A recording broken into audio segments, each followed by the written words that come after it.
nothing in the demeanour of master, mistress, or maid that indicated guilt. He was much more inclined to think that the boy had been imposed on the colonel. The latter was unwontedly silent and pensive at dinner and throughout the evening. When he bade good night to Parkins. Okay, Nerd Squad, we have no jump back or delay, which again is indicative of Unit 207 criminally and illegally shutting off a live stream. Not always. There's been a couple where that hasn't been the case, but for over 75% of them, that's exactly what occurs when there's no bounce back. It is 10 p.m. PST, Monday, February 10th, 2025. Actually, it's 10:01 p.m. PST. And this live stream should run until tomorrow morning. They max out at 12 hours. So unless Unit 207 criminally and illegally shuts it off, that is how long it should run for. And I am clicking on a recording from earlier today, which will cover everything we need to go over. Nerd Squad 211 videos are still reflected as published on my YouTube channel per the interface that Unit 207 is hacking and corrupting. And I did upload an image on the preceding live stream because I ended it. Recording of Mystic Gwen pursuant to instructions of the Federal Bureau of Investigation. I'm not an employee of the FBI, but I've been authorized to state I am an informant since the last week of June 2024. Now, be advised, every live stream I typically write the start time verbatim in the title. However, for this live stream, the start time is listed as 12 a.m. and it literally just turned to 12:06 a.m. That's just because the title is relatively long. So I wanted to make sure that I didn't have to lose any information within the title. So now it's just turned to 12:07 a.m. PST. Just be advised, the preceding live stream was ended after midnight already. And this one, even though it says it began at midnight sharp, actually began at 12:06 a.m. Now, there is a couple of things to go over. First off, if you, for any reason, find that this YouTube video ends without a explicit end time from me and the information that a new live stream will be commencing in 90 seconds or less, that I didn't end it. And the federal felons, i.e. the well-cooked hams, the child abusers, stalkers, hackers, thieves, fraudsters, hostage holders, domestic terrorists in the condo directly above my home of 13 years are responsible, and or one of their co-conspirators is. And as a result, because of their rampant crime spree and ongoing escalation due to their downward spiral, leading them to full accountability under the law, and in many instances, prison, is in effect. Since February 1st, I've only been adding a selfie of myself to the end of these YouTube live streams that I personally am ending, and that the federal felons upstairs aren't ending preemptively to add multiple additional counts from that one criminal act, such as obstruction of justice, such as evidence tampering, such as witness intimidation, such as intimidation of an FBI informant, i.e. witness tampering, the Class A felony. That's the one you're all looking at. Okay. That being said, I have no plans to end this live stream before noon today. Again, it's Monday. It's currently 12:09 a.m., even though this video said that it started at 12 a.m. There is a part 2 to Mystic Gwen versus the North Everett Precinct of fraudsters, the stalker, the extortionist, et al. Part 1 is just under 2 hours long, and it fills you in on all of the information up to December 29th that is most pertinent. Part 2 went December 29th after the third addendum to February's judicial notice police reports, and that went up on Saturday. Actually, I think it was Saturday.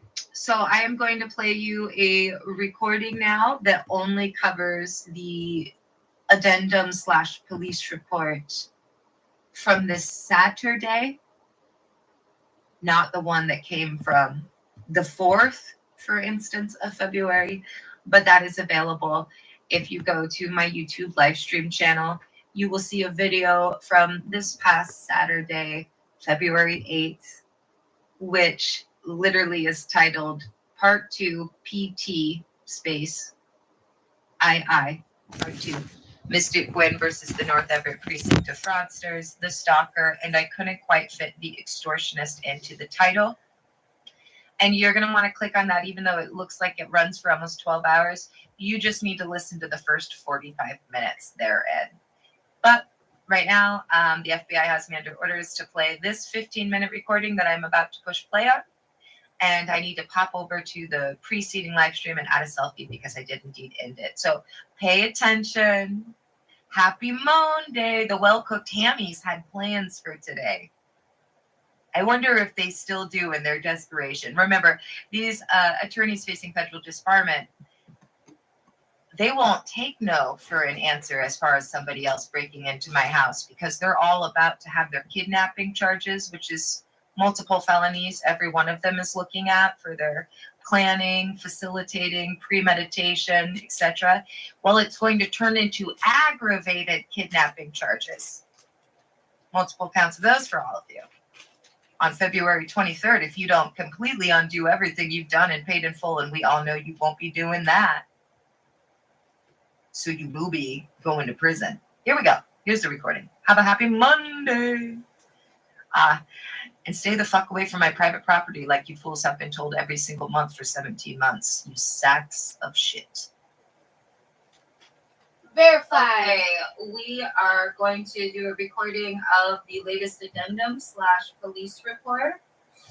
I'm not recording this one on Twitter since we know that Unit207 has effectively destroyed that as well in their ongoing pattern of obstruction of justice and evidence tampering. Third addendum to Formal Judicial Notice, filed February 8, 2025 at 7:12 a.m. Pacific Standard Time. Original filing, date of original filing, February 4th, 2025, 10:08 a.m. PST 2025. Previous addendums, February 6, 2025, 7 a.m. PST. February 7th, 2025, 1:45 p.m. PST, to Snohomish County Superior Court, North Everett Precinct, Snohomish County Sheriff's Office, Snohomish County Prosecutors, et al., and forwarded to FBI. From Lynette Renee Hansen, aka Mystic Gwen. Subject: supplemental information regarding further criminal activities, escalation of threats, evidence tampering, continued child abuse, and incurred penalties. February 8, 2025.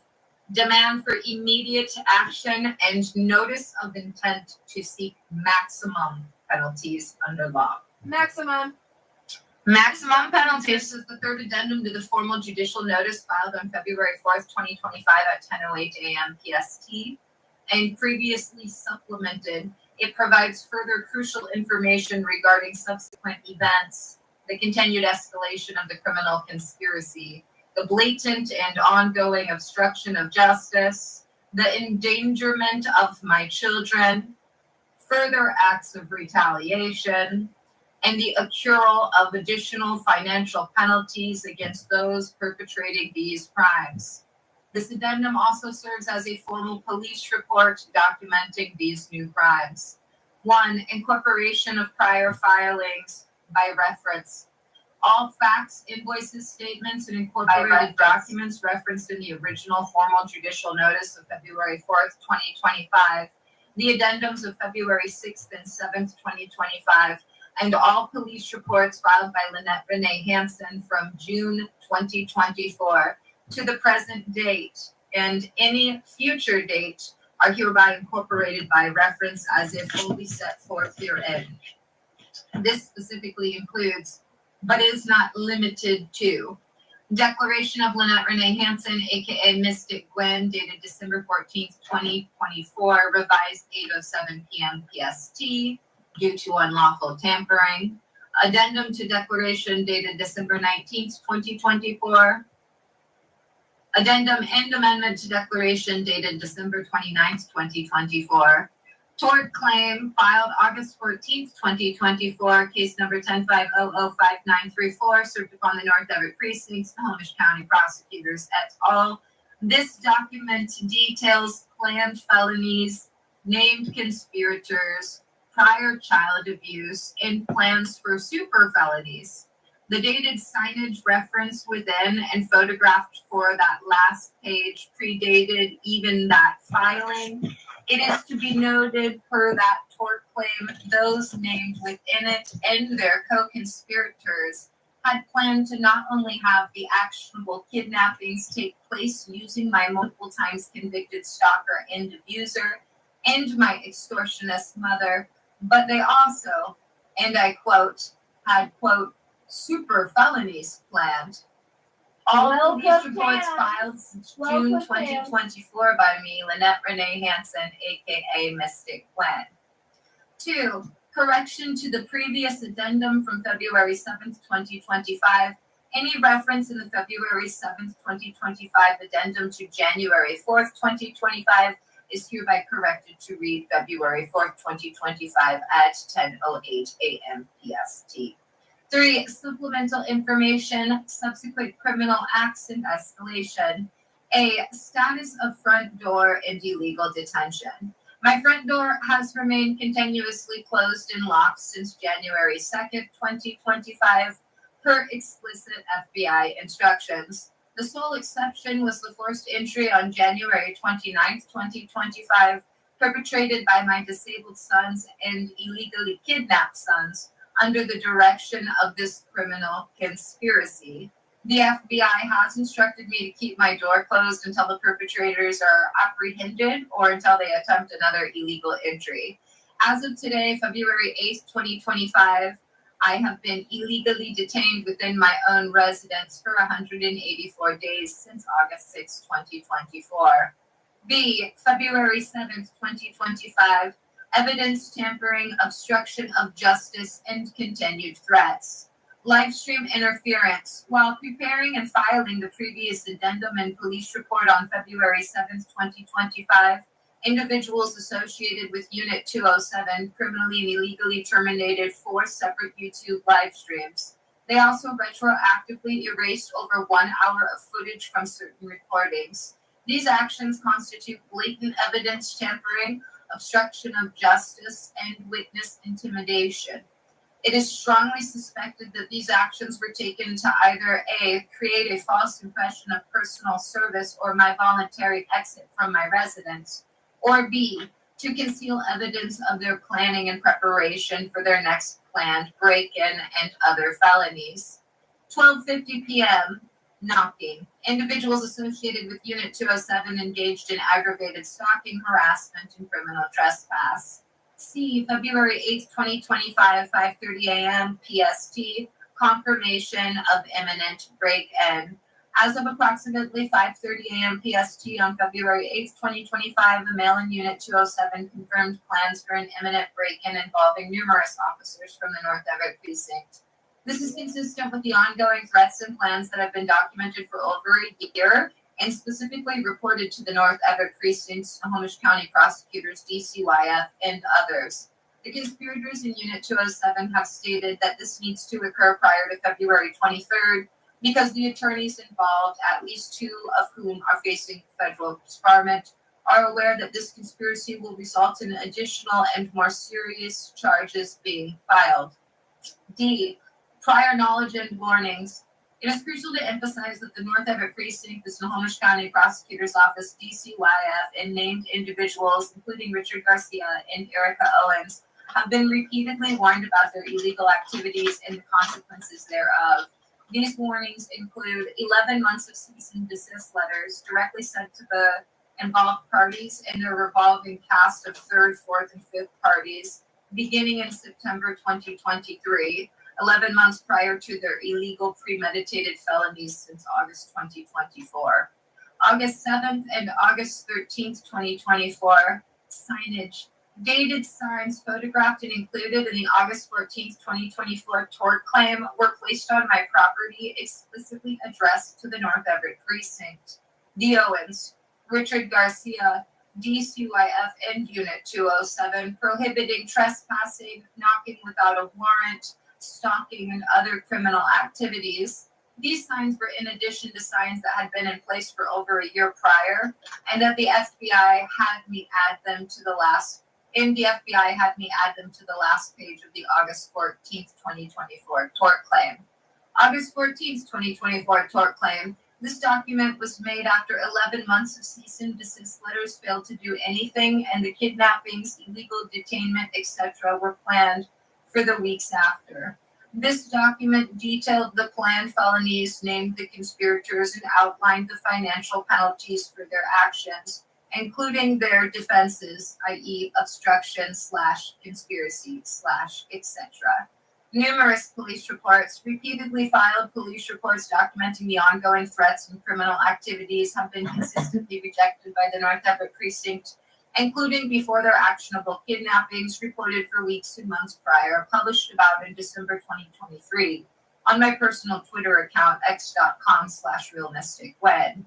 Direct communication. All conspirators except Erica and John Owens were explicitly informed beginning August 6, 2024, that I was not authorized to communicate with them, read anything from them, or cooperate with them in any way. The Owens were informed shortly after their involvement in the second actionable kidnapping. Per the FBI's instructions, cease and desist letters end August 14th, tort claim filed in case number 105005934.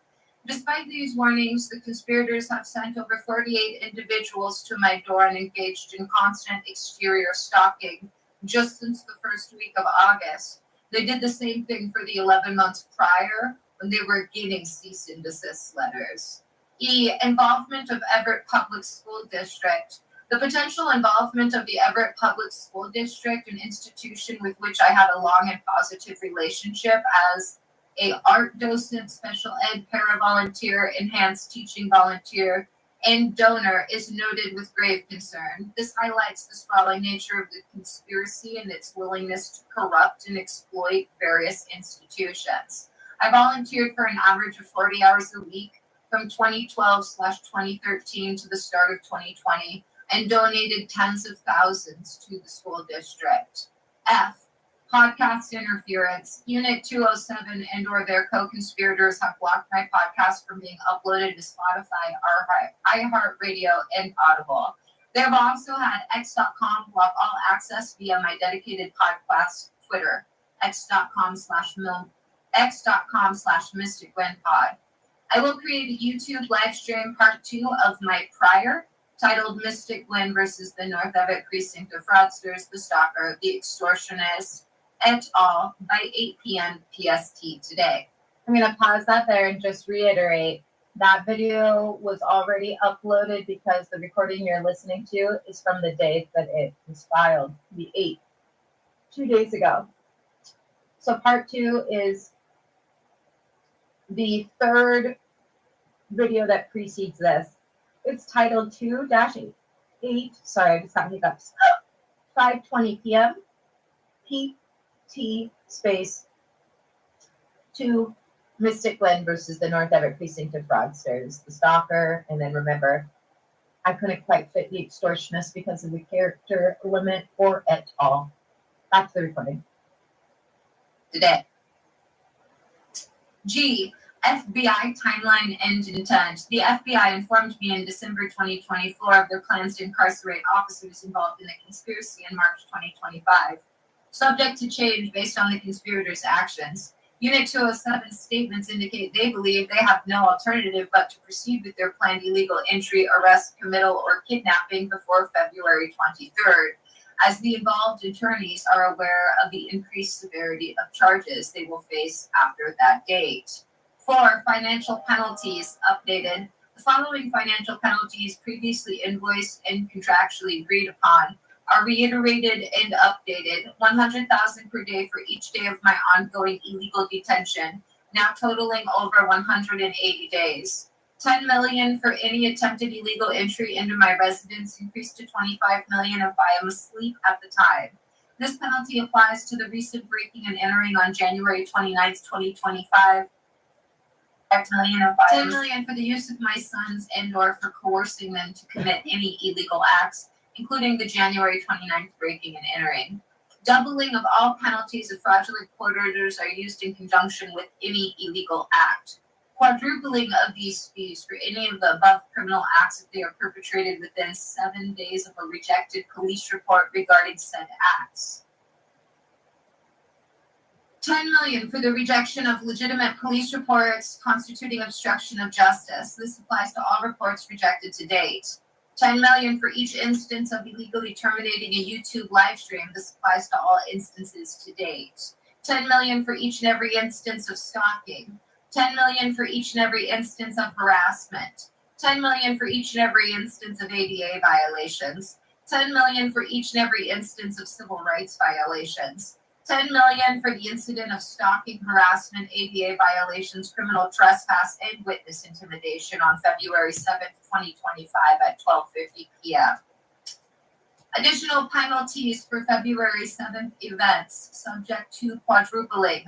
The 40,000 for the knocking, or the 40 million for the knocking and 40 million for the obstruction based on the 2 rejected reports. Additional penalties for live stream termination, 4 terminations times 10 million equals 40 million. The actions documented in this addendum and those rejected in prior reports significantly increase the financial liability of the conspirators. 5. Conclusion. This addendum provides further irrefutable evidence of the aggravated and ongoing criminal conspiracy targeting me, a designated FBI informant. The individuals involved, including officers of the North Everett Precinct, members of the Snohomish County Prosecutor's Office, occupants of Unit207, and their expanding network of co-conspirators demonstrates a complete and utter disregard for the law, for my rights, and for the well-being of my children. Their attempts to obstruct justice, tamper with evidence, and intimidate a federal witness are not only failing, but are actively strengthening the case against them. Verified. The FBI maintains that evidence or anyone sticking to the perjurious and fraudulent proclamation that any of their actions were, quote, reactive and not the premeditated, illegal, and consistently reported felonies that they were and are, will be the recipients of the longest prison sentences. Verified. The Federal Bureau of Investigation is fully aware. Fully aware. Fully aware. This document serves as formal legal notice of these crimes and a demand for immediate action to protect my safety and ensure accountability. Sincerely, Lynette Renee Hansen, aka Mystic Gwen. Date February 8th, 2025. Time 7:12 a.m. Pacific Standard Time. Okay, it is actually now 12:28 a.m. Pacific Standard Time, Monday, February 10th. Nerd Squad, the YouTube interface is reflecting as 208 published videos. We know that's the incorrect number. And I am clicking on the very live stream that everybody is listening to right now to make sure there is audio. Nerd Squad, this video is reflecting as being the 212th video set for public consumption. The current time is actually 10:24 p.m. PST. I'm going to go and try and go to sleep. There is a high probability that the imbeciles in Unit 207 will criminally and illegally shut off this live stream. So remember, everybody, if you don't hear me orally stated in time, and that a new live stream is initiating in 90 seconds or less, and you don't see a photo of a selfie that I took of myself last month uploaded to this live stream, that Unit 207 criminally and illegally shut it off. Also, worth noting, you may be wondering, why are there no updates today? Well, there are things that I could update everybody on, but there is nothing new to report. Okay, I guess there's this. You know how they were going to wage a war and double down? Well, part of the reason for all their criminal and illegal shutdowns of the live stream is because they didn't want the actual viewership to be reflected on the YouTube live streams. Because now they are pretending like they aren't actively stalking me, while indeed still actively fucking stalking me. All of you imbeciles upstairs, what kind of plan is that? Let's pretend not to be her stalker for like a week. Yeah, fucking right. You guys are so far in the hole, you're going to fucking prison. And you deserve it. For those of you who've missed it, I've been the victim of 250 plus separate crimes by this fucking Precinct, Prosecutor's Office, and Department of Child Abusers and Stalkers moonlighting as child protectors. Felonies, gross misdemeanors, civil rights violations, ADA violations. These people are going to prison. The whistleblowers are the only exception, and they themselves are victims, as the FBI has assessed that their risk of retaliation is 100%. Just look what they've done to me. And the FBI has gone a little bit further and said that their risk of retaliation is dangerous, which, since Unit 207 hasn't murdered me, hasn't raped me, and hasn't kidnapped me, suggests to me that some of them are in a life or death situation. Which makes sense, given there's so many people who the FBI has stated they're going to be abdicating from their positions. That means forcibly removing them from positions of power. So the current plan is to pretend not to be stalkers for days or weeks, however long they can go, while actively stalking me upstairs and telling the multiple times convicted stalker to stay away, and their other co-conspirators similar things, and/or trying to get their other co-conspirators to come and do the active stalking so they can try and just say, oh, it was only them. None of which is going to work. The criminals also illegally and criminally rejected the police reports at 2 p.m. today. Between 11:55 and noon, less than that really. The guy wasn't even here for 5 minutes. A dude came over here to brief everybody upstairs and give them all little pieces of paper. As of 2 p.m., they were feeling more confident again. And again, their plan is, let's just pretend like we're not actively stalking her and perpetrating these crimes.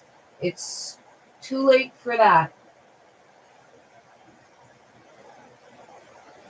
So again, it's 10:28 p.m. PST, 212 videos set for public consumption, and we do have audio. So again, it's 10:28 p.m. PST, 212 videos set for public consumption, and we do have audio. And the males in Unit 207 and the female up there are already stating that they plan on criminally and illegally ending this live stream because they're such awful hackers. But I plan on going to sleep, so if they do that, they'll be invoiced for that. They already have yet to be invoiced for multiple live streams they criminally and illegally shut off today. Just look at my YouTube live channel. They haven't been invoiced those yet because I'm waiting to send them just one invoice over the next week, if that. I'm waiting to send them just one invoice over the next week, if that. And I say if that because the FBI may tell me, don't send anything. We're keeping an ongoing tab for them open, which is what has been the case for half a year. A tab which has incurred a debt contractually of millions and millions and millions of dollars, any which way you look at it. And then remember, everybody, I have been assured of many things, one of which is that I will absolutely be a millionaire, i.e., all of your felonies have made me already very wealthy. You fucking idiots. You disgraces to the badge. You child abusers, hackers, thieves, fraudsters, stalkers, Nazi-like Gestapo. And then remember, everybody, here's some quotes from the FBI. Quote, there will be an exodus at the North Everett Precinct. Quote, most officers take an oath to serve and protect. The North Everett Precinct takes an oath to abuse and deflect. That constitutes domestic terrorism. And on Unit 207 explicitly, they are not nearly as smooth as they like to imagine.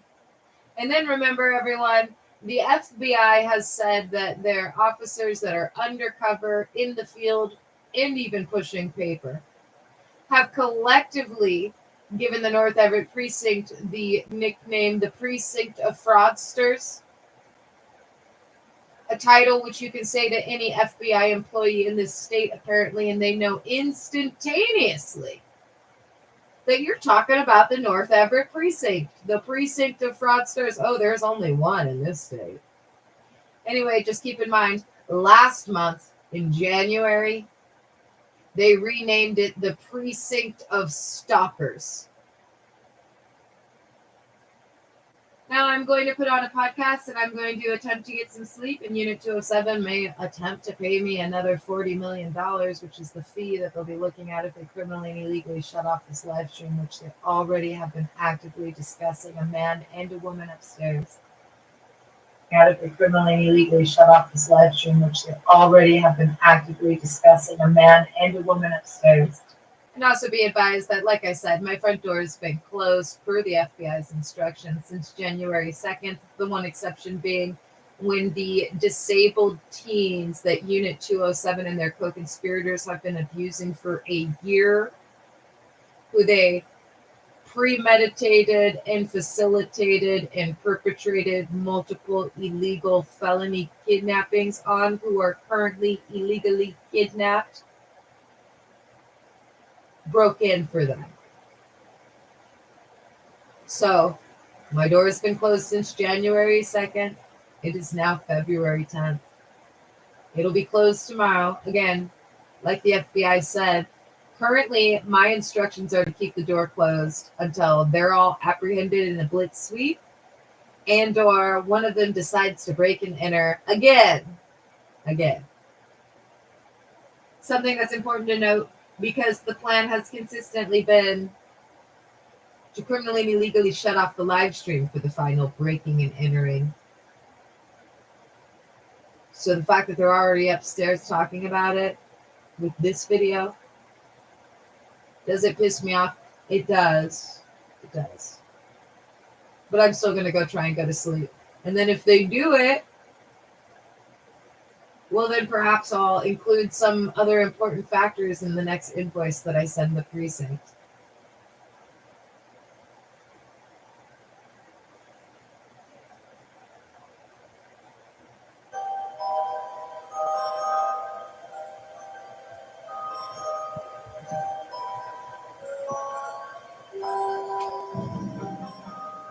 The Headless Leper by Frederick Cowles.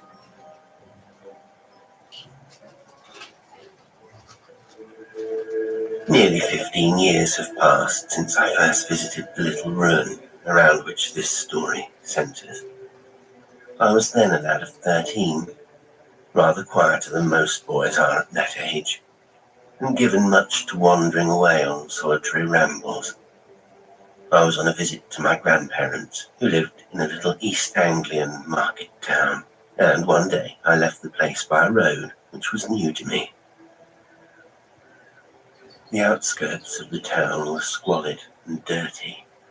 A huge clay pit yawned by the roadside, but in the distance I could see meadows golden with buttercups and hedges white with May.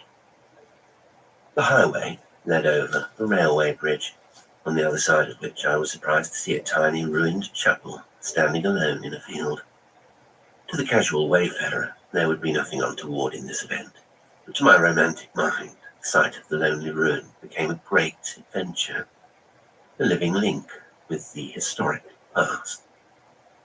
My imagination soon reared a stately abbey around the little chapel, and it was with an eager thrill in my heart I climbed the fence which separated the field from the main road. Once in the meadow, the sordid realities became more apparent, for by the east wall of the building was a pigsty, and the chapel itself was evidently used as a barn. I tried the door, but it was locked. The long, narrow windows were beyond my reach. But I was determined to see the interior of the chapel, and so walked round to investigate. On the north side was a haystack, and by climbing on a part where the hay had been cut away, I found I could see through a window above the choir. At first I could see little, but as my eyes became more accustomed to the gloom, I was able to make out a few trusses of hay on the floor. There also seemed to be the remains of a stone altar. What a pity, I thought, that such a delightful little chapel should be so desecrated. It was pleasant on the haystack, and I must have been rather tired after my walk. I settled down and made myself so comfortable that I was soon asleep. When I awakened, the sun had set, and it was already twilight. I was just preparing to descend from my couch when I smelt the most offensive odour. At first I thought it came from a pigsty, but no pigsty on this earth could ever smell so utterly foul and corrupt.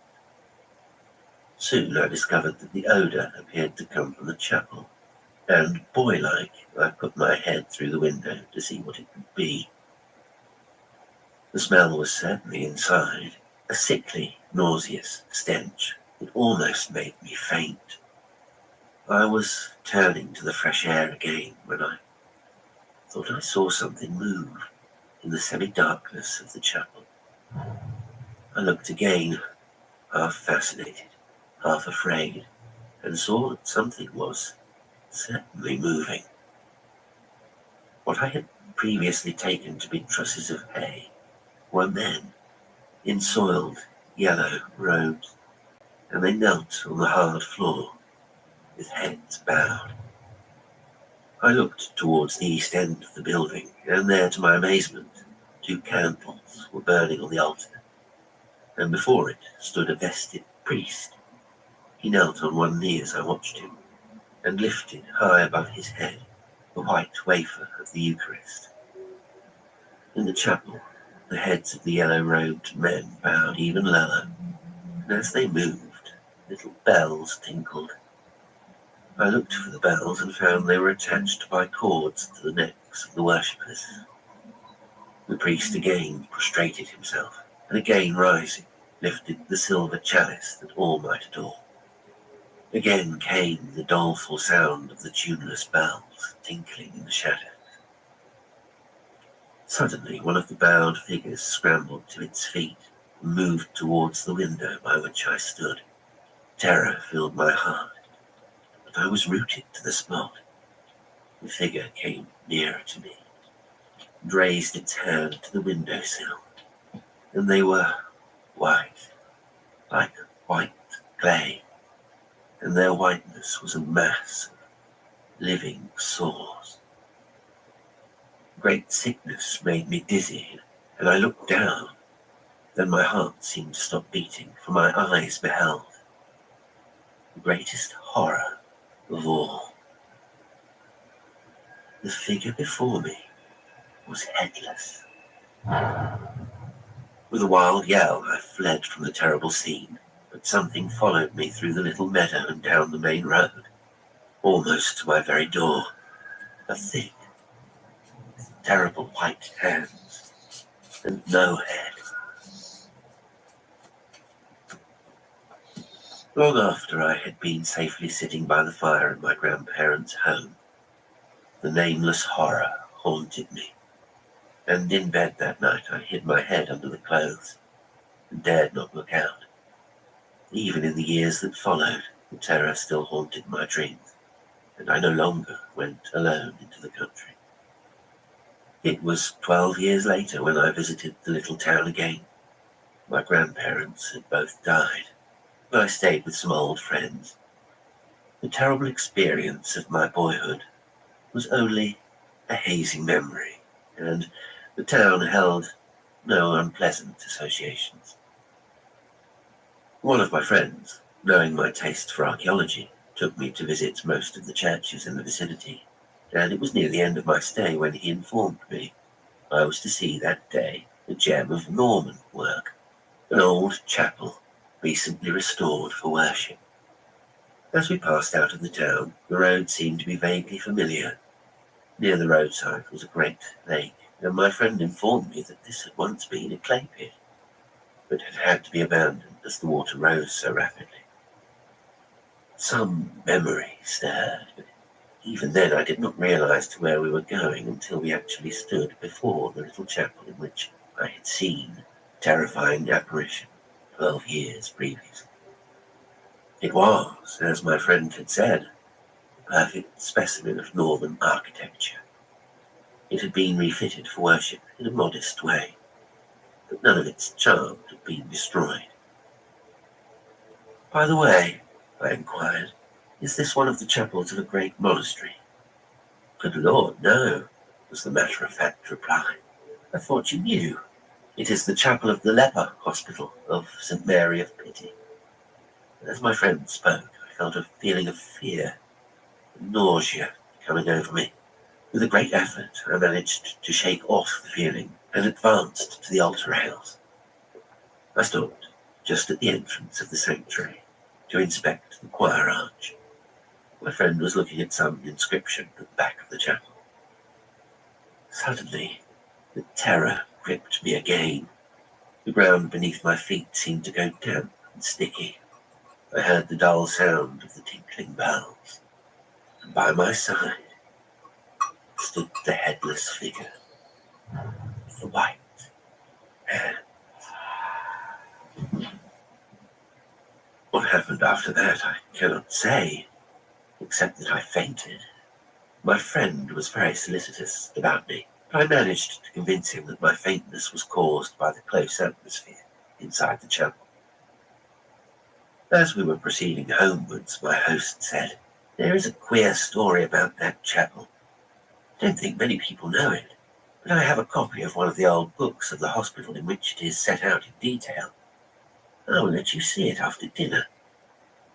You may guess that I was very eager to hear or see anything that might throw some light upon my experiences in the chapel. After the meal, he took me into his study and placed a transcription of a medieval manuscript before me. "There," he said, "is a copy of the accounts of the almoner of the leper hospital of St. Mary of Pity. The building you have seen today was the Norman chapel of the place. It was not used after 1298. "How was that?" I queried. "A murder was committed in it," was the blunt reply. "A murder so terrible that rather than reconsecrate the building, the monks erected another chapel. Why the old one was never pulled down, I cannot make out. Anyway, it has outlived the new." He touched the manuscript. "On page 42 you can read the record of the desecration as the almoner set it down." He left me, and I eagerly settled myself to read the old Norman French writing. Briefly, the scribe related how a certain Raymond of Lowe, a leper, was housed at the hospital. He was a mild and gentle man, and very popular with the brothers. One day a newcomer knocked at the gate. The stranger was a leper from Yorkshire, and the loathsome disease was already turning his brain. For some unaccountable reason, the new guest took a violent dislike to the inoffensive Raymond. No details of the event were given, only the bold statement that at an early mass on the 22nd of June, 1298, the lepers being in the chapel, the newcomer attacked Raymond of Lowe with a sickle, which he had hidden in his robes, and before he could be restrained had, with a tremendous blow, severed his unfortunate victim's head from his body. I closed the book, and as I replaced it on the desk, I seemed to see the whole of that terrible scene. The priest, pale and terror-stricken, crouching by the altar.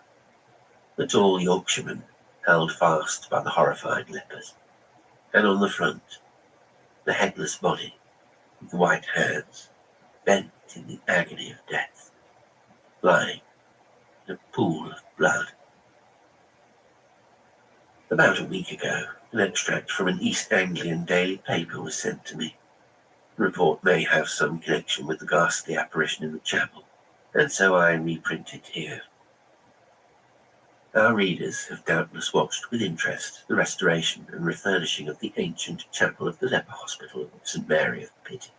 Much beautiful early Norman work has been brought to light, together with a number of church ornaments. But a discovery made during excavations in the interior of the chapel this week is of exceptional interest. Whilst seeking to find the original level of the floor, a workman struck some hard substance near the entrance to the chancel. Upon investigation, this proved to be the lid of a coffin, which was sunk only a few inches under the floor. In the presence of the authorities, the coffin was raised and the lid removed. Inside was the skeleton of a man, but the skull, instead of being in place, was resting at the feet, and the head had evidently been roughly severed from the body. It would seem that this fact indicated that the bones were those of some state prisoner who had been beheaded, but in the coffin was also found a small brass bell, such as those worn at the neck by lepers.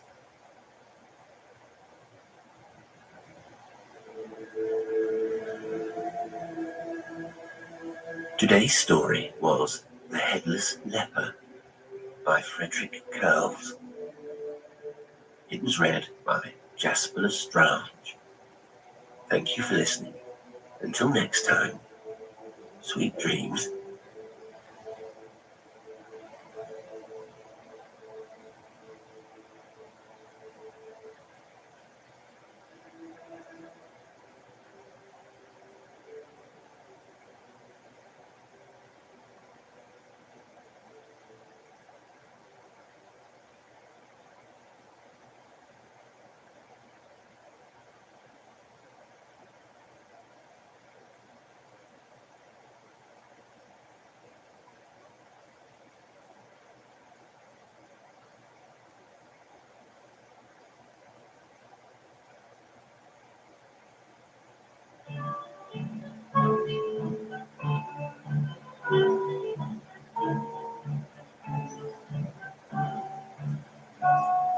Sherlock Holmes, The Adventure of the Copper Beeches by Sir Arthur Conan Doyle.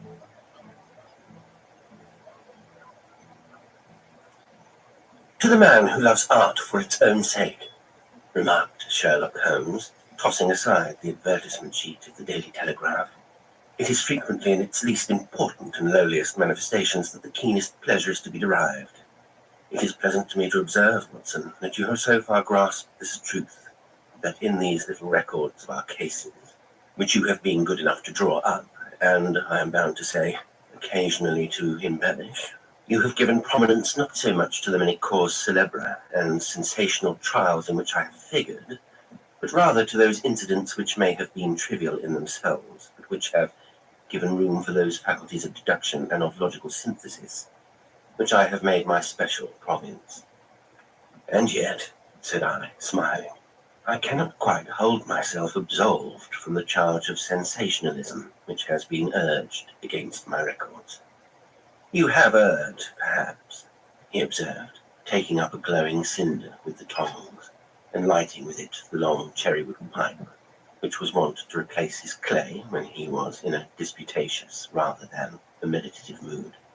You have erred, perhaps, in attempting to put colour and life into each of your statements, instead of confining yourself to the task of placing upon record that severe reasoning from cause to effect, which is really the only notable feature about the thing. It seems to me that I have done you full justice in the matter, I remarked, with some coldness, for I was repelled by the egotism which I had more than once observed to be a strong factor in my friend's singular character. No, it is not selfishness or conceit, said he, answering, as was his wont, to my thoughts rather than my words. If I claim full justice for my art, it is because it is an impersonal thing, a thing beyond myself. Crime is common. Logic is rare. Therefore it is upon the logic rather than upon the crime that you should dwell. You have degraded what should have been a course of lectures into a series of tales. It was a cold morning of the early spring, and we sat after breakfast on either side of a cheery fire in the old room at Baker Street. A thick fog rolled down between the lines of dun-coloured houses, and the opposing windows loomed like dark, shapeless blurs through the heavy yellow wreaths. Our gas was lit and shone on the white cloth and glimmer of china and metal, for the table had not been cleared yet. Sherlock Holmes had been silent all the morning, dipping continuously into the advertisement columns of a succession of papers, until at last, having apparently given up his search, he had emerged in no very sweet temper to lecture me upon my literary shortcomings. At the same time, he remarked, after a pause, during which he had sat puffing at his long pipe and gazing down into the fire, you can hardly be open to a charge of sensationalism, for out of these cases which you have been so kind as to interest yourself in, a fair proportion do not treat of crime in its legal sense at all. The small matter in which I endeavoured to help the King of Bohemia, the singular experience of Miss Mary Sutherland, the problem connected with the man with the twisted lip, and the incident of the noble bachelor, are all matters which are outside the pale of the law. But in avoiding the sensational, I fear that you may have bordered on the trivial. The end may have been so, I answered, but the methods I hold to have been novel and of interest. For sure, my dear fellow, what do the public, the great unobservant public who could hardly tell a weaver by his tooth or a compositor by his left thumb, care about the finer shades of analysis and deduction? But indeed, if you are trivial, I cannot blame you, for the days of the great cases are past. Man, or at least criminal man, has lost all enterprise and originality. As to my own little practice, it seems to be degenerating into an agency for recovering lost lead pencils and giving advice to young ladies from boarding schools. I think that I have touched bottom at last, however. This note I had this morning marks my 0 point, I fancy. Read it. He tossed a crumpled letter across to me. It was dated from Montague Place upon the preceding evening, and ran thus. Dear Mr. Holmes, I am very anxious to consult you as to whether I should, or should not, accept a situation which has been offered to me as governess. I shall call at 10:30 tomorrow, if I do not inconvenience you. Yours faithfully, Violet Hunter. Do you know the young lady? I asked. Not I. It is 10:30 now. Yes, and I have no doubt that is her ring. It may turn out to be of more interest than you think. You remember that the affair of the blue carbuncle, which appeared to be a mere whim at first, developed into a serious investigation. It may be so in this case also. Well, let us hope so. But our doubts will very soon be solved, for here, unless I am much mistaken, is the person in question. As he spoke, the door opened, and a young lady entered the room. She was plainly but neatly dressed, with a bright, quick face, freckled like a plover's egg, and with the brisk manner of a woman who has had her own way to make in the world. You will excuse my troubling you, I am sure, said she, as my companion rose to greet her. But I have had a very strange experience, and as I have no parents or relations of any sort from whom I could ask advice, I thought that perhaps you would be kind enough to tell me what I should do. Pray, take a seat, Miss Hunter. I shall be happy to do anything that I can to serve you. I could see that Holmes was favourably impressed by the manner and speech of his new client. He looked her over in his searching fashion, and then composed himself, with his lids drooping and his fingertips together, to listen to her story. I have been a governess for 5 years, said she, in the family of Colonel Spence Monroe, but 2 months ago the Colonel received an appointment at Halifax in Nova Scotia, and took his children over to America with him, so that I found myself without a situation. I advertised, and I answered advertisements, but without success. At last, the little money which I had saved began to run short, and I was at my wit's end as to what I should do. There is a well-known agency for governesses in the West End called Westaway's, and there I used to call about once a week in order to see whether anything turned up which might suit me. Westaway was the name of the founder of the business, but it is really managed by Miss Stoper. She sits in her own little office, and the ladies who are seeking employment wait in an anteroom and are then shown in one by one when she consults her ledgers and sees whether she has anything which would suit them. Well, when I called last week, I was shown into the little office as usual, but I found that Miss Stoper was not alone. A prodigiously stout man with a very smiling face and a great heavy chin which rolled down in fold upon fold over his throat, sat at her elbow with a pair of glasses on his nose, looking very earnestly at the ladies who entered. As I came in, he gave quite a jump in his chair and turned quickly to Miss Stoper. "That will do," said he. "I could not ask for anything better. Capital, capital." He seemed quite enthusiastic and rubbed his hands together in the most genial fashion. He was such a comfortable-looking man that it was quite a pleasure to look at him. "You were looking for a situation, miss?" he asked. "Yes, sir." "As governess?" "Yes, sir." "And what salary do you ask?" "I had £4 a month in my last place with Colonel Spence Monroe." "Oh, sweating, rank sweating," he cried, throwing his fat hands out into the air like a man who is in a boiling passion. "How could anyone offer so pitiful a sum to a lady with such attractions and accomplishments?" "My accomplishments, sir, may be less than you imagine," said I. "A little French, a little German, music, and drawing." "Tut, tut," he cried. "This is all quite beside the question. The point is, have you or have you not the bearing and deportment of a lady? There it is in a nutshell.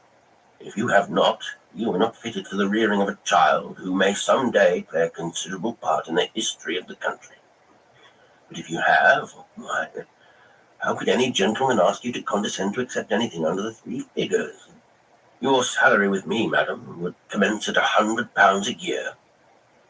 You may imagine, Mr. Holmes, that to me, destitute as I was, such an offer seemed almost too good to be true. The gentleman, however, seeing perhaps the look of incredulity upon my face, opened a pocket-book and took out a note. "It is also my custom," said he, smiling in the most pleasant fashion, until his eyes were just 2 little shining slits amid the white creases of his face, "to advance to my young ladies half their salary beforehand, so that they may meet any little expenses of their journey and their wardrobe." It seemed to me that I had never met so fascinating and so thoughtful a man. As I was already in debt to my tradesmen, the advance was a great convenience, and yet there was something unnatural about the whole transaction, which made me wish to know a little more before I quite committed myself. "May I ask where you live, sir?" said I. "Hampshire, charming rural place, Copper Beeches, 5 miles on the far side of Winchester. It is the most lovely country, my dear young lady, and the dearest old country house." "And my duties, sir? I should be glad to know what they would be." "One child, one dear little romper, just 6 years old. Oh, if you could see him killing cockroaches with a slipper. Smack, smack, smack. 3 gone before you could wink." He leaned back in his chair and laughed his eyes into his head again. I was a little startled at the nature of the child's amusement, but the father's laughter made me think that perhaps he was joking. "My sole duties, then," I asked, "are to take charge of a single child?" "No, no, not the soul, my dear young lady," he cried.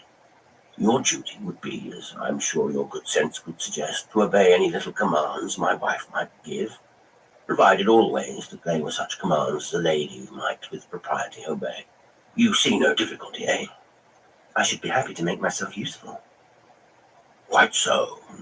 In dress now, for example. We are faddy people, you know. Faddy, but kind-hearted. If you were asked to wear any dress which we might give you, you would not object to our little whim, eh?" "No," said I, considerably astonished at his words. "Or to sit here or sit there, that would not be offensive to you?" "Oh, no." "Or to cut your hair quite short before you come to us?" I could hardly believe my ears. As you may observe, Mr. Holmes, my hair is somewhat luxuriant, and of a rather peculiar tint of chestnut. It has been considered artistic. I could not dream of sacrificing it in this offhand fashion. "I am afraid that is quite impossible," said I. He had been watching me eagerly out of his small eyes, and I could see a shadow pass over his face as I spoke. I am afraid that it is quite essential, said he. It is a little fancy of my wife's. And ladies' fancies, you know, madam, ladies' fancies must be consulted. So you won't cut your hair? No, sir, I really could not, I answered firmly. Ah, very well, that quite settles the matter. It is a pity, because in other respects you would really have done very nicely. In that case, Miss Stoker, I had best inspect a few more of your young ladies. The manageress had sat all this while busy with her papers without a word to either of us, but she glanced at me now with so much annoyance upon her face that I could not help suspecting that she had lost a handsome commission through my refusal. Do you desire your name to be kept upon the books? She asked. If you please, Miss Stoker. Well, really, it seems rather useless since you refused the most excellent offers in this fashion, said she, sharply. You can hardly expect us to exert ourselves to find another such opening for you. Good day to you, Miss Hunter. She struck a gong upon the table, and I was shown out by the page. Well, Mr. Holmes, when I got back to my lodgings and found little enough in the cupboard and 2 or 3 bills upon the table, I began to ask myself whether I had not done a very foolish thing. After all, if these people had strange fads and expected obedience on the most extraordinary matters, they were at least ready to pay for their eccentricity. Very few governesses in England are getting £100 a year. Besides, what use was my hair to me? Many people are improved by wearing it short, and perhaps I should be among the number. Next day, I was inclined to think that I had made a mistake, and by the day after, I was sure of it. I had almost overcome my pride, so far as to go back to the agency and inquire whether the place was still open, when I received this letter from the gentleman himself. I have it here, and I will read it to you. The Copper Beeches, near Winchester. Dear Miss Hunter, Miss Stoker has very kindly given me your address, and I write from here to ask you whether you have reconsidered your decision. My wife is very anxious that you should come, for she has been much attracted by my description of you.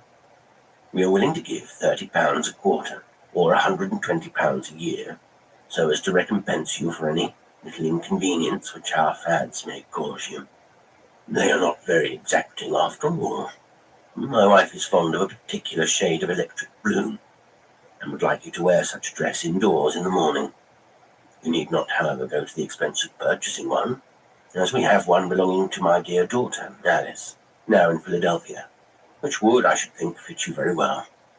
Then, as to sitting here or there, or amusing yourself in any manner indicated, that need cause you no inconvenience.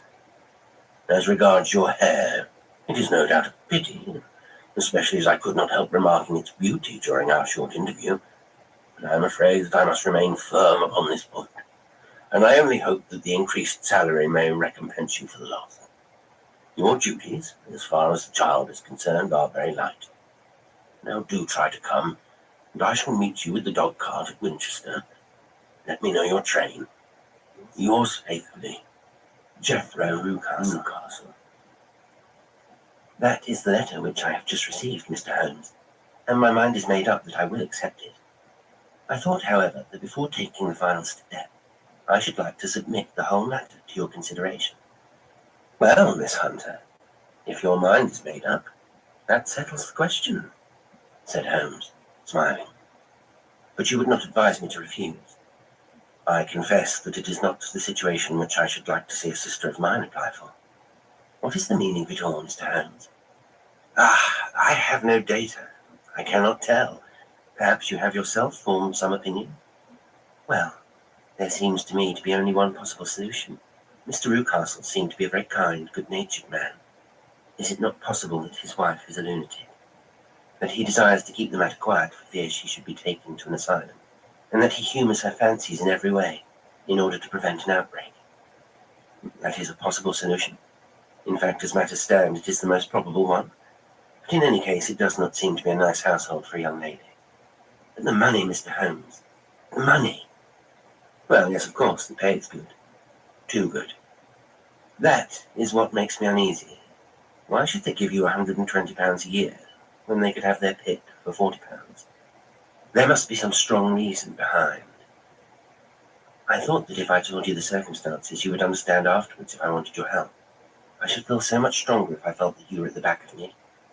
Oh, you may carry that feeling away with you. I assure you that your little problem promises to be the most interesting which has come my way for some months. There is something distinctly novel about some of the features. If you should find yourself in doubt, or in danger. Danger? What danger do you foresee? Holmes shook his head gravely. It would cease to be a danger if we could define it, said he. But at any time, day or night, a telegram would bring me down to your help. That is enough. She rose briskly from her chair, with the anxiety all swept from her face. I shall go down to Hampshire, quite easy in my mind now. I shall write to Mr. Rucas at once, sacrifice my poor hair tonight, and start for Winchester tomorrow. With a few grateful words to Holmes, she bade us both good night, and bustled off upon her way. At least, said I, as we heard her quick, firm step descending the stairs, she seems to be a young lady who is very well able to take care of herself. And she would need to be, said Holmes gravely. I am much mistaken if we do not hear from her before many days are past. It was not very long before my friend's prediction was fulfilled. A fortnight went by, during which I frequently found my thoughts turning in her direction, and wondering what strange side alley of human experience this lonely woman had strayed into. The unusual salary, the curious conditions, light duties, all pointed to something abnormal, though whether a fad or a plot, or whether the man were a philanthropist or a villain, it was quite beyond my powers to determine.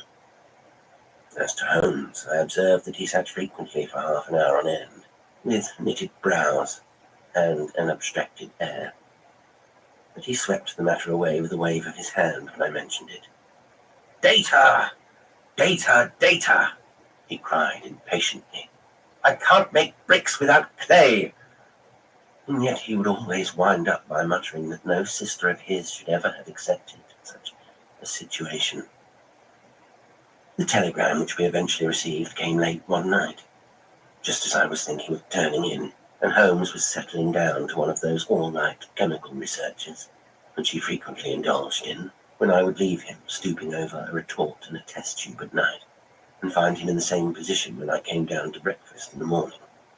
He opened the yellow envelope, and then glancing at the message, threw it across to me. Just look up the trains in Bradshaw, said he, and turned back to his chemical studies. The summons was a brief and urgent one. Please be at the Black Swan Hotel at Winchester at midday tomorrow, it said. Do come. I am at my wit's end. Hunter. Will you come with me? Asked Holmes, glancing up. I should wish to. And just look it up then. There is a train at 9:30, said I, glancing over my Bradshaw. It is due at Winchester at 11:30. That will do very nicely. Then perhaps I had better postpone my analysis of the ascertainments, as we may need to be at our best in the morning. By 11 o'clock the next day, we were well upon our way to the old English capital. Holmes had been buried in the morning papers all the way down, but after we had passed the Hampshire border, he threw them down and began to admire the scenery. It was an ideal spring day, light blue sky, flecked with little fleecy white clouds drifting across from west to east. The sun was shining very brightly, and yet there was an exhilarating nip in the air which set an edge to a man's energy. All over the countryside, away to the rolling hills around Aldershot, the little red and grey roofs of the farmsteadings peeped out from amid the light green of the new foliage. Are they not fresh and beautiful? I cried, with all the enthusiasm of a man fresh from the fogs of Baker Street. But Holmes shook his head gravely. Do you know, Watson, said he, that it is one of the curses of a mind with a turn like mine that I must look at everything with reference to my own special subject. You look at these scattered houses, and you are impressed by their beauty. I look at them, and the only thought which comes to me is a feeling of their isolation, and of the impunity with which crime may be committed there. Good heavens, I cried. Who would associate crime with these dear old homesteads? They always fill me with a certain horror. It is my belief, Watson, founded upon my experience, that the lowest and vilest alleys in London do not present a more dreadful record of sin than does the smiling and beautiful countryside. You horrify me. But the reason is very obvious. The pressure of public opinion can do in the town what the law cannot accomplish. There is no lane so vile that the scream of a tortured child or the thud of a drunkard's blow does not beget sympathy and indignation among the neighbours, and then the whole machinery of justice is ever so close that a word of complaint can set it going, and there is but a step between the crime and the dock. But look at these lonely houses, each in its own fields, filled for the most part with poor, ignorant folk who know little of the law. Think of the deeds of hellish cruelty, the hidden wickedness which may go on year in, year out in such places. And none the wiser. Had this lady who appeals to us for help gone to live in Winchester, I should never have had a fear for her. It is the 5 miles of country which makes the danger. Still, it is clear that she is not personally threatened. No, if she can come to Winchester to meet us, she can get away. Quite so, she has her freedom. What can be the matter then? Can you suggest no explanation? I have devised 7 separate explanations, each of which would cover the facts as far as we know them. But which of these is correct can only be determined by the fresh information which we shall no doubt find waiting for us. Well, there is the tower of the cathedral, and we shall soon learn all that Miss Hunter has to tell. The Black Swan is an inn of repute in the High Street, at no distance from the station, and there we found the young lady waiting for us. She had engaged a sitting room, and our lunch awaited us upon the table. I am so delighted that you have come, she said earnestly. It is so very kind of you both, but indeed I do not know what I should do. Your advice will be altogether invaluable to me. Pray tell us what has happened to you. I will do so, and I must be quick, for I have promised Mr. Rucastle to be back before 3. I got his leave to come into town this morning, though he little knew for what purpose. Let us have everything in its due order. Holmes thrust his long, thin legs out towards the fire, and composed himself to listen. In the first place, I may say that I have met, on the whole, with no actual ill treatment from Mr. and Mrs. Rucastle. It is only fair to them to say that. But I cannot understand them, and I am not easy in my mind about them. What can you not understand? Their reasons for their conduct, but you shall have it all, just as it occurred. When I came down, Mr. Rucastle met me here, and drove me in his dog cart to the Copper Beeches. It is, as he said, beautifully situated, but it is not beautiful in itself, for it is a large square block of a house, whitewashed, but all stained and streaked with damp, bad weather. There are grounds round it, woods on 3 sides, and on the 4th a field which slopes down to the Southampton High Road, which curves past about 100 yards from the front door. This ground in front belongs to the house, but the woods all round are part of Lord Southerton's preserves. A clump of copper beeches, immediately in front of the hall door, has given its name to the place. I was driven over by my employer, who was as amiable as ever, and was introduced by him that evening to his wife and the child. There was no truth, Mr. Holmes, in the conjecture, which seemed to us to be probable in your rooms at Baker Street. Mrs. Rucastle is not mad. I found her to be a silent, pale-faced woman, much younger than her husband, not more than 30, I should think, while he can hardly be less than 45.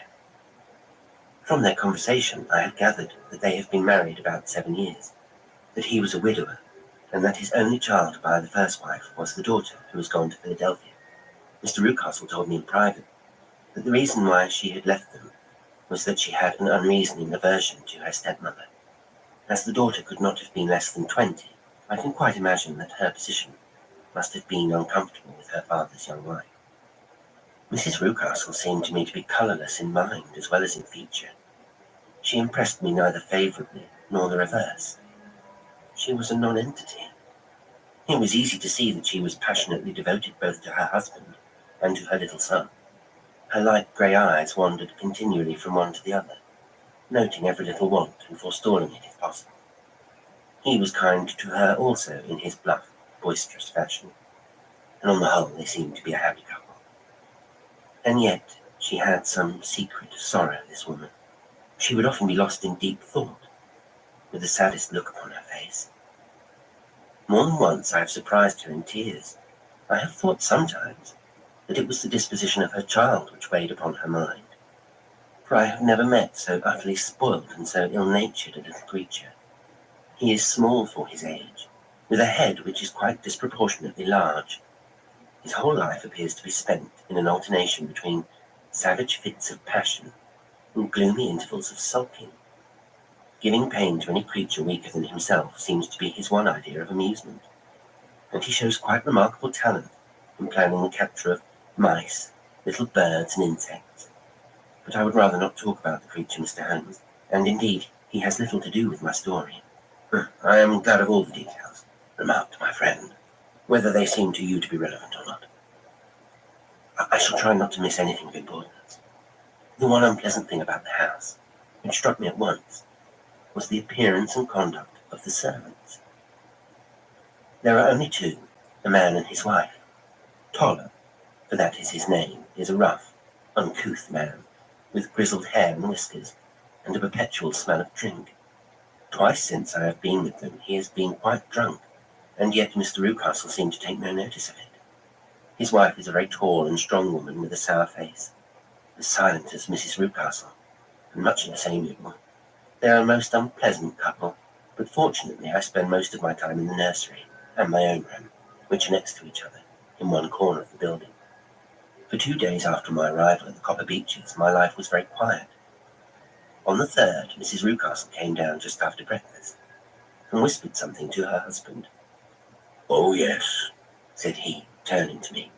"We are very much obliged to you, Miss Hunter, for falling in with our whims so far as to cut your hair.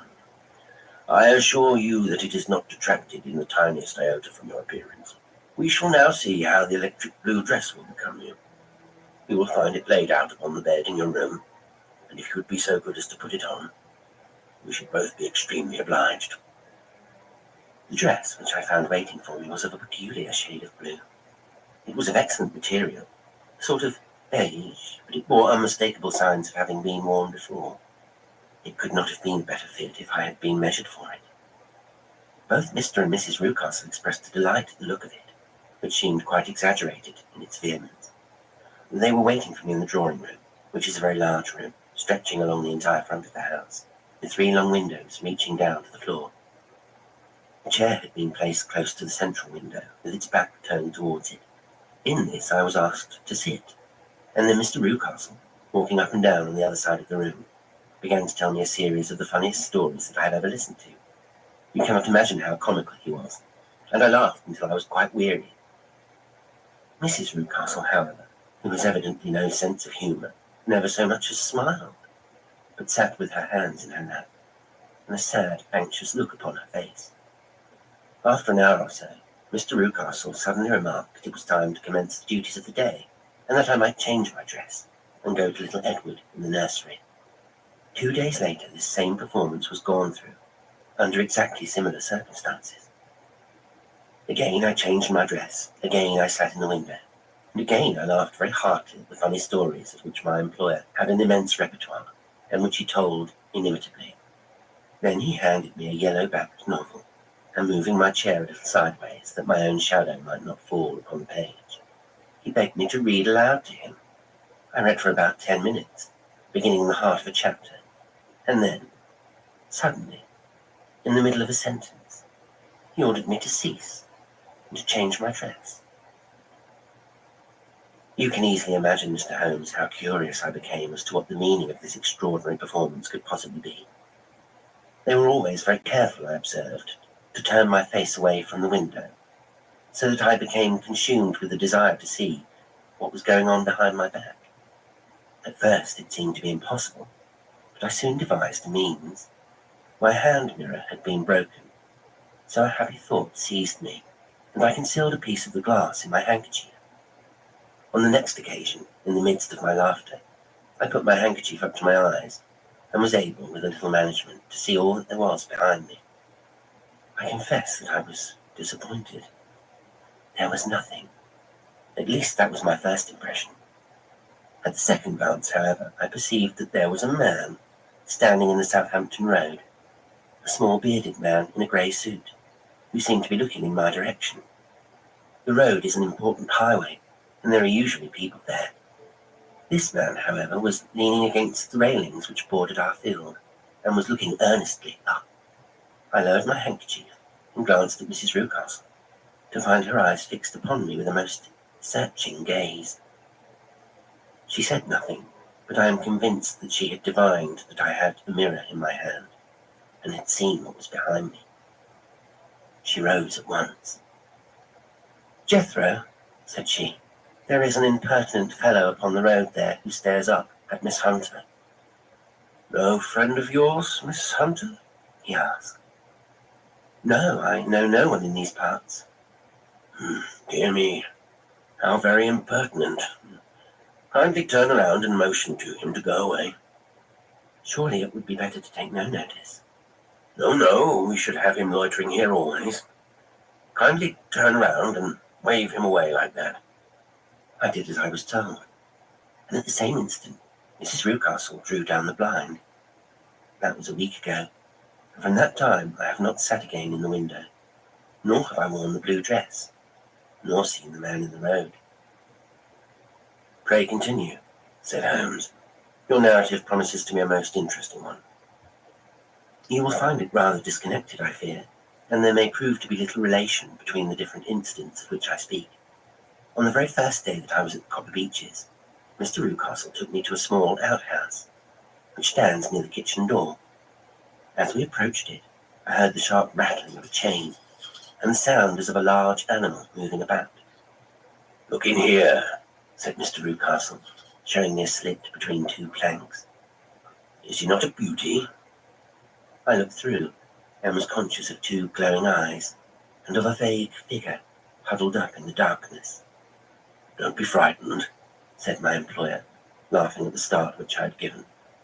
"It's only Carlo, my mastiff. I call him mine, but really old Toller, my groom, is the only man who can do anything with him. We feed him once a day. Not too much then, so that he's always as keen as mustard. Toller lets him loose every night, and God help the trespasser whom he lays his fangs upon. For goodness sake, don't you ever on any pretext set your foot over the threshold at night, for it is as much as your life is worth." The warning was no idle one, for 2 nights later, I happened to look out of my bedroom window about 2 o'clock in the morning. It was a beautiful moonlight night, and the lawn in front of the house was silvered over, and almost as bright as day. I was standing, wrapped in the peaceful beauty of the scene, and I was aware that something was moving under the shadow of the Copper Beeches. As it emerged into the moonshine, I saw what it was. It was a giant dog, as large as a calf, tawny tinted, with hanging jowl, black muzzle, and huge projecting bones. It walked slowly across the lawn, and vanished into the shadow on the other side.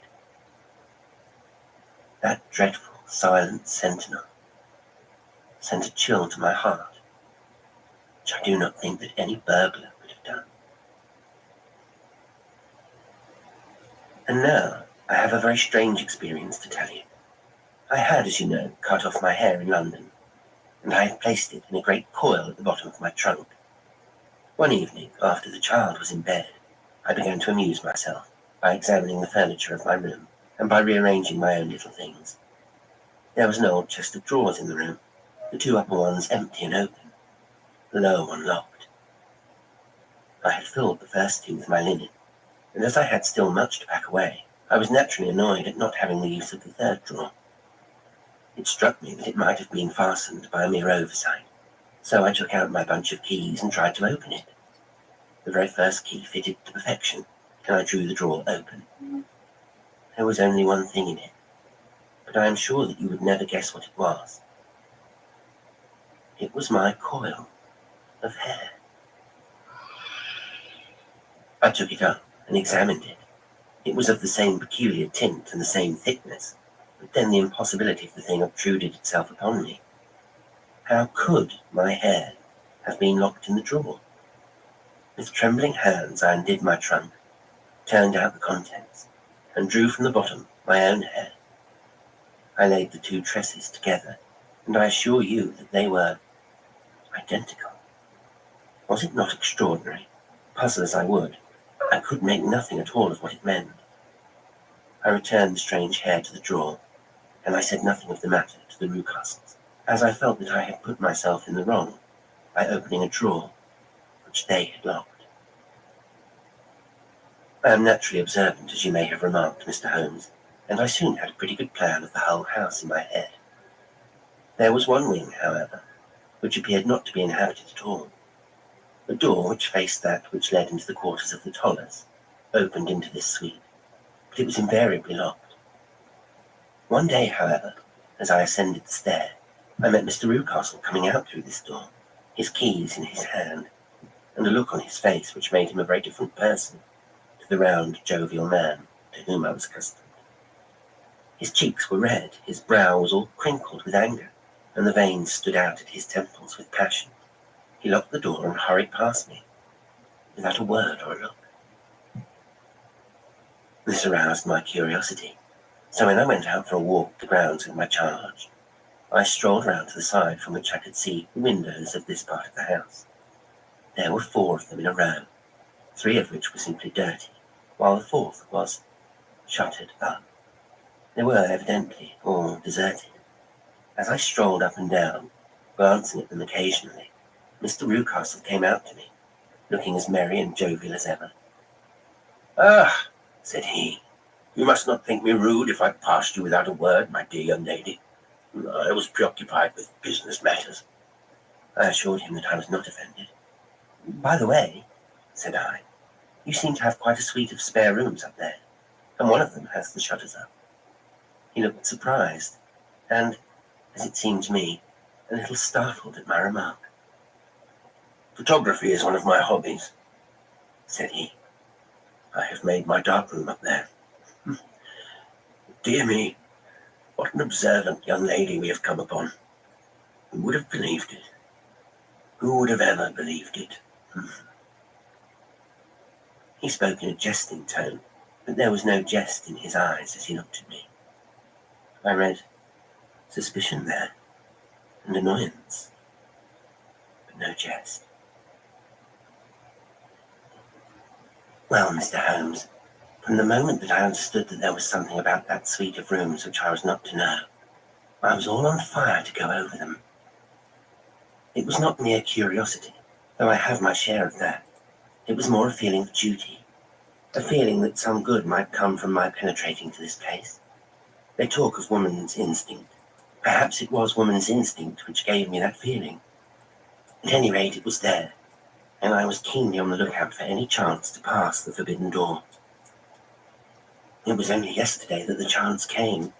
I may tell you that, besides Mr. Rucastle, both Toller and his wife found something to do in these deserted rooms, and I once saw him carrying a large black linen bag with him through the door. Recently he has been drinking hard, and yesterday evening he was very drunk, and when I came upstairs, there was the key in the door. I had no doubt at all that he had left it there. Mr. and Mrs. Rucastle were both downstairs, and the child was with them, so that I had an admirable opportunity. I turned the key gently in the lock, opened the door, and slipped through. There was a little passage in front of me, unpapered and uncarpeted, which turned at a right angle at the farther end. Round this corner were 3 doors in a line, the first and third of which were open. They each led into an empty room, dusty and cheerless, with 2 windows in the one and one in the other, so thick with dirt that the evening light glimmered dimly through them. The centre door was closed, and across the outside of it had been fastened one of the broad bars of an iron bed, padlocked at one end to a ring in the wall, and fastened at the other with a stout cord. The door itself was locked as well, and the key was not there. The barricaded door corresponded clearly with the shuttered window outside, and yet I could see by the glimmer from beneath it that the room was not in darkness. Evidently there was a skylight which let in light from above. As I stood in the passage, gazing at the sinister door and wondering what secret it might veil, I suddenly heard the sound of steps within the room and saw a shadow pass backward and forward against the little slit of dim light that shone out from under the door. A mad, unreasoning terror rose up in me at the sight, Mr. Holmes. My overstrung nerves failed me suddenly, and I turned and ran as though some dreadful hand were behind me, clutching at the skirt of my dress. I rushed down the passage, through the door, and straight into the arms of Mr. Rucastle, who was waiting outside. "So," said he, smiling, "it was you then? I thought that it must be when I saw the door open." "Oh, I'm so frightened," I panted. "My dear young lady, my dear young lady." You cannot think how caressing and soothing his manner was. "What has frightened you, my dear young lady?" But his voice was just a little too coaxing. He overdid it. I was keenly on my guard against him. "I was foolish enough to go into the empty wing," I answered. "But it is so lonely and eerie in this dim light that I was frightened and ran out again. Oh, it is so dreadfully still in there." "Only that?" said he, looking at me keenly. "Why? What did you think?" I asked. "Why do you think that I locked this door?" "I am sure that I do not know." "It is to keep people out who have no business there. You see." He was still smiling in the most amiable manner. "I am sure if I had known." "Well then, you know now. And if you ever put your foot over that threshold again." Here, in an instant, the smile hardened into a grin of rage, and he glared down at me with the face of a demon. "I'll throw you to the mastiff." I was so terrified that I do not know what I did. I suppose that I must have rushed past him into my room. I remember nothing until I found myself lying on my bed, trembling all over. Then I thought of you, Mr. Holmes. I could not live there longer without some advice.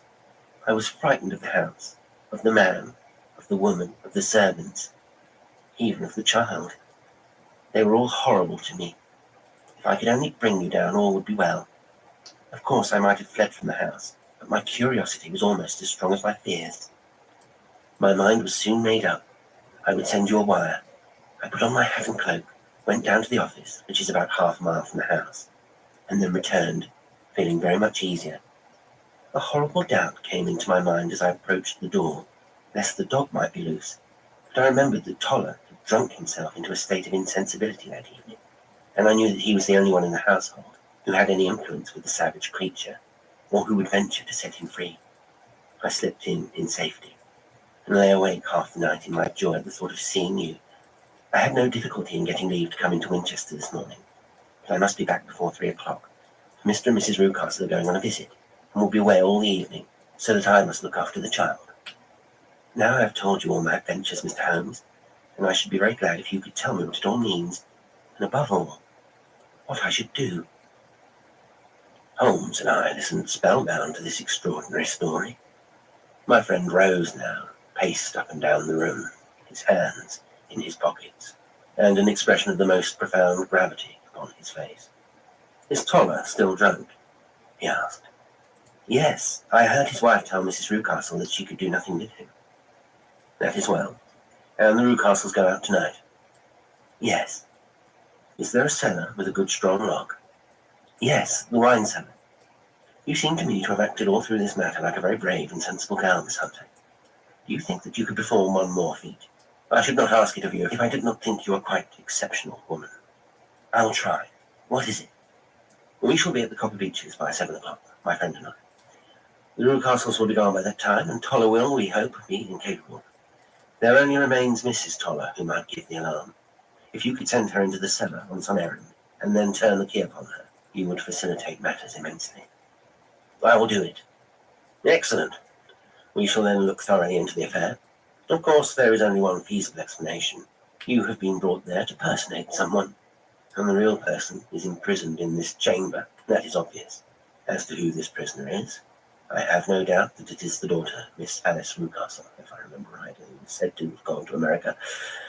You were chosen, doubtless, as resembling her in height, figure, and the colour of your hair. Hers had been cut off, very possibly in some illness through which she has passed, and so, of course, yours had to be sacrificed also. By a curious chance, you came upon her tresses. The man in the road was undoubtedly some friend of hers, possibly her fiancé, and no doubt as you wore the girl's dress and were so like her, he was convinced from your laughter whenever he saw you, and afterwards from your gesture, that Miss Rucastle was perfectly happy, and that she no longer desired his attentions. The dog is let loose at night to prevent him from endeavouring to communicate with her. So much is fairly clear. The most serious point in the case is the disposition of the child. Well, what on earth has that to do with it? I ejaculated. My dear Watson, you as a medical man are continually gaining light as to the tendencies of a child by the study of the parents. Don't you see that the converse is equally valid? I have frequently gained my first real insight into the character of parents by studying their children. This child's disposition is abnormally cruel, merely for cruelty's sake. And whether he derives this from his smiling father, as I should suspect, or from his mother, it bodes evil for the poor girl who is in their power. I am sure that you are right, Mr. Holmes, cried our client. 1,000 things come back to me which make me certain you have hit it. Oh, let us lose not an instant in bringing help to this poor creature. We must be circumspect, for we are dealing with a very cunning man. We can do nothing until 7 o'clock. At that hour we shall be with you, and it will not be long before we solve the mystery. We were as good as our word, for it was just 7 when we reached the Copper Beeches, having put up our trap at a wayside public house. The group of trees, with their dark leaves shining like burnished metal in the light of the setting sun, was sufficient to mark the house, even had Miss Hunter not been standing, smiling on the doorstep. Have you managed it? Asked Holmes. A loud thudding noise came from somewhere downstairs. That is Mrs. Toller in the cellar, said she. Her husband lies snoring on the kitchen rug. Here are his keys, which are the duplicates of Mr. Rucastle's. You have done very well indeed, cried Holmes with enthusiasm. Now lead the way, and we shall soon see the end of this black business. We passed up the stair, unlocked the door, followed on down a passage, and found ourselves in front of the barricade, which Miss Hunter described. Holmes cut the cord and removed the transverse bar. Then he tried the various keys in the lock, but without success. No sound came from within, and at the silence, Holmes's face clouded over. I trust that we are not too late, said he. I think, Miss Hunter, that we had better go in without you. Now, Watson, put your shoulder to it, and we shall see whether we cannot make our way in. It was an old rickety door, and gave at once before our united strength. Together we rushed into the room. It was empty. There was no furniture, save a little pallet bed, a small table, and a basket full of linen. The skylight above was open, and the prisoner gone. There has been some villainy here, said Holmes. This beauty has guessed Miss Hunter's intentions and has carried his victim off. But how? Through the skylight. We shall soon see how he managed it. He swung himself up onto the roof. Ah, yes, he cried.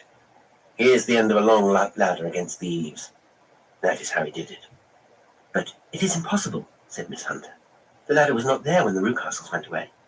He has come back and done it. I tell you that he is a clever and dangerous man. I should not be very much surprised if this were he whose step I hear now upon the stair. I think, Watson, that it would be as well for you to have your pistol ready. The words were hardly out of his mouth before a man appeared at the door of the room, a very fat and burly man with a heavy stick in his hand. Miss Hunter screamed and shrunk against the wall at the sight of him, but Sherlock Holmes sprang forward and confronted him. "You villain," said he. "Where's your daughter?" The fat man cast his eyes round and then up at the open skylight. "It is for me to ask you that," he shrieked. "You thieves, spies and thieves, I've caught you, have I? You are in my power, I'll serve you." He turned and clattered down the stairs as hard as he could go. "He's gone for the dog," cried Miss Hunter. "I have my revolver," said I. Better close the front door, cried Holmes, and we all rushed down the stairs together. We had hardly reached the hall when we heard the baying of a hound, and then a scream of agony, with a horrible worrying sound, which it was dreadful to listen to. An elderly man, with a red face and shaking limbs, came staggering out beside them. "My God!" he cried. "Someone has loosed the dog.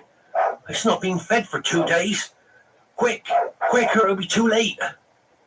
Holmes and I rushed out and round the angle of the house, with Toller hurrying behind us. There was the huge famished brute, its black muzzle buried in Rucastle's throat, while he writhed and screamed upon the ground. Running up, I blew its brains out. Then it fell over, with its keen white teeth still meeting in the great creases of his neck. With much labour we separated them, and carried him, living but horribly mangled, into the house. We laid him upon the drawing-room sofa, and having dispatched the sobered Toller to bear the news to his wife, I did what I could to relieve his pain. We were all assembled round him when the door opened, and a tall, gaunt woman entered the room. "Mrs. Toller," cried Miss Hunter. "Yes, miss. Mr. Rucastle let me out when he came back before he went up to you. Oh, miss, it is a pity you didn't let me know what you were planning, for I would have told you that your pains were wasted." "Ah," said Holmes, looking keenly at her. "It is clear that Mrs. Toller knows more about this matter than anyone else." "Yes, sir, I do, and I am ready enough to tell what I know." "Then pray sit down, and let us hear it, for there are several points on which I must confess that I am still in the dark." "I will soon make it clear to you," said she, "and I'd have done so before now if I could have got out from that cellar. If there's police court business over this, you'll remember that I was the one that stood your friend, and that I was Miss Alice's friend too. She was never happy at home, Miss Alice wasn't, from the time that her father married again. She was slighted like, and had no say in anything, but it never really became bad for her until after she met Mr. Fowler at a friend's house. As well as I could learn, Miss Alice had rights of her own by will, but she was so quiet and patient she was, that she never said a word about them, but just left everything in Mr. Rucastle's hands. He knew he was safe with her, but when there was a chance of her husband coming forward, who would ask for all that the law would give him, then her father thought it time to put a stop on it. He wanted her to sign a paper, so that whether she married or not, he could use her money. And when she wouldn't do it, he kept on worrying her until she got brain fever, and for 6 weeks was at death's door. Then she got better at last, all worn to a shadow, and with her beautiful hair cut off, but that didn't make no change in her young man, and he stuck to her as true as man could be." "Ah," said Holmes, "I think that what you have been good enough to tell us makes the matter fairly clear, and that I can deduce all that remains. Mr. Rucastle then, I presume, took to this system of imprisonment." "Yes, sir, and brought Miss Hunter down from London in order to get rid of the disagreeable persistence of Mr. Fowler." "That was it, sir. But Mr. Fowler, being a persevering man, as a good seaman should be, blockaded the house, and having met you, succeeded by certain arguments, metallic or otherwise, in convincing you that your interests were the same as his.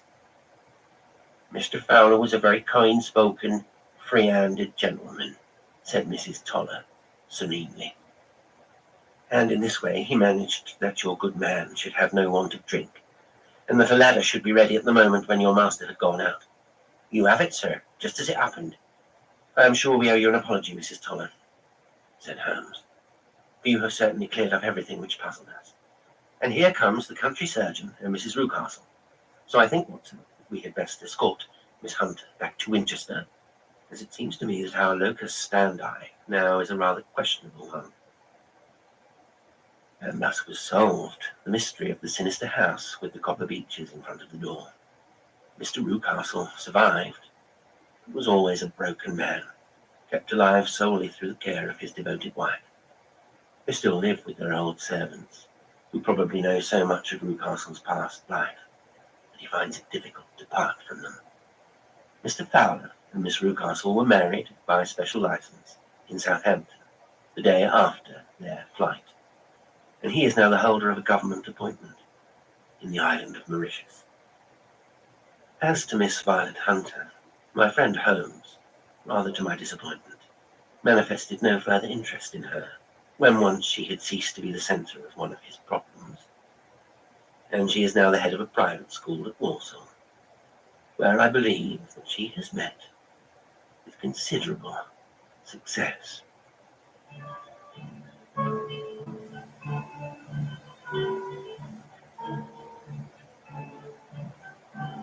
Today's story was The Adventure of the Copper Beeches by Sir Arthur Conan Doyle.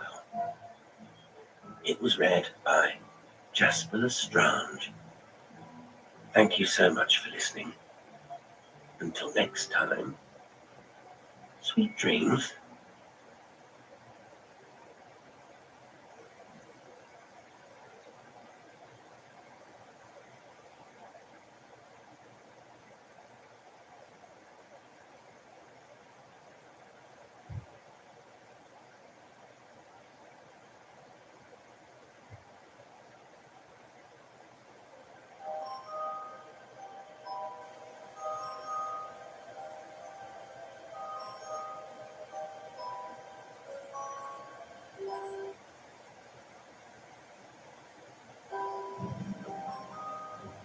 Tarnhelm by Hugh Walpole.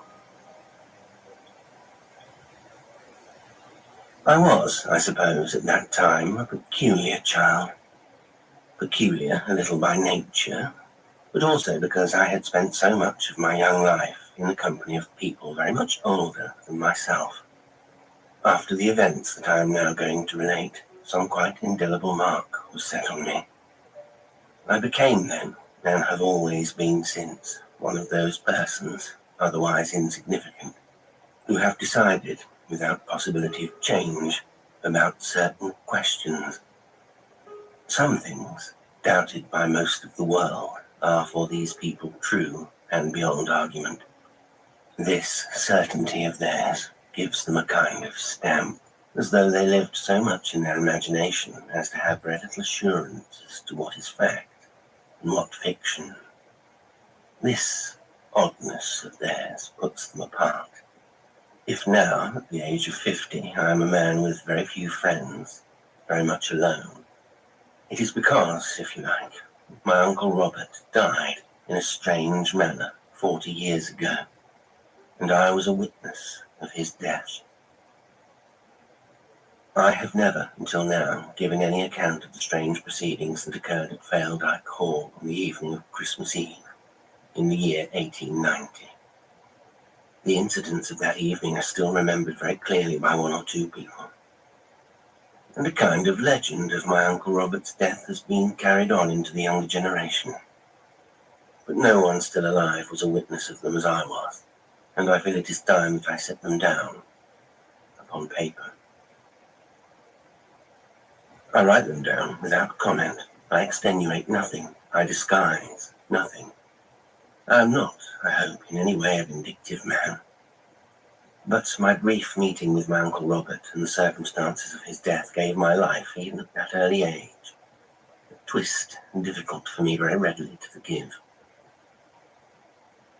As to the so-called supernatural element in my story, everyone must judge for himself about that. We deride or we accept according to our natures. If we are built of a certain solid, practical material, the probability is that no evidence, however definite, however first-hand, will convince us. If dreams are our daily portion, one dream more or less will scarcely shake our sense of reality. However, to my story. My father and mother were in India from my 8th to my 13th years. I did not see them, except on 2 occasions when they visited England. I was an only child, loved dearly by both my parents, who, however, loved one another yet more. They were an exceedingly sentimental couple of the old-fashioned kind. My father was in the Indian Civil Service and wrote poetry. He even had his epic, Tantalus, a poem in 4 cantos, published at his own expense. This, added to the fact that my mother had been considered an invalid before he married her, made my parents feel that they bore a very close resemblance to the Brownings. And my father even had a pet name for my mother that sounded curiously like the famous and hideous Bar. I was a delicate child, was sent to Mr. Ferguson's private academy at the tender age of 8, and spent my holidays as the rather unwanted guest of various relations. Unwanted because I was, I imagine, a difficult child to understand. I had an old grandmother who lived at Folkestone, 2 aunts who shared a little house in Kensington, an aunt, uncle, and a brood of cousins inhabiting Cheltenham, and 2 uncles who lived in Cumberland. All these relations, except the 2 uncles, had their proper share of me, and for none of them had I any great affection. Children were not studied in those days as they are now. I was thin, pale, and bespectacled, aching for affection, but not knowing at all how to obtain it. Outwardly undemonstrative, but inwardly emotional and sensitive, playing games because of my poor sight very badly, reading a great deal more than was good for me, and telling myself stories all day, part of every night. All of my relations tired of me, I fancy, in turn, and at last it was decided that my uncles in Cumberland must do their share. These 2 were my father's brothers, the eldest of a long family of which he was the youngest. My Uncle Robert, I understood, was nearly 70, my Uncle Constance some 5 years younger. I remember always thinking that Constance was a funny name for a man. My Uncle Robert was the owner of Faledyke Hall, a country house between the Lake of Wastwater and the little town of Seascale on the seacoast. Uncle Constance had lived with Uncle Robert for many years. It was decided after some family correspondence that Christmas of this year, 1890, should be spent by me at Faledyke Hall. I was at this time just 11 years old, thin and skinny, with a bulging forehead, large spectacles, and a nervous, shy manner. I always set out, I remember, on any new adventures with mingled emotions of terror and anticipation. Maybe this time the miracle would occur, or I should discover a friend or a fortune, should cover myself with glory in some unexpected way, be at last what I always longed to be, a hero. I was glad that I was not going to any of my other relations for Christmas, and especially not to my cousins at Cheltenham, who teased and persecuted me, and were never free of ear-splitting noises. What I wanted most in life was to be allowed to read in peace. I understood that at Faledyke there was a glorious library. My aunt saw me into the train.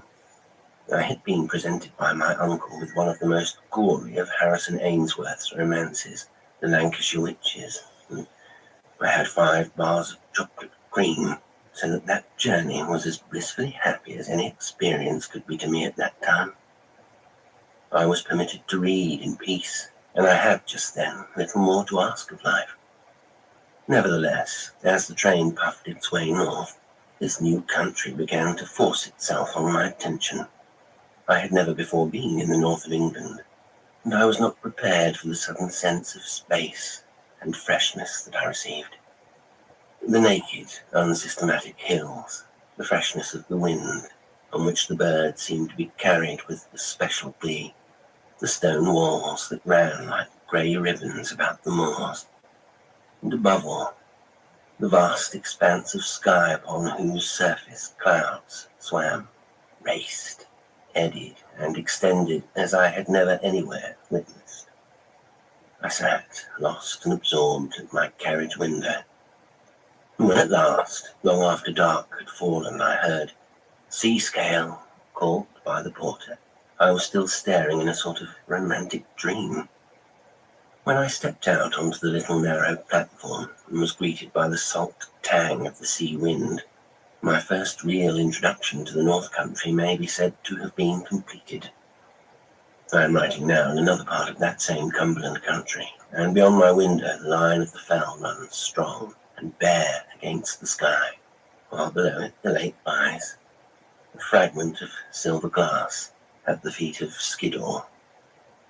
It may be that my sense of the deep mystery of this country had its origin in this same strange story that I am now relating.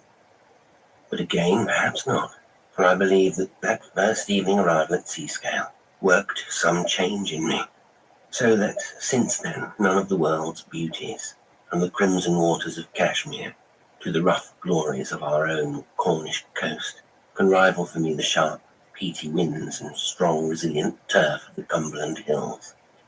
That was a magical drive in the pony trap to Vale Dyke that evening.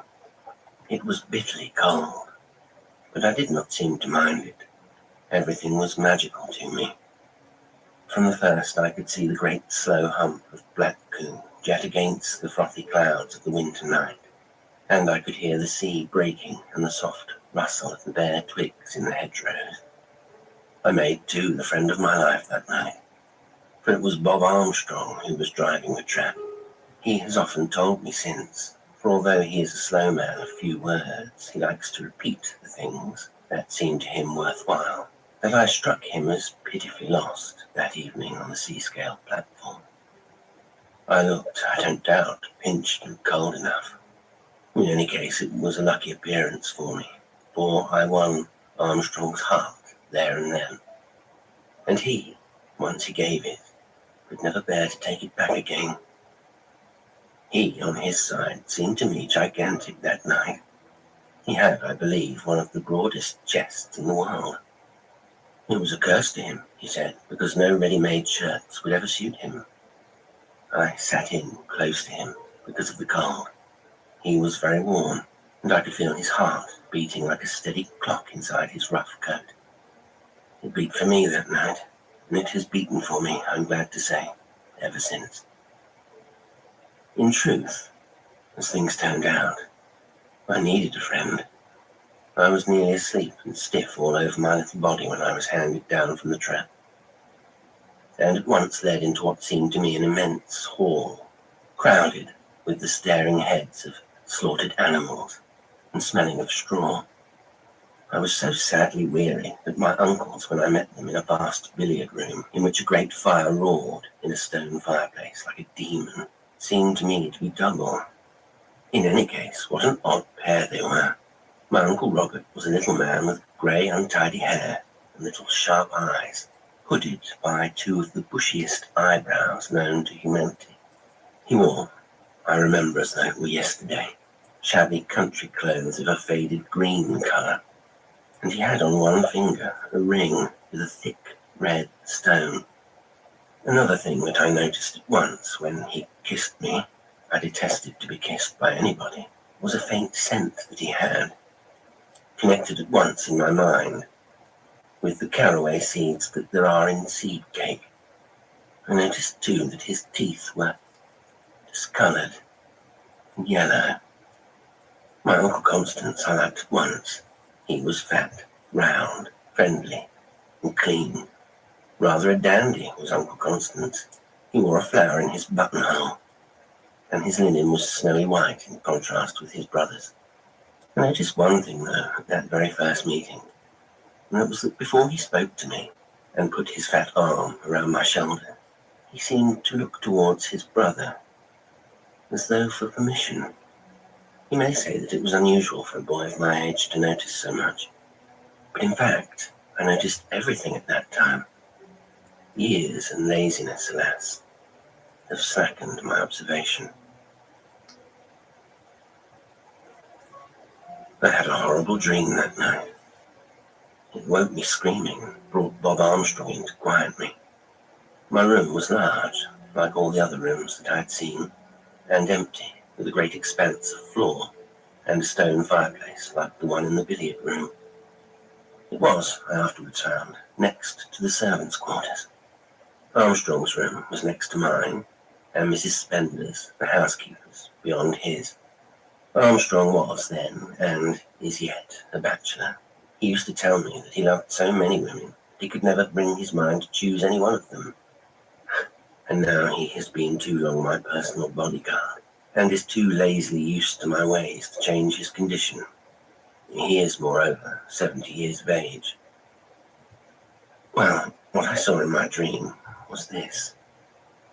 They had lit a fire for me, and it was necessary. The room was of an icy coldness, and I dreamt that I awoke to see the flames rise to a last vigor before they died away. In the brilliance of that illumination, I was conscious that something was moving in the room.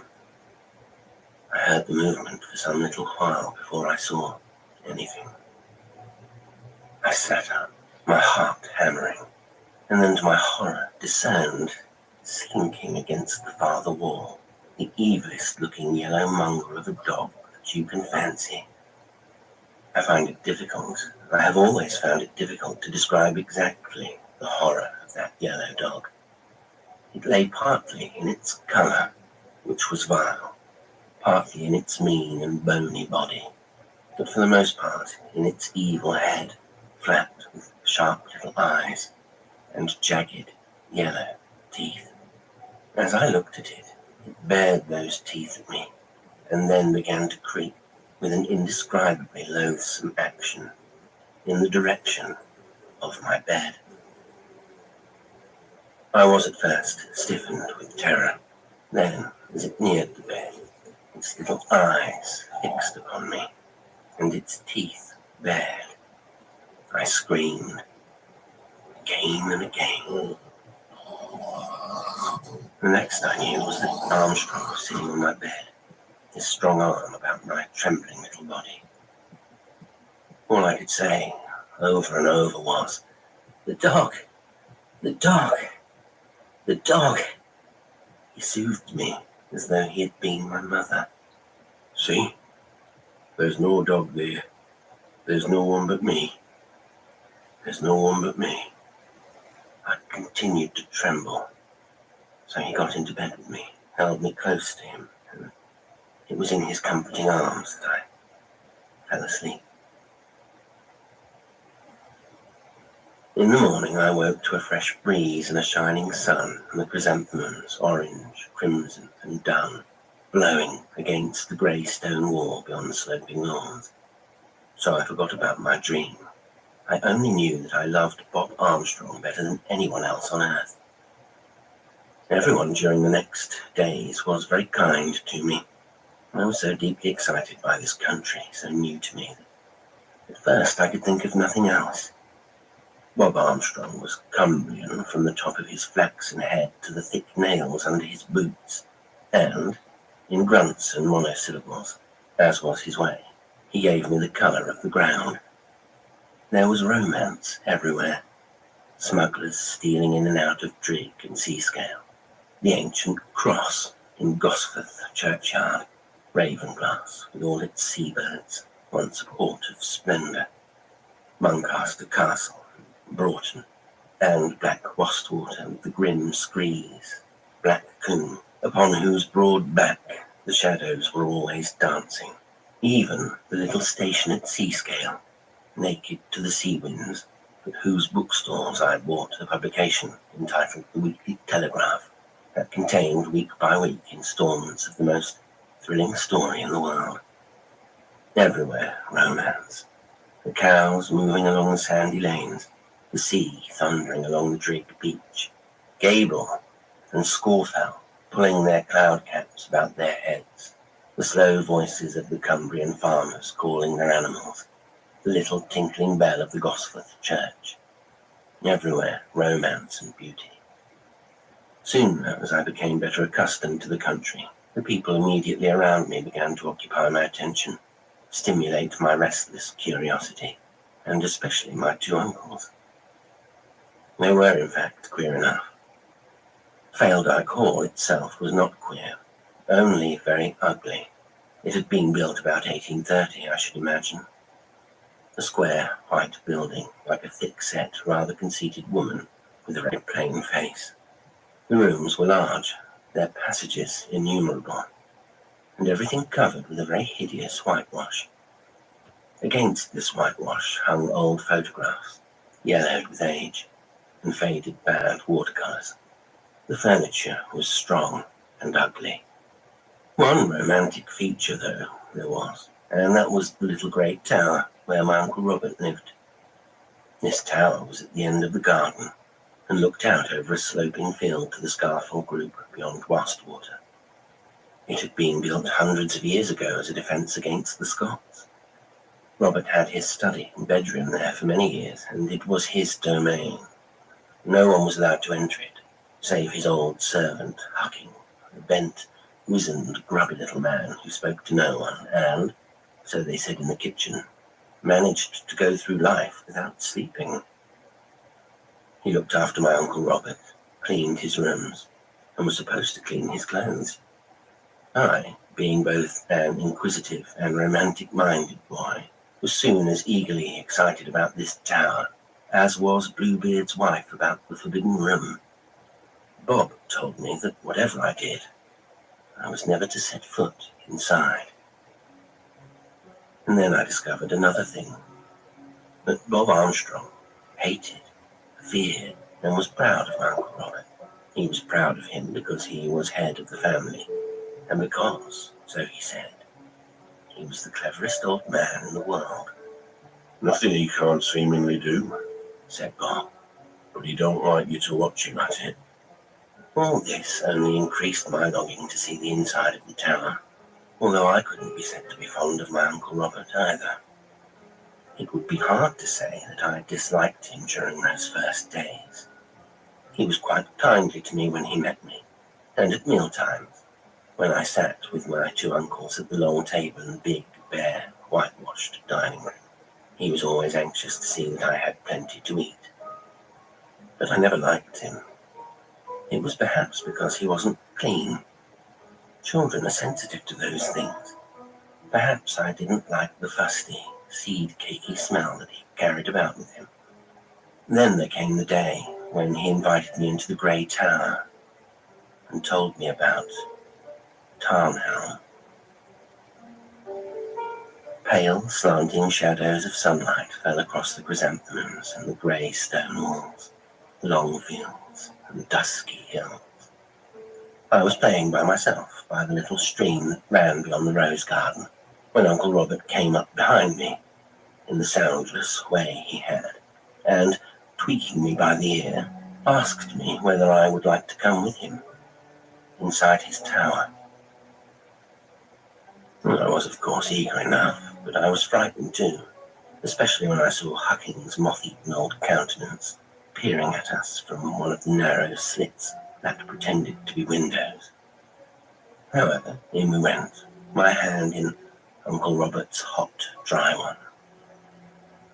There wasn't, in reality, so very much to see when you were inside, all untidy and musty, with cobwebs over the doorways, and old pieces of rusty iron, and empty boxes in the corners, and the long table in Uncle Robert's study covered with 1,000 things.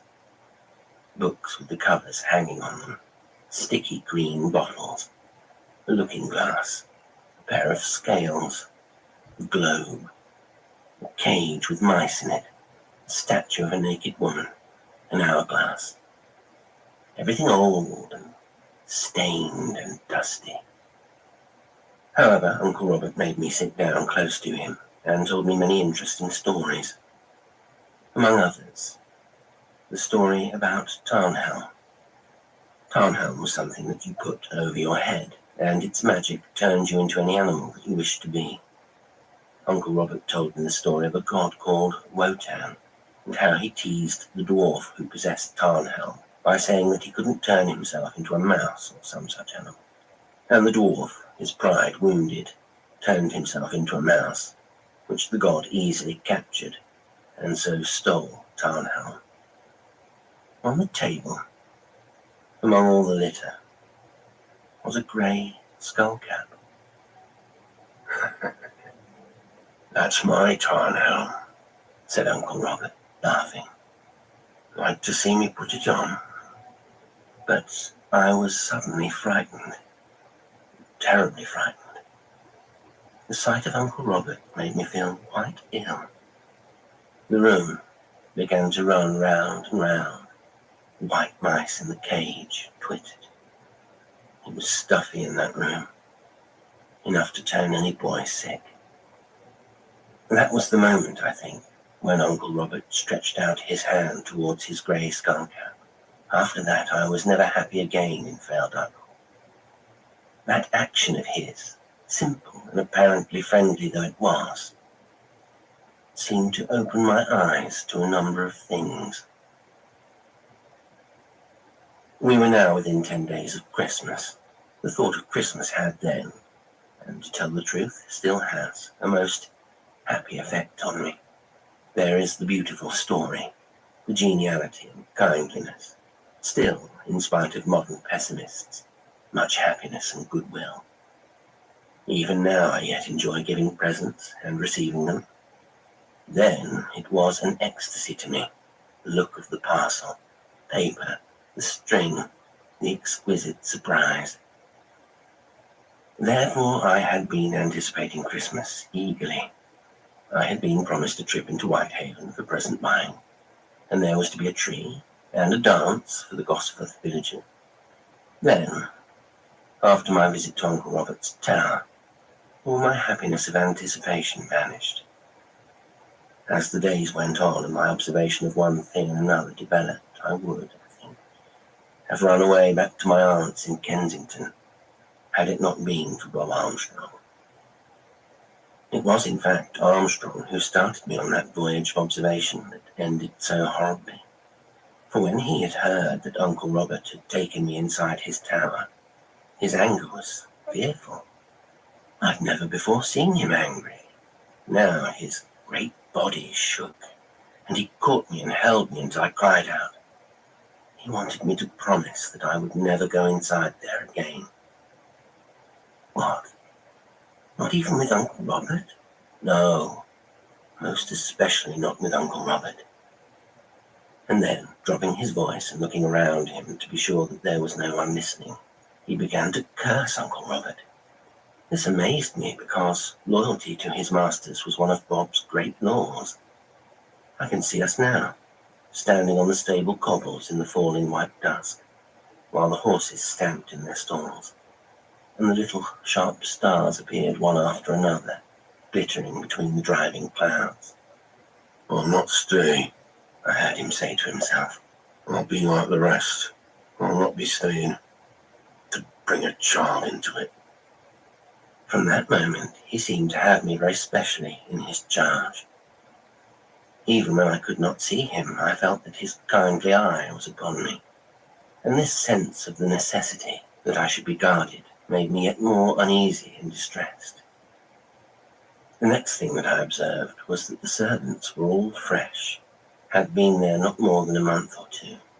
Then, only a week before Christmas, the housekeeper departed. Uncle Constance seemed greatly upset at these occurrences. Uncle Robert did not seem in the least affected by them.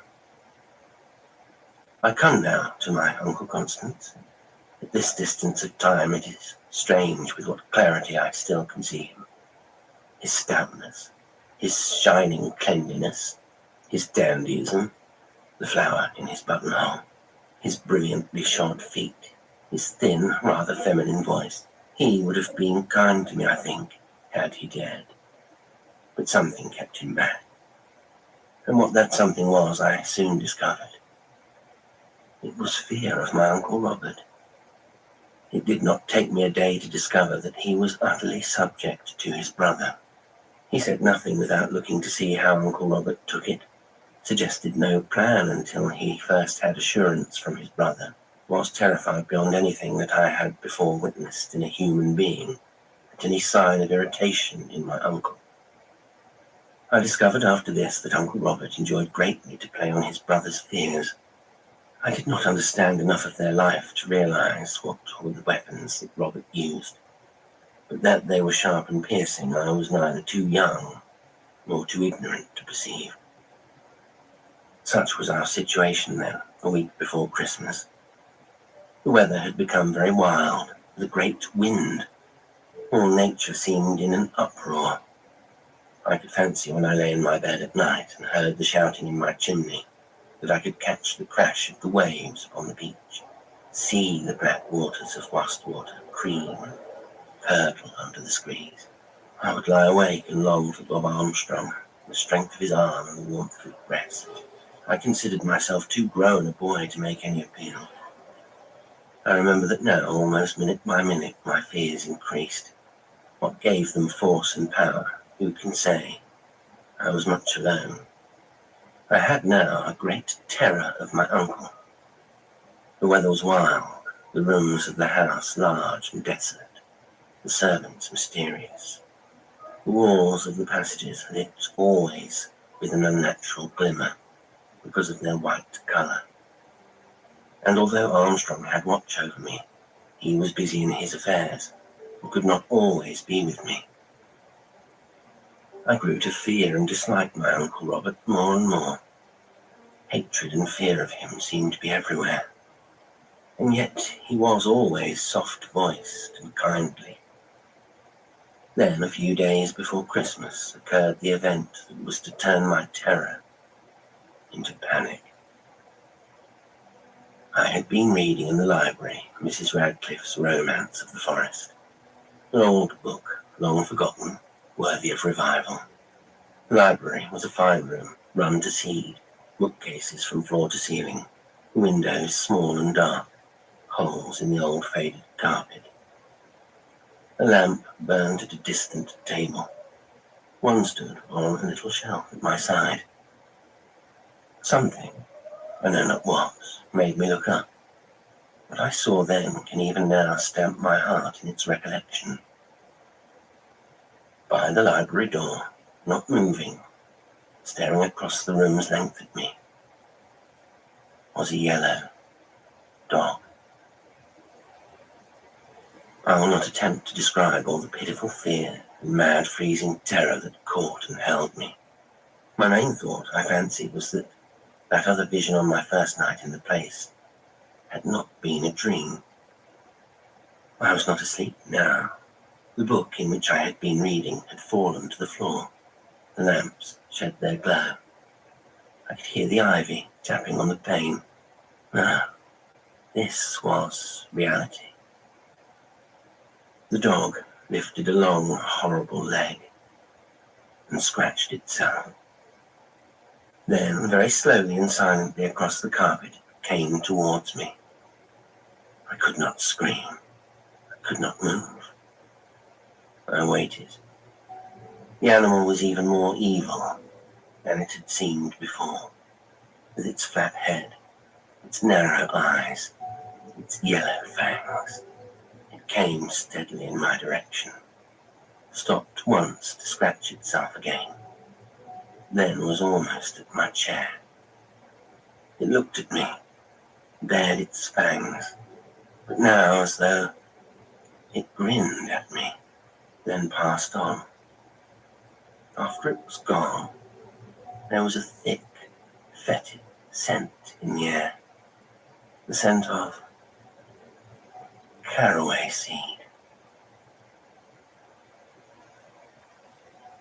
I think now, looking back, that it was remarkable enough that I, a pale, nervous child who trembled at every sound, should have met the situation as I did. I said nothing about the dog to any living soul, not even to Bob Armstrong. I hid my fears, and fears of a beastly and sickening kind they were too, within my breast. I had the intelligence to perceive, and how I caught in the air the awareness of this I can't, at this distance, understand. I was playing my little part in the climax to something that had been piling up for many a month, like the clouds over Gable. Understand that I offer from first to last in this no kind of explanation. There is possibly, and to this day I cannot quite be sure, nothing to explain. My Uncle Robert died simply, but you shall hear. What was beyond any doubt or question was that it was after my seeing the dog in the library that Uncle Robert changed so strangely in his behaviour to me. That may have been the merest coincidence. I only know that as one grows older, one calls things coincidence, more and more seldom. In any case, that same night at dinner, Uncle Robert seemed 20 years older. He was bent, shriveled, would not eat, snarled at anyone who spoke to him, and especially avoided even looking at me. It was a painful meal, and it was after it when Uncle Constance and I were sitting alone in the old yellow-papered drawing room, a room with 2 ticking clocks forever racing one another, that the most extraordinary thing occurred. Uncle Constance and I were playing draughts. The only sounds were the roaring of the wind down the chimney, the hiss and splutter of the fire, the silly ticking of the clocks. Suddenly, Uncle Constance put down the piece that he was about to move and began to cry. To a child, it is always a terrible thing to see a grown-up person cry, and even to this day, to hear a man cry is very distressing to me. I was moved desperately by poor Uncle Constance, who sat there, his head in his white, plump hands, all his stout body shaking. I ran over to him, and he clutched me and held me as though he would never let me go. He sobbed incoherent words about protecting me, caring for me, seeing that monster. At the word, I remember that I too began to tremble. I asked my uncle, what monster? But he could only continue to murmur incoherently about it, hate, and not having the pluck, and if only he had the courage. Then, recovering a little, he began to ask me questions. Where had I been? Had I been into his brother's tower? Had I seen anything that frightened me? If I did, would I tell him? And then he muttered that he would never have allowed me to come had he known that it would go as far as this, that it would be better if I went away that night, and that if he were not afraid. Then he began to tremble again, and to look at the door, and I trembled too. He held me in his arms. Then we thought that there was a sound, and we listened, our heads up, our 2 hearts hammering, but it was only the clocks ticking, and the wind shrieking, as though it would tear the house to pieces. That night, however, when Bob Armstrong came up to bed, he found me sheltering there. I whispered to him that I was frightened. I put my arms around his neck and begged him not to send me away. He promised me that I should not leave him, and I slept all night in the protection of his strength. How, though, can I give any true picture of the fear that pursued me now? For I knew from what both Armstrong and Uncle Constance had said that there was real danger, that it was no hysterical fancy of mine or ill-digested dream. It made it worse that Uncle Robert was now no more seen. He was sick. He kept within his tower, cared for by his old wizened manservant, and so being nowhere, he was everywhere. I stayed with Armstrong when I could, but a kind of pride prevented me from clinging like a girl to his coat. A deathly silence seemed to fall about the place. No one laughed or sang. No dog barked. No bird sang. 2 days before Christmas, an iron frost came to grip the land. The fields were rigid. The sky itself seemed to be frozen grey, and under the olive cloud, Scorful and Gable were black. Christmas Eve came. On that morning, I remember I was trying to draw some childish picture of one of Mrs. Radcliffe's scenes. The double doors unfolded, and Uncle Robert stood there. He stood there, bent, shriveled, his long grey locks falling over his collar, his bushy eyebrows thrust forward. He wore his old green suit, and on his finger gleamed his heavy red ring. I was frightened, of course, but also I was touched with pity. He looked so old, so frail, so small in this large, empty house. Uncle Robert, I asked timidly, are you better? He bent still lower until he was almost on his hands and feet. Then he looked up at me, and his yellow teeth were bared, almost as an animal snarls. Then the doors closed again.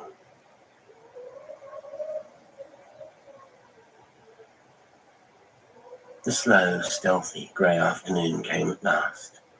I walked with Armstrong to Gosforth village on some business that he had. We said no word of any matter at the hall. I told him, he has reminded me, of how fond I was of him, and that I wanted to be with him always. And he answered that perhaps it might be so, little knowing how true that prophecy was to stand. Like all children, I had a great capacity for forgetting the atmosphere that I was not at that moment in, and I walked beside Bob along the frozen roads, with some of my fears surrendered. But not for long. It was dark when I came into the long, yellow drawing room. I could hear the bells of Gosforth Church pealing as I passed from the anteroom. A moment later, there came a shrill, terrified cry. "Who's that? Who is it?" It was Uncle Constance, who was standing in front of the yellow silk window curtains, staring at the dusk. I went over to him, and he held me close to him. "Listen," he whispered. "What can you hear?" The double doors through which I had come were half open. At first I could hear nothing but the clocks, the very faint rumble of a cart on the frozen road. There was no wind. My uncle's fingers gripped my shoulder. "Listen," he said again, and now I heard. On the stone passage, beyond the drawing room, was the patter of an animal's feet. Uncle Constance and I looked at one another. In that exchanged glance, we confessed that our secret was the same. We knew what we should see. A moment later, it was there, standing in the double doorway, crouching a little, and staring at us with a hatred that was mad and sick. The hatred of a sick animal, crazy with unhappiness, but loathing us more than its own misery. Slowly it came towards us, and to my reeling fancy, all the room seemed to stink of caraway seed. "Keep back! Keep away!" my uncle screamed. I became oddly in my turn the protector. "It shan't touch you! It shan't touch you, Uncle!" I called. But the animal came on. It stayed for a moment near a little round table that contained a composition of dead waxen fruit under a glass dome. It stayed there, its nose down, smelling the ground. Then, looking up at us, it came on again. Oh God, even now as I write after all these years, it is with me again. The flat skull, the cringing body in its evil colour, and that loathsome smell. It slobbered a little at its jaw. It bared its fangs. Then I screamed, hid my face in my uncle's breast, and saw that he held in his trembling hand a thick, heavy, old-fashioned revolver. Then he cried out, "Go back, Robert! Go back!" The animal came on. He fired. The detonation shook the room. The dog turned and, blood dripping from its throat, crawled across the floor. By the door it halted, turned, and looked at us.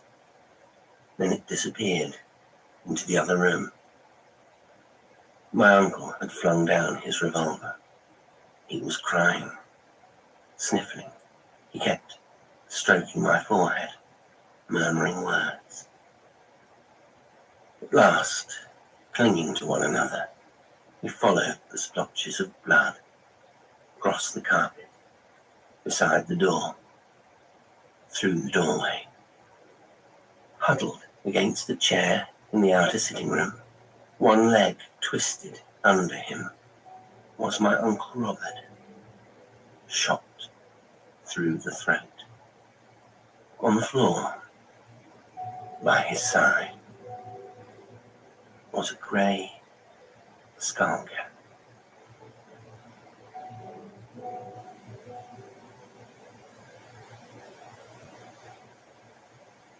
Today's story was Tarnhelm, or The Death of My Uncle Robert, by Hugh Walpole. It was read by Jasper Strange. Thank you for listening. Until next time, sweet dreams.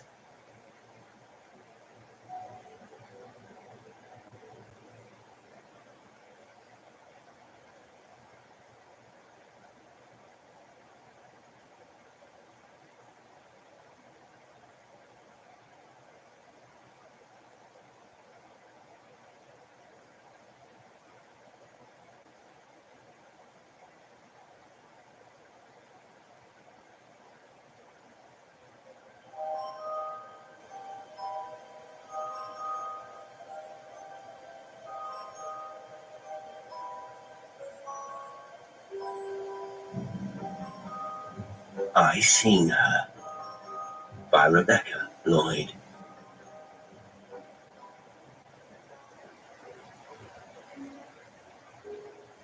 The worst of it all was that those two boys were once as close as bark to tree. I'd often seen them from my cottage when they were small, walking along the edge of the ridge, Jonas following Gardner and having to run a little to keep up with him. But the queer thing is, even though they have turned pure enemy, they still cannot live one without the other, and I'm guessing, despite their hatred, they will not part ways, knowing by instinct that sharing the burthen is crucial if both are to keep their sanity, or, if it comes to it, lives. I had been aware how deeply troubled Jonas was for a good while, but it was not until he came to stay for a few months when he was about 16 that I was able to persuade him to talk to me freely. Even so, he only spoke in hasty snatches before he couldn't bear it any longer, and I saw then how mightily he was obsessed with the business. And it took only the sudden movement of a bird or the bluster of the field wind to start him up horribly and have him blink and sway and prowl about and bend to squint through the tiny windows of my cottage, one by one. He was calmer when evenings came, and we would often sit together on the potato boxes against the cottage wall and watch the moths. They came in great numbers to the outside lamp, the large pale ones, the flitting ones, and those strangely patterned, all blipping and banging in the yellow light. Do you remember when you were little, Jonas? How you loved every creature you saw, from the most awkward to those that might have been made by angels, and how you'd come to the house to show me the insects you'd captured, and how we talked about all manner of wonderful things. Yes, Miss Carver, I remember, of course. And we said it was often difficult to know if something had been created by God or the devil. And when we fell upon the notion that God and the devil might be the same, we lowered our voices, even though the nearest neighbor was, and still is, many furlongs away. Jonas turned to me, frowning. If ever there was proof of that, she is it. God and the devil being the same, I mean. When did you last see her? I asked. On the Monday gone, just after that misty rain down on the back road. Did she stay long? I ventured, looking into the mothy night. For a while. She was doing that thing I told you about before, Miss Carver.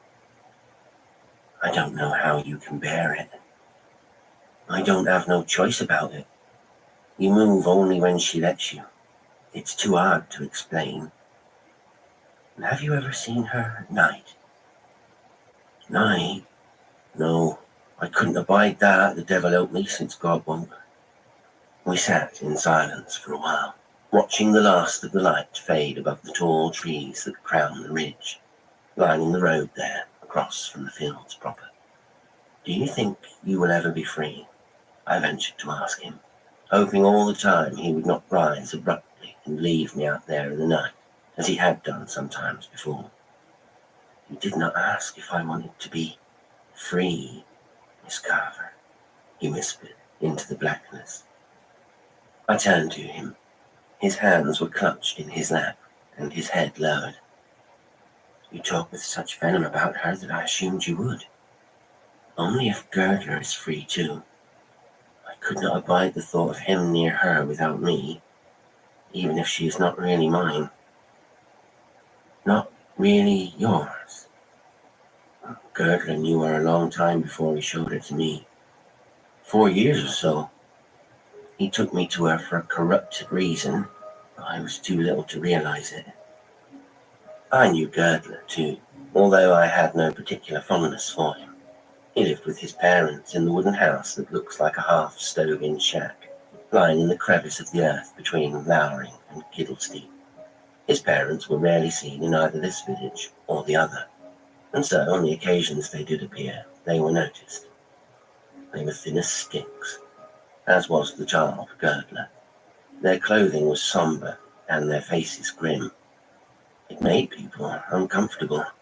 Some thought they followed a curious religion, but nobody could describe what it was or give it a name. Out of politeness, most of us went to their funeral.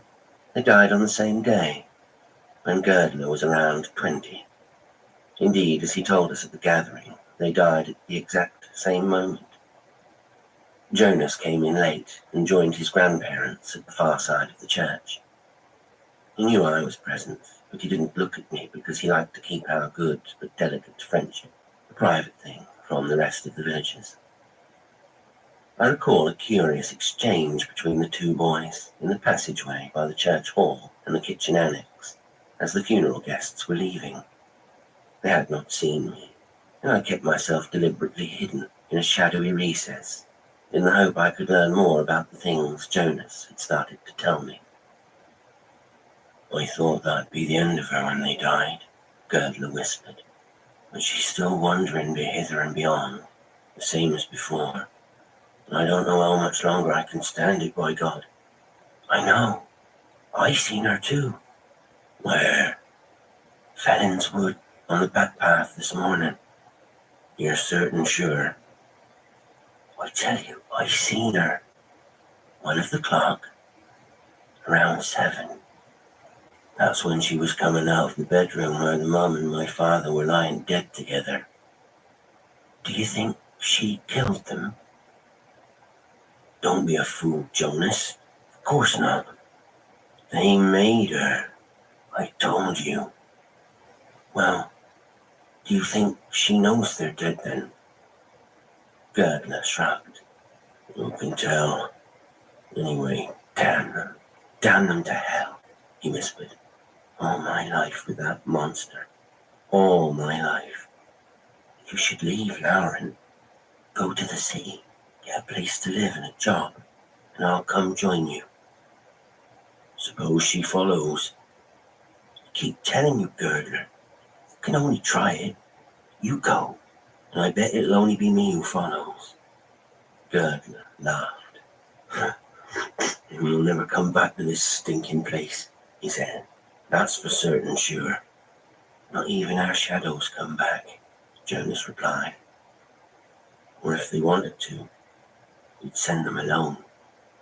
I waited for some time after the boys had left before making my way out through the side door and taking the shortcut home.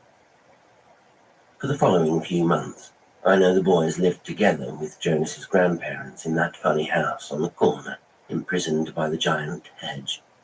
Then, before too long, Girdler did leave. He got on the bus that waits at the peak of the hill, taking with him a large suitcase and a rucksack. Jonas accompanied him and watched the bus pull away. For a while he did not move, but stared into the distance, shifting from one foot to the other, before turning and making his way back down again. He spotted me then by Arnold's field, where I'd been gathering cob nuts. "That's him gone all right," he said, on passing. "You'll miss him?" I called out. "No, it's him will miss Lowren more like. You see if he doesn't." And sure enough, Girdler was back within 6 months, and had nothing to say about his time in the city. "He's come back changed, though," Jonas told me. "He wants to know everything that went on while he was gone." I laughed at that. Whatever does go in Lowering or Kiddlesteep, you know my meaning, Miss Carver. What went on between you and her? Is that it? Yes.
was behind me.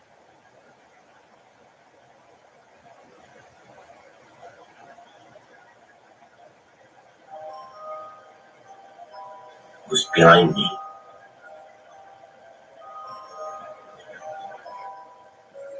Hey, Unit 207, stop fucking with. I Seen Her by Rebecca Lloyd.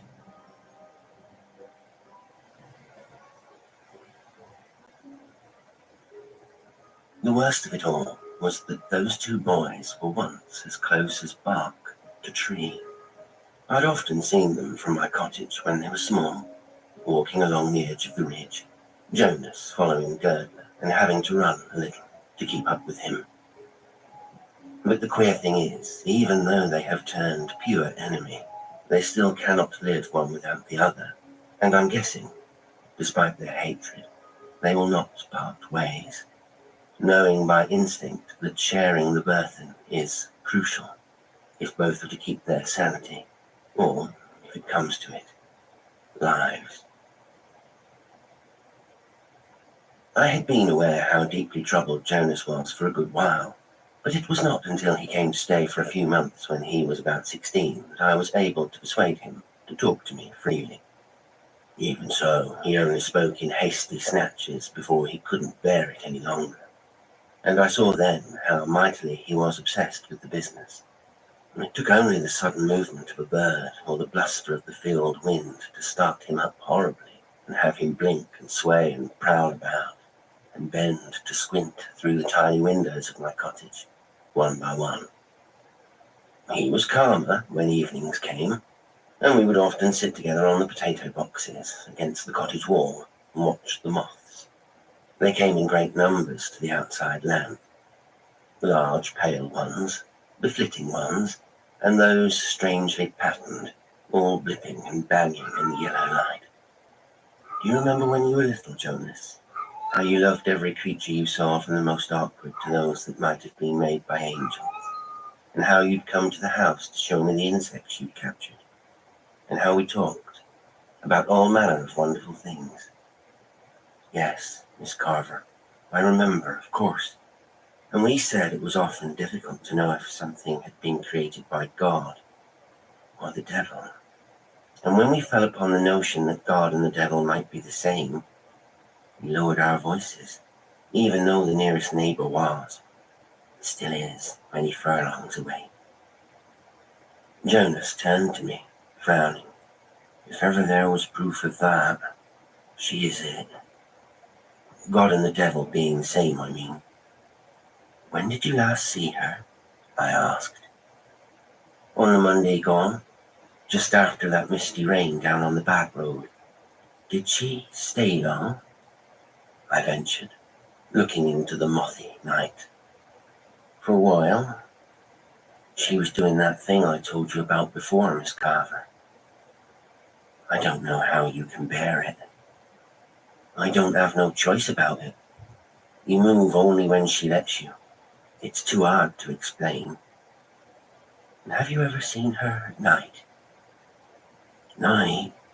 No, I couldn't abide that, the devil help me, since God won't. We sat in silence for a while, watching the last of the light fade above the tall trees that crown the ridge, lining the road there across from the fields proper. Do you think you will ever be free? I ventured to ask him, hoping all the time he would not rise abruptly and leave me out there in the night, as he had done sometimes before. He did not ask if I wanted to be free, Miss Carver, he whispered into the blackness. I turned to him. His hands were clutched in his lap, and his head lowered. You talk with such venom about her that I assumed you would. Only if Girdler is free too. I could not abide the thought of him near her without me, even if she is not really mine. Not really yours. Girdler knew her a long time before he showed her to me. 4 years or so. He took me to her for a corrupted reason. I was too little to realize it. I knew Girdler too, although I had no particular fondness for him. He lived with his parents in the wooden house that looks like a half-stove-in shack lying in the crevice of the earth between Lowering and Kiddlesteep. His parents were rarely seen in either this village or the other, and so on the occasions they did appear, they were noticed. They were thin as sticks, as was the child, Girdler. Their clothing was sombre, and their faces grim. It made people uncomfortable. Some thought they followed a curious religion, but nobody could describe what it was or give it a name. Out of politeness, most of us went to their funeral. They died on the same day, when Girdler was around 20. Indeed, as he told us at the gathering, they died at the exact same moment. Jonas came in late and joined his grandparents at the far side of the church. He knew I was present, but he didn't look at me because he liked to keep our good but delicate friendship a private thing from the rest of the villagers. I recall a curious exchange between the two boys in the passageway by the church hall and the kitchen annex as the funeral guests were leaving. They had not seen me, and I kept myself deliberately hidden in a shadowy recess in the hope I could learn more about the things Jonas had started to tell me. I thought that'd be the end of her when they died, Girdler whispered, but she's still wandering hither and beyond, the same as before. And I don't know how much longer I can stand it, by God. I know. I seen her too. Where? Felon's Wood, on the back path this morning. You're certain sure? I tell you, I seen her. 1 o'clock, around 7. That's when she was coming out of the bedroom where the mum and my father were lying dead together. Do you think she killed them? Don't be a fool, Jonas. Of course not. They made her. I told you. Well, do you think she knows they're dead then? Girdler shrugged. Who can tell? Anyway, damn them. Damn them to hell, he whispered. All my life with that monster. All my life. You should leave, Lauren. Go to the city. Get a place to live and a job. And I'll come join you. Suppose she follows. I keep telling you, Girdler. You can only try it. You go. And I bet it'll only be me who follows.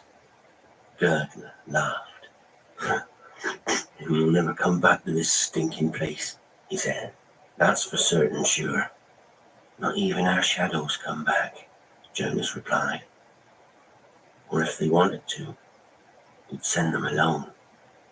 I waited for some time after the boys had left before making my way out through the side door and taking the shortcut home.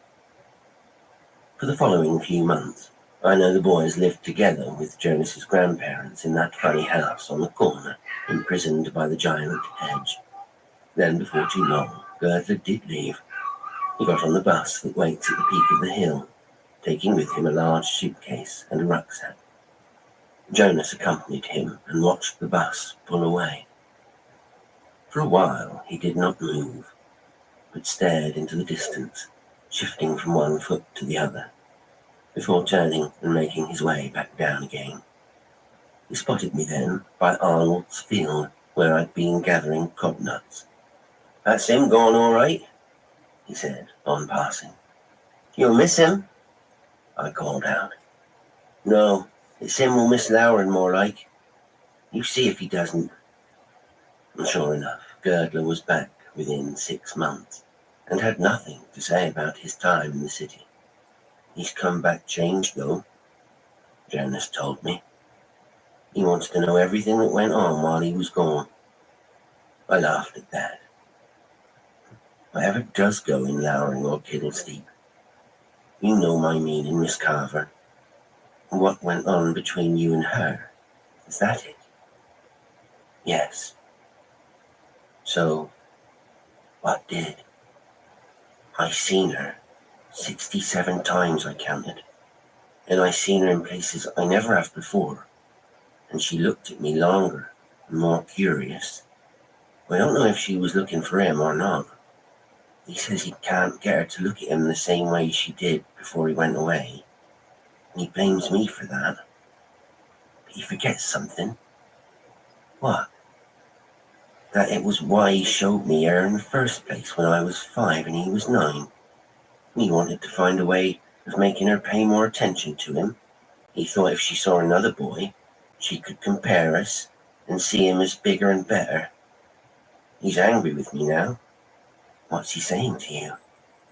He says I've made her unfriendly to him. Says he hardly sees her, and she belongs to him by rights. He's gone back to his house to live to see if she'll slide in there. Says he's going to leave all the windows and doors open. Anyhow, there's not a bit of furniture left in that house. It was all took away. But I thought he hated her. Who says so? I remembered then I'd got that impression while eavesdropping on the 2 boys. Maybe I made it up, I said quickly. But you know, you've never told me what she looks like, Jonas. What would be the use of that? I'm curious. We've been talking a lot about her since Girdler came back. So what does she look like? I don't know. We were standing in my kitchen, and I was making bread. Yes, you do, Jonas. You see her all the time. What does she look like? I could see that he was struggling for an answer. Well, it all depends on the light and whereabouts it is, he began. If it's behind me, she can be black, like ink. And if it happens to get behind her, she can be faded. Faded? That's the right word, isn't it? When a thing is hard to see and you have to screw your eyes up. I nodded. I was meaning more her face. What does her face look like? But you won't ever see her, Miss Carver. Nobody but me and Girdler can do. Can I not imagine her, though? For what? So that when you talk about her, she can come into my mind and help me understand what you are telling me. That would be clever, Jonas said. Her coming into your mind. And he laughed at the idea. I don't think you'd like that, though. So, what does she look like? He thought for a moment, and I glanced at him. Like a photograph, he said, finally. I walked to the little kitchen window that looked out over the fields. I'd been in Lowering for about 15 years, and I was familiar with quite a few of the superstitions the villagers clung to. I wondered if the boy's inability to answer me directly was a reflection of another superstition. Something along the lines of not speaking ill of the dead, perhaps. What do I look like, Jonas? To you? Like you always have, Miss Carver. I don't get you. Suppose I disappeared one day and the police asked you what I look like. What would you say? Why would they ask me? Because you've known me since you were 6, and no one else from Lowering comes to visit me, unless it's to sell me eggs or cheese or something. So the police might correctly say of everybody here, you know me best. Jonas smiled. He seemed pleased with the idea that he might be important in my life. I should be off. I said I'd meet Girdler down at the house. He thinks if I'm there, she might come. As difficult and evasive as Jonas could often be, I was always glad of him when he helped me with tedious chores. And on a cold morning, when we were stacking logs up against the sidewalk, I persuaded him to speak about the subject again. When you and Girdler were boys, you were very close, I said. Are you glad he's come back to Lowering? Close by our love then, maybe, he murmured. Close by our hatred now, though. You once told me you first saw her when you were 5, so that means 11 years of her, and that would have been before you came to me for writing lessons. That's right, Miss Carver. It will be 11 years, he replied. It must have been utterly terrifying when you were so tiny. I was thinking back to how he had been as a child of 6 or 7, sitting at my kitchen table, writing out the alphabet. He was always pale and quiet. but you couldn't have guessed by looking at him that he was in contact with something monstrous. Jonas stood up, took off his jacket, and flung it on the grass. Can't say it was terrifying, Miss Carver. Can't say that. To me, it was yet another life mystery. I saw those all the time. I saw them in the creatures I showed you. He stared out across the landscape to the ridge where once he had walked with Girdler. When I was a boy, what things really were didn't matter to me. I'd have as likely seen a cobweb in the exact same way I did her. She did not strike you as different from everything else. Can't say she did. No, I had only been alive for 5 years. I went to stand beside him. I knew he preferred at that moment not to talk to me face to face, but to throw his thoughts and words into the wind somehow, as if bestowing weightlessness upon them. Where exactly was it that you first glimpsed her, Jonas? In the old grotto at the edge of Fellin's Wood, where all that ivy grows. Girdler led me there, and all the time was telling me not to make a sound because sudden noise. He took me in, and it was dark and stinking. I hated the place.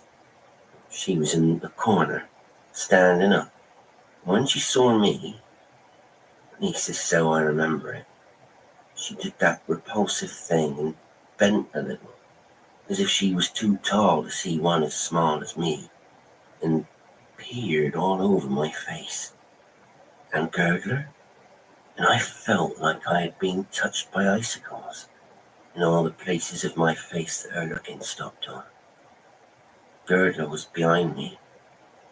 He whispered that his parents had made her. You said that once before. I thought you meant his parents made her appear. Jonas laughed. You mean like a ghost or something? That'd be funny. Made her go into the bedroom, for instance, I said. Wasn't I the fool? No sooner had I said it than I remembered I'd overheard it when hiding in the niche by the church kitchen. I never told you anything like that, Jonas said, turning to look at me. I felt myself redden. Must have dreamt it then. He stared at me for a while and then turned abruptly away again. At the same time, I felt a curious and immediate tension arise in my spine. She is not the ghost, after all, then, I whispered. Oh, Miss Carver, however can you have thought that? You are not a simpleton. At least I never thought you were. But everything you've ever told me, all the conversations we've had, you can see the grotto from here. Shall we go down there and have a look in? And then maybe you'll be able to imagine her better. That is to say, if she's not in there, in the flesh already. So we took off down the slope and towards the edge of the wood and the broken stone building that had been made in the shape of a cave and whose inside was stuck with hundreds of seashells. Jonas entered first, but I hesitated to follow as the pointlessness of our mission began to overwhelm me. I was sure I'd have been as likely to be able to imagine the entity that had plagued him most of his life, while sitting in the warmth of my kitchen, as I would be outside on a shabby, grey-clouded day, gazing into a Victorian folly. Come on, Miss Carver. Nothing in here to affright you.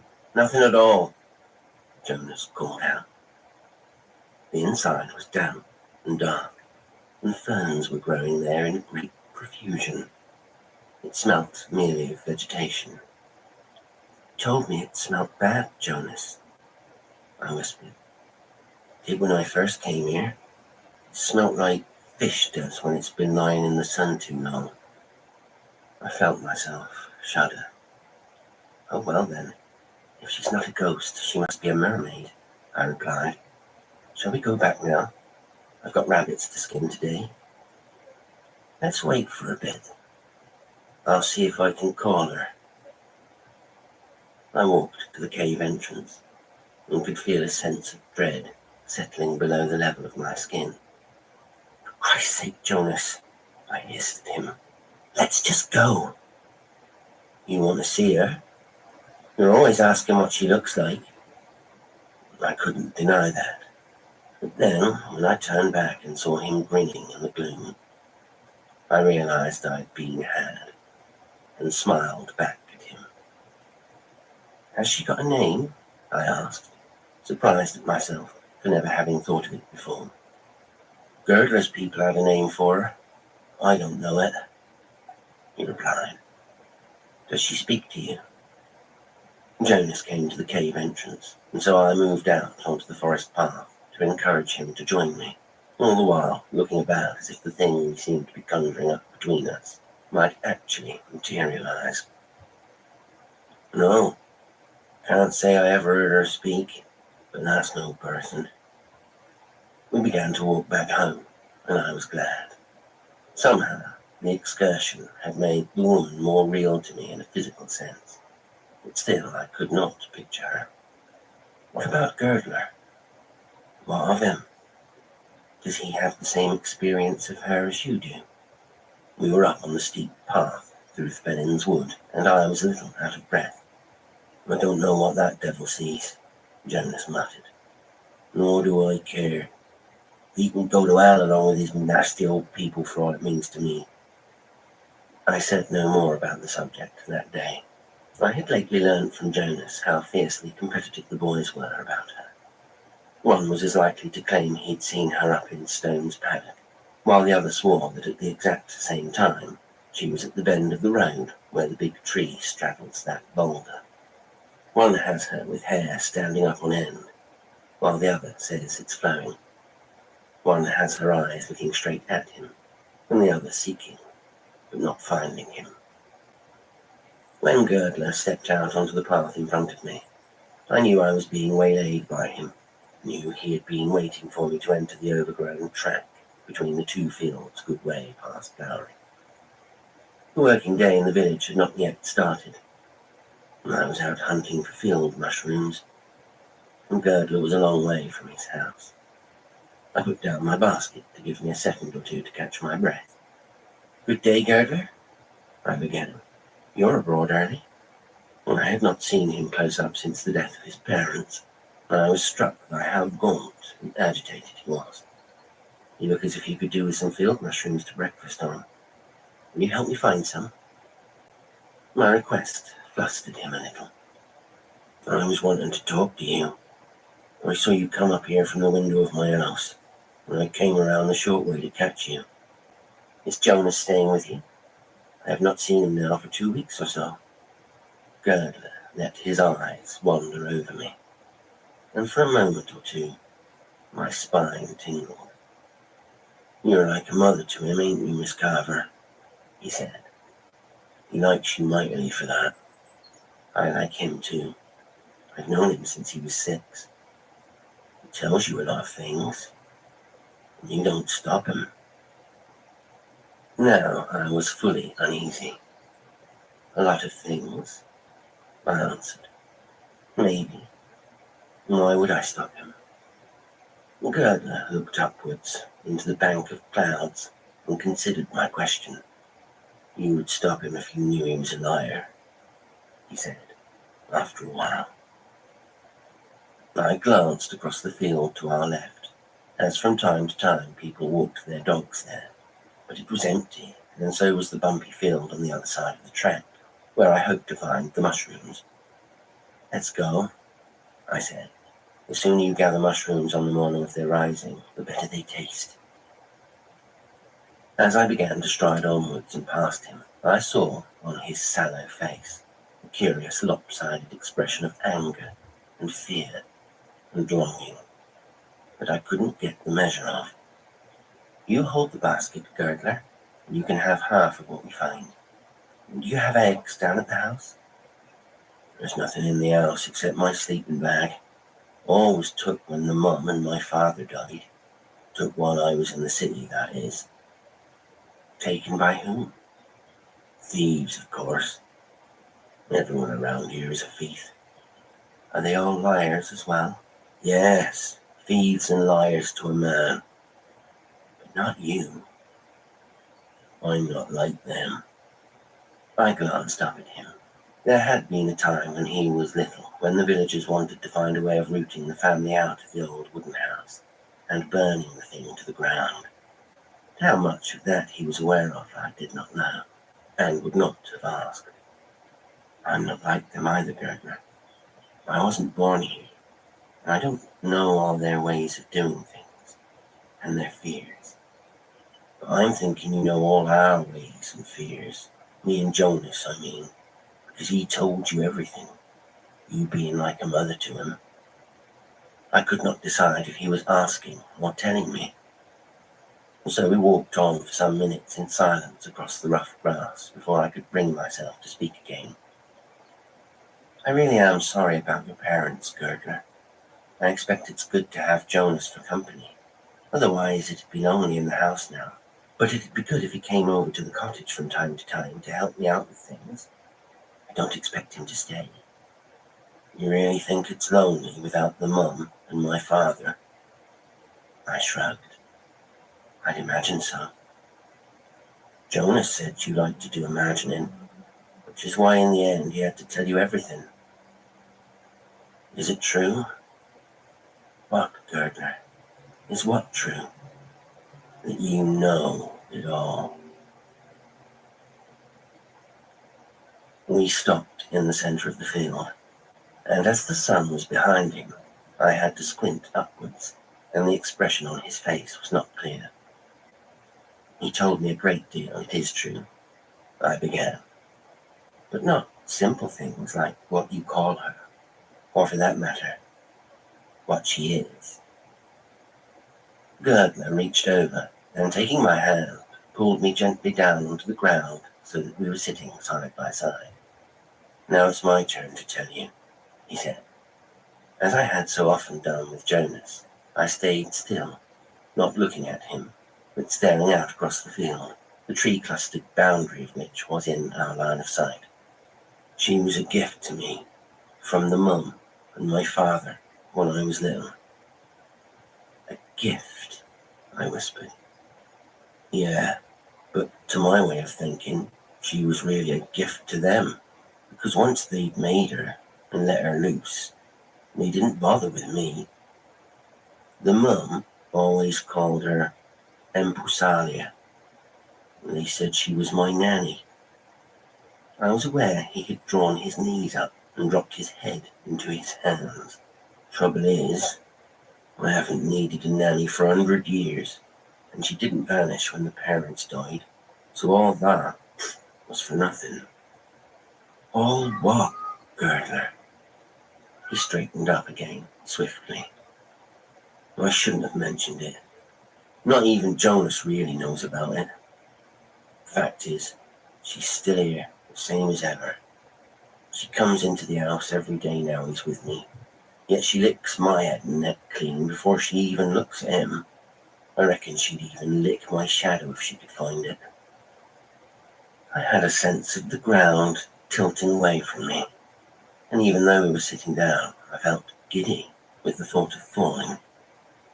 Are you telling me she's something like a dog? I whispered. Jonas has told you already, Miss Carver. No need for me to add more. But he hasn't told me every detail, you know. Gertner laughed. Ha ha, he's a liar anyway, he murmured, and plucking a stem of grass, he stripped the seeds off so they scattered themselves across his trousers. The only difference between me and Jonas is he can't abide to see her stretch her neck out and turns away when she does it, and I can't help but look. It's like someone's got my head from behind and is forcing my eyes open. You probably know what a giraffe is, Miss Carver.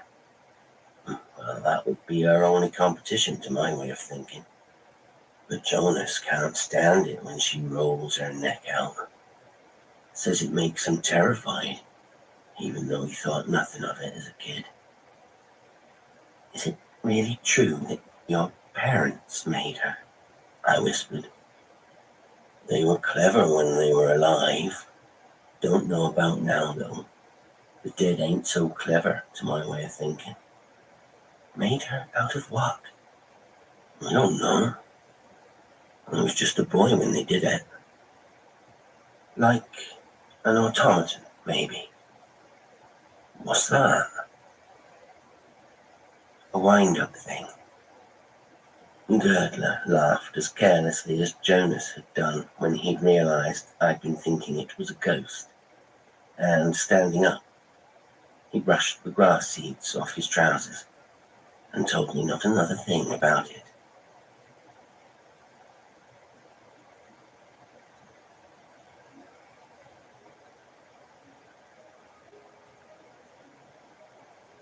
Today's story was I Seen Her by Rebecca Lloyd.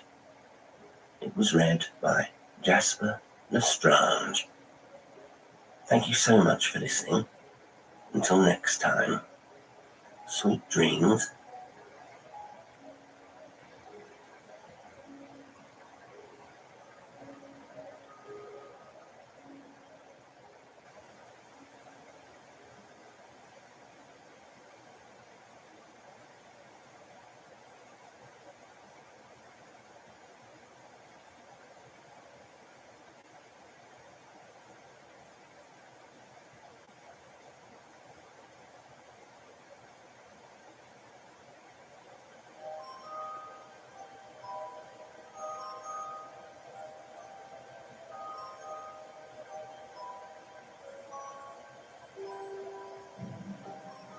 Lost Hearts by M.R. James.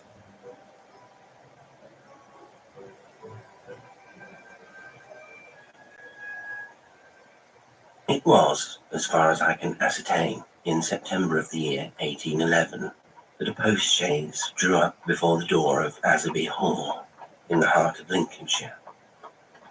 The little boy, who was the only passenger in the chaise, and who jumped out as soon as it had stopped, looked about him with the keenest curiosity during the short interval that elapsed between the ringing of the bell and the opening of the hall door. He saw a tall, square, red brick house, built in the reign of Anne. A stone-pillared porch had been added in the purer classical style of 1790.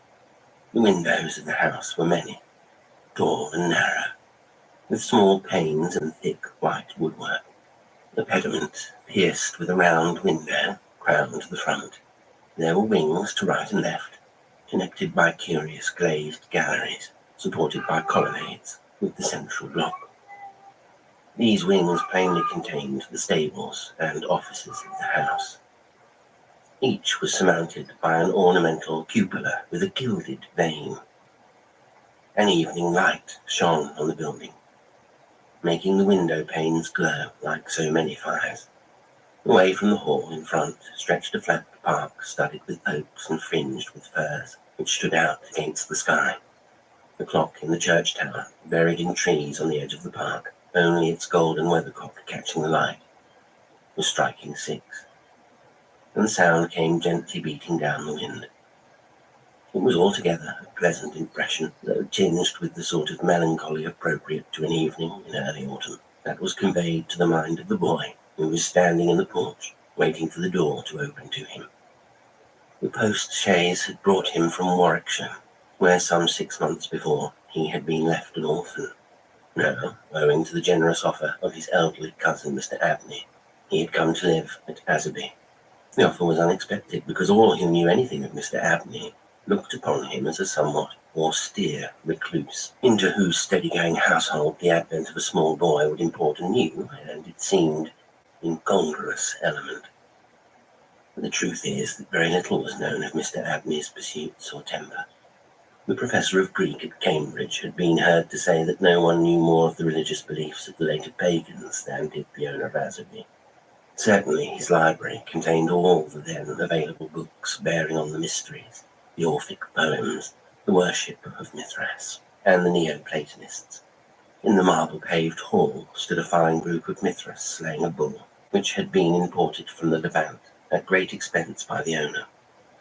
He had contributed a description of it to the Gentleman's Magazine, and he had written a remarkable series of articles in the Critical Museum on the superstitions of the Romans of the Lower Empire. He was looked upon, in fine, as a man wrapped up in his books, and it was a matter of great surprise among his neighbours that he should even have heard of his cousin, Stephen Elliott, much more that he should have volunteered to make him an inmate of Asby Hall. Whatever may have been expected by his neighbours, it is certain that Mr. Abney, the tall, the thin, the austere, seemed inclined to give his young cousin a kindly reception. The moment the front door was opened, he darted out of his study, rubbing his hands with delight. "How are you, my boy? How are you? How old are you?" said he. "That is, you are not too much tired, I hope, by your journey to eat your supper." "No, thank you, sir," said Master Elliott. "I am pretty well." "That's a good lad," said Mr. Abney. "And how old are you, my boy?" It seemed a little odd that he should have asked this question twice in the first 2 minutes of their acquaintance. "I'm 12 years old next birthday, sir," said Stephen. "And when is your birthday, my dear boy?" 11th of September, eh? That's well, that's very well. Nearly a year hence, isn't it? I like to get these things down in my book. Sure it's 12? Certain? Yes, quite sure, sir. Well, take him to Mrs. Bunch's room, Parks, and let him have his tea, supper, whatever it is. Yes, sir, answered the staid Mr. Parks, and conducted Stephen to the lower regions. Mrs. Bunch was the most comfortable and human person whom Stephen had as yet met in Asby. She made him completely at home. They were great friends in a quarter of an hour, and great friends they remained. Mrs. Bunch had been born in the neighbourhood some 55 years before the date of Stephen's arrival, and her residence at the Hall was of 20 years' standing. Consequently, if anyone knew the ins and outs of the house and the district, Mrs. Bunch knew them, and she was by no means disinclined to communicate her information. Certainly there were plenty of things about the Hall and the Hall gardens which Stephen, who was of an adventurous and inquiring turn, was anxious to have explained to him. Who built the temple at the end of the Laurel Walk? Who was the old man whose picture hung on the staircase sitting at a table with a skull under his hand? These and many similar points were cleared up by the resources of Mrs. Bunch's powerful intellect. There were others, however, of which the explanations furnished were less satisfactory. One November evening, Stephen was sitting by the fire in the housekeeper's room, reflecting on his surroundings. "Is Mr. Abney a good man? And will he go to heaven?" he suddenly asked, with the peculiar confidence which children possess in the ability of their elders to settle these questions, the decision of which is believed to be reserved for other tribunals. "Good? Bless the child," said Mrs. Bunch. "Master's as kind a soul as ever I see. Didn't I never tell you of the little boy as he took in out of the street, as you may say, this 7 years back, and the little girl 2 years after I first come here?" "No, do tell me all about them, Mrs. Bunch, now, this minute." "Well," said Mrs. Bunch, "the little girl I don't seem to recollect so much about. I know Master brought her back with him from his walk one day, and give orders to Mrs. Ellis, as was housekeeper then, as she should be took every care with. And the poor child hadn't no one belonging to her. She telled me so her own self. And here she lived with us a matter of 3 weeks, it might be. And then, whether she was something of a gypsy in her blood or what not, but one morning, she out of her bed afore any of us had opened an eye, and neither track nor yet trace of her have I set eyes on since. Master was wonderful put about, and had all the ponds dragged, but it's my belief she was had away by them gypsies, for there was singing round the house for as much as an hour the night she went. And Parks, he declares he heard them a-calling in the woods all that afternoon. Dear, a hot child she was, so silent in her ways and all, but I was wonderful taken up with her, so domesticated she was. Surprising. And what about the little boy? Said Stephen. Ah, that pure boy, sighed Mrs. Bunch. He were a foreigner. Giovanni, he called himself. and he come tweaking his hurdy-gurdy round and about the drive one winter day, and master had him in that minute and asked all about where he came from and how old he was and how he made his way and where was his relatives and all as kind as heart could wish. But it went the same way with him. They're a unruly lot, them foreign nations, I do suppose. And he was off one fine morning just the same as the girl. Why he went and what he done was our question for as much as a year after. For he never took his hurdy-gurdy, and there it lays on the shelf. The remainder of the evening was spent by Stephen in miscellaneous cross-examination of Mrs. Bunch, and in efforts to extract a tune from the hurdy-gurdy. Well, that night he had a curious dream. At the end of the passage, at the top of the house, in which his bedroom was situated, there was an old, disused bathroom. It was kept locked, but the upper half of the door was glazed, and since the muslin curtains which used to hang there had long been gone, you could look in and see the lead-lined bath affixed to the wall on the right hand, with its head towards the window. On the night of which I am speaking, Stephen Elliott found himself, as he thought, looking through the glazed door. The moon was shining through the window, and he was gazing at a figure which lay in the bath. His description of what he saw reminds me of what I once beheld myself in the famous vaults of St. Michan's Church in Dublin, which possess the horrid property of preserving corpses from decay for centuries. A figure inexpressibly thin and pathetic, of a dusty leaden colour, enveloped in a shroud-like garment, the thin lips crooked into a faint and dreadful smile, the hands pressed tightly over the region of the heart. As he looked upon it, a distant, almost inaudible moan seemed to issue from its lips, and the arms began to stir. The terror of the sight forced Stephen backwards, and he awoke to the fact that he was indeed standing on the cold, boarded floor of the passage, in the full light of the moon. With a courage which I do not think can be common among boys of his age, he went to the door of the bathroom to ascertain if the figure of his dream were really there. It was not, and he went back to bed. Mrs. Bunch was much impressed next morning by his story, and went so far as to replace the muslin curtain over the glazed door of the bathroom. Mr. Abney, moreover, to whom he confided his experiences at breakfast, was greatly interested, and made notes of the matter in what he called his book. The spring equinox was approaching, as Mr. Abney frequently reminded his cousin, adding that this had always been considered by the ancients to be a critical time for the young, that Stephen would do well to take care of himself and shut his bedroom window at night, and that St. Soranus had some valuable remarks on the subject. Two incidents that occurred about this time made an impression upon Stephen's mind. The first was after an unusually uneasy and oppressed night that he had passed, though he could not recall any particular dream that he had had. The following evening, Mrs. Bunch was occupying herself in mending his nightgown. "Gracious me, Master Stephen," she broke forth rather irritably. "How do you manage to tear your nightdress all to flinders this way? Look here, sir, what trouble you do give to poor servants that have to darn and mend after you." There was indeed a most destructive and apparently wanton series of slits or scorings in the garment, which would undoubtedly require a skillful needle to make good. They were confined to the left side of the chest, long parallel slits, about 6 inches in length, some of them not quite piercing the texture of the linen.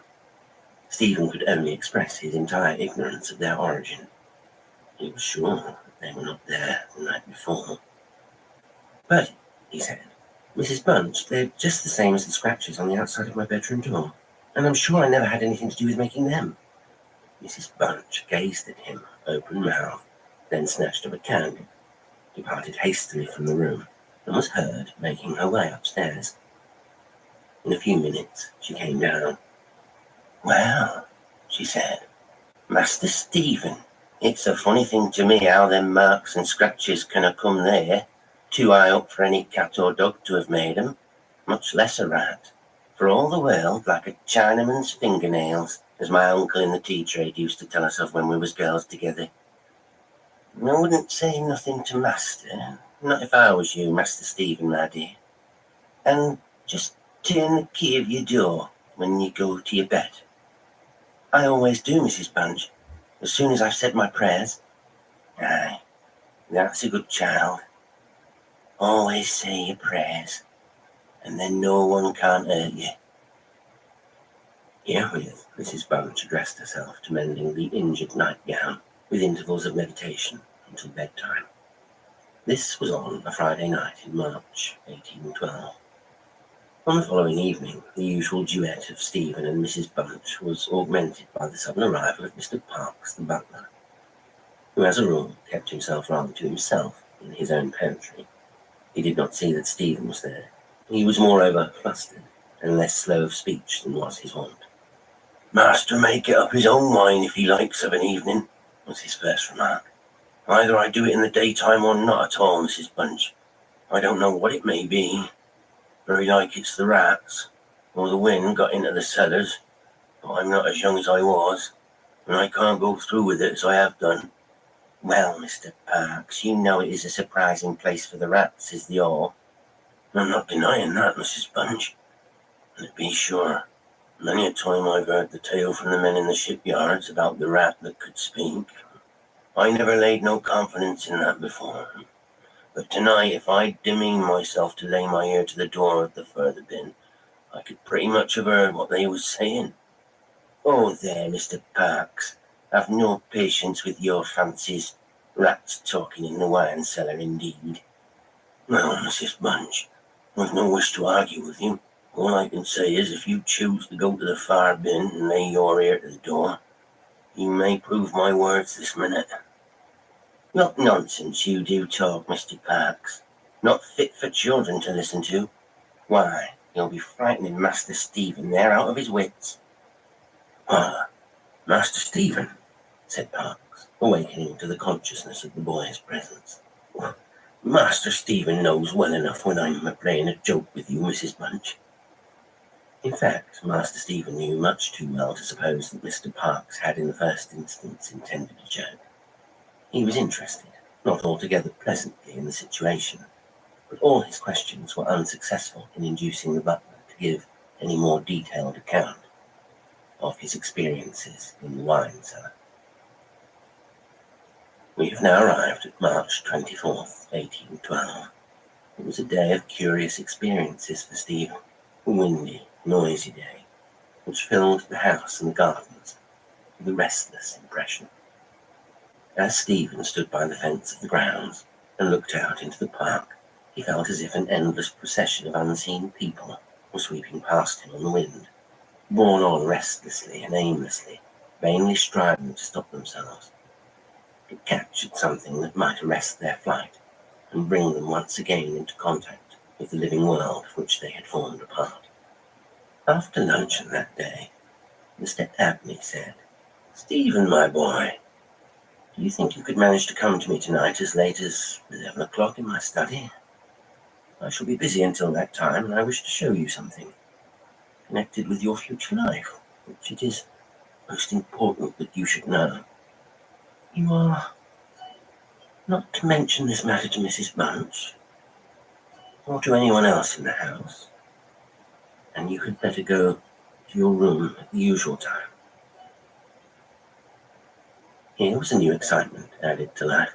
Stephen eagerly grasped at the opportunity of sitting up till 11 o'clock.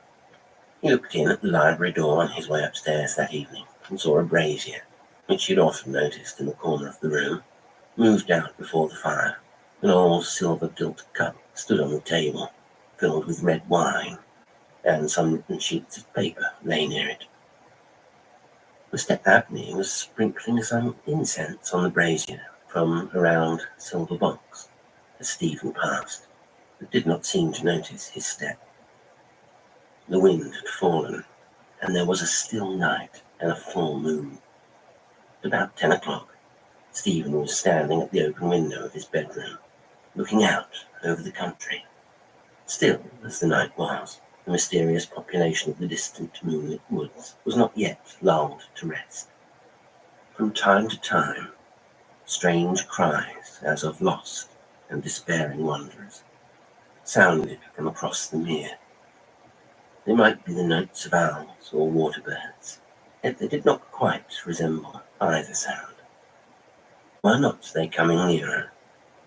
Now they sounded from the nearer side of the water, and in a few moments they seemed to be floating about among the shrubberies. Then they ceased. But just as Stephen was thinking of shutting the window and resuming his reading of Robinson Crusoe, he caught sight of two figures standing on the gravelled terrace that ran along the garden side of the hall. The figures of a boy and girl, as it seemed. They stood side by side, looking up at the windows. Something in the form of the girl recalled irresistibly his dream of the figure in the bath. The boy inspired him with more acute fear. Whilst the girl stood still, half smiling, with her hands clasped over her heart, the boy, a thin shape with black hair and ragged clothing, raised his arms in the air with an appearance of menace and of unappeasable hunger and longing. The moon shone upon his almost transparent hands, and Stephen saw that the nails were fearfully long, and that the light shone through them. As he stood, with his arms thus raised, he disclosed a terrifying spectacle. On the left side of his chest, there opened a black and gaping rent, and there fell upon Stephen's brain, rather than upon his ear, the impression of one of those hungry and desolate cries that he had heard resounding over the woods of Asby all that evening.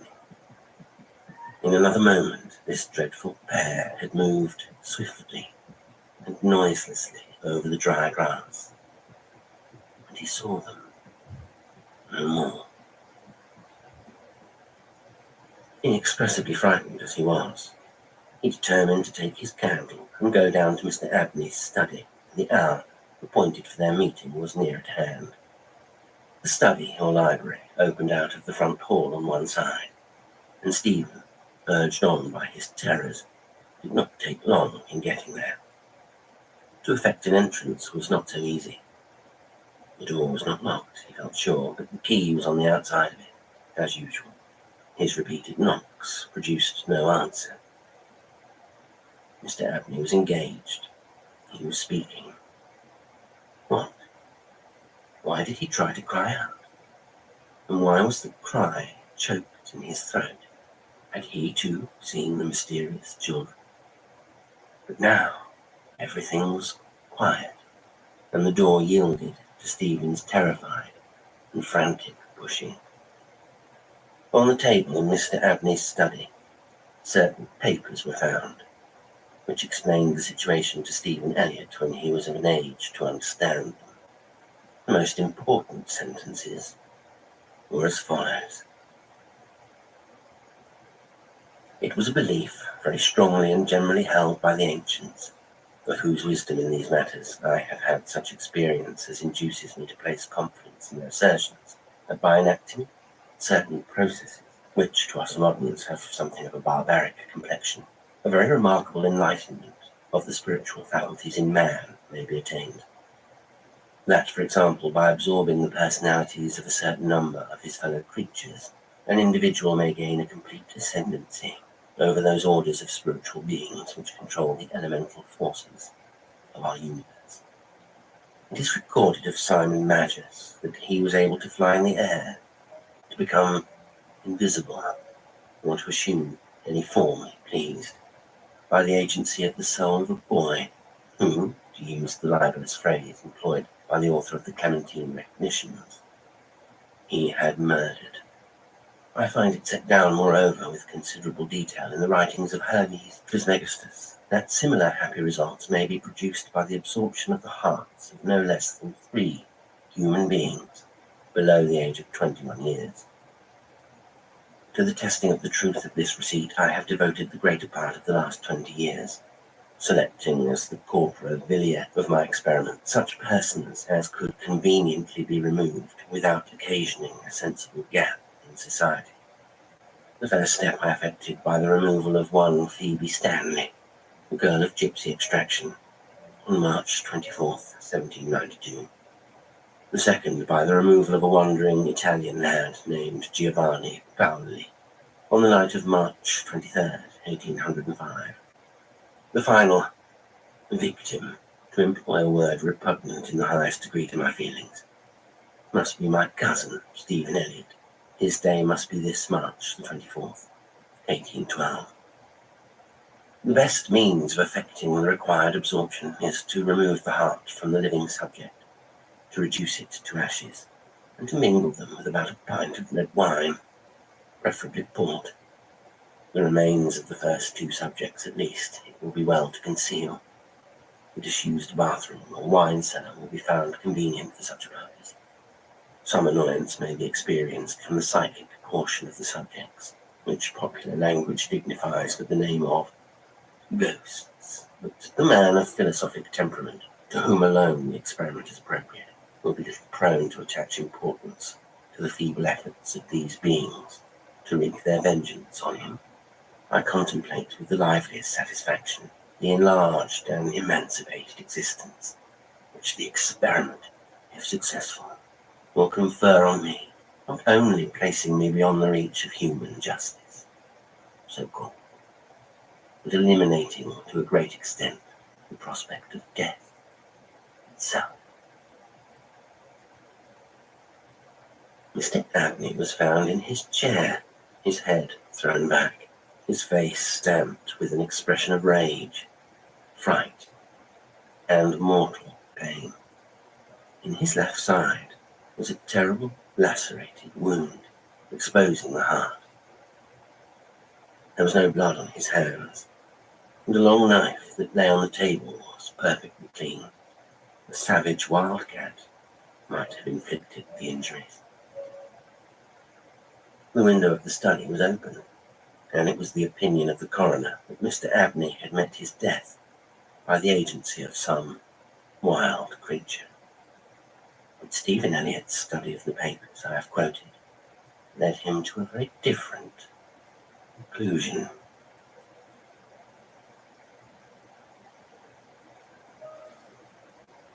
Today's story was Lost Hearts by M.R. James.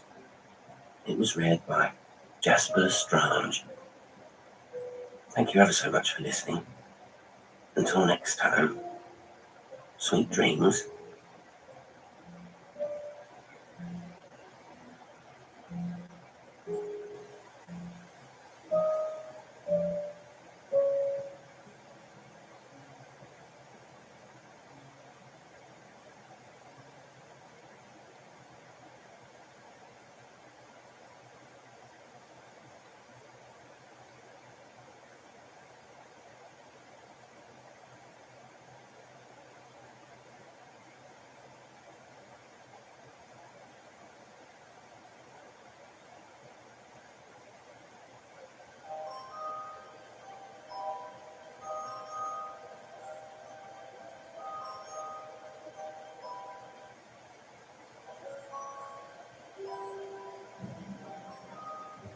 One Who Saw by A.M.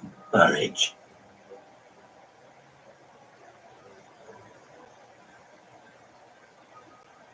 There are certain people, often well enough liked, genial souls, whom one is always glad to meet, who yet have the faculty of disappearing without being missed. Crutchley must have been one of them. It wasn't until his name was casually mentioned that evening at the store gates that most of us remembered that we hadn't seen him about for the last year or two. It was Mrs. Storegate's effort at remembering, with the help of those nearest her at the table, the guests at a certain birthday party of 4 years since, that was the cause of Crutchley's name being mentioned. And no sooner had it been mentioned than we were all laughing, because Most of us had asked one another in the same breath what had become of him. It was Jack Price who was able to supply the information. For the last year or two, he said, he's been living very quietly with his people in Norfolk. I heard from him only the other day.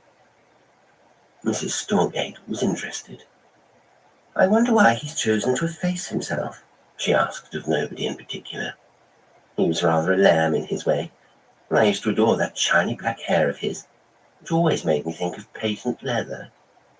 I believe he owed half his invitations to his hair. I told him once that he dined out in it 4 nights a week.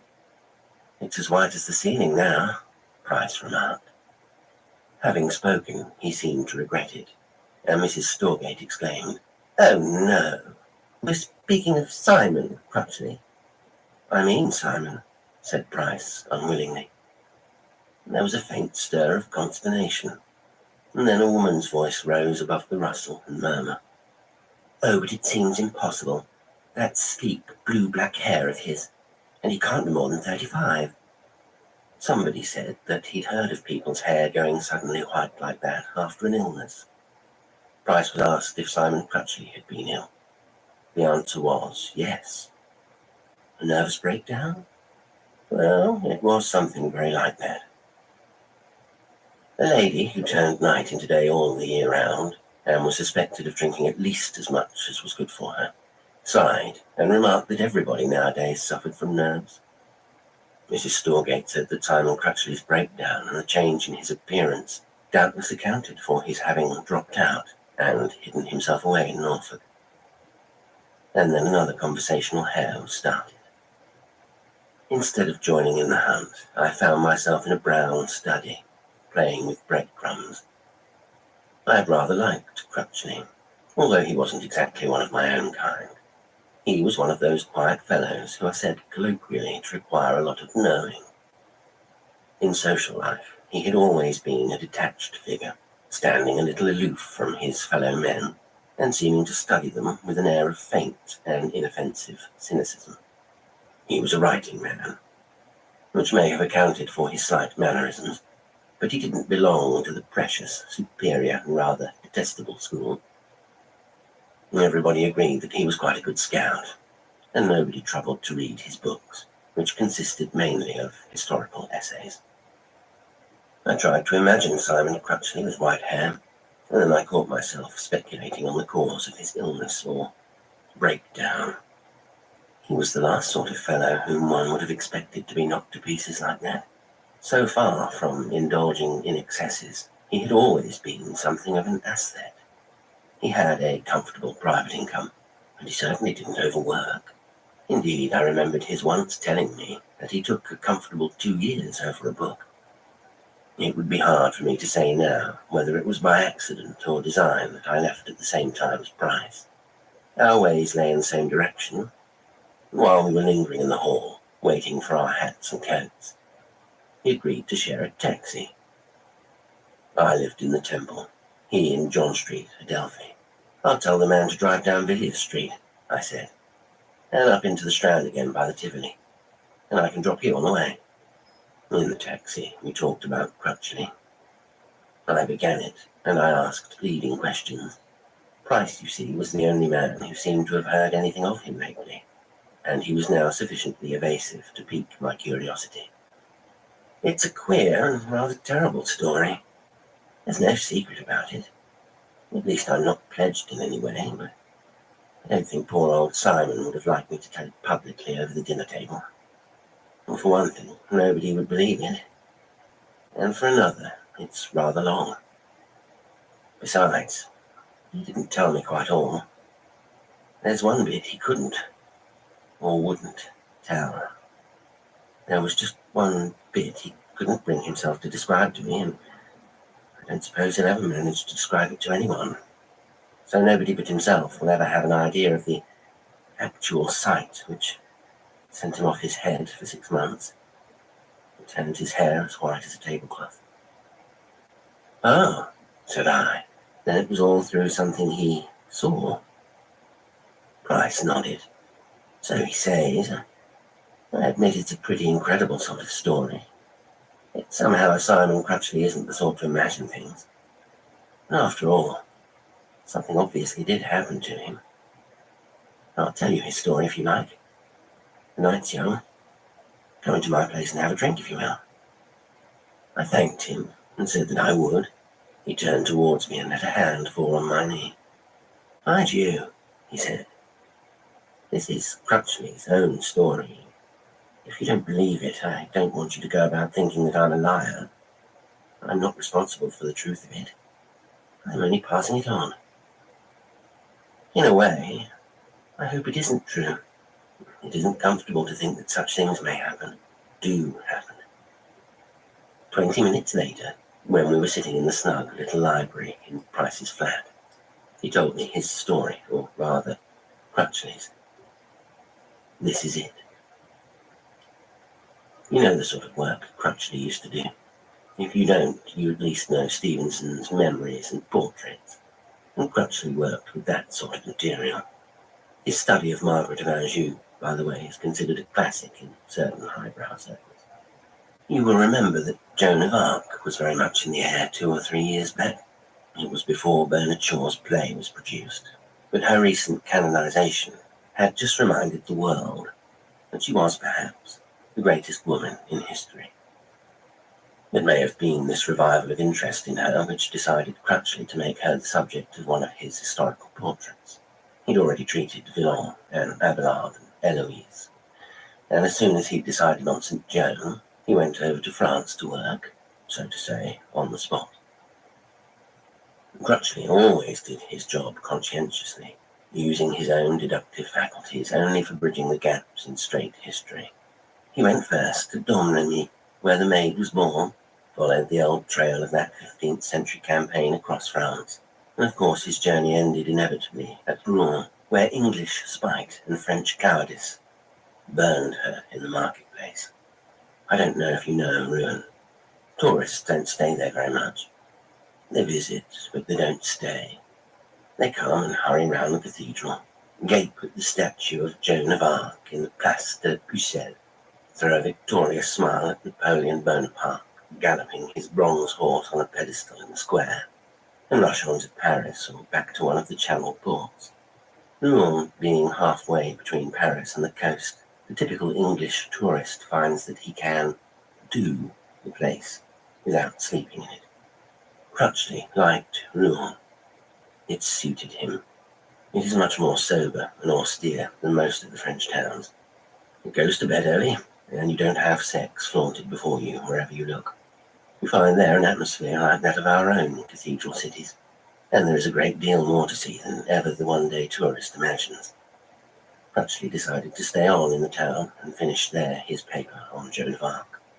He found an hotel practically undiscovered by English and Americans, l'Hôtel d'Avignon. It stands halfway down one of those narrow, old-world streets, quite near the Gare de la Rue Jean d'Arc. A single tram line runs through the narrow street in front of its unpretentious facade, and to enter you must pass a narrow archway, and through a winter garden littered with tables and chairs to a somewhat impressive main entrance with statuary on either side of the great glass-panelled doors. Crutchley found the place by accident on his first day, and took déjeuner in the great tapestried salle à manger. The food was good, and he found that the chef had a gift for sole Normand. Out of curiosity, he asked to see some of the bedrooms. It was a hotel where many ate, but few slept. At that time of the year, many rooms were vacant on the first floor. He followed a chambermaid up the first flight of stairs, and looked out through a door, which he found open at the top. To his surprise, he found that it gave entrance to a garden on the same level. The hotel, parts of which were hundreds of years old, had been built on the face of a steep hill, and the little garden thus stood a story above the level of the street in front. The garden was sunk deep in a hollow square, with the walls of the hotel rising high all around it. 3 rows of shuttered windows looked out upon an open space which never saw the sun. For that obvious reason, there had been no attempt to grow flowers. 1 or 2 ferns had sprung up, and a few small, tenacious plants had attached themselves to a rockery. The soil was covered with loose gravel, and in the middle there grew a great plane tree which thrust its crest above the rooftops, so that, as seen by the birds, it must have looked as if it were growing in a great lidless box. To imagine the complete quietude of the spot, one only has to remember how an enclosed square in one of the Inns of Court shuts out the noise of traffic from some of the busiest streets in the world. It did not occur to Crutchley that there may be something unhealthy about an open space shut out entirely from the sun. Some decrepit garden seats were ranged around the borders, and the plane tree hid most of the sky, sheltering the little enclosure like a great umbrella. Crutchley told me that he mistook silence and deathly stillness for peace, and decided that here was the very spot for him to write his version of the story of Jeanne d'Arc. He took a bedroom on the same level, whose high shuttered windows looked out onto the still garden square.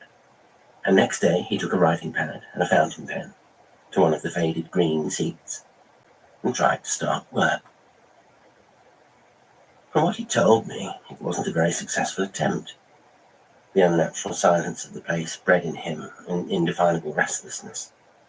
It seemed to him that he sat more in twilight than in shade. He knew that a fresh wind was blowing, but it won not the least responsive whisper from the garden. The ferns might have been water plants in an aquarium, so still they were. Sunlight, which burnished the blue sky, struck through the leaves of the plane tree, but it painted only the top of one of the walls high above his head. Crutchley frankly admitted that the place got on his nerves, and that it was a relief to go out and hear the friendly noise of the trams, and see the people drinking outside cafes, and the little boys fishing for roach among the barges on the banks of the Seine. He made several attempts to work in the garden, but they were all fruitless, and he took to working in his bedroom. He confessed to me that even in the afternoon he felt that there was something uncanny about the place. There's nothing in that. Many people would have felt the same, and Crutchley, although he had no definite belief in the supernatural, had had one or two minor experiences in his lifetime. Too trifling, he said, to be worth recording, but teasing enough in their way, and of great interest to himself. Yet he had always smiled politely when ardent spiritualists had told him that he was susceptible. He began by feeling vaguely that there was something wrong, in the psychical sense, with the garden. It was like a faint, unseizable but disagreeable odour. He told me that he did not let it trouble him greatly. He wanted to work, and when he found that it would not let him work in the garden, he removed himself and his writing materials to his room. Crutchley had been 5 days at the hotel when something strange happened. It was his custom to undress in the dark, because his windows were overlooked by a dozen others, and by first of all turning off the light, he was saved from drawing the great shutters. That night he was smoking while he undressed, and when he was in his pyjamas, he went out to one of the open windows to throw out the stub of his cigarette. Having done so, he lingered, looking out. The usual unnatural stillness brooded over the garden square, intensified now by the spell of the night. Somewhere in the sky, the moon was shining, and a few stray silver beams dappled the top of the north wall. The plane tree stood like a living thing entranced. Not one of its lower branches stirred, and its leaves might have been carved out of jade. Just enough light filtered from the sky to make the features of the garden faintly visible.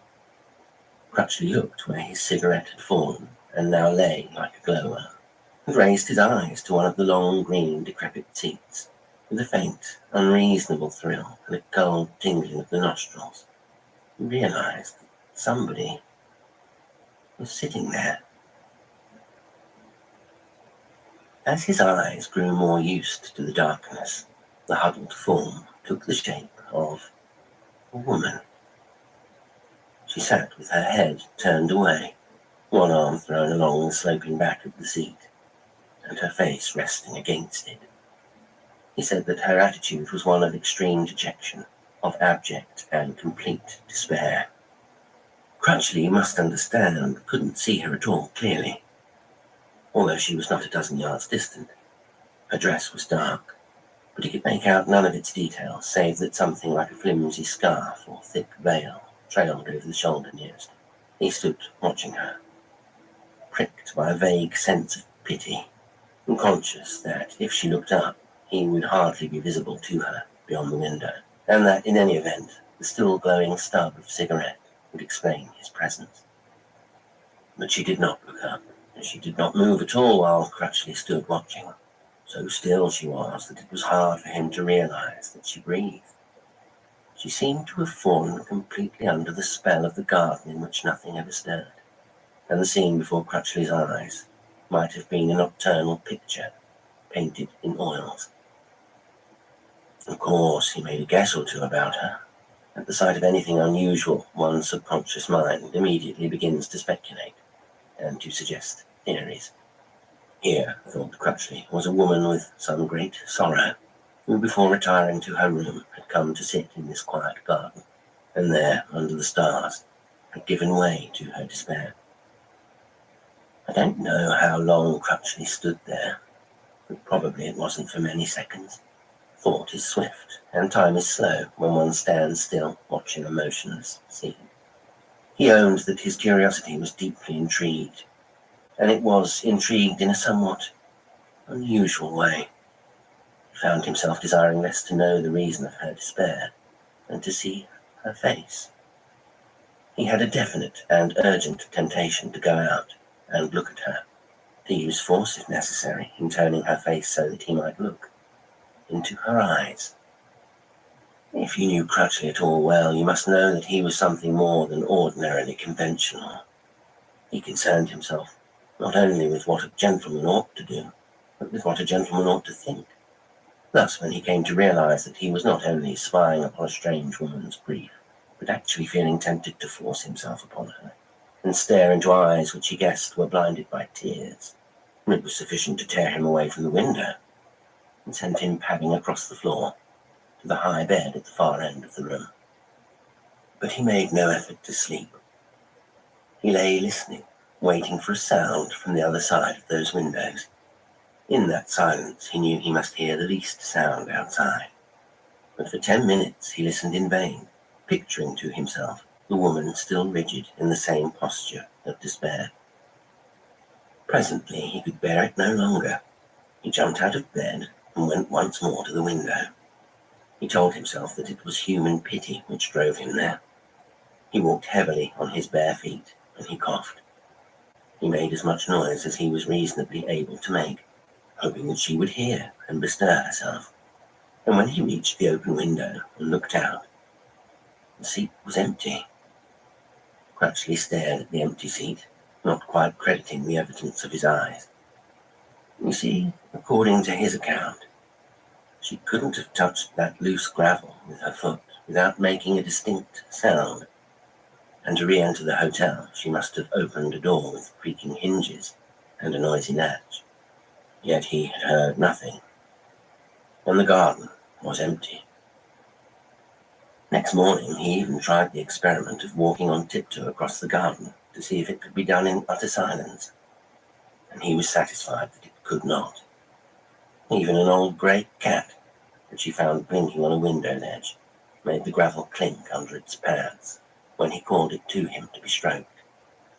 Well, he slept indifferently that night, and in the morning when the chambermaid came in, he asked her who was the sad-looking lady whom he had seen sitting at night in the garden.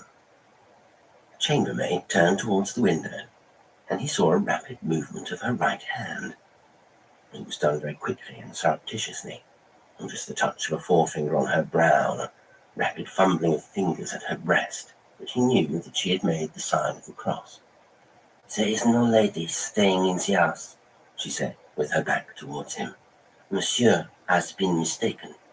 Will Monsieur take coffee or the English tea?"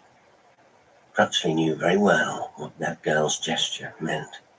He had mentioned something which he held to be unholy, and the look on her face when she turned it once more in his direction warned him that it would be useless to question her. He had a pretty restless day, doing little or no work. You mustn't think that he already regarded the experience as a supernatural one, although he was quite well aware of what was in the mind of the chambermaid. But it was macabre. It belonged to the realm of the seemingly inexplicable, which was no satisfaction to him to dismiss as merely queer. Crutchley spoke the French of the average educated Englishman, and the only other person in the house who spoke English was the head waiter, who had spent some years in London. His English was probably at least as good as Crutchley's French, and he enjoyed the opportunity of airing it. He was, in appearance, a true Norman, tall, dark, and distinguished-looking.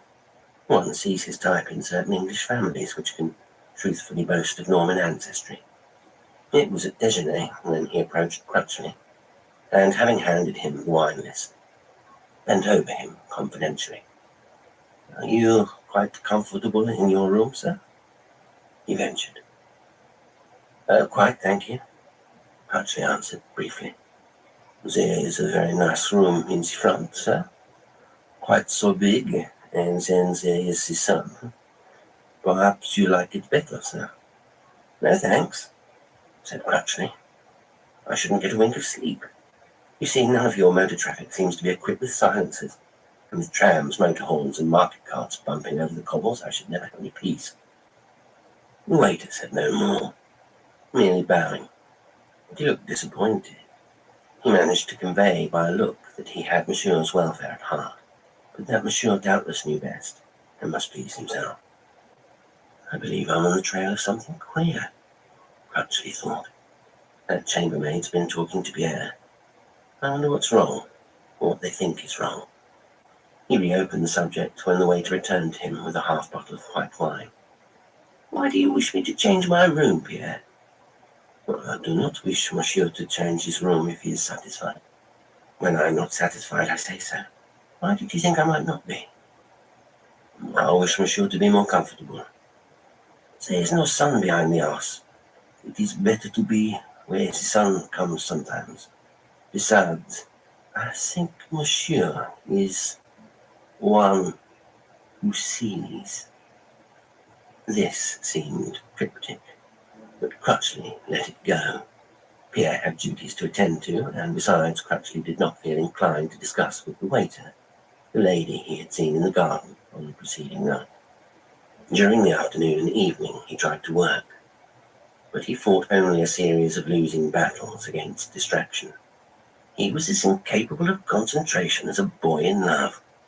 He knew, and he was angry with himself because he knew, that he was eking out his patience until night came, in the hope of seeing once more that still figure of despair in the garden.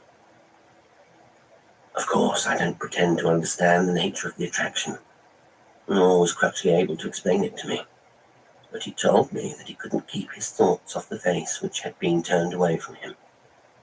Imagination drew for him a succession of pictures, all of an unearthly beauty, such pictures as he had never before conceived. His mind, over which he now seemed to have only an imperfect control, exercised its new creative faculty all that afternoon and evening. Long before the hour of dinner, he had decided that if she came to the garden, he must see her face, and thus end this long torment of speculation. He went to his room that night at 11 o'clock, and he did not undress, but sat and smoked in an armchair beside his bed. From that position he could only see through the window the lighted windows of other rooms across the square of garden, shining through the leaves of the plane tree. Towards midnight the last lights died out, and the last distant murmur of voices died away. Then he got up and went softly across the room. Before he reached the window, he knew instinctively that he would see her sitting in the same place and in the same attitude of woe, and his eagerness was mingled with an indescribable fear. He seemed to hear a cry of warning from the honest workaday world into which he had been born, a world which he now seemed strangely to be leaving. He said that it was like starting on a voyage, feeling no motion from the ship, and then being suddenly aware of a spreading space of water between the vessel and the quay. That night, the invisible moon threw stronger beams upon the top of the north wall, and the stars burned brighter in the clearer sky. There was a little more light in the well of the garden than there had been on the preceding night, and on the seat that figure of tragic desolation was limned more clearly. The pose, the arrangement of the woman's garments, were the same in every detail, from the least fold to the wisp of veil which fell over her right shoulder. For he now saw that it was a veil, and guessed that it covered the face which was still turned from him. He was shaken, dragged in opposite directions by unreasonable dread, and still more unreasonable curiosity. And while he stood looking, the palms of his hands grew wet, and his mouth grew dry. He was well nigh helpless. His spirit struggled within him, like a caged bird, longing to fly to her. That still figure was magnetic in some mighty sense, which he had never realized before. It was hypnotic without needing to use its eyes, and presently Crutchley spoke to it for the first time, whispering through the open window across the intervening space of gloom. "Madame," he pleaded, "look at me." The figure did not move. It might have been cast in bronze or carved out of stone. "Oh, madame," he whispered, "let me see your face." Still there was no sound, nor movement. But in his heart he heard the answer. "So then I must come to you," he heard himself say softly, and he groped for the door of his room. Outside, a little way down the corridor, was one of the doors leading into the enclosed garden. Crutchley had taken but a step or two when a figure loomed up before him. His nerves were jerked like a hooked fish, and he uttered an involuntary cry of fear. Then came the click of an electric light switch. The globe overhead sprang alight, and he found himself confronted by Pierre, the head waiter. Pierre barred the way, and he spoke sternly, almost menacingly.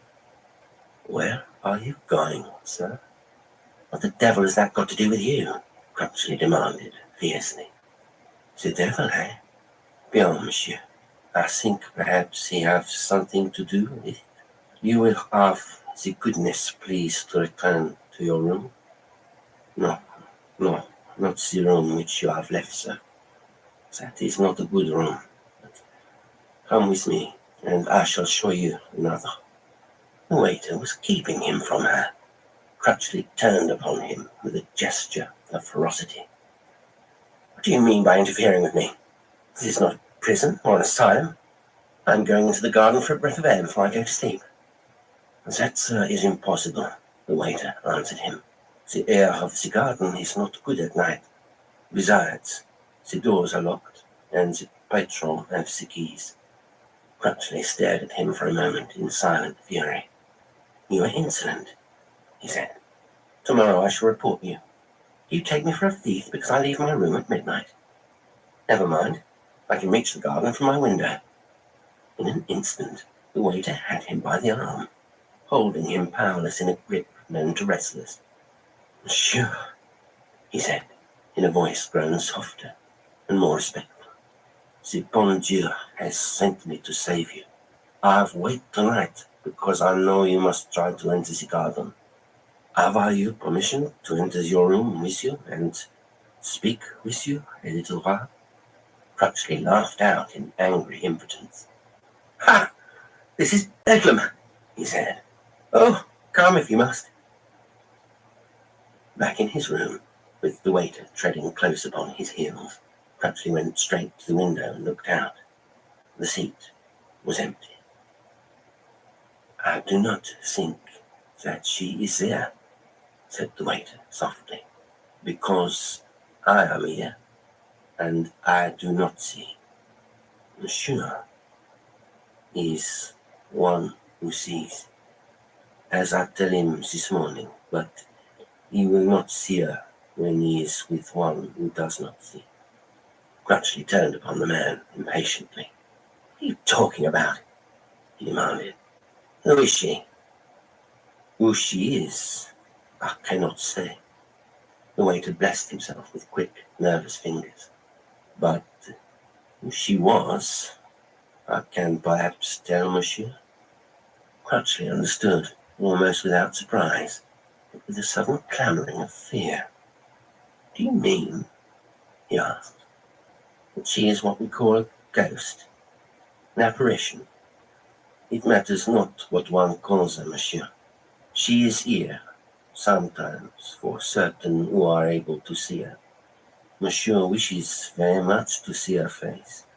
Monsieur must not see it. There was one look 5 years ago, and another perhaps 7, 8.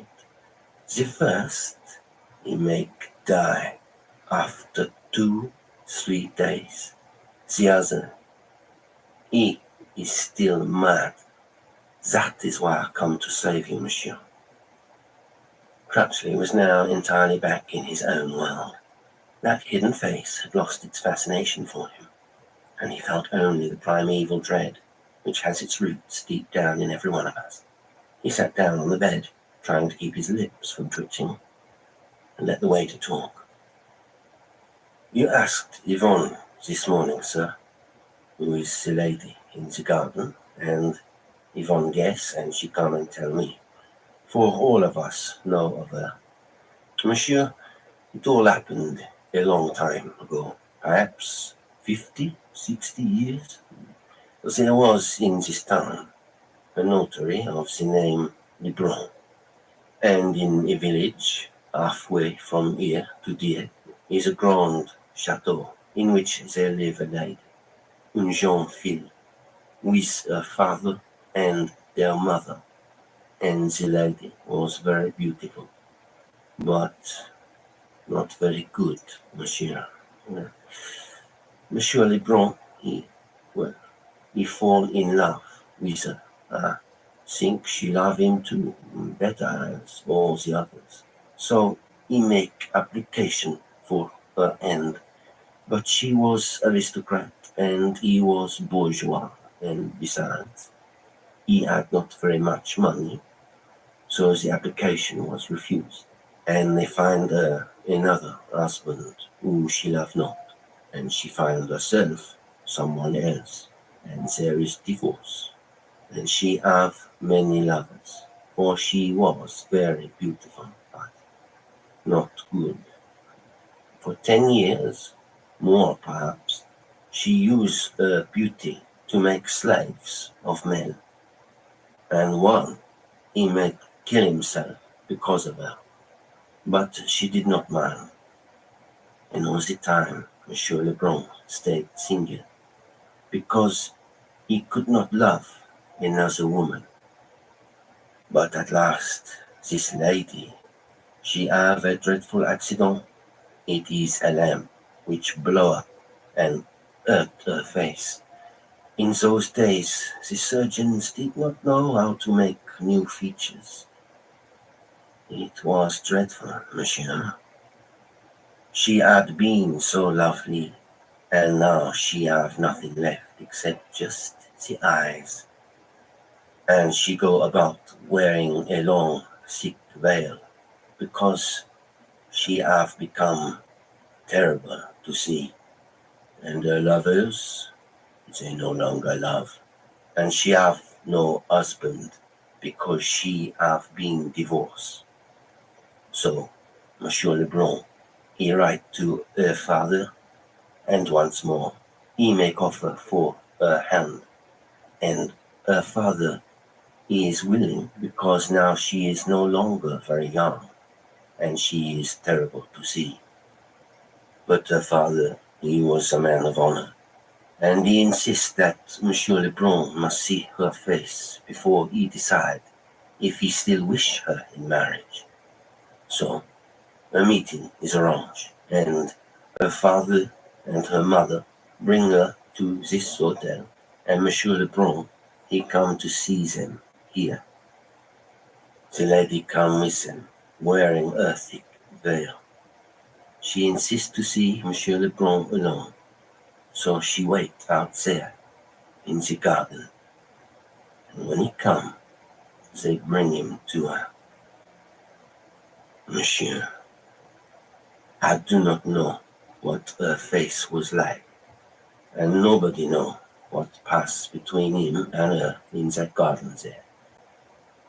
Love is not always what we think it. Perhaps Monsieur Lebrun think all the time that his love go deeper than her beauty.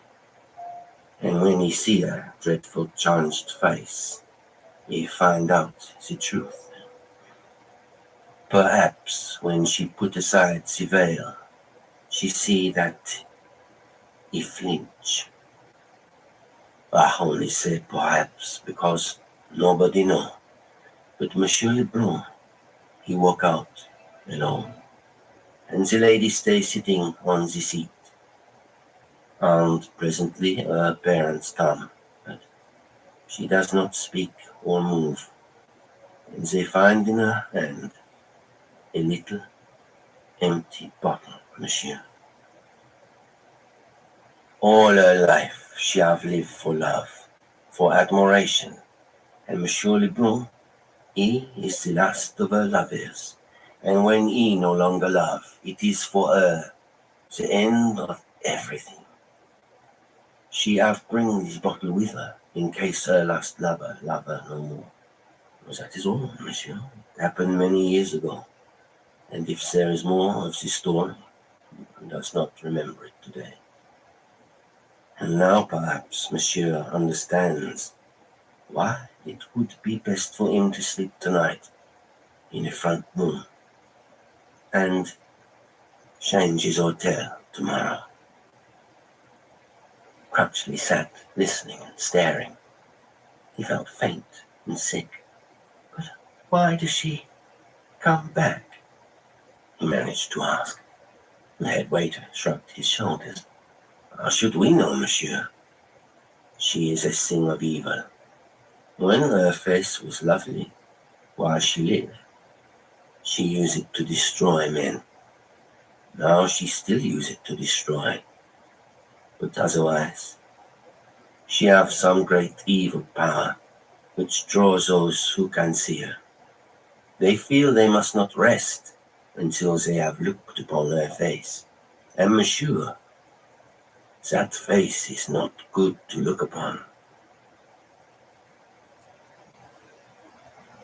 I had listened all this while to Price's version of Crutchley's story without making any comment, but now he paused for so long that at last I said, "That can't be all." Price was filling a pipe with an air of preoccupation. "No," he said, "it isn't quite all. I wish it were."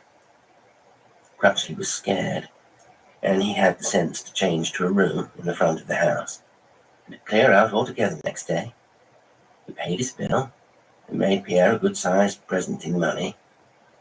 And having done that, he found that he hadn't quite enough money to get home with, and he'd used his last letter of credit.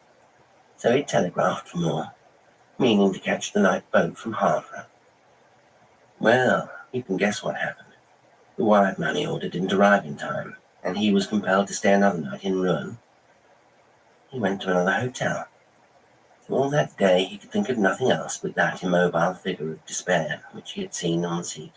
I imagine that if you or I had seen something which we believed to be a ghost, we should find difficulty in concentrating our minds on anything else for some while afterwards.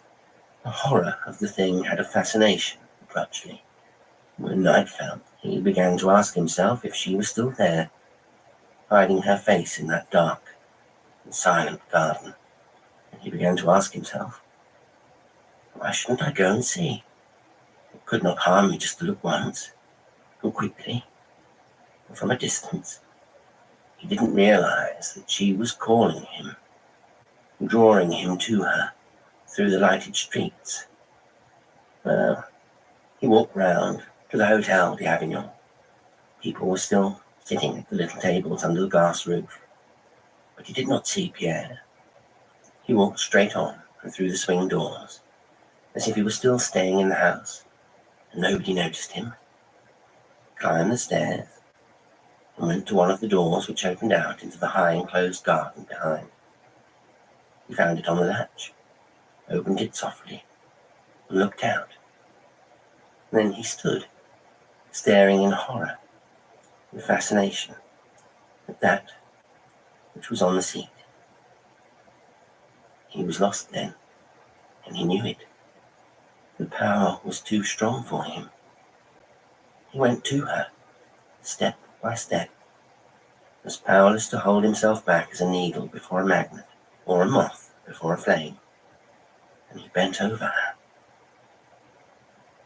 And here's the part that Crutchley can't really describe. It was painful to see him straining and groping after words, as if he were trying to speak in some strange language. There aren't really any words, I suppose. But he told me that it wasn't just that there weren't any features left.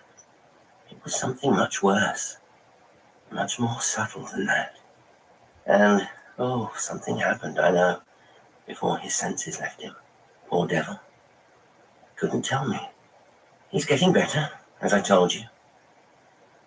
But his nerves are still in shreds. And he's got one or two peculiar aversions. What are they? I asked. He can't bear to be touched, or to hear anybody laugh.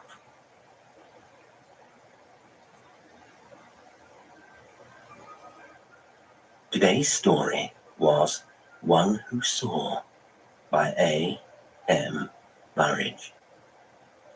It was read by Jasper Lestrange. Thank you so much for listening. Until next time, sweet dreams.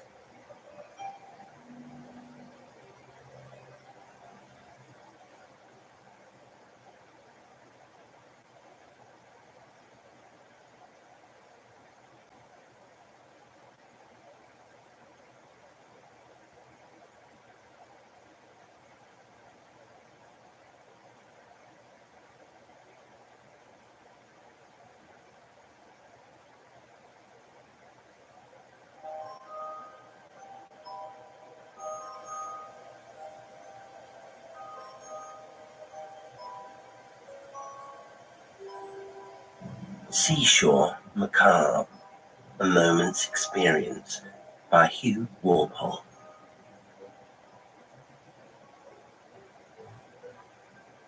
We had gone to our usual summer residence, a farm perched on the steep hill above Gosforth in Cumberland, where the Druid cross is in the graveyard, so that foreigners come from the far ends of the earth to see it.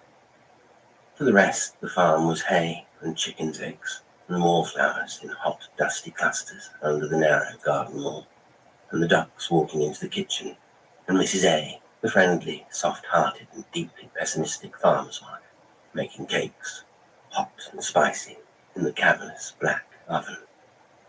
But this incident, so clearly and sharply remembered, so symbolic, Mr. Freud perhaps would tell me, of all my older life, has nothing to do with the farm, except that it starts from there.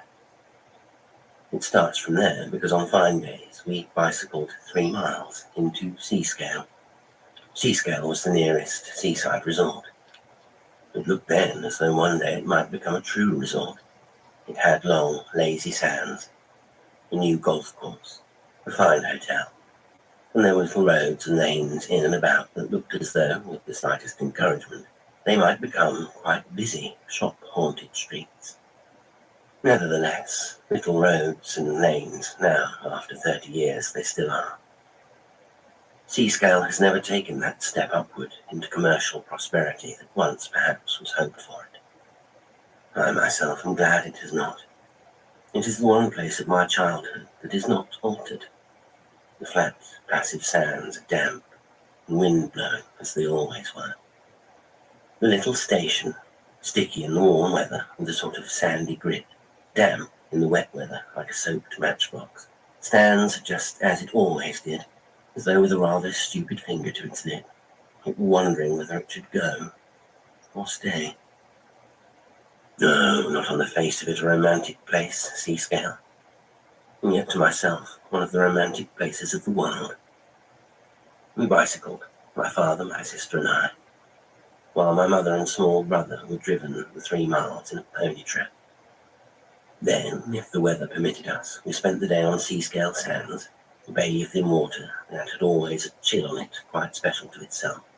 We ate ham sandwiches, hard-boiled eggs, and gingerbreads, under the shelter of the one small rock that the beach possessed, if that rock were not already occupied. And we read, my mother and father, The Egoist, I, if priggish, Le Rouge et Le Noir, if unpriggish, Sartinesca. Now it happened that one day in the week was specially glorious to me. This was the day of my weekly pocket money. 3d the amount, if not already owed for reasons of discipline, sin, or back-answering. Now it also occurred that on the same day that I received my pocket money was published the new number of the paper, yet I believe and hope in a flourishing condition, the Weekly Telegraph. The Weekly Telegraph was my love and my dear. It cost, I think, only a penny.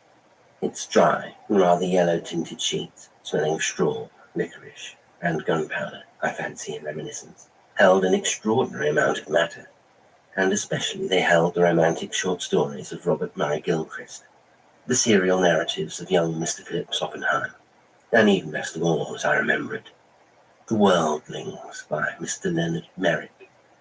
There were also country notes, tinged deeply with Cumberland sights and sounds, jests, quips and oddities, ways of cleaning knives and forks, making pillow slips, and curing a child of the croup. What I suppose I am trying to emphasize is the contrast of these happy simplicities with, well, reader, as Charlotte Bronte always said, be patient, and you shall hear. You can see me, small, spindle-shanked and wind-blown, while my family sat huddled beneath the one seascale rock, struggling through the spidery sand to the little station, my threepenny piece damply clutched. It was, as I remember it, a day of bright, glittering sun, and a high wind. I am at least certain of a general glitter in the heavens, and fragments of burning sand about my eyes. And I fought my way up the slope, sand in my shoes, sand in my eyes, sand in my throat. I stood on the high ground, rubbed the sand from my eyes, and looked back to the distant plum-coloured hills, where the screes run down sheer to Wastwater, and Gable rolls his shoulder. Then into the little station that burnt in the sun so that its paint sizzled. I asked for the Weekly Telegraph. I cannot remember what he was like who gave it to me, but I do know that I did not take 2 steps before I had opened the paper to see whether there were a Gilchrist Peakland story, all about my Lady Swarthmore, and twinkling spinets, and a room darkly hung with tapestries, and some fair child working a picture in delicate silks. Yes, there it was. The horn was blowing through Elfland. The long, slow sands below me were lit with mother of pearl, and there were mermaids near the shore. Mr. Oppenheim was also there, Prince of Swindlers, Chapter 17. As he walked down the steps of the Hotel Splendide, wondering whether he should try his luck at the tables or no, Prince Serge, I drew a deep breath of satisfaction, took a step out of the station, and almost collided with the wickedest human being it has ever been my luck to behold. Now, wicked human beings are rare. I have, I think, never beheld another. The majority of us are fools, with or without a little knavery. This old man was, although as you will see, I never exchanged a word with him, really wicked, capable, I am sure, of real, fine, motiveless villainy, like Iago. He was a little man, bent in the back, wearing a rather floppy black hat and carrying an umbrella. He had, I remember, a sallow complexion, a hooked nose, and a wart on his chin. I say I remember, but indeed he is as vivid to me as though he was standing by my side at this moment, which in fact he may be, for all I know to the contrary. And now, how strange what followed. As I have said, I almost stumbled on him. He stood aside and looked at me, and I looked at him. His look, as I recall it, was cold, sneering, and mean-faced. Then he turned on his heel, and waving his bulging umbrella in the air, walked down the road. Why of all things in the world did I follow him? I cannot imagine. I was on the whole a timid child, a good deal of a coward. Moreover, I had in my hand my adored weekly telegraph, and was longing to read it. Nevertheless, I followed him. Looking back across all those years, it seems to me that a cloud passed over the sun as we walked along, that the walls of the houses shone with a less brilliant reflection, that a chill, creeping little wind began to wander. That is doubtless imagination. What is true is that the little man walked without making any sound upon the road. He was wearing, I suppose, shoes soled in felt or something of the kind. What is also true is that I was drawn after him, as though I were led by a string. Now I have said that I knew him to be wicked. How did I know? Was it only the idlest fancy? At that time I had but a child's knowledge of the world, and wickedness was far from my experience. The nearest to wickedness that I had then reached perhaps was the sight of a schoolfellow who pulled the wings from a fly, or the lustful anger in the eyes of a schoolmaster beating one of my companions. This little old man with the umbrella had something of that about him. Cruelty and meanness. Are there any other sorts of wickedness? I am sure that this little man could be both cruel and mean. Did he know that I was following him? He must have heard my step. He gave no sign. With his head forward, his back bent, waving his umbrella, so under the windy sun, he pursued his way. Beyond the little town, we reached paths, soft in sand and with stiff sea grasses sprouting there. We approached the sea, and I fancy that the wind increased in volume, began to blow a hurricane. My heart was beating with terror, a sort of sickly pleasure, an odd mixture of daring and foreboding. The little man came to a cottage knee-deep in sand, on the very edge, in fact, of a dune that ran down to a sea, where waves were flinging in a succession of fiery silver wheels. Although the sun shone so brilliantly, the cottage looked dark and chill. There was, as I remember it, no warmth here, and the wind tugged at my trouser legs. The little man vanished into the cottage. Clutching my weekly telegraph, I followed. And then, how did I have the courage? What spell was laid upon me so that I did something utterly against my nature? Or was it that my true nature was for once permitted the light? In any case, I paused, my heart hammering, the little cottage as still as a picture. Then I turned the handle of the door and looked in.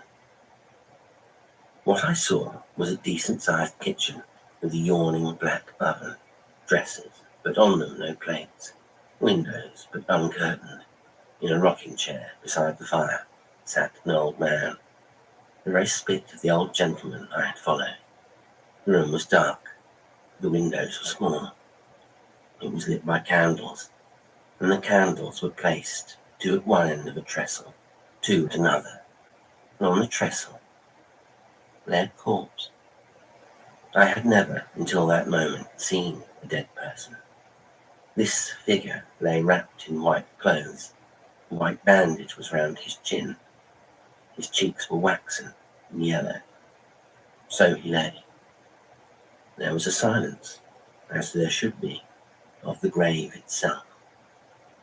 The corpse, as with horror clutching my throat I more persistently gazed, was that of an old man. The image again of the old boy with the umbrella, of the old boy in the chair. Nothing stirred. I could hear the solemn tick of a clock. But in my agitation, unknowing, I held the door open. A sudden gust of wind rushed past me, and instantly, most horrible of all my life's recollections, everything sprang to life.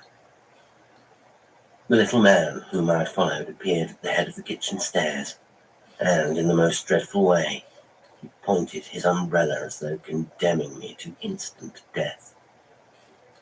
The little man in the chair sprang out of his sleep, and I shudder now when I remember his loose eye with its pendulous lid, and an awful, toneless grin as he stepped towards me. But worst of all was the way in which the thin silver hair of the corpse began to blow, and his grave clothes to flutter. The room was filled with the wind. Sand came blowing in. Everything was on the move. It seemed to me that the yellow-faced corpse raised his hand. Screaming, I ran for my life, stumbling, falling, bruising my knees, tearing my hands against the spiky grass.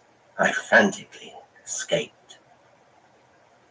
A moment's experience, yes, but, Mr. Freud might say, a lifetime's consequence.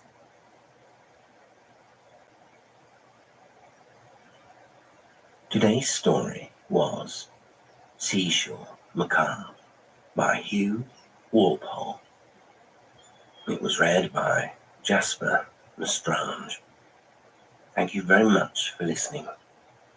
Until next time, sweet dreams.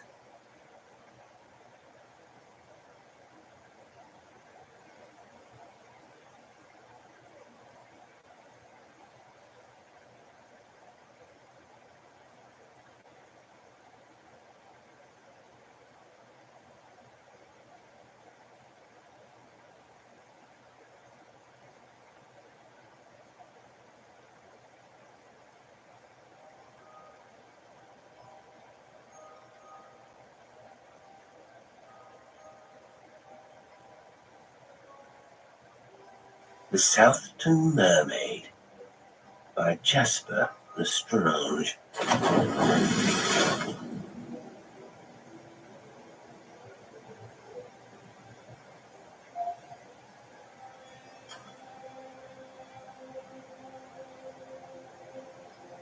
Southampton at Sea is an unprepossessing place, a down-at-hill resort on an unlovely stretch of southern coast.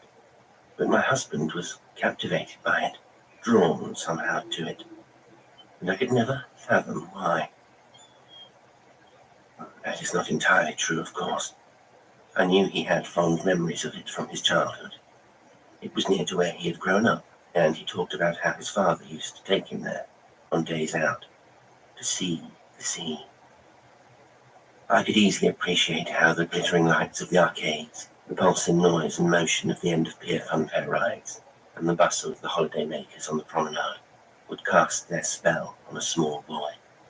Even I, if I squinted, could almost imagine the seafront kiosks and cafes when they were freshly painted in candy-floss pinks, whites and blues, and gleamed in the sun, or distill some Victorian splendour from the white-fronted buildings overlooking the sparkling sea. Yes, I understood nostalgia, but I also knew it was a trick like the rigged arcade machines and fairground shies, cunningly designed to part fools from their money. Southampton at Sea was a deception too, one thing masquerading as another. The facades of those grand seafront houses were crumbling. The signs of poverty and decline were everywhere, and since our last visit to the town, back when the children were little, I noticed the mood of the place had shifted too, become desperate, resentful, exhausted. But my husband was somehow oblivious to the peeling paint, the rust, the rot, the seagulls and pigeons scrapping over strewn chip wrappers and fried chicken boxes. The rooftops and railings pebble-dashed with birds' mess. Loud, binge-drinking day trippers constantly veered into your path and got too close. The unfriendly-looking vendors and hawkers who rubbed their dirty brown hands together when they saw you, but couldn't even muster a smile as they fleeced you. You either couldn't see or didn't want to. I know I sound unkind, unfair, unreasonable, and God knows I have had enough time to dwell on my personal failings. But the truth was, I had long ceased to find my husband's boy-like enthusiasm for this place endearing or infectious, and his inability to see the place for what it was frankly irritated me. We were, all four of us, stood on the promenade, our eyes readjusting to daylight. We had recently emerged, considerably poorer, from an amusement arcade trading under the misnomer of Fantasy Island, and were planning what to do next. Olivia, our eldest child, was 13 then, and while the absence of school friends allowed her to enjoy our company unself-consciously, she had so far been underwhelmed by the tawdry attractions offered by the esplanade, and wondered aloud what the shops on the high street would be like. Reese, our son, was 3 years younger and expressed an interest in food and the fun fair.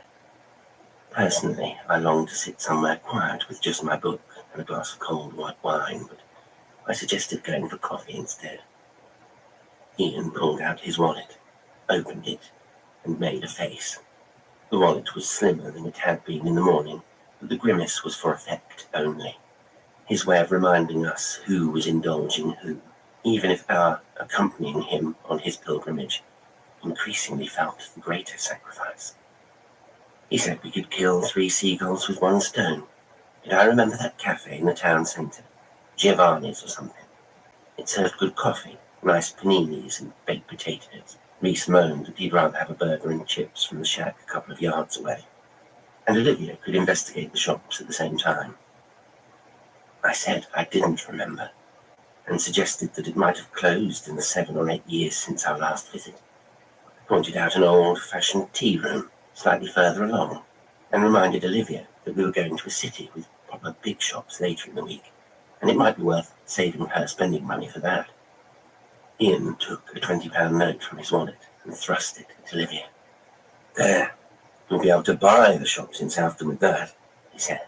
Then, noticing my frown, "Lauren, this is a holiday. We're meant to be enjoying ourselves." Not for the first time that week, I bristled, but said nothing. It was so like him to try and buy the children's affection, and to cast me in the role I'd never asked for, the boring, fussing, nagging half of our parenting partnership. I glanced down and saw a lollipop stuck to the red pavement, alive with crawling ants. "How come Livy gets money?" demanded Reese. "Because no doubt you'll be rinsing me at the fun fair later," said his dad. "Come on, let's go." Ian frog-marched us, that's what it felt like, in the direction of the town centre. The quickest way was across the common, he said, so we followed the promenade a little further until we could cross at the lights. The common was a large green area kept deliberately uncluttered for the hosting of large events like circuses and pop concerts. I remembered our last visit coincided with some waste management expo, and so the whole space had been cluttered with bin lorries, skips, and the latest in chemical toilets. Today, however, in a far corner of the common, was a circus tent. It was maroon rather than red, and although it was a fair size, it did not appear large enough to accommodate a proper circus show. Outside it was a much smaller tent, actually more like a traditional Punch and Judy booth in size and shape, not to mention in its candy stripes, and a few signs, although I could not read them from that distance. The children both remarked on it, but I would not have given it a second look if Ian hadn't suddenly stopped. "Well, I never," he said. "Would you look at that?" We had been walking in a straightish line across the grass, but he started now in the direction of the tent. The children hesitated when I didn't automatically follow. "Ian, what are you doing?" I asked. "Come and look at this," he said. "I can't believe it's here again." His words tailed off as he strode purposefully towards the tent, but I heard, after all this time. When we caught up with him, we were roughly halfway there, and I could read the sign above the tent entrance more clearly. "Mitchum and Sons World-Famous Museum of Marvels," I said. In smaller writing underneath, I made out the words, "Curiosities, Natural Wonders, Unexplained Phenomena." "Why are we looking at this?" "My dad brought me to this when I was little," he said, "or something like it. It looks exactly as I remember it." "It looks funky," said Olivia, wrinkling her nose. Drawing nearer, you could see blotches of mildew and streaks of dirty water on the tent's sides, and the flaps of the entrance were ragged and mud-stained where they met the ground. From the Punch and Judy booth, a young boy watched our approach indifferently. He must have been sat on a high stool of some kind, and the booth was more solid than it had first appeared, for there was a wooden counter inside, upon which his hands rested, alongside towers of coins of various sizes and denominations. "How much to go in?" asked Ian, his wallet already open, his fingers already tugging a note. There was, in fact, pinned to the booth just beneath the window, a notice giving prices, all of which seemed to me exorbitant. "Just you, or all of you?" said the boy. "I don't want to go in," I protested, as Ian handed over the asking price for a family ticket. "Why not?" asked Ian. "It's really quite something, if I remember rightly." The boy had already taken the money in his grubby hands and was posting the 2 £10 notes into an ancient-looking metal box at his side. "You been here before, then?" he asked. "Yes, a long time ago," said Ian. "Once seen, never forgot," remarked the boy. Then, addressing me, "Don't be frightened, madam. There's nothing in there what can hurt you, but plenty'll tickle your fancy if you let it. Might even be enough to turn that frown upside down." I knew he was speaking the practiced patter of the professional showman, parroting lines he had heard his father say, no doubt. In another child it might have been amusing, if precocious, but there was something about the expression on his young, old face that unsettled me. It was faintly lascivious, but he could have been no more than 10 years old, about Reese's age, although this boy looked shorter and unhealthy despite his tanned skin. He tore off a rudimentary ticket from Mariel. The small hand that passed it to me had a dirty grey sheen to the flesh and fingers that reeked of coins. The ticket said simply, "Admit 1." As he doled out more of the same to Ian and the children, he rattled off a stream of instructions. "Turn left when you go in, follow the route round the museum, one way only, no photography, no touching the exhibits, no tapping the glass, and keep out of the water." The final directive seemed to stir for my husband yet another memory. "Is she still here, then?" said Ian. "Aye, she is, sir. Yes, sir. Maybe not exactly as you recall her," said the boy, "but every bit as beautiful." "Who is she, Dad?" asked Olivia. "The mermaid," replied her father. At first, I thought I'd misheard. Then my eyes fell on the sandwich board to which Ian gestured, and sure enough, it showed a picture of a mermaid, posed in classic fashion on a rock out in the sea, combing her luxurious tresses with a seashell comb. It was, significantly I thought, a drawing, not a photograph. "Boring," said Reese. "What else is in there?" "All sorts of stuff," said Ian. "Interesting stuff. But the mermaid isn't boring. You'll see." "I want to see the mermaid, Daddy," said Olivia, bouncing on the spot, a child again. "Don't expect too much," I said. Disillusion and disappointment haunted this tent, just as it haunted the town. The chance of seeing within it anything remotely resembling the picture outside was slim, to say the least. I anticipated either a primitive animatronic in a lagoon of artificial seaweed, and garden centre water features, or more likely, and far more dispiritingly, a glum, middle-aged woman in blonde wig, bikini top, and fake mermaid's tail, sitting on a deck chair in a paddling pool. I tensed at the thought of the four of us having to stand, looking at her, for long enough not to seem rude, but without lingering until it became awkward. "Kindly read the notice on your way in," the boy called, leaning out of the booth. I gave it a cursory glance. No refunds, no readmissions, no responsibility accepted for loss of possessions or personal injury. Routine stuff, but it did not allay the sudden, inexplicable apprehension I felt upon entering the dark tent. And I was tempted to let the others go without me, but Ian lifted one of the grimy flaps, and we all went inside one by one, under his arm. To my relief, we were not immediately plunged into blackness. The tent interior was dark, but dimly lit by electric torches on stakes planted into the ground and overhanging lanterns strung above us. We turned left, as directed, following the path laid for us. Thick black drapes to our left, a rope cordon to our right, the other side of which were illuminated cabinets containing the museum's exhibits. I need not dwell on the nature of those first exhibits. For a start, they were of the tawdry type you might find at any fairground sideshow. Gimcrack models purporting to be five-legged farm animals, two-headed mammals, the supposed partial skeletons of mythical creatures, grim souvenirs of notable murders and tragedies, drawings, photographs, and wax models of notable circus freaks, antique automatons that kept starting into uncanny life.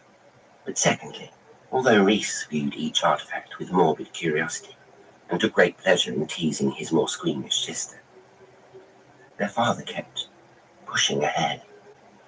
As we proceeded, it became evident the path we were taking was a spiral, formed by the positioning of the cabinets and the drapes, a spiral that would lead, no doubt, to the centerpiece of the museum, the infamous mermaid. Signage positioned at regular intervals assured us of this, but the exhibits along the way became more varied. There was a taxidermy section featuring horrifically sensationalized, posed scenes of nature, tooth and claw, an eagle feasting on a rabbit, a fox tearing apart a pheasant, a snake caught in the act of digesting a much larger beast than itself. And next, a collection of boxes in which we were invited to peer at clever holographic images of vampires, werewolves, sinister clowns. And between each section, we would pause in front of mirrors that distorted our faces and bodies. But I could tell that Ian was impatient to reach the mermaid, and each time he insisted we move on, until our path stopped abruptly in front of a heavy black curtain that none of us had noticed until we walked into it. "This is it," Ian breathed. The curtain parted, and we stepped through into an illuminated circle, dominated by a single glass tank. It stood about 2.5 meters in height, with each side about 4 meters wide. The thing that first struck me was how disoriented I must be, for following the winding spiral pathway had suggested we would arrive in a much smaller center than the one we now found ourselves in. One too small, I would have predicted, to accommodate a tank of that size. I considered that perhaps we had not been following a circular path at all, and somehow had been deceived by the dim light and the placement of the cabinets. We stood, the four of us, before the tank, none of us quite knowing what to say. The tank was full, nearly to the brim, of murky water with a brownish tint. It was cloudy, with tiny flakes and particles, and the uncovered top allowed an unpleasantly fishy odor to escape. "No swimming," read Olivia from the notice stuck not quite perfectly on the glass. "No shit." "Olivia," I hissed. "Language." Ian had stepped right up to the front of the tank, and, making a tunnel with his hands, peered through into the grim water. "Should be in there somewhere," he said. "Oh, this is lame," said Reese. I walked around the tank, inspecting each side, seeing nothing. The most interesting things I found were on the outside. A set of rusty folding steps, an orange bucket, empty but heavily stained and smelling of fish, and a coiled yellow hosepipe, the remainder of which snaked under the thick curtain and led who knew whither. Perhaps she's having a lunch break, I said, completing my circle of the tank. Like we should be, I thought. Ian said nothing. He stood back, disconsolate. In that moment he looked so sad and pathetic that I felt a pang of sympathy. I touched his shoulder and leaned into him. When Dad brought me here, we saw it, he said. I smoothed his hair. Hey, I know, I said. You're a great dad. Children love you. You don't need to live up to anything. The children love me, he said. But a familiar note of sourness had crept into his voice. I turned from him, but caught the reflection of his glum face in the glass before he moved away. There's a way out, said Olivia, indicating an exit sign. Come on, Mum. She was parting the curtain for me, and I went to go, but some barely perceptible movement glimpsed from the corner of my eye, made me pause. Did something stir in the water? I turned, and for a fleeting moment, thought I caught a dark shape, undulating, eel-like, through the brown murk. But whatever it was vanished in an instant, leaving a billowing cloud of filth in its wake. And I dismissed it, and hurried after the others. I suppose I had assumed we would exit via some cunningly hidden path that bisected the main one. But no. To escape, we were obliged to follow the same spiral, retracing our steps, but on a much narrower path, between the dark rear side of the cabinets, and with slow progress, groping and feeling our way, touching the back of the cabinets, which were damp and cobweb-strewn. I stumbled a few times, struggling to keep up with Ian and the children, who were always several paces in front, little more than dim shapes, and completely silent. I could hear only my increasingly ragged breathing, and chided myself for my sudden helplessness, a trait I despise in others. Just then I noticed that we had joined the path of the yellow hosepipe. In this light it looked even more snake-like, slithering through the grass. It was reassuring, however, as it suggested an end in sight, and sure enough we finally arrived back at the tent door. For the second time that day we emerged, blinking in the sunlight. Thought you'd all got lost in there, said the little boy in the booth. I couldn't stop myself from scowling at the lad, who smirked in return. I glanced at Ian, who looked grief-stricken, and the children, who just seemed bewildered. In that moment, we must have looked like survivors, standing among the wreckage.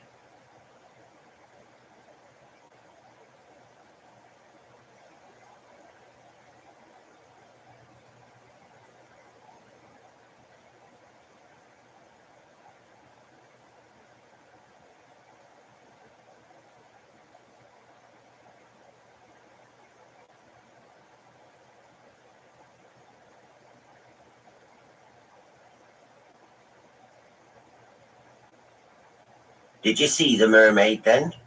Asked the boy. No, said Ian, despondent. Well, that's mermaids for you, said the boy, as if imparting a great pearl of wisdom. Fickle little madams, ain't they? It's not everyone that gets to see 'em. I'll just remind you of our refunds policy. We don't give 'em. But hopefully if you come back another time, her ladyship will deign to make an appearance. I wanted to say, not bloody likely, to tell him there wasn't much hope of seeing anything through the water in that grimy tank, to demand our money back. I always tried to show our children, particularly Olivia, that you must fight your corner, stand your ground. But staring at the boy's face, with its shrewd little eyes and impudent smile, I knew it would be wasted breath.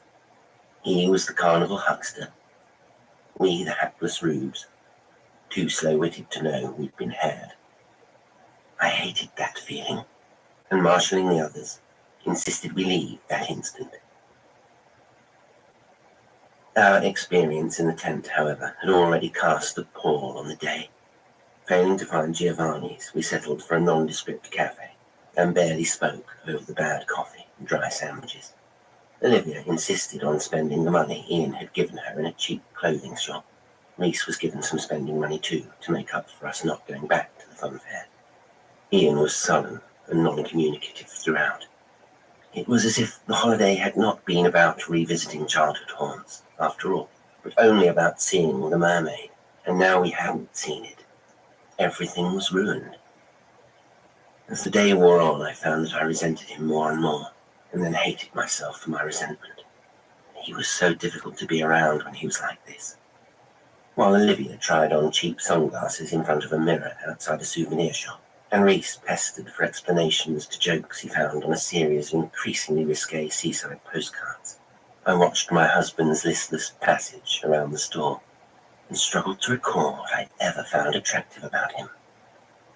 Since his father died, he had taken to dressing like him, often putting on deck shoes, navy shorts, a short-sleeved check shirt, and a faded old baseball cap. It may even have been one of the old man's. With his receding hair, his developing paunch, his whiskery beard with grey in it, he'd started to look older than his age. But it wasn't simply his looks that bothered me. I had lately observed his diminishing interest in fashion, music, television, current affairs, and in our social circle.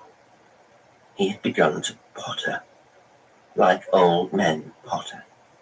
He had inherited some of his father's things, and often now in the evenings he would be in the attic room, building a ship in a bottle, one of his dad's hobbies. And I would go up to him with a mug of tea that he would barely acknowledge. And when I went back to say goodnight, the tea was undrunk and stone cold. He had lost interest in me, too.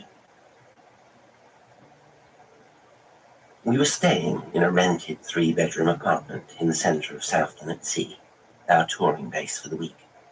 Having returned early from our expedition to the seafront, the evening yawned ahead of us, and a rather gloomy prospect it was, since Olivia and Reese were staring blankly into their devices, and Ian had descended further into depression.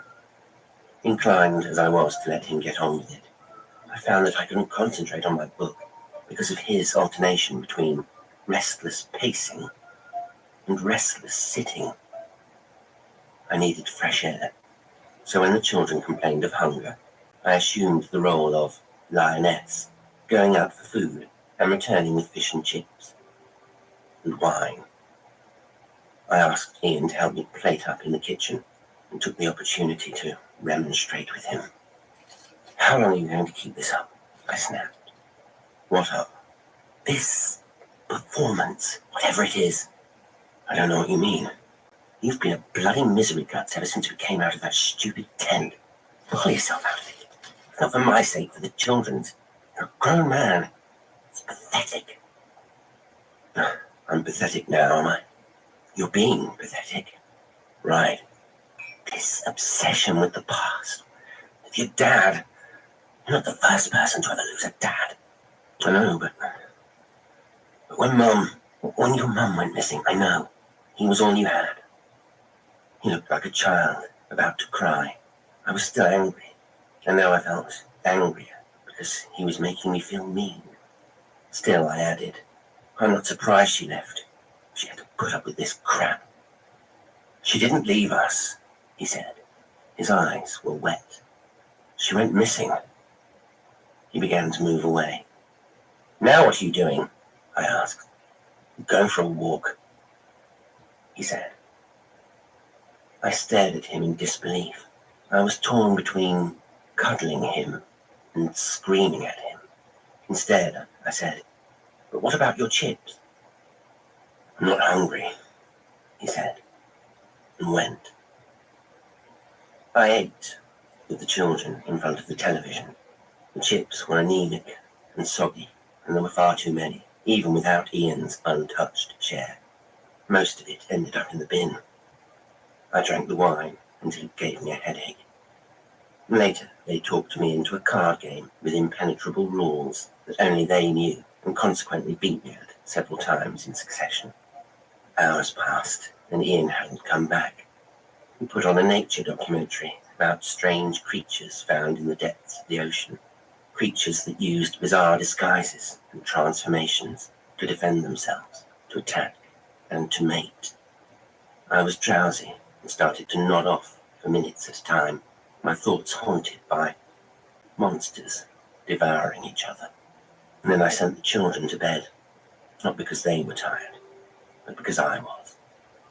And after they had gone to their rooms, I sat on the sofa, watching but not watching a terrible film on the TV, and glancing at the coat missing from the hook by the door, wondering where Ian was. I went back and finished the wine, even though it was now warm, the nasty, acid tang. My mind was full of Ian, and how melancholy he had been. Now it was nearly midnight. I was really starting to worry. I was also mad because I knew I wouldn't be able to rest until I had brought him home. I went to see if Olivia was still awake to let her know, but she, like her brother, was already fast asleep. It's the sea air that does it. So I left a note on the coffee table, picked up the apartment keys, and headed out. I already knew in my gut where I should find him. It wasn't simply that it was obvious. It was as if I was being pulled there, drawn as if by a powerful magnet. But that didn't stop me checking the shop doorways and benches as I passed through the dark town centre, empty except for the last few shambling drunks and the homeless people shivering in sleeping bags under piles of blankets and splayed cardboard boxes. When I eventually reached the common, I gasped, my heart pounding, not quite able to comprehend what I saw. Beyond the common, on the seafront, the arcades and kiosks were all closed, their corrugated shutters down. The funfair rides paused in mid-motion, looking like prehistoric monsters silhouetted against the night sky. But ahead of me loomed the circus tent, only now it was surrounded by a ring of flaming torches planted in the ground and positively alive with malevolent intent. I covered the remaining distance in a breathless sprint, slowing down only when I saw the boy again, leering at me from his seat within the candy-striped booth. "You're back then?" he called.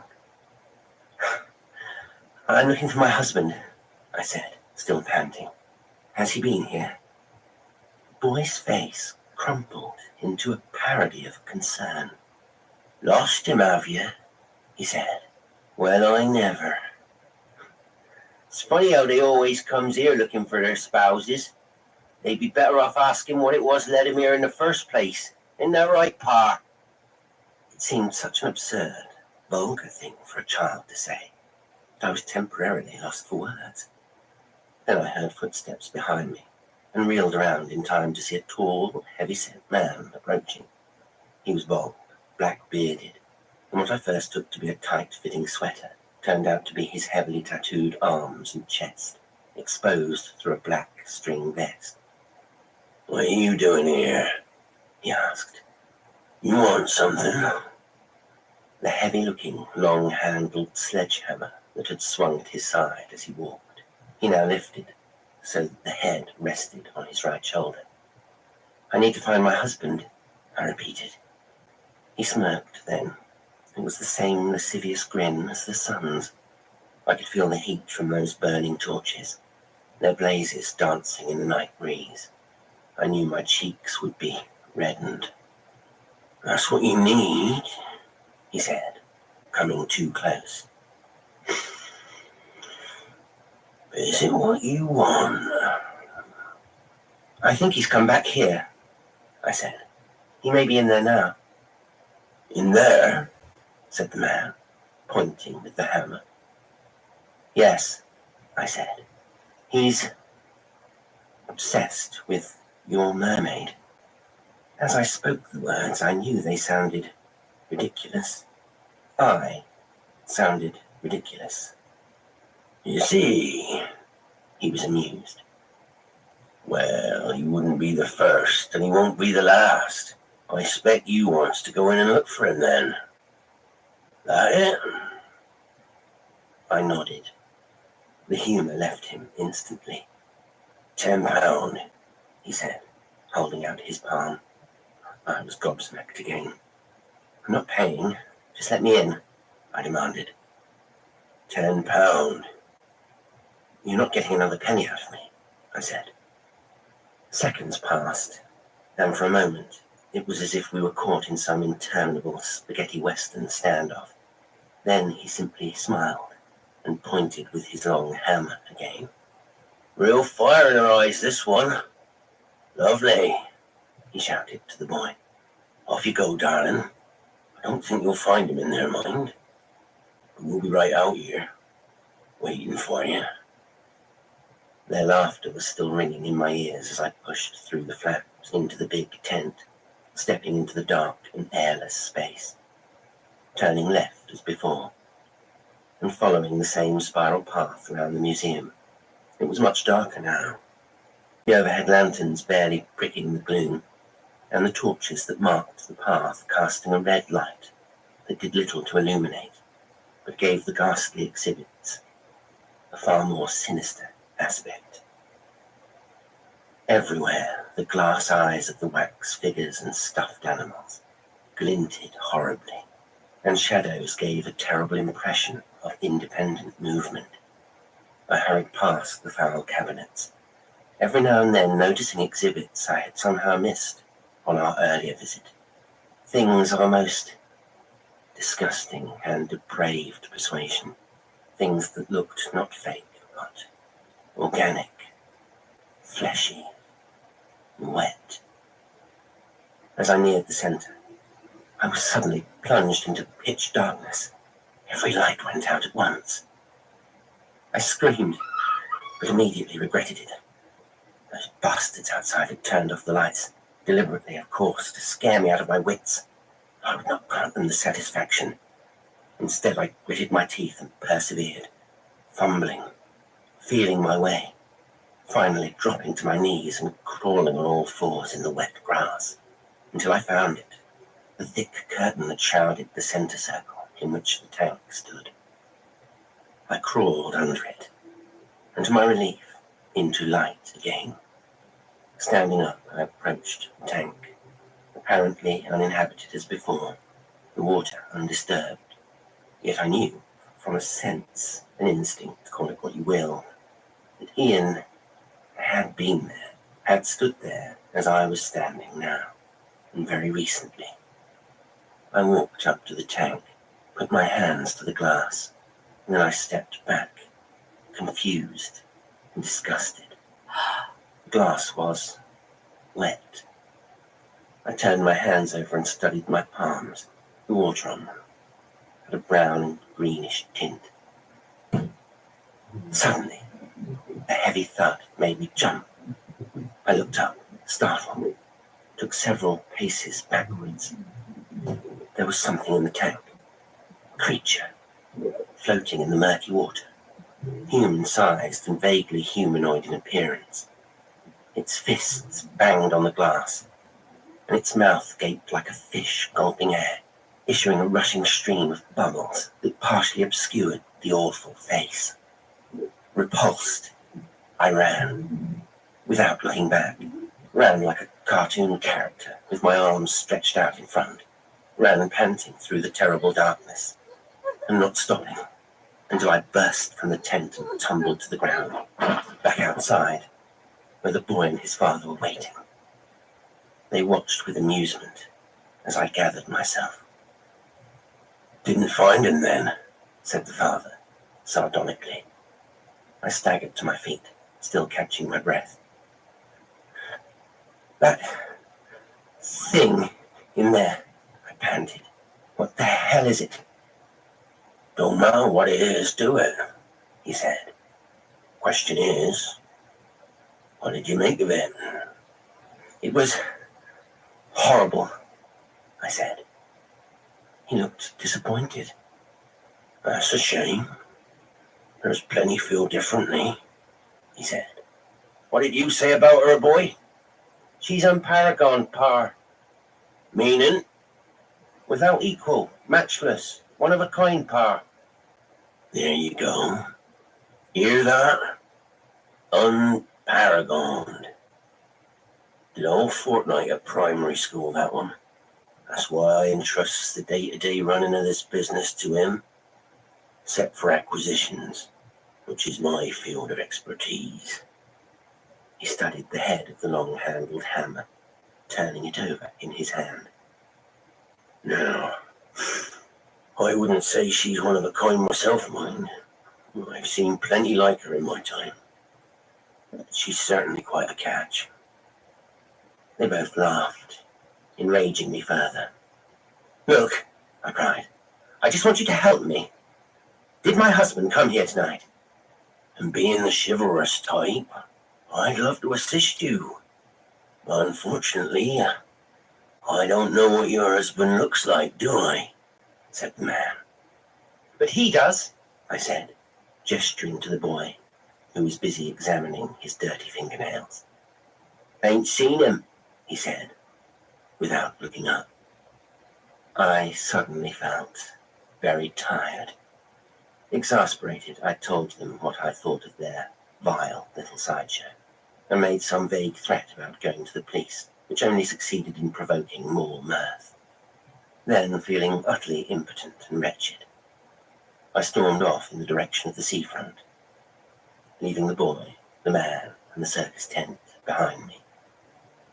My mind was still racing as I walked, trying to make sense of what I'd seen in the tank. In truth, I'd only glimpsed it for mere seconds, not long enough to form a clear impression. It occurred to me now that while I had been startled by it, the creature itself had not been particularly frightening. It was ugly, unpleasant with its hairless scalp and the grey, scaly texture of its flesh, grotesque even in the way its eyes bulged and the mouth opened, and in the suggestion of a body split from the waist down into indistinct, trailing tentacles. But it was not, perhaps, the stuff of nightmares. Indeed, even these few minutes later, the abiding memory was not one of horror, but of the sad, pleading quality in the creature's eyes, and I ruminated briefly on the intelligence seen in dolphins and porpoises. These thoughts occupied me until I reached the promenade, where I stood looking left to right for any sign of Ian, and saw no one. The only noise came from the waves folding over the shingle beach. Ian had grown up close to this coast. I was from further inland. I'm standing there, listening to the ceaseless hiss of the waves and the clink of pebbles scattered by the surf. I began to understand some of the magic this constantly transforming landscape possessed. The pull that Ian presumably felt. The moon looked enormous that night, and the reflection it cast on the surface was like a torch beam projected upwards from the bottom of the sea.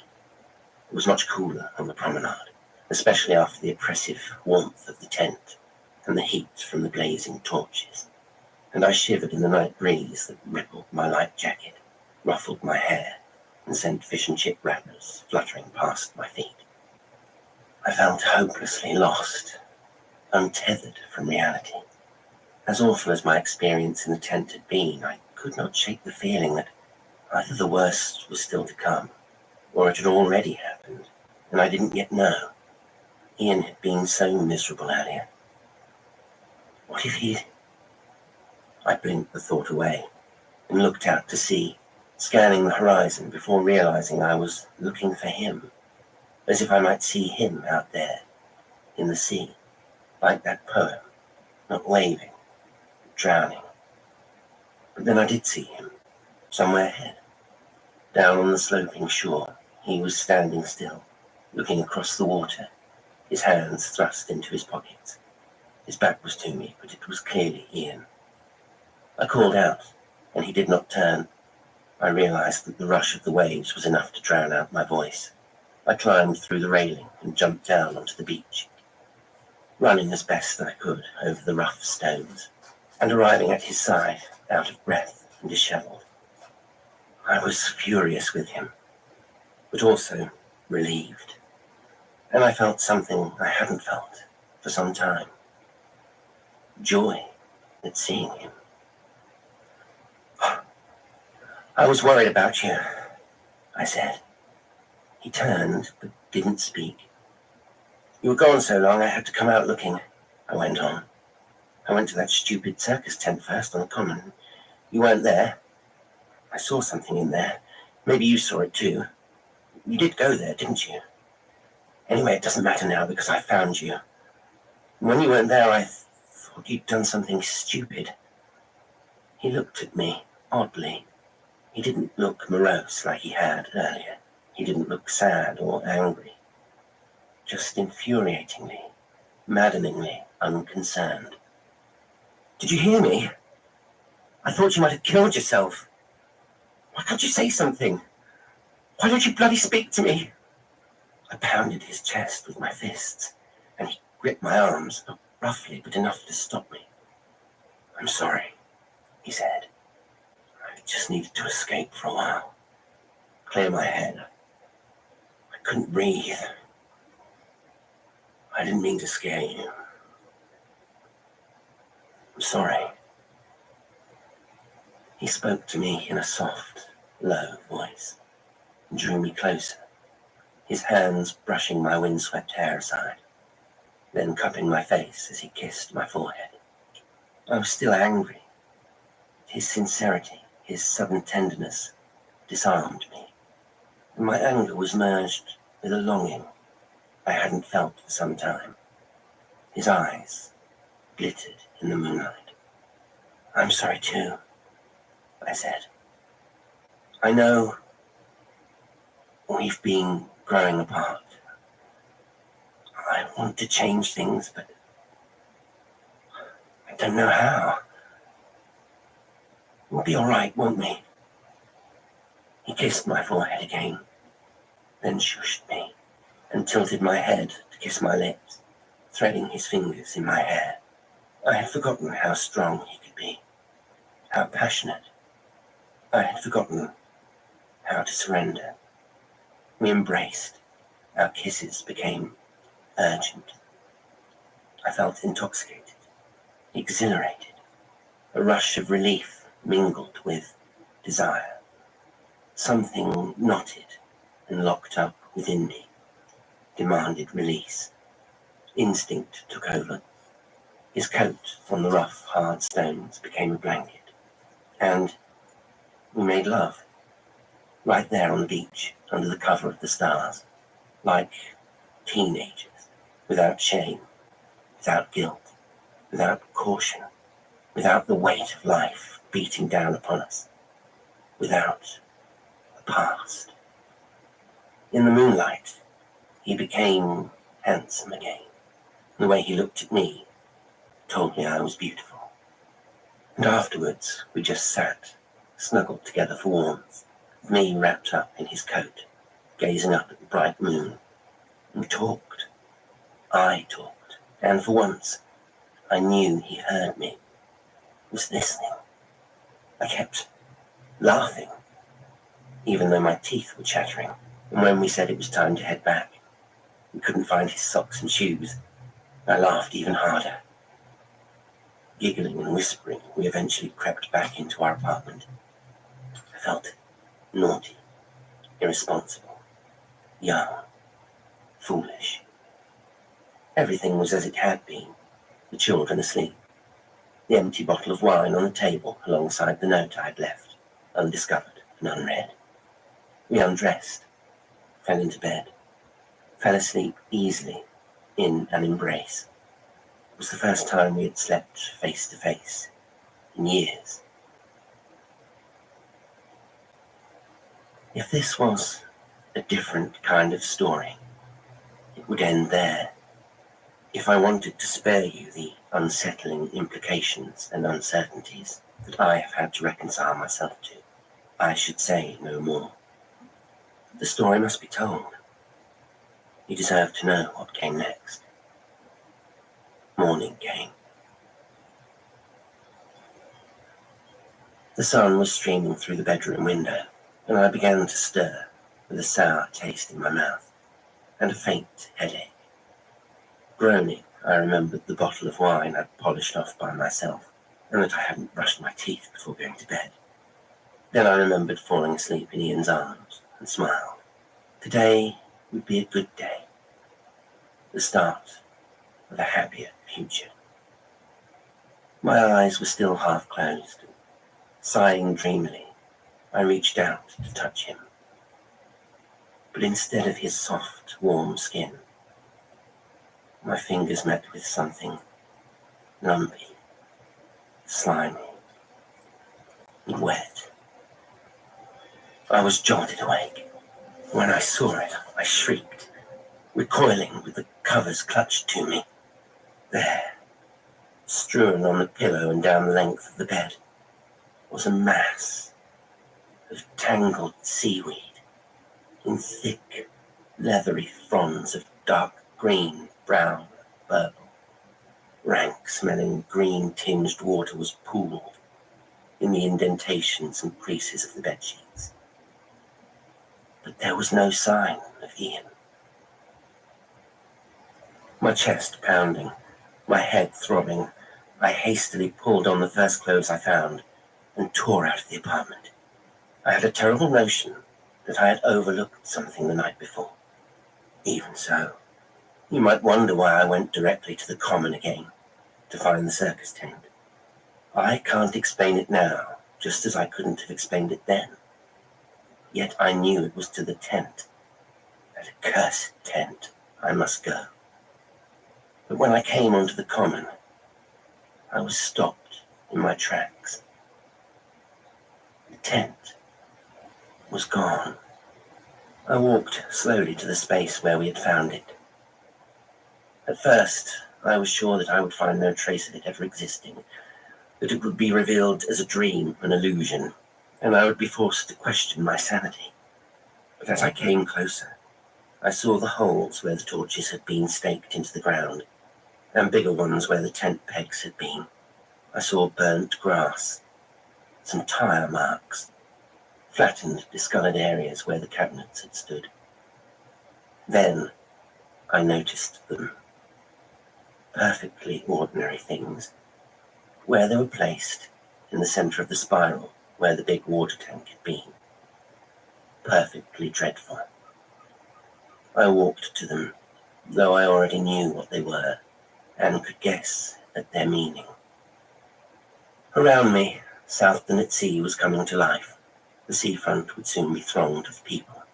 Overhead, the seagulls cried with mocking laughter, as if they too had colluded in Southton's latest deception, the bait and switch. I alone remained frozen, for movement would demand action, and I had not the faintest idea what to say or do next. Fragments came together. Distorted images became clear. The ground beneath me fell away. There, in the grass, were Ian's blue and white deck shoes. And into each one he had thrust a balled up sock.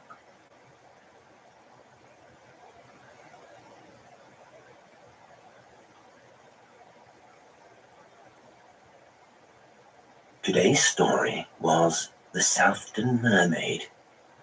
It was written and read by Jasper Lestrange. As always, thank you for listening. And until next time, sweet dreams.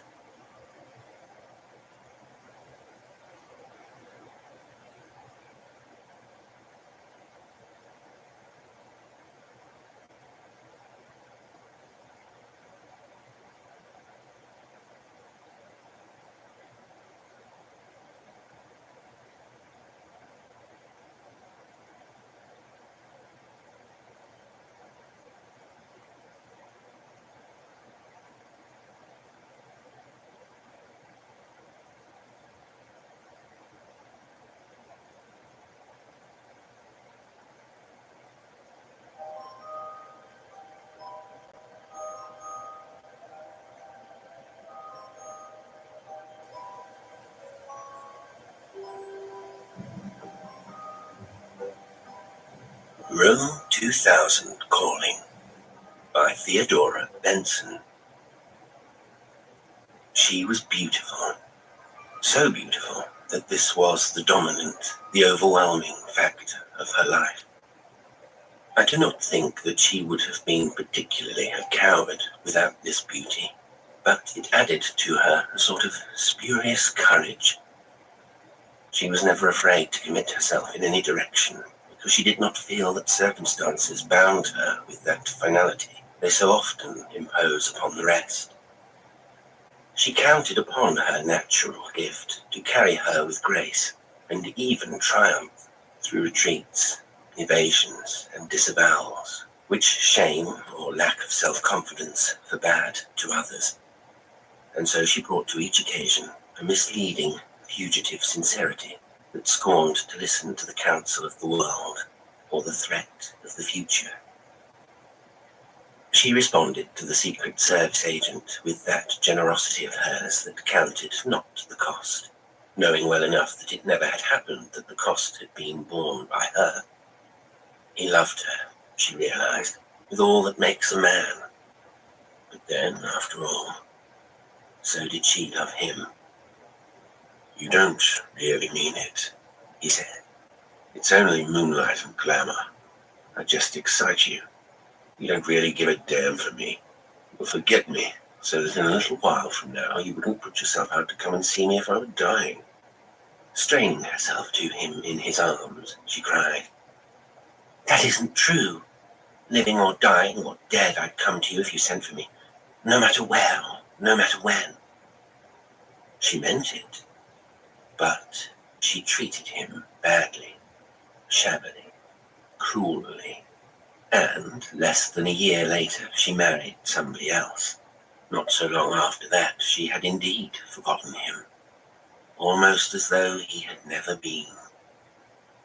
She had not seen him for 3 years, and she had been married for 2 when she and her husband went to live for a while in New York. Her husband was away, spending a few days with a business friend in the country, when, on a certain evening, she went out to a party and returned at 2:30.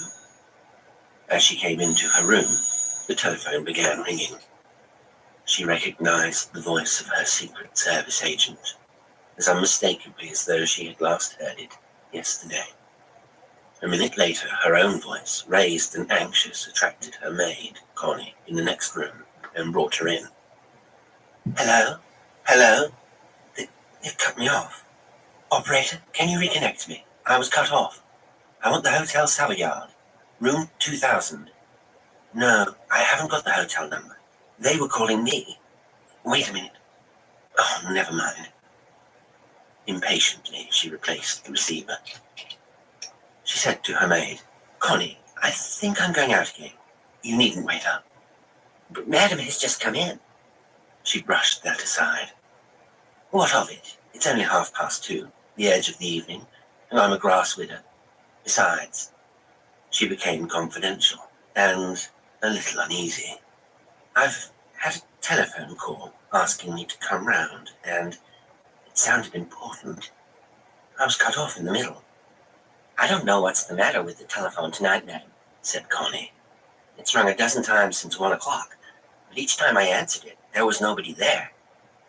As she said good night to Connie, gathered up her cloak and bag, and sped away. She thought to herself, "I suppose I'm right to go. It was funny, wasn't it? But it's such luck my creature being away. And I'm looking lovely." Yes, she was looking lovely. Lovelier even than she had looked last time she had seen him, 3 years ago. She touched up her face and patted her hair in the elevator that took her up to the 20th floor. Full of confidence, but oddly excited, she tapped at room 2000's door. There was no reply. She could just make out that the light was on. She waited a moment, tapped louder, waited again. Her mind revolved rapidly. I wonder what he'll be like. After 3 years, what will he think of me now? I wonder what on earth made him call me up, and how he knew where I was. He sounded so queerly urgent. Why did he quote what I said to him that time about coming to him if he should ever send? Wasn't very tactful to bring that up, all things considered. Why doesn't he answer? He did sound urgent. Something about the silence and the lateness of the hour began to scare her. She ran to the elevator and went down again to the lobby. She made them telephone to his room, but they reported that the receiver was off. Finally, she made a bellhop take her up again with the key. She never finally forgot the sight that room 2000 presented when they opened the door. It was in a state of the wildest disorder, floorboards torn up, cushions slashed, the contents of the drawers scattered everywhere. On the bed, smiling and amused, but somewhat chilling smile, lay the Secret Service agent, with his throat cut almost through. His hands hung limply down, one each side of the bed, and near one of them hung, scarcely more limply from its cord, the disconnected telephone receiver. His gold watch also hung out upon its chain, and the pocket that should have sheltered it was turned half inside out, as though the watch, which by the way was not going, had been snatched violently from it. The flesh had curled back each side from the wound in the man's neck, and this wound was so deep that the head, had it lacked support, might have torn itself from the body. The bellhop turned aside and was sick in the corridor. The lady took a long, steady look, wondered why she presently had a sensation of suffocating, and realized that she was holding her breath. She looked away and breathed quickly and gaspingly. Then she and the bellhop pulled themselves together. They closed the door. They took the elevator. They travelled 20 floors down again and gave the alarm. The hotel manager was summoned. More to the point, the police were summoned. Of vain necessity, a doctor was summoned. The lady behaved well, quite composed, and still lovely, but very, very ghastly. She waited alone in the little room that the management allotted.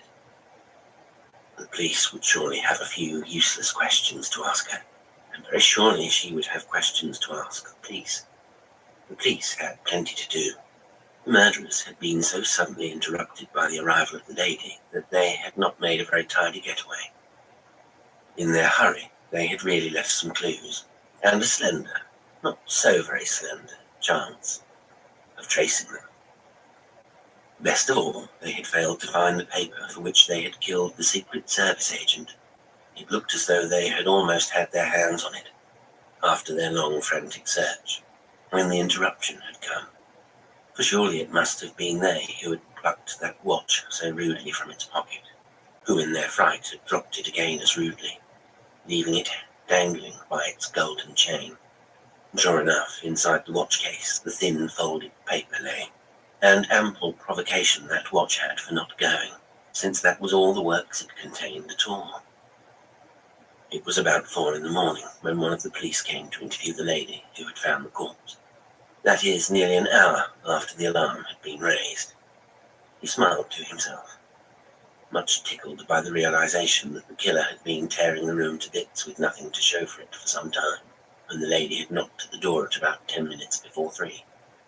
For the lady, the wait till 4 o'clock seemed very much longer than it did for him. She kept seeing that neck she had used to encircle with her fingers, slipped across and almost through. Those hands that had been so very strong, limp and horrible now, hanging as foolishly as the telephone receiver that dangled from its cord. Telephone. All the time she kept thinking of her dead lover's voice, so unmistakable, so urgent, calling her in the name of that promise made long ago. She, who had broken many promises to him, had, after all, kept that. 4 o'clock now. An hour and a half ago he had been talking to her. It seemed hardly possible. an hour and a half ago. Thank God, somebody coming at last. Footsteps. That big police force, tough talking in a quiet but somehow penetrating voice. Yes, they'd been searching for 2 hours clear, he was saying.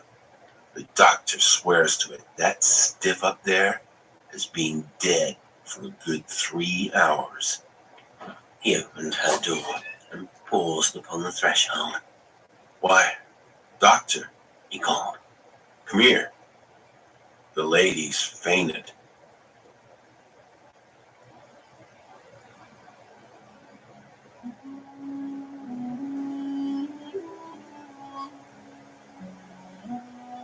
By Water by Algernon Blackwood.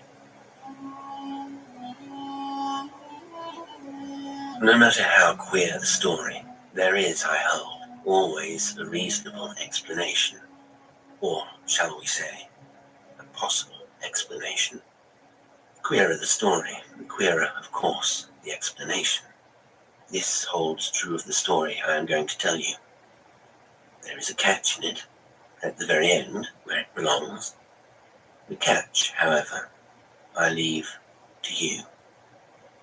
If the end of the story is sad, it at least opens happily, for it concerns a young couple who were in love and waiting to get married as soon as the young man's position justified it. His prospects were bright, for he had just got a good job as mining engineer in some natron works in Egypt, the desert a few miles away from the Nile. It meant a year or more without leave, but prospects of advancement were good. Barring the separation, life seemed very rosy to them, and it was a few days before he left that the girl surprised him rather by asking him to go and see a fortune teller she had heard about. Someone had taken her, and she had been impressed. The girl had in her, evidently, just that touch of speculative superstition that adds to her charm because it enables a man to look down upon her a little. Just to please me, she pleaded. The woman is wonderful. Before I had been 5 minutes with her, she told me your name was Jim. So there must be something in it. Jim neither believed nor disbelieved. He felt really no interest of any kind. The girl was in earnest. He went, he listened, he paid the fee, and he came back with his report, making a little story of it in the way he knew she loved. Results, however, were meagre and unconvincing. I'm going to make a long voyage, he reported. A lot of money is coming to me. I'm going to marry a girl with dark hair and eyes. He gazed into her blue eyes and kissed her golden hair. His rather superior smile was, no doubt, exasperating. All the same, he didn't fool her. She had noticed a hesitation in his voice. That's not all, Jim, she said. You're keeping something back. Well, he hesitated again. There was a little more, he confessed. But do you take it so seriously? Something unpleasant? She interrupted, nervously. Jim laughed, but he had to get it all out of his system then. The woman had warned him to be careful of water, of fresh water. She can't have meant washing, he laughed, and it's certainly not shipwreck. I shall be a clever man if I can get drowned in Egypt. There's only the Nile, and the works are several miles away. Drowning, Jim? The girl exclaimed. Did she mention drowning? Here, however, Jim equivocated. He shook his head, passing it off with a laugh and a kiss. But he kept one sentence to himself. For the fortune teller had said a very extraordinary thing in warning him about his danger from fresh water. She had used the words, you may drown, and yet not know you drown. There seemed no meaning in them, and all the way to Trieste and Alexandria, Jim was glad he had kept the rubbish to himself. The confession had nearly been worried out of him. He smiled over the promise that had been wormed out of him, for he had sworn that he would never once go to the Nile, If his work made it imperative, he would wear a cork belt. Oh, he gave fantastic promises. He kept them too, a quixotic fellow. But the nearest he ever got to the Nile was to cross the bridges in Cairo once or twice. No cork belt needed for that. Meanwhile, the time passed quickly enough. The job worked well, and the promotion and increased pay that would make marriage possible came within sight. The ridiculous warning about fresh water had entirely left his mind. The girl's letters never referred to it. The only thing he had to complain about were the hot summer months. In that scorching Egyptian desert, he had twice had a touch of the sun, though not serious. He had kept it to himself. As for the Nile, the only fresh water within reach, he had hardly seen it. He was too busy to think of pleasure trips. It was only after 18 months that his first leave came. He went to Cairo for a few days before sailing, and it was in Cairo that the nonsense about fresh water cropped up in his mind once or twice. But that was merely because he saw the river every day. Then, on a Friday, which instead of Sunday is the Mohammedan day of rest, he rode out to the works for a last look round, carrying lunch and tea on the saddle. And it was on the way back in the savage heat of the afternoon that his pony stumbled over a boulder on the treacherous desert film, threw him heavily, broke the girth, bolted before he could seize the reins again, and left him stranded, some 10 miles from home. He pooh-poohed it at first. He picked himself up. He could cover the distance home in 4 hours at most. But there was a severe pain in his knee that made walking difficult. A mile an hour was the best he could manage. There was also a buzzing in his head that troubled sight and made the landscape swim. And, worse than either, his provisions, fastened to the saddle, had vanished with the frightened pony into those blazing leagues of sand. He was alone in the desert, beneath the pitiless afternoon sun. Not so pleasant after all. He reflected a few minutes. The wisest course was to sit down and wait till the pony told its obvious story to the stable, and help came. And this was what he did.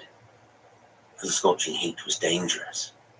He was shaken by his fall, hungry and weak into the bargain, and his knee had swollen, a misplaced cartilage, no doubt. He sat down and rubbed it. In the heat of the sun, he began to feel drowsy. He was exhausted. A soft torpor crept over him. He dozed. He fell asleep. It was a long, a dreamless sleep. For when he woke at length, the sun had just dipped below the desert, and the air was chilly. It was the cold that waked him. There is no dusk in Egypt. The darkness dropped at once. The first stars came out, clear as diamonds. The sky turned deep violet. He looked round and realized that his sense of direction was confused. The cold grew bitter as the wind rose. The pain in his knee having eased a little, he got up and walked to it. In a moment, lost sight of the spot where he had been lying. That awful desert, devoid of detail, swallowed everything. He heard the wind sighing over its deadly surface. He shivered with the cold, and hunger gnawed. To keep warm, however, he was compelled to move, so he made a little pile of stones to mark the place, and limped round and round it in a circle of some dozen yards diameter, hobbling painfully. But when he looked for the little pile of stones, he saw that there were dozens of them, scores, hundreds, thousands of these little groups of stones. The desert's face, of course, is thickly strewn with them. The original one was lost in the first 5 minutes. He did all he could to keep warm, waving his arms like a London cabman, trying to stamp his feet. But eventually he lay down exhausted beneath an overhanging limestone crag and took snatches of fitful dog sleep. The bitter wind drove past, and the dry sand pricked his skin. The stars were out. in their bright thousands. Through his dreams, he heard the jackal's cry. But it was not a jackal's cry that woke him with a start in the early morning. It was a voice. In his head, of course, the jumbled dream of the clairvoyant woman had come to him. She had said something. The sentence fled away over the desert. One word remained. Water. He was bewildered at first, but at once explanation followed. Cause and effect were obvious. The clue was physical. His body needed water. He was thirsty. Terribly thirsty. This was the moment when real fear first touched him. Hunger he could manage, but thirst in the desert, frightened him. He had smoked a lot, had eaten spiced things at lunch, had breathed in alkali with the dry, scorched air. He searched for a cool pebble to put into his burning mouth, but found only angular scraps of dusty limestone. There were no pebbles here. Why hadn't the pony come back? The search party ought to have got there long ago. It was the return of the sun he now dreaded. It came up with a sudden rush. The merciless sun. The marvelous desert dawn was over in a moment. Already the air was warming up. He watched the shadows. But in an hour there would be no shadows anymore. There would be no shade. He knew what that meant. The hours of furnace heat. Already his lips and mouth were parched. He watched the shadows growing smaller, retreating till they disappeared. The dawn wind had died away. The air began to burn.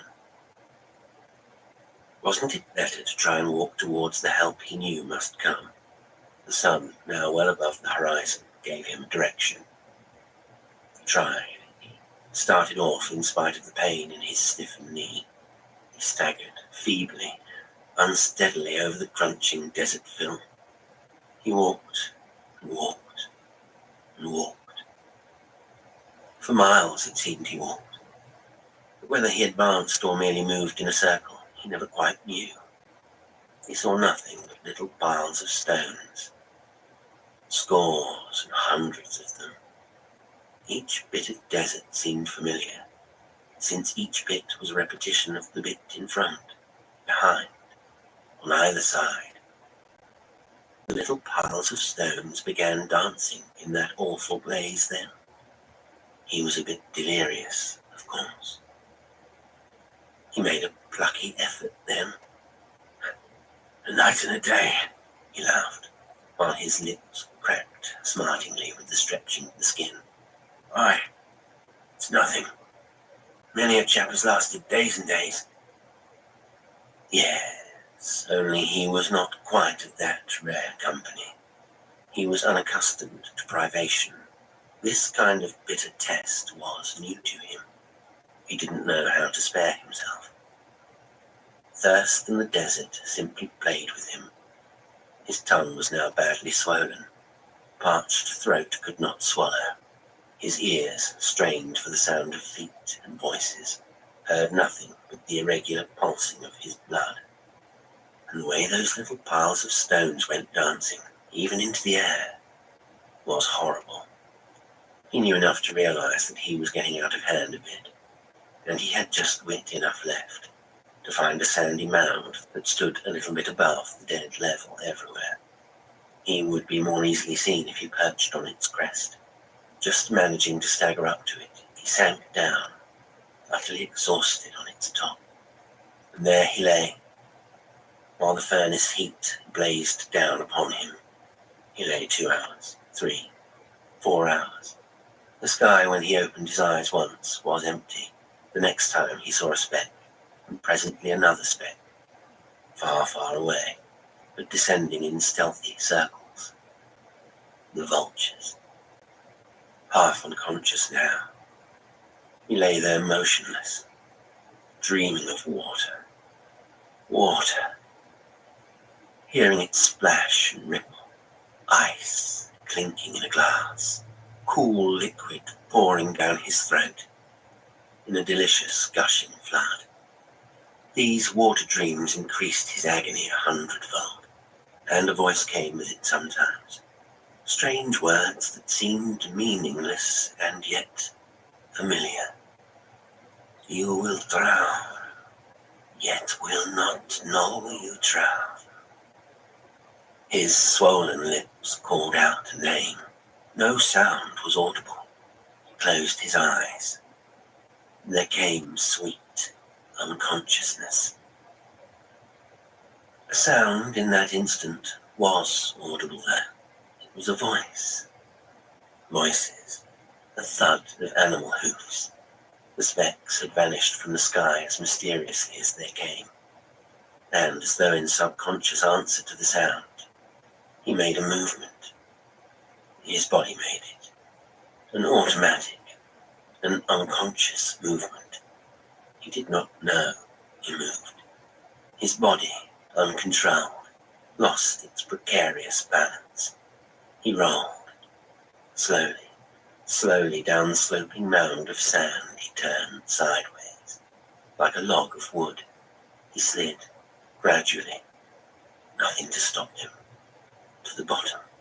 A few feet only, and not even steep, just steep enough to keep rolling, slowly. But he did not know he rolled. There was a splash. But he did not know there was a splash. They found him in a pool of water, one of those rare pools the Bedouin mark so preciously for their own. He had lain within 3 yards of it for hours. It was so marvelously concealed. He was drowned, yet he did not know he drowned.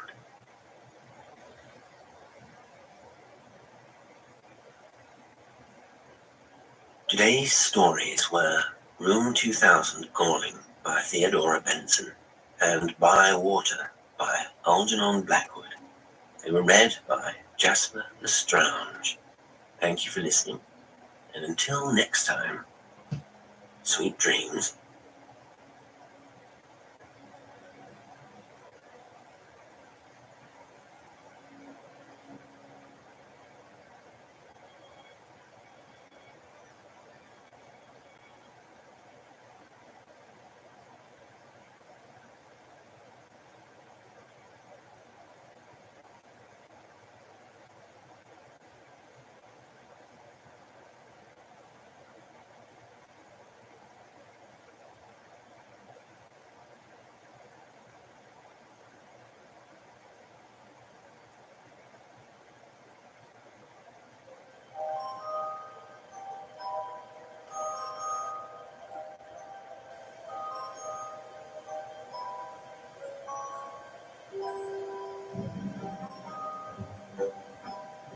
The Meerschaum Pipe by L.A. Lewis.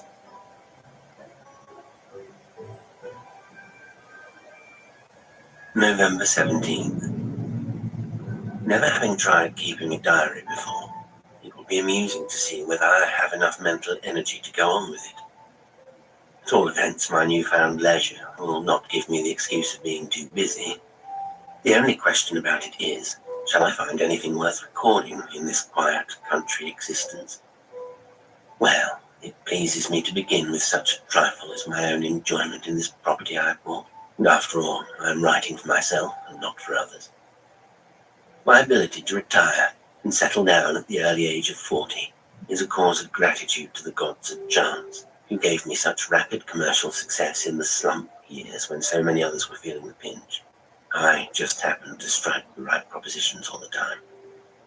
And now I can play the squire in my new domain and look forward to the idyllic life which next summer will bring.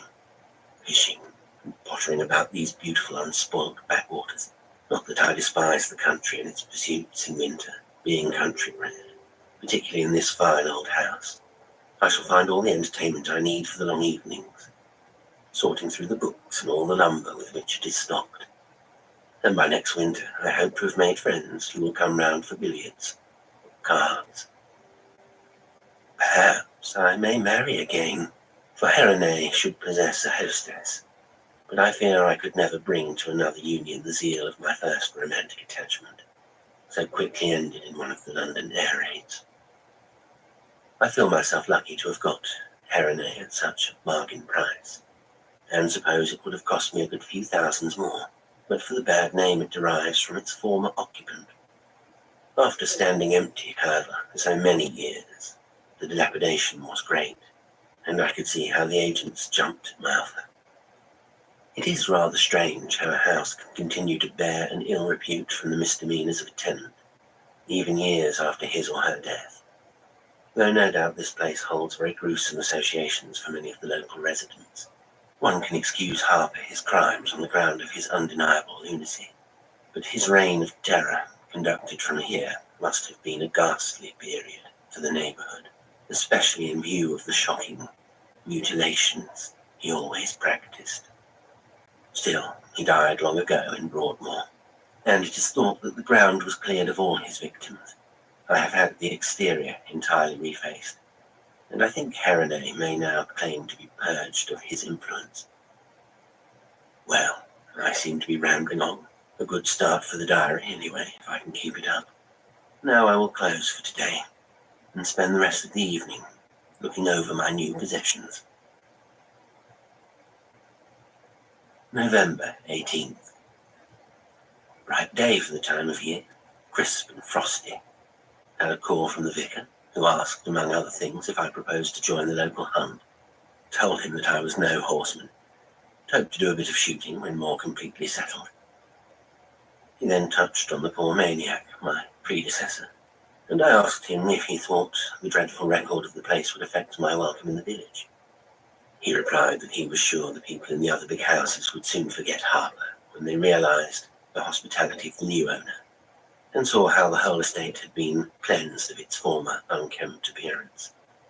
The villagers, though, would take longer to accept me to their confidence, and I must not be surprised if tradesmen refused to deliver goods after dark, as the grounds of Renee were popularly supposed to be haunted. He made his exit after inviting me to dinner next week, when he promised I should meet some of my new neighbours at the vicarage. I shall welcome the change from solitude, although my evenings here will not be dull while I have so many of Harper's belongings to look through. He appears to have had no next of kin, which accounts for all the furniture being sold with the house. Before his dementia overtook him, he must have been a man of refinement. His library is a book lover's paradise, and his personal knickknacks and ornaments mostly of quite intrinsic value. While rummaging in the drawers of the study desk last night, I found a remarkably fine meerschaum pipe, which he must have smoked for many years, to judge by the degree of coloration of the bowl. It has an amber mouthpiece set in gold, and is in fact quite an ornament. I intend to clean it up and give it a place of honour on the mantel shelf. My man can polish it when he starts on the china. As an ex-army batman, polishing is a hobby with him. Incidentally, I must consider engaging a staff of servants now that I am about to meet new people. Jobson can manage quite well in the flat, as he has done for so long during my city career. We shall need more than occasional daily help, if we are to entertain as I hope to be entertained. That's all for today.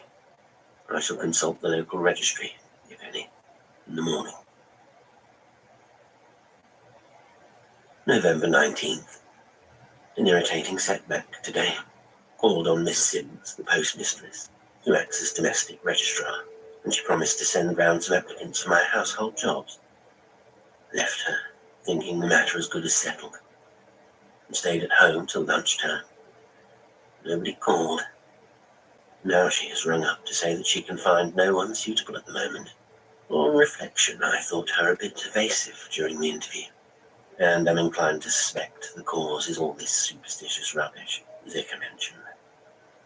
Suppose I shall have to get servants from elsewhere, but it is very ridiculous. My alterations have given the place quite a modern appearance, and there is nothing sinister about the grounds at night. Evidently, the local proletariat keep dwelling on the secret burials that used to take place.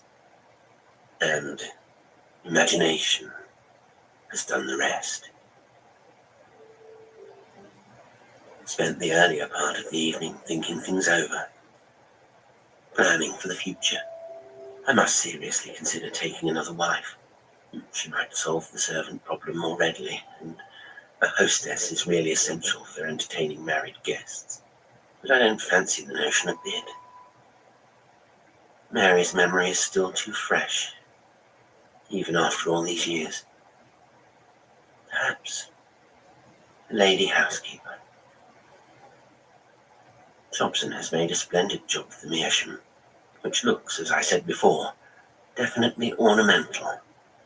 I have a great fancy for this class of pipe myself, though I have never achieved such superb colour in any of my own. I am, in fact, tempted to sterilize the stem of this one and see how it tastes. It should prove a ripe smoke. It has never occurred to me before to smoke another man's pipe, much less that of a homicidal maniac. But I think washing the mouthpiece with Lysol and scouring the bowl stem with a hot wire should destroy any possible germs. November 20th. I carried out my intention before retiring last night, and so enjoyed my smoke that I felt disinclined for writing up any more of this diary. With a load of my favourite tobacco and a good fire in the study, time passed like lightning. Merely speaking, I think I must have dozed, though the meerschaum was still burning well when I saw by the clock that it was well past my usual bedtime. Today I feel rather unrested, though I was sleeping soundly when Jobson called me. Most likely I have spent too much time indoors lately browsing among the relics of Harper's tenancy. When I am getting daily fresh air and exercise, I never dream. But I am under the impression that my sleep was disturbed last night, though I can't recall any details. I shall take a walk around the grounds now and blow the cobwebs away before lunch. Later. My morning walk was very beneficial and brightened by parading my new acquisition. Saw the vicar, Dr. Corbett, the local GP, passing my drive gates, and they complimented me on the colour of it. As they made no reference to Harper, I took it they did not recognise it as his, and I did not choose to enlighten them.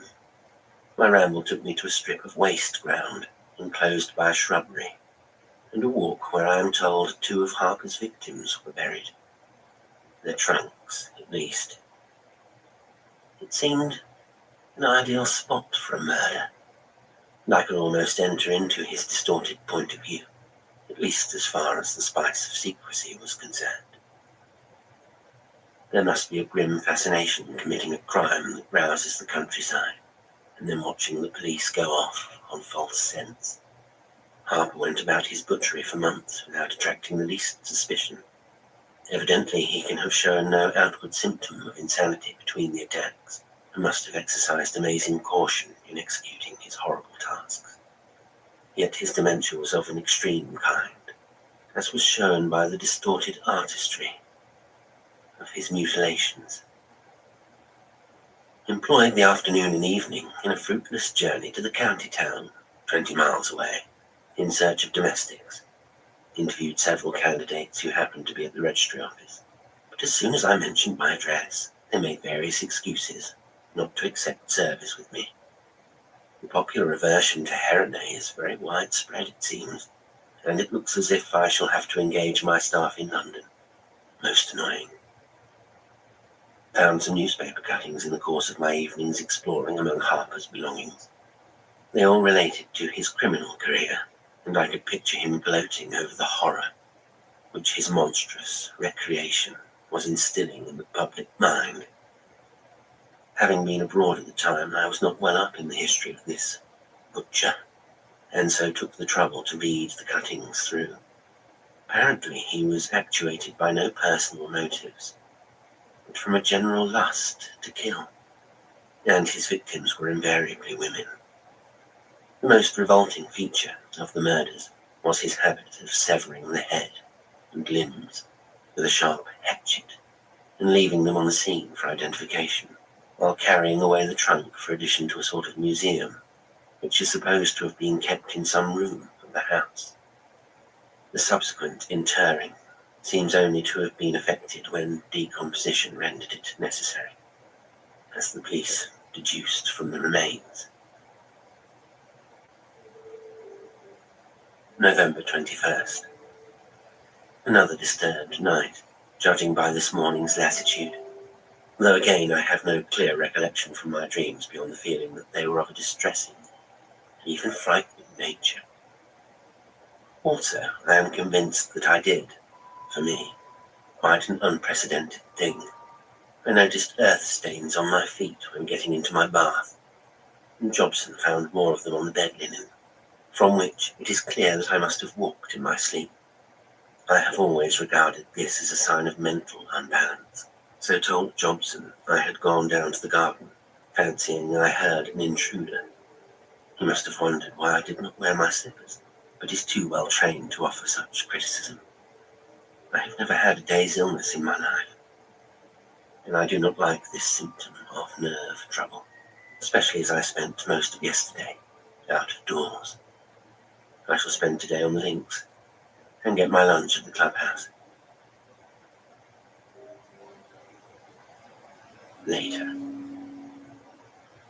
A splendid game of golf with a member to whom the secretary introduced me, and another round by myself in the afternoon. I should sleep well tonight. Meanwhile, a sensation has arisen in the village by the discovery of a dead body in Arlingham Woods. It appears to be a case of murder, the victim being a young girl from a gypsy encampment nearby. The postman told me that her throat had been cut, and that one of the hands, severed at the wrist, was missing. Last I take to be a piece of village gossip, originating in Harper's dismembering proclivities. I understand the affair is regarded as probably a crime of jealousy, and that the police are looking for a young basket maker who left the camp this morning. Enough diary for today. Just half an hour's smoke, and I shall not want any rocking. November 22nd. Once more a shockingly restless night, this time caused by definite nightmares. Though I fell asleep at once and do not remember awakening until Jobson brought my tea, I feel as if I had been on the tiles. Most of the time I seemed to be pacing endless corridors and clambering up and down stairs, burdened by some weighty object which I was trying to conceal. What it was I cannot remember, except that it seemed both precious and repulsive simultaneously, and that I was in a panic in case anyone found me with it. I examined my feet on rising for any traces of sleepwalking, but could find no such evidence. One thing, however, puzzled me, namely that I appeared to be wearing different pajamas from those in which I went to bed. Still, most of my sleeping suits resemble each other, being all black silk, varying only in the braiding. So I may have been mistaken. Somnambulism apart, though, if these exhausting dreams continue, I must ask Corbett for a tonic. It will be a good opportunity to mention the matter if I can persuade him to a round of golf this afternoon. Later. I was wrong, it would seem, to start this diary wondering if I should find enough to write about in so rural a spot. The murder of the gypsy girl is now being followed by the mysterious disappearance of a cottager's daughter. By coincidence, she is one of the prospective maids I interviewed 2 days ago, and although in service in the county town, was spending the weekend here with her family. Apparently she went out for a solitary walk late last evening, and she has not been seen since, nor has she returned to her employer's residence. The discovery of bloodstains in a little used lane in the village has, of course, given rise to a crop of ugly rumours, but as none of the girl's clothing or belongings has come to light, I see no reason to connect the two facts. Quite probably a case of elopement. I was about to close my diary for the day when Jobson entered my study in a great state of agitation. He had been taking a moonlight walk in the grounds near one of the boundary walls, when he noticed some unusual object in a tussock of grass.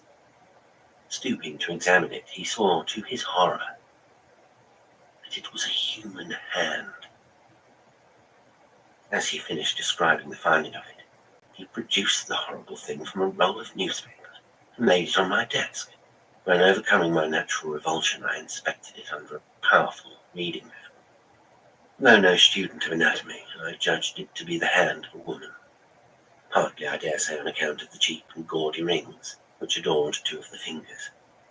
These baubles seemed, in a vague way, familiar, and I supposed that I had seen their wearer at some time in the village. Naturally, I rang up the police without loss of time, and have spent the last hour talking with the inspector, a very capable man who, as a young member of the force, was instrumental in Harper's arrest.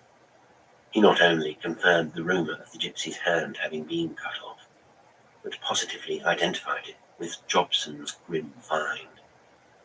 He thinks that the basket maker, an unsuccessful suitor, must have taken the hand as a keepsake, and then, fearing to keep so terrible a reminder, have thrown it over my wall in his flight. This theory gives them a clue to the direction in which he was travelling, and the inspector spoke hopefully of an early arrest.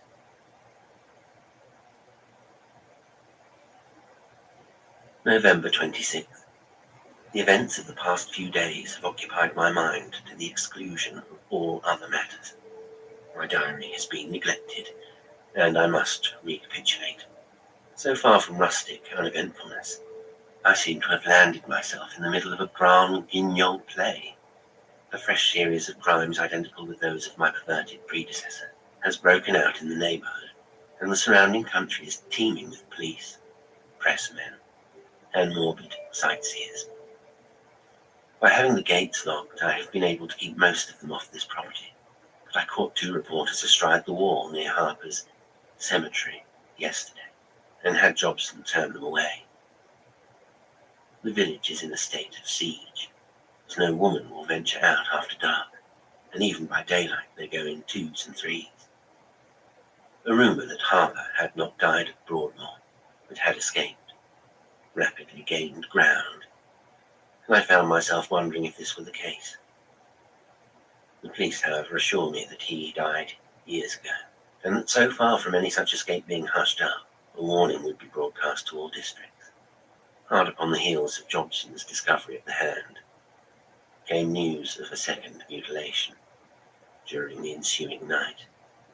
The head, arms, and legs of Dr. Corbett's cook were found lying on a tombstone in the churchyard.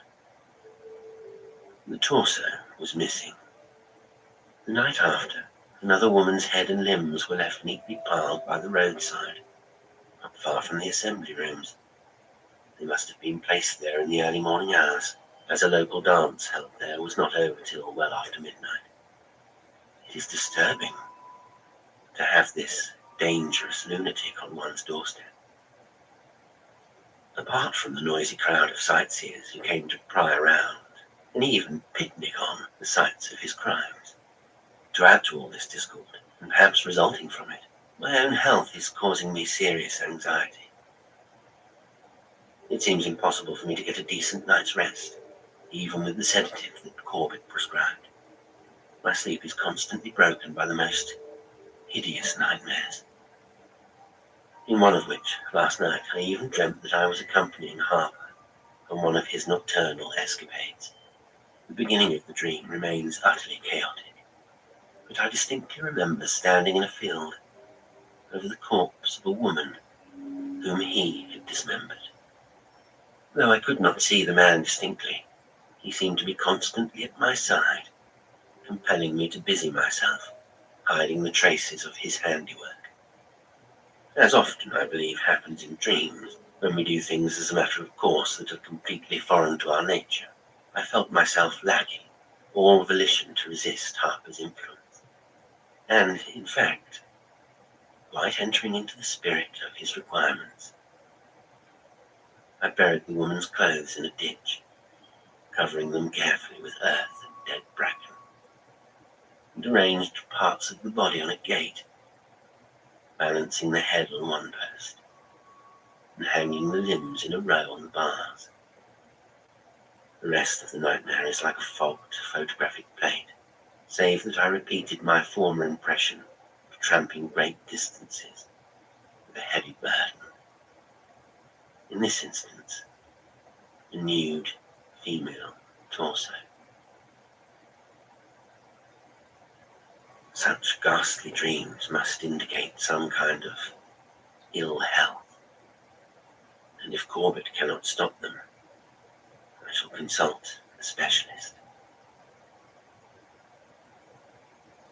Later, Jobson has just come back from the village, with fresh news which, to me at any rate, appears horribly significant.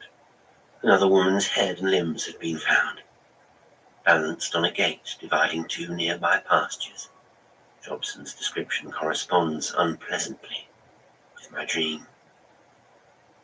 Is it possible that I am somehow spiritually en rapport with Harper's ghost through the medium of a common dwelling place? I have never imagined myself in the least psychic. And then, how explain the finding of an actual corpse, or at any rate parts of one, in view of Harper's decease? No, obviously a different maniac, but with similar tendencies, must be at large. And I do not see why the aura of Harper's possessions should bring me in touch with him, unless perhaps there is some malignant elemental native to these parts, which prompts the killings, and which may to some extent influence anybody living locally. But this is too wild speculation. I have never believed in such things. Jobson, by the way, found a telegram for him at the post office, telling him of a sister's illness. He is a sterling friend and servant, so I told him that he must of course take a few days off to see her. He demurred at first on the ground that I should be unable to get local help. I could see he really wanted to go. He has accordingly left to catch a later train, and I have the house to myself. November 27th. Another outrage last night, and another nightmare for me. This time it is Miss Sims, the postmistress, whose remains were found on her own counter by her daily help, who arrives to make early tea at 7 o'clock. The unfortunate woman can have had no chance to resist her attacker as, though she had neighbours on both sides, no outcry was heard. The trunk, as usual, had been carried off. Whether my nightmare had again any connection with this crime, I cannot recall. I am only aware of the sensation to which I have now grown accustomed, of carrying things about, and of being a fugitive. Towards morning, however, I had an amazingly vivid dream, to the effect that I came downstairs, from an upper floor at present disused, entered the bathroom, and carefully washed my hands and feet, without, for some reason, turning on the light.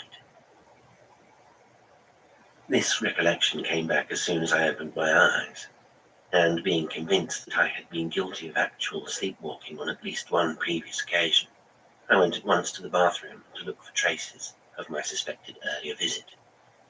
Nothing turned out to be disarranged, and I was left in doubt until, after preparing and eating a light breakfast, I decided to explore the upstairs rooms.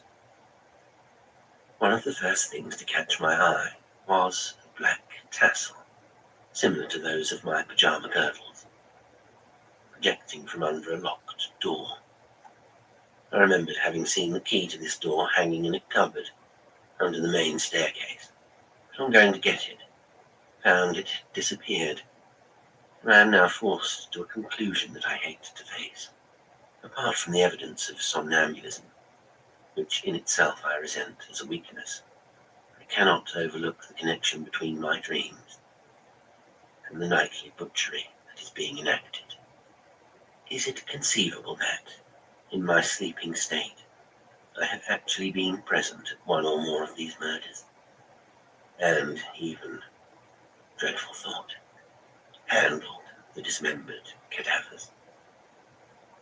My whole mind shrinks from this theory, But it is otherwise hard to explain the subconscious urge to wash, the locking up of a possibly stained pyjama suit, and the hiding of the keys. Good God. I must be under hypnotic suggestion.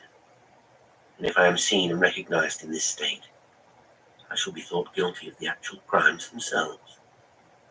It has occurred to me that my bad nights may be due to excessive smoking, for I have lately been inseparable from my, or rather Harper's, meerschaum.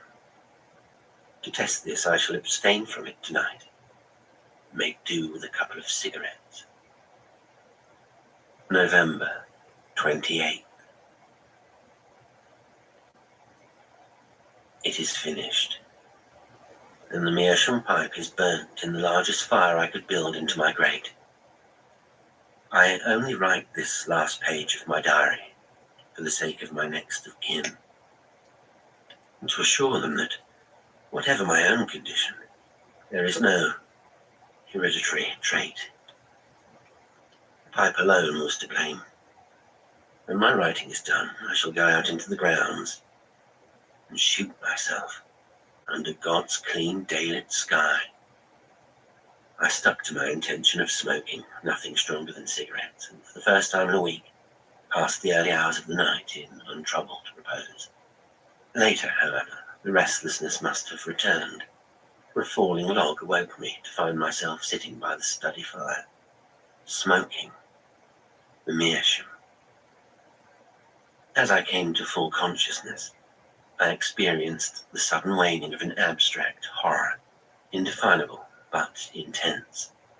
It passed so quickly, though, that within a few seconds I doubted its very existence. Everything seemed normal. The room was still comfortably warm, and I felt too wide awake to seek my bed at once. Instead, I said aloud and quite cheerfully, "Well, if my sleepwalking only brings me down here for a smoke, there's no great harm done." And as the meerschaum was drawing satisfactorily, I decided to sit up and finish it. If only I had suspected and burned the damnable thing then. An habitual smoker always derives a soothing effect from puffing at a pipe, and it was the marked superiority of the meerschaum in this respect that had attached me to it so strongly. Now, within a few moments, so pleasant a drowsiness crept over me that I heaped more logs on the fire, determined to finish the night where I sat, rather than risk finally arousing myself by a journey back to bed. But if sleep came back, and it did heavily, it was not the revitalizing, dreamless slumber that I wanted, but a fantastic string of the disjointed nightmare scenes in which I was constantly hunted from place to place by unseen pursuers, and carrying in my arms a naked torso. At length, these visions gave way to a sort of silent, oppressive darkness, and that, in turn, to pictures of my own earlier life, so that I shook off the menace of the former, and looked happily at sane and wholesome things.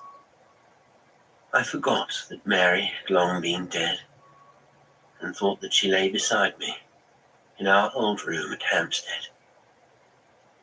She was asleep, to judge by her quietness, and I had just awakened. She lay very still in my arms. I bent my head forward and tried to touch her face with my lips, but it eluded me, and with an effort, I opened my eyes. I was back in my own bed at Renee, and of course, there was no face on the pillow beside me. Yet, I did indeed hold something in my arms down under the bedclothes, something that felt like the body of a woman. It was very cold and still. I slid my feet out of the bed, sideways, without turning back the sheet. The missing bunch of keys lay on my pedestal cupboard, but I shall not belatedly explore that upper room. I know too well what it contains.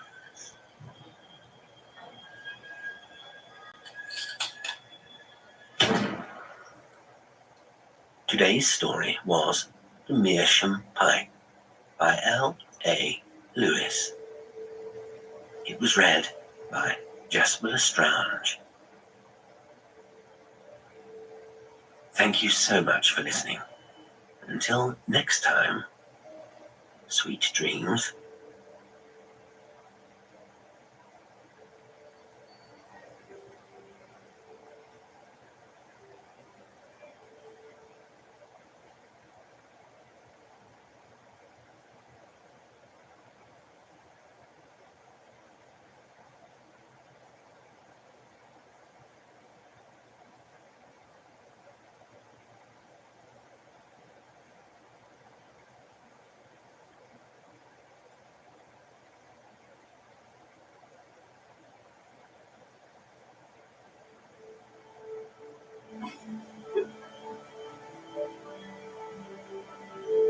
The Music Lover by Jasper Lestrange.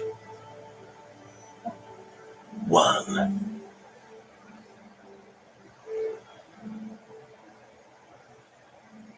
Before she had even played a note, I knew she was the one. She had the right look, the perfect poise, the long, slender neck, and pale, oval face framed by tumbling black curls. It was as if someone had breathed life into a Modigliani painting. Her figure was svelte, but shapely, accentuated by a dress of black lace and chiffon, the hem of which grazed the floor. The long, elegant fingers of her left hand were coiled lightly around the neck of her instrument. Her right hand, holding the bow, was draped casually over the upper bout as she spoke to her immediate neighbour, another female cellist. The appeal was not purely aesthetic.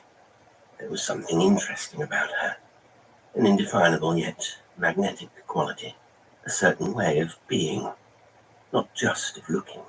It meant your attention was always drawn to her and not to the other perfectly but ordinarily attractive people around her.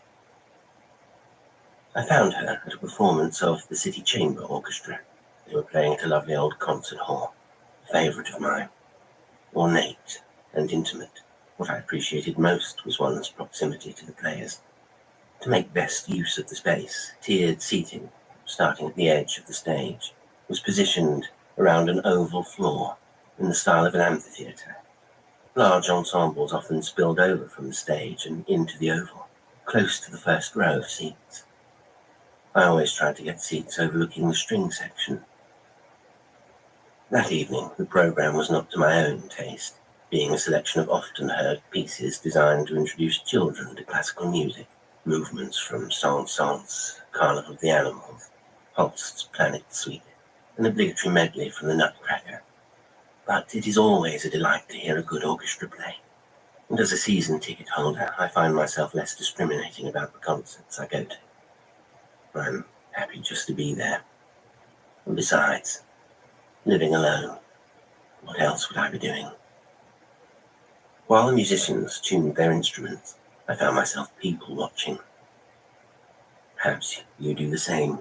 Observe people when they're off their guard, study their habits and mannerisms, wonder about their lives. The programme had drawn an audience of mostly young families with children, for many of whom it would be their first such concert. I watched the harassed mums and dads ushering their children to their seats, telling them not to shout, to mind other people, to sit quietly.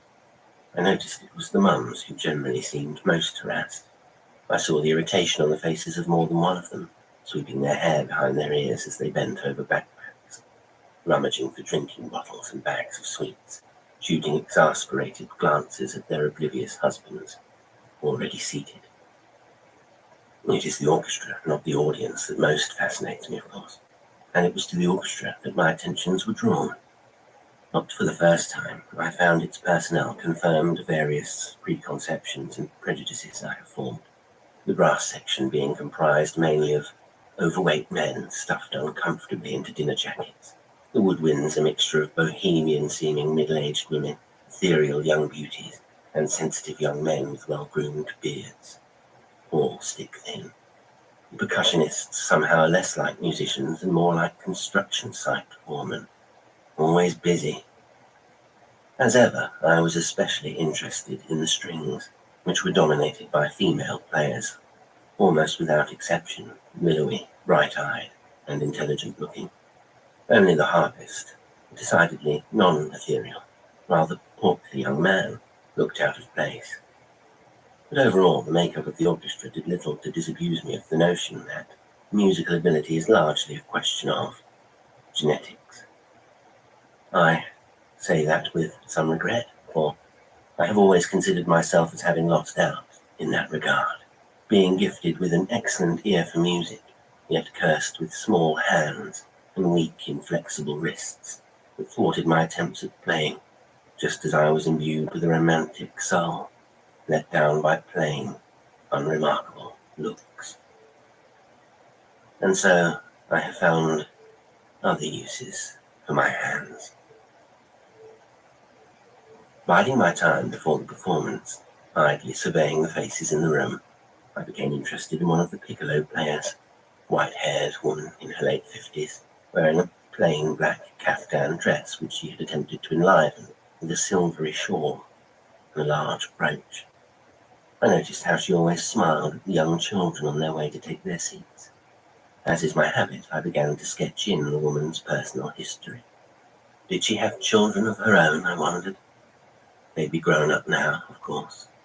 I observed the lingering sadness in her smile when they passed. It was in her eyes, too.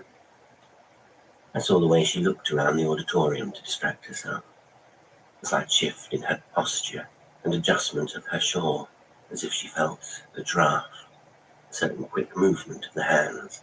I thought perhaps she had once had and lost a child, but then, seeing the absence of a wedding ring, decided that possibly she had never had children at all, and the look that haunted her eyes was regret. The second piccolo, sitting next to her, was one of the bearded young men. I could tell they didn't get on. There was very little interaction between them. Instead, he sat slightly twisted in his seat away from her, directing all his whispered conversation to the red-headed flautist next to him. From his manner and her responses, I deduced he was feeding her scandalous gossip about their colleagues. I didn't care for him. He had a supercilious air, and once or twice during the performance I noticed his lips curl into something like a sneer, as if he thought the material was beneath him. I continued in this vein, and had just finished furnishing a rotund tuba player with a backstory that included a marriage breakdown, diabetes, and a misspent youth with a northern colliery brass band, when I laid eyes on her. She had taken her seat among the strings and was chatting away. She was youngish, early 30s, I should have said, clearly from what we once, in more aspirational times, called a good family. But unlike the supercilious piccolo player, there was nothing snobbish in her demeanor.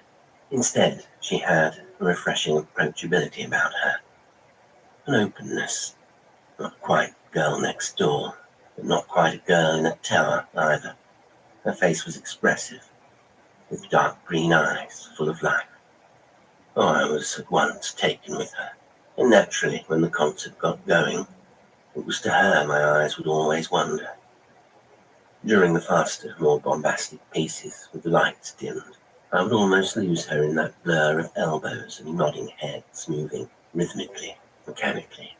But during the quieter, lusher, romantic pieces, she truly stood out, as if the spotlights had quite deliberately chosen to illuminate her alone. She played Saint-Saëns' The Swan, arranged for cello and piano, and her body moved sinuously, seductively. Her face was all emotion, as though she felt every note. She is quite stunning. Even though it is a small venue, I always bring my opera glasses. I used them to get a better look. Her face as she played conveyed such passion. I would have given anything for her to look at me that way, to inspire in her that same depth of feeling. But I am one of life's invisible people. Nobody would ever give me a second look, especially someone like her. But perhaps I could make her see me. That thought stayed with me throughout the second half, and when the concert had finished, and the sweating conductor had been brought back by the rapturous applause for several final bows, I lingered as the audience members began filing out of the auditorium, and the musicians gathered their things and themselves. I have already mentioned my ear for music. Perhaps I should go further and say that I am a good listener in general. I hear things that others might not notice. The compensation for my invisibility is the chances it affords me to observe, to eavesdrop, to overhear. And what I overheard of the conversation between my cellist and her neighbour proved very valuable. For a start, it gave me her name. I heard the friend say Tavi a couple of times, which seemed odd until I double-checked the program for the names of the cellists, and realized that she must be Octavia. Naturally, I smiled at the clear case of nominative determinism. Musical parents, I thought, and almost certainly with a classical education. I heard also the arrangements they made to meet on Friday, 2 days from now, obtaining both time and place. If I chose to, then I could see her again, even though she wouldn't see me. When I made my way out into the cool night, I had a definite spring in my step. 2. One of the last inequalities to be addressed in the world is the immense privilege enjoyed by the attractive. Perhaps we who lose out in the genetic lottery are so eager, so desperate, simply to breathe the same air as the beautiful. We tend to forgive the advantages and opportunities that even an average level of attractiveness confers. We even seem to place the problems of the beautiful above the miseries of others, as if the suffering of the plain matters less, as if the ugly have only themselves to blame.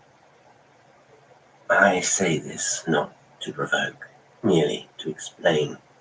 However kind and polite a woman like Octavia might be, however nice, the unspoken difference in our statuses precludes the straightforward approach.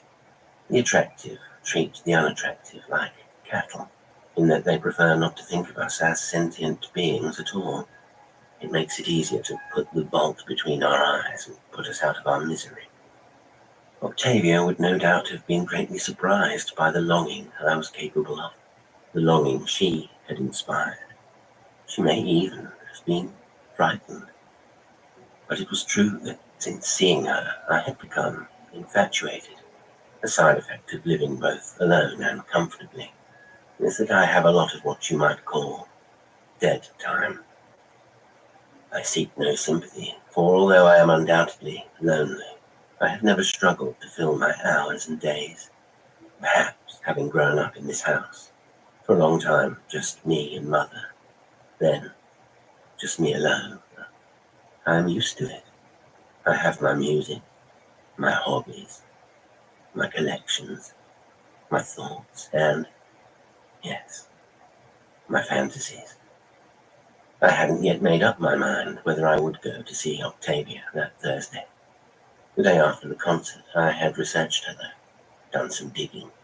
She was local, had joined the chamber orchestra recently, performed with a smaller ensemble too, played all over Europe, had even recorded and released half a dozen albums. As I have an extensive library of music, I immediately checked and was pleasantly surprised to find that I possessed one of her CDs, a lovely recording of Chopin's Cello Sonata in G minor.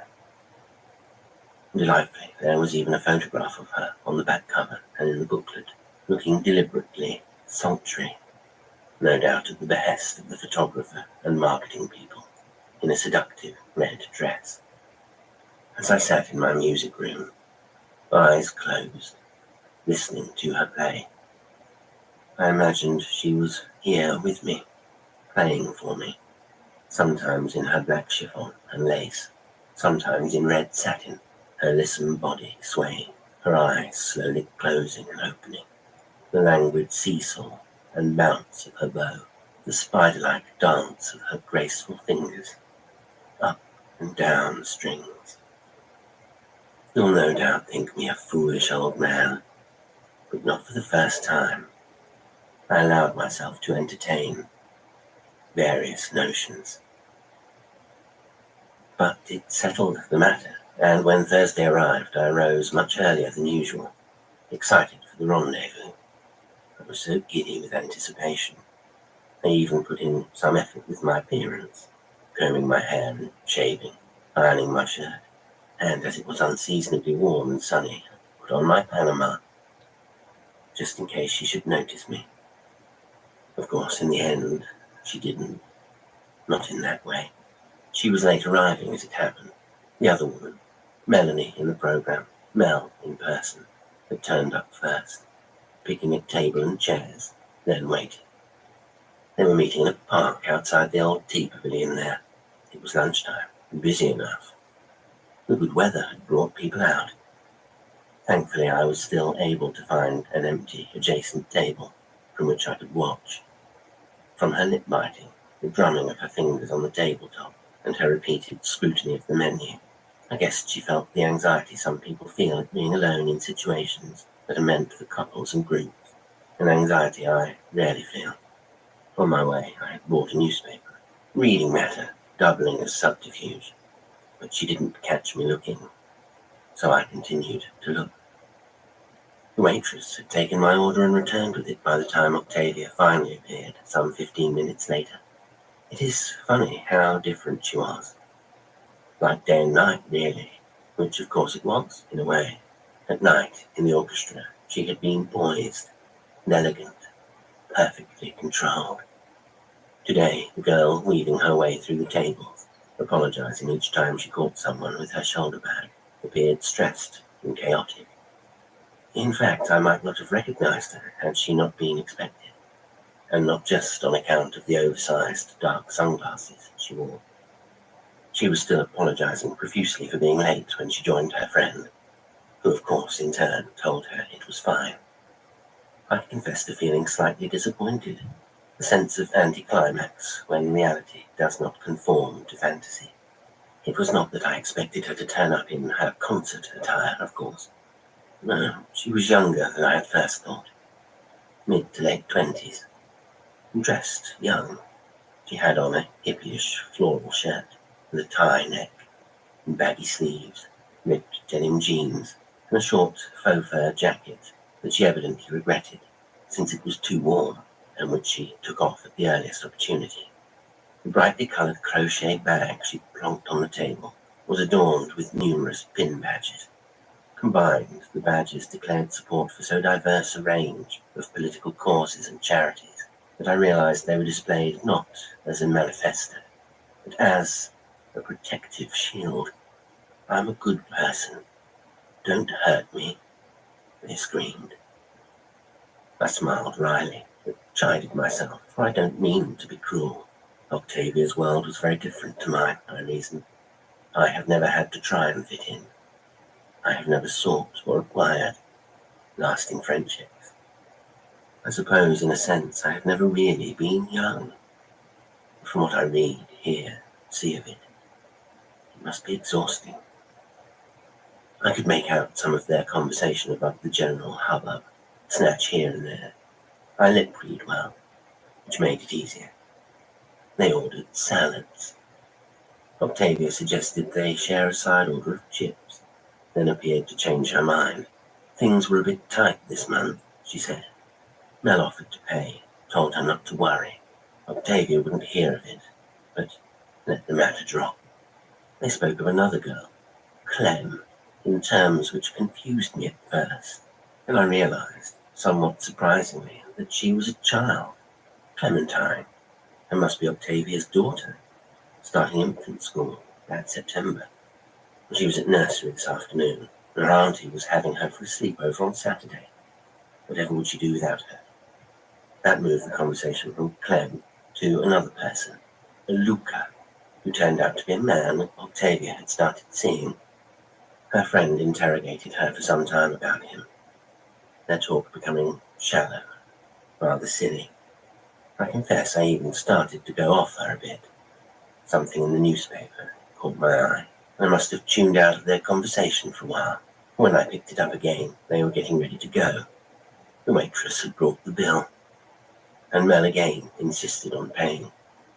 There was a sudden awkwardness, coming from Octavia rather than Mel. I saw her touch her friend's sleeve and become very quiet and sincere. Could she ask a favour? Could she possibly lend her some money? Just £20 to get her straight. She didn't like to ask and wouldn't, only how expensive everything is now and a lot of things were coming at once. She would pay her back as soon as she could. She had some gigs coming up, a royalty check on the way. Mel was very kind, told her it was not a problem. Of course she would lend her the money.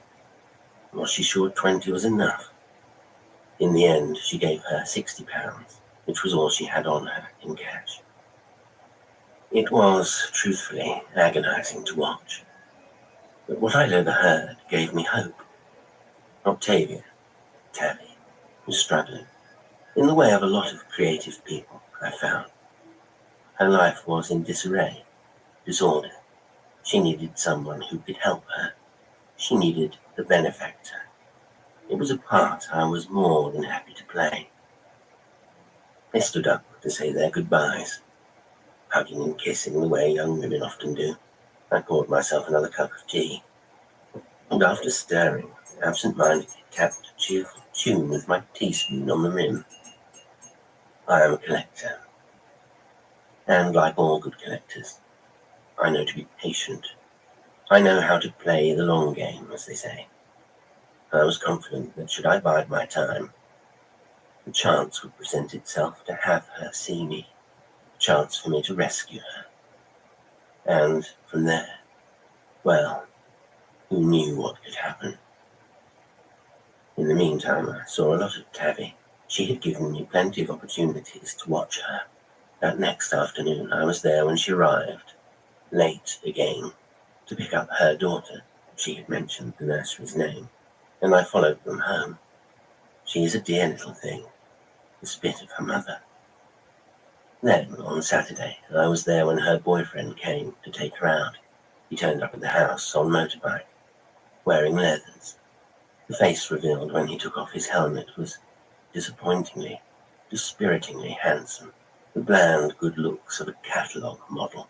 She seemed pleased with it, rushing out to greet him, jumping into his arms and wrapping her legs around him.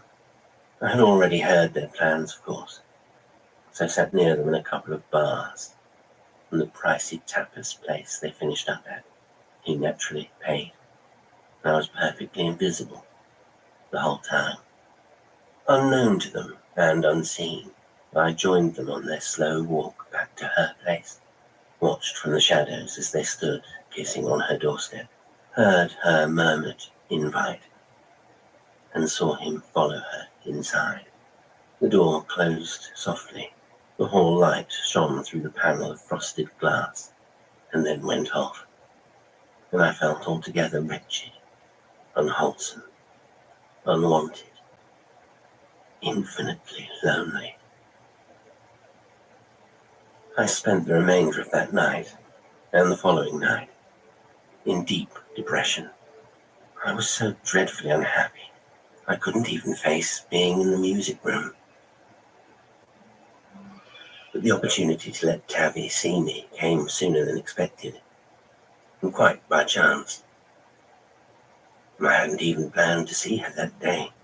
There I was in the bohemian part of the city, killing time in a cafe on a street of bric-a-brac shops, boutiques, artisan bakers, second-hand bookshops, watching the world go by through the big glass window. When she passed, I almost missed her, but I caught a flash of the bag with the badges and recognized the dark glasses. My eyes watched her across the road and where she went. Then I hurried after her. Please, I know you said 200, but I need it back this week, she was saying as I passed quietly into the shop. I already knew what she referred to because I had noticed it on the window on my way over. Her cello. Look, love, I know you like to think I'm running a charity here, said the pawnbroker. But I've got a wife and kids, you know, not to mention the rent on this place. I can give you $150 today and come back to you with the rest next week, she said. I've got a royalty check due any day and some paid gigs lined up. I didn't immediately make my presence felt.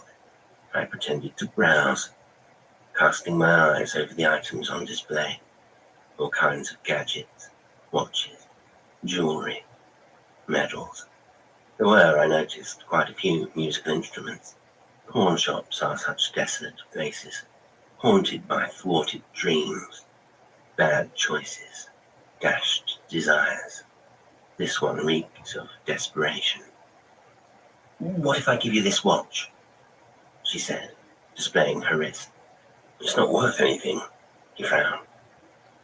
I appeared at her side. Sorry, I said. I couldn't help overhearing. Is this about cello? Excuse me, said Octavia. What if it is? Said the pawnbroker. Again, apologies for intruding, I continued, addressing Octavia. I am a collector of music, not just records and CDs, but also instruments. I saw the cello in the window. It's a lovely piece of work. Does it belong to you? Yes, she said. Well, not at the moment, said the pawnbroker. Tell me to mind my own business, I said, but I would happily settle the difference to help you get it back. She looked confused. I'm sorry. Why would you do that? You don't even know me. Well, that's not entirely true, I said. What do you mean? I turned to the man. You are very privileged to have the talented young cellist, Miss Octavia Hart, as a customer. I turned back to her. I am right, am I not? Her cheeks reddened. I wasn't sure, I said, because of the sunglasses. But then, the cello. She was unsure what to say. So I went on. I'm sorry, I don't mean to embarrass you. It's just that I happen to have some of your records. You're an exceptional musician. I'm not sure what has happened that has brought you here, but I can't bear the thought of you not being reunited with your instrument. I want to help. She bit her lip. I could see she was mulling it over. I knew she would be thinking there must be a catch, which of course there was. If it's better, don't think of it as me doing you a favor, I said. I'm a music lover. Your talent has given me so much pleasure. In many ways, it would be me returning a favor. I just can't take your money, she said, looking pained. Thank you, but it wouldn't sit right with me.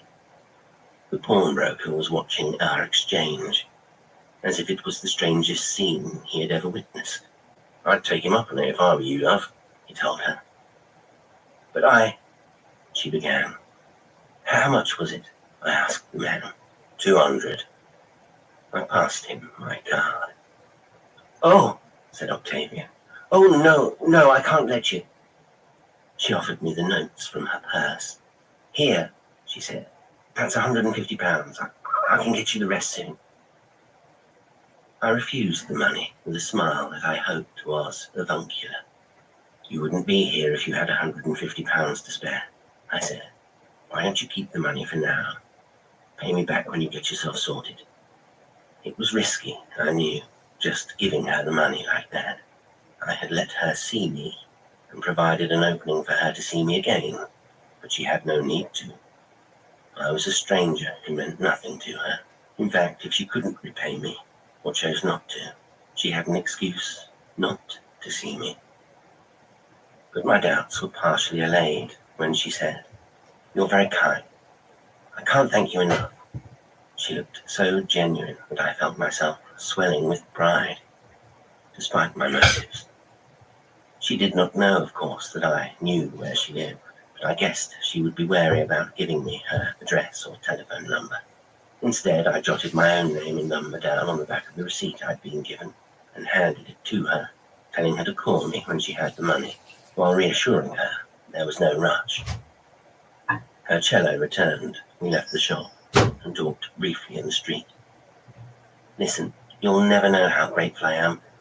Please don't tell anyone about today. If it got out somehow, well, you know how it looks.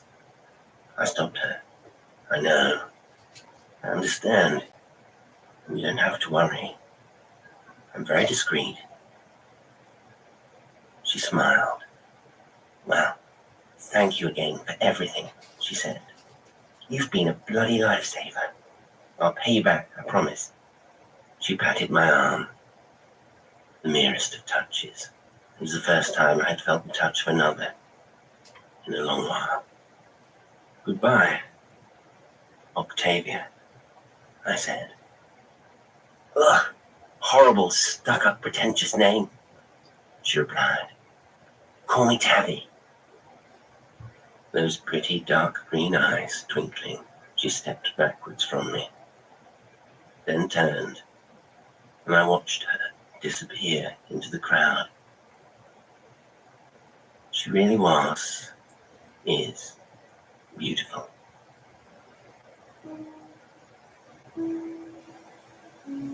Three.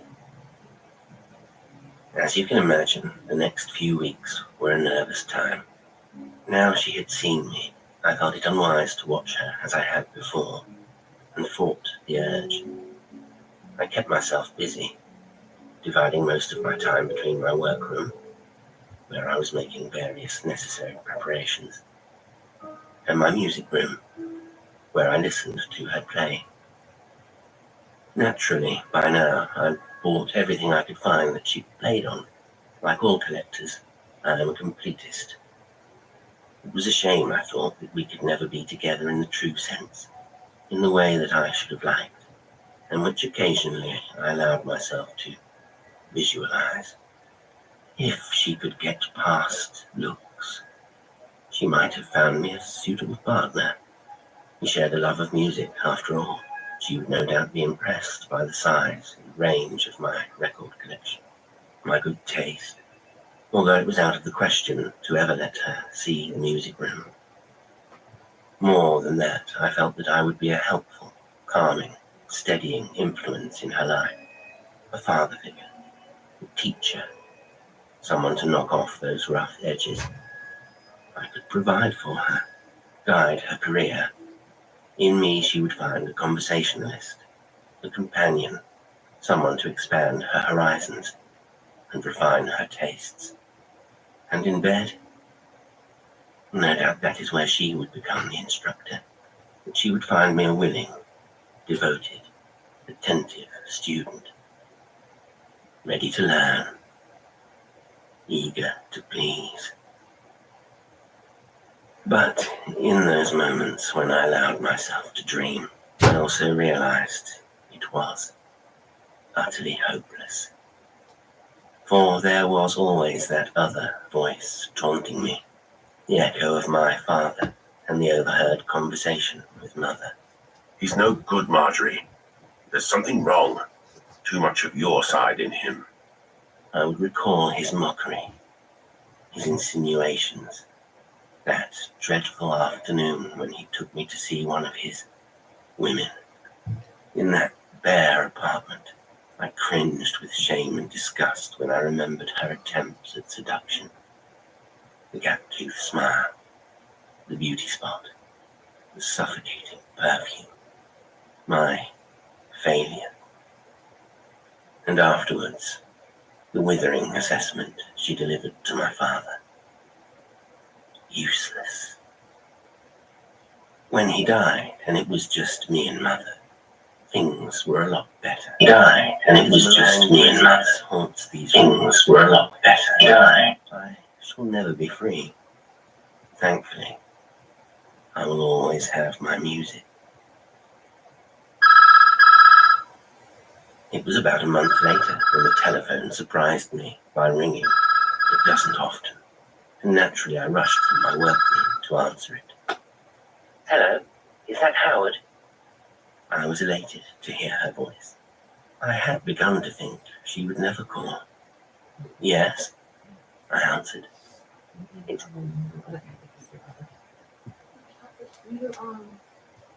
Tabby, she said. You know, the cello lady. I wanted to pay you back. Oh, there's really no need, I said. No, I must.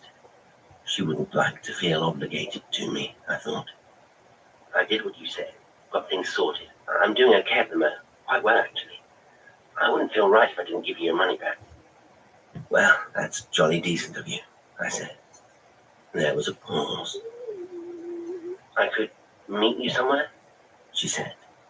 It was time to play my hand. Or you could come to me, I said. I hope you don't mind, but, well, I have something for you. A gift, if you like. Another pause. Experience would have taught her to be wary. I couldn't blame her. It would just be easier for me to show it to you here, I said. I assume you're local. Oh, she hesitated. Well, you shouldn't have. You've already been too kind. As I told you, I'm a music lover. I admire your work.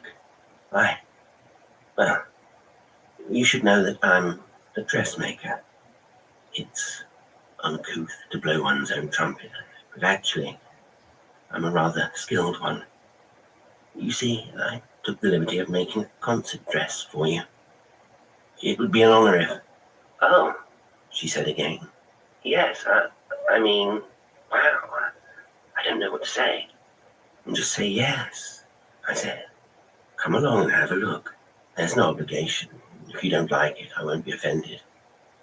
Just on a whim, that's all. Well, thank you, she said. I will, and you have got to stop being so nice. Where do you live? I gave her the address. The arrangements were made. I put down the phone. In case you were wondering, it wasn't a lie. Those small, delicate hands I told you about, that had been so unsuited to the violin, happened to be rather adept at needlework. Partly owing to my mother's influence and training, I can turn my hand to all manner of textile work, including dressmaking. And I have a keen eye for fashion, especially female fashion.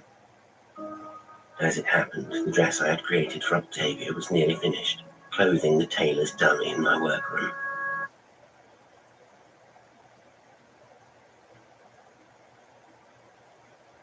Microphone check. Chickadee check, chickadee check. Microphone check. Check, check, check. Hello, Louis Theroux here, and welcome to another episode of my podcast called The Louis Theroux Podcast. Some of you may be wondering. Louis Theroux Podcast. Well, what happened at the end of Podcast the host story? and figure You of some- changed it. I was listening to the music lover. That's the name of the story you were just listening to. Well, if you're wondering that, you're one of the sacks of shit directly upstairs that have stalked me, hacked me, destroyed and stolen my property, participated in enabled stalking, abused both of my sons, specifically for their disabilities, directly in with your co-conspirators for a year, have kidnapped my sons, yada, yada, yada. And you can go fucking find the ending of the story yourselves, you sacks of shit. Or better yet, you can read it 10 years from now when you're in a federal penitentiary. I'm sure they'll have some assortment of classic horror tales. Now I'm going to listen to the Louis Theroux podcast. For those of you who don't know, Louis Theroux is a guy that's tried to be famous in Hollywood a few times, but all the Jews in La Jolla don't like him for some reason. There might be one Jew that likes him. I like him, but Hollywood says no. Anyway, that didn't stop him from getting famous in the UK. This is his podcast. It's not his best work, but I like anything and everything he does, except for his Scientology movie. Some controversy, Army Hammer. Army's first notable role was in 2010, starring as both of the Winklevoss twins in David Fincher's film The Social Network. You remember that? Jesse Eisenberg played Mark Zuckerberg. It was about Oh, and if you're the founding wondering of about the Facebook. day and time, He went on it to is land the lead role in Tuesday, Luca February Guadagnino's 11th, coming-of-age film, 5:18 Call Me By Your AM Name, PST. alongside the The then targets are relatively all unknown upstairs, except for a Timothy handful Chalamet. that will be going to prison. However, in sooner 2021, multiple women came forward and accused than Army of those that are abuse, ranging upstairs, from emotional predominantly. manipulation Remember, over to sexual 50% assault. of the And imbeciles these upstairs accusations derailed are his career. whistleblowers doing the right There thing was now, but that obviously doesn't much more to it excuse than the that, other and it went particularly less than viral 50% because one of the that are allegations absolutely was, going to and prison. strongly denied by Army, I might add, was that Army was a cannibal.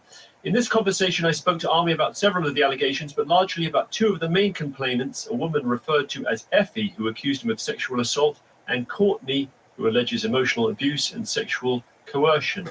Alongside these women are other anonymous complainants who've shared stories about messages from Army, including cannibalistic and extreme BDSM content. Now, after an investigation by the LAPD fell down due to insufficient evidence, Army is back, recently wrapping his first film since the scandal and launching his own podcast, the Army Hammer Time Podcast. This one was recorded in mid-December of last year. Army joined me from his apartment in downtown LA, which is why you might hear the occasional rubbish truck outside. And just to flag that, we get straight in there with a conversation about some heavy stuff. A warning. Surprise, surprise, there is strong language and graphic sexual content in this episode, as well as discussions of sensitive themes, including sexual abuse.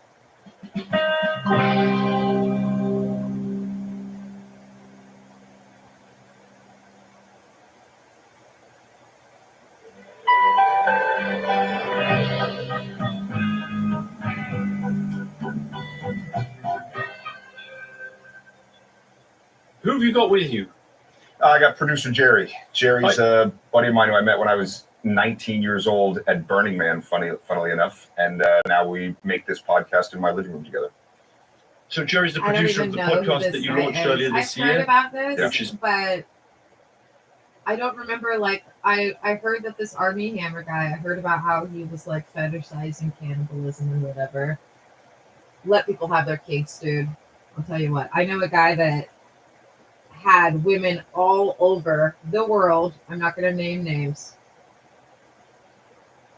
who got his brand, quote, his brand, tattooed and or burned on their skin, and who would voluntarily meet up with him whenever he was in their country, state, or city, have sex with him, knowing that right before he orgasmed, he wanted to punch them as hard as he possibly could in the face. I shit you not. And this guy had groupies all over the world. He is a celebrity, very low level. Like, what do you call a celebrity whose band had a few hits, none of which were number one, but a few hits? Anyway, this Army Hammer guy, though, I don't know who he is. Like, why is he famous other than the fact that he wants to eat people? Why exactly is Army Hammer famous?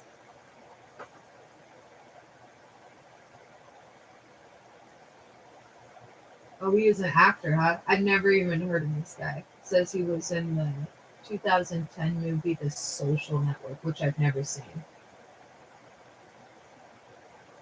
You may be wondering, why haven't you seen it? Well, if you've never met Mark Zuckerberg, you'd probably like that movie. But if you've met Mark Zuckerberg, you probably think that movie's not worth seeing. I'm in the latter category. Which is being touted as something of a comeback vehicle. I don't know if that's how does that characterization sit with you? You know, I think the whole point of this was never to sort of be a comeback. The whole point of this was to sort of lean into the uncomfortable. If I had $1 for every time someone told me I needed to write a book or do a podcast over the last 4 years, I wouldn't have to do a podcast or write a book.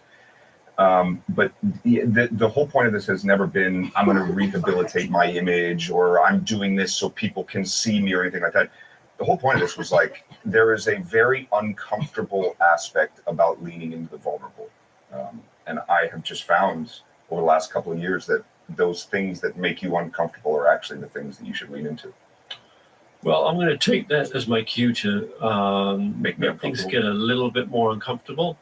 Just to I had a feeling this was coming. Yeah, that was a nice segue. Look, this is how do I put this? Like, this is a tough interview because obviously opinions run very hot on you, on what you did, what you allegedly did. Even the kind narrative needs unpacking, right? And then there's the less generous, kind of more critical take that is extremely dark, right? Sure. So I guess we're going to get in at the deep end. You know, a heralded actor, someone who through some fallow years, like as a touted new leading man in Hollywood, then you came through with Social Network, and then you came through with Call Me By Your Name.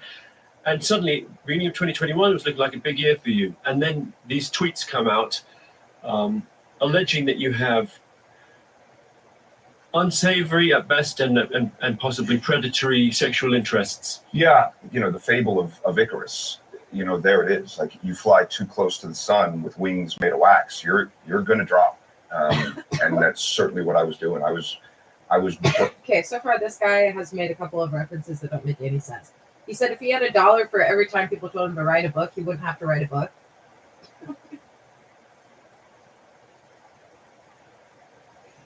Just now, Louis is asked him, like, yeah, you're weird. Do you like to text girls and say you want to eat them? You're into cannibalism. And then he's like, yeah, it's just like Icarus, man. Icarus flying too close to the sun. What the fuck? That makes no sense, dude. If you don't know the story of Icarus, Icarus is about a dad and a son, and the dad thinks he's super smart and sly, and he makes some fake wings for he and his son to fly away, and his son doesn't listen, and he goes too close to the sun, and the things that were the adhesive that was keeping the fake wings attached to the sun fall off, and the son dies. What does that have to do with this guy wanting to eat people? Burning bright, and I was burning hot, and in the process of doing that, none of it brought me any joy.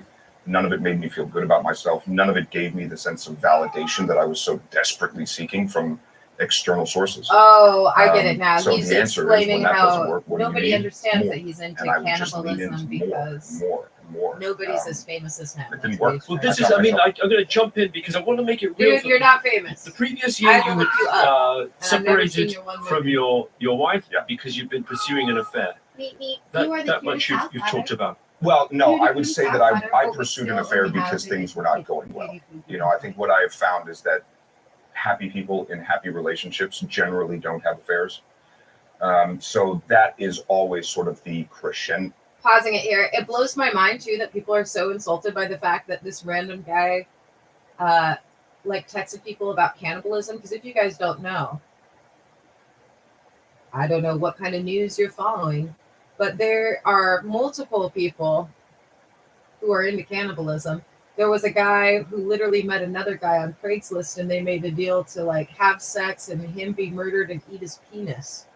Like, one guy volunteered to let the other guy cook him and eat him, and they did it. There's another guy, I think he was in Europe. You can find a whole episode about it on Spotify. I think it's on This Is Actually Happening or The Secret Room, but look up the word shiny space cannibalism. There was a guy who had a whole group of people that wanted to dabble in cannibalism. So he chopped off his foot and they cooked it and everyone ate his foot. It's a thing, man. And don't forget, Jesus was like, eat my body and drink my blood. And Christian. there's What's that about? always a mountain underneath that of relationship issues. What's that You about? know, I'm certainly not here to air the dirty laundry of my marriage, but it was a classic tale of two people growing over a long course of a long marriage. And I was married for 9 years, and I got married when I was 23, 24 years old, very young, and didn't even have a firm sense or understanding of myself, as you typically don't at 24 years old. And I don't know that there was enough checking in with each other or monitoring each other or caring, you know, going both ways. And so I think we grew separately. And I was unhappy, and I did what unhappy people do in a marriage. I had an affair. It was a 4-year affair, so it was. No, it was briefer than that. The physical aspect of the affair lasted about 10 months. Okay. Oh, that's So where is fucked the up. 4-year So everybody thing knows come about from? this weird. Was there a texting That's what it relationship was. He for was a while? having a Yeah, after the extramarital 10 affair, month and the girl he was physical having the affair with wanted to I would blast say him and destroy his there life. was and a she did. period, I wouldn't say it was Horrible, 4 by years, the but way. there was a Women period where there was Do still that. a back and forth, Or sometimes heated exchange, sexually extra heated exchange between me and evil. the person I had the affair with. You can't be hooking up with a married guy and then you know, I you mean, I was ruin getting his life. Extremely What graphic the fuck? sexual messages. And sometimes late at night, if I was drunk or But if I was this guy feeling claims they only lonely fucked or for 10 upset, months, and Louis it says they was were hooking up for exactly 4 the years. dopamine So hit that I needed, and I would respond in kind. And then sometimes I would pull away and go, "I'm not doing this with you." And then, you know, later I'd get another message, and depending on the mood I was in, watch is he how I ends up reacted. married to her because So his wife's sometimes I gonna got leave sucked him back in. probably. Sometimes That'd be hard to stay I with your husband initiated, who got put but, on blast for there having a was a 4-year there was affair a with some text girl he was saying he aspect wanted to of kill the affair that went on longer than the physical aspect. Yeah. I think it's been alleged that the woman in question, Effie Angelova, had said, I work in a dungeon, I'm used to discretion, something along those lines. Yeah. Suggesting that she was involved in the kink world, I guess, Yeah. and that was something you'd been curious about, and it had been reported even maybe afterwards, but certainly before all the most lurid allegations came out, that you'd had an interest in Japanese rope tying, possibly in BDSM. So what I've heard you say is that kind of kindled or catalyzed a greater interest in you. And certainly, well, how would you put it? You've described it as almost like seeing it as an entree into something that you were curious about. I have a theory on human nature that I call my beach ball theory, that every human being is a beach ball, and your beach ball, the size of it, how much air is in it, is what makes all of us individual and unique. And that beach ball is how much you like to sleep at night, how much you like to drink, how much you like to have sex, what kind of sex you like to have, any of those sort of desires that we have. That's your beach ball. And you can take your beach ball and you can push it underwater for a person or a religious institution or a job, whatever it is that you need to do to repress that beach ball, you can push it underwater. But the further underwater you push it and the longer you hold it there, the more potential energy it builds. And eventually one day you're going to lose grip of that beach ball, and it's not going to gently rise to the surface. It's going to go poof and shoot way up in the air. But my theory, and I've seen it now in my life, is that just like it doesn't belong underwater, it shoots up in the air and it doesn't pop, it's going to fall and land on the surface. And so I would say that that affair was me losing grip on my beach ball, and it shot way up into the air. Meaning what? Meaning I lost control of my Meaning desires. She's a crazy I lost lady, the dude. ability to She knew what safely she was doing. navigate Can my you life imagine that? You have because an my affair with beach somebody ball, for 4 years, my and you desires were specially unchecked, curate and I a list had of the most money, fucked up and shit I they've had done to you to put them on fame, and I had blast. attention, and more importantly, I had access to anything I wanted. So the suggestion is you were. The beach ball analogy. I Are we understand. saying that your desires became more extreme? That it felt like, I mean, I suppose the act of the affair was the transgression in that case, or that the sex became more charged, more transgressive? I wouldn't say that there was any sort of transgressive nature of it. I mean, everything was consensual between willing partners and people who seemingly enjoyed the same things that I did. Let's put a pin in that. So that in January 2021, texts were released from the person you were pursuing the affair with, and these are the ones that went viral and became famous. One was from you saying, "I am 100% a cannibal. Fuck, that's scary to admit. I've never admitted that before. I've cut the heart out of a living animal before and eaten it while still warm." How would you like to contextualize that? I think the most important context to give these kinds of things is they are one side of a conversation. As you'll notice, of all of the text messages that were released, the person who released them. Yeah, just as an aside, for those of you who don't come from a hunting family, let me tell you about what happens on your first elk hunt, at least around these parts. Around these parts, when you go on your first elk hunt, you usually spend 3 to 5 days rubbing deer piss all over your body. You're not allowed to shower. You're with a bunch of men, most of whom you'll find for some reason were in the Vietnam War. It's like, what the fuck? They just all go elk hunting? Yes, they do. When you shoot the first elk that you shoot and it goes down, those crazy motherfuckers are going to run up to the elk with you, screaming at you, and one of them's going to take a knife bust open the chest of that elk, reach in and rip out that still pounding heart, and shove it in your face for you to gobble up some blood. I'm guessing, based on that being basically what he just described, he's eaten the heart of an animal while it was still warm. I'm guessing he's talking about a hunting trip and he was trying to sound scary in the text. Let's see if he elaborates. At least their side was cut out of the entire conversation. It makes it look like I was just rambling to myself. I mean, if you look, there's really no response in any of the No, these are just excerpts from things you've said. There's no, the other side is not in it. Correct. Which, you know, any digitally altered evidence is immediately inadmissible because you have no context. That could have been a very funny conversation between two people who were joking and pushing each other and egging each other on, in the way that sometimes you see comedians pushing the boundary further and further when they're having a conversation. I want to jump in because, in a sense, sure. I mean, all that's valid, but I'm giving you a chance to explain. Are you a cannibal? I guess is the question. You know what you have to do to actually be a cannibal? You have to actually eat human flesh. So no. That makes sense. I'm sorry to be so literal, but sure. Because these texts were taken literally and, you know, that had an enormous impact on your life, I think it's probably helpful to clarify which parts of it are literally true. Did you cut the heart out of the animal and eat it while still warm? No, you don't eat the whole heart. One of the traditions is you take a bite out of the heart and you've got all your buddies around you. They're goading you on. It's sort of like a almost overly charged male rite of passage when you go hunting for your first time. Oh, everyone that I know who went hunting for their first time had to do something similar. So you did that? Ya. Yeah. Not for the purpose elk of hunting any is the only one that I know of, or I didn't any know sexual that it was gratification. done with other animals. There's some part of you based on these texts that is fascinated by cannibalism.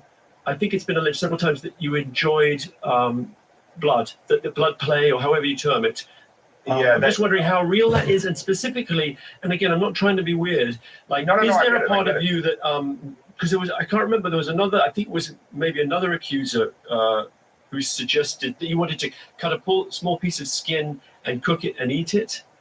Do you know the one I'm talking about? No, there was never any real intention to do that. A lot of that stuff was born out of. Okay, do you watch pornography? Have I watched it? Yes. Okay. I don't mean to be prissy about it. No one needs the image of me watching pornography in their head. Listen, bro, no one needs the image of me eating flesh in their head. So if we're going to do this, we're going to meet on equal playing fields. So probably the first time that you looked at pornography, a picture of a woman in a brassiere was enough to make you go, whoa, you got that dopamine hit, you got that rush. But then maybe the next time you wanted a little bit more. And then maybe the next time you wanted a little bit more. And maybe there was a period in your life at some point where you didn't have much to do. And when you the only spent operation they're involved in is the criminal enterprise that they're going to prison where for. you start that hour and where you end that hour are usually and that's why you very don't have different yummy places. food, and that's why I'm eating Garbitos, lentils, and applesauce you know. Would it help if I said the generic you, not specifically? No, it's not so much about me. Okay. You know, I appreciate people's right to consent to things that I might not enjoy. Like, that's the basis of freedom.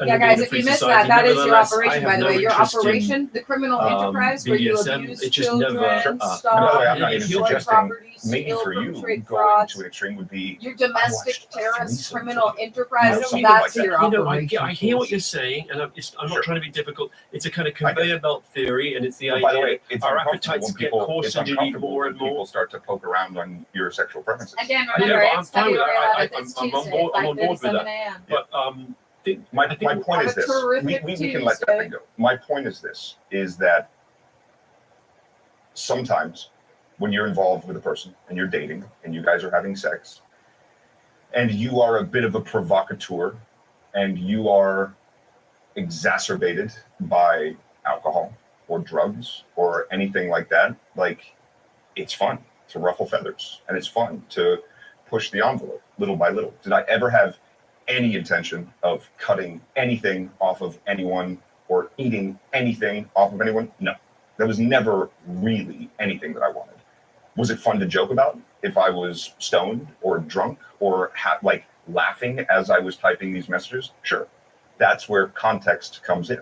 You make jokes, I'm sure, with your friends that if I took your phone and made them public and removed your friends' half of the jokes, you would probably be in hot water.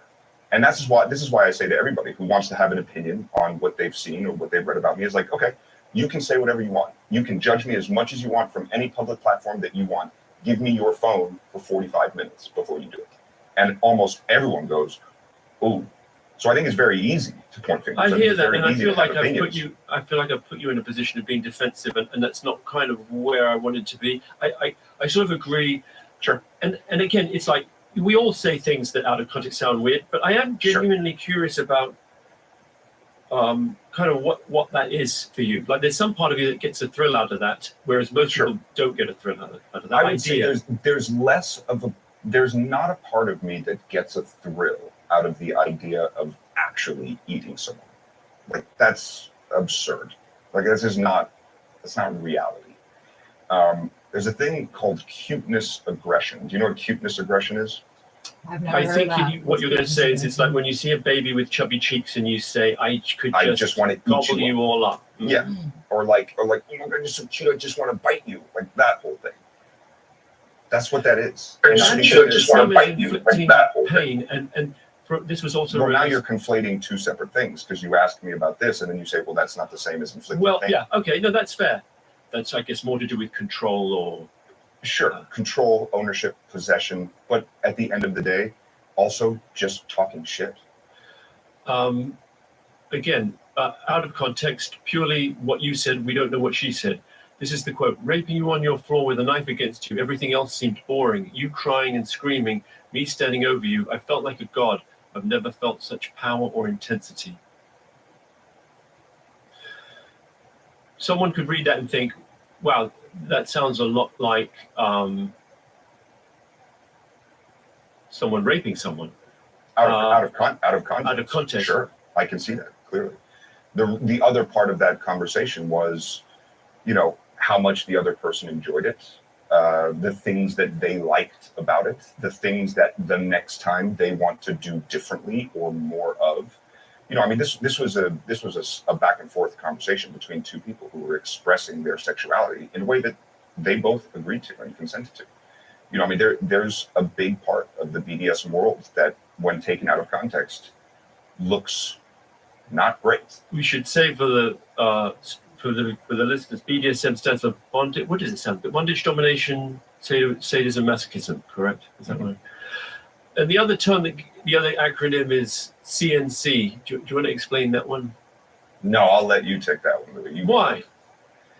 Because I honestly feel like I've talked about this a lot. So for me, I've said all this stuff. I've answered all of these questions before. You know, I mean, look, I'm very happy to be here talking with you, but you know, I have answered all of these questions. I appreciate that. I mean, I sense that your patience is, I don't know, maybe wearing a little thin. I also think that there's a lot of people out there, just the idea of me talking to you, they're going to be like, oh, why did you platform that guy, right? Yeah, and I get it.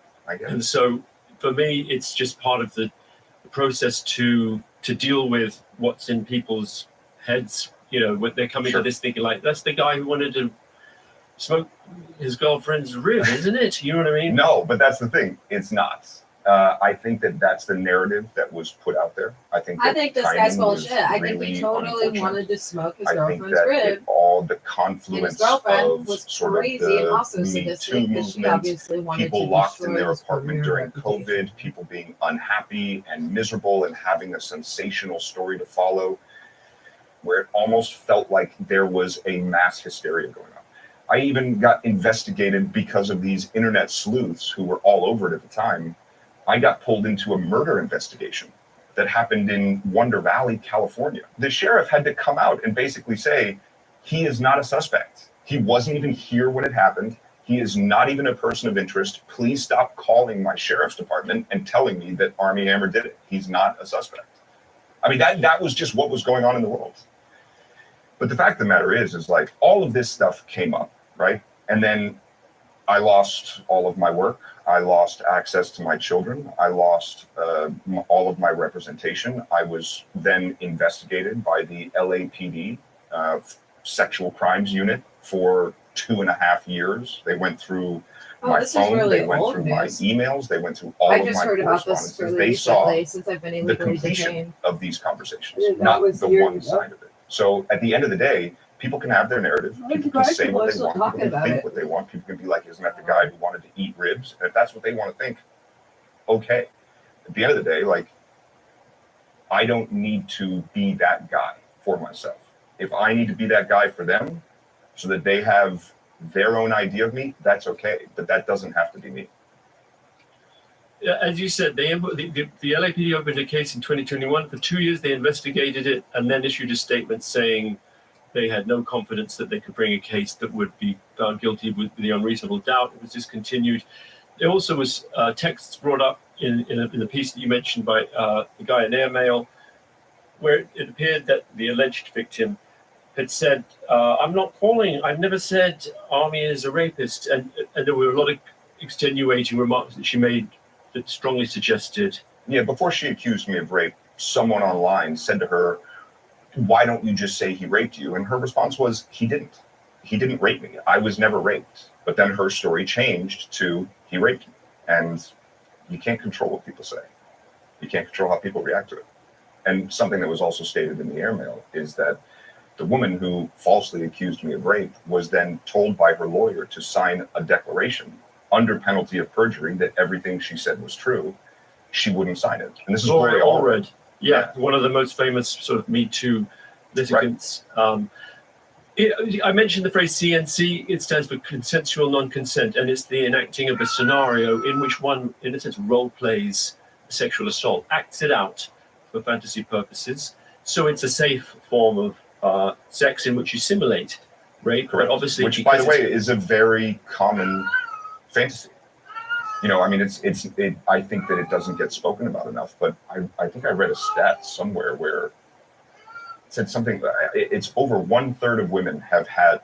Army is right, Army Hammer here with this. I've known, I'd say like a lot of the women I've known who haven't been the victims of rape have fantasies about rape that are heterosexual. A lot. More than 1/3. He just said 1/3. I'd say more than 50%. Had a fantasy similar to that. And so finding a safe way to do that where you can find a willing and safe partner to do this with, to enact your fantasies. I mean, this is not anything unusual, you know?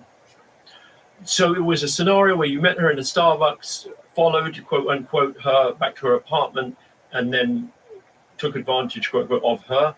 She then, I guess, characterized it as non-consensual. Sure. I mean, the fact of the matter is, you know, there was a dialogue even leading up to it moments before, and even during the encounter. It wouldn't have resonated quite so much. I mean, obviously, out of context, it's already lurid and kind of shocking, and you know, especially in that kind of post-COVID stimulation-starved environment, it just went global. It became a huge story.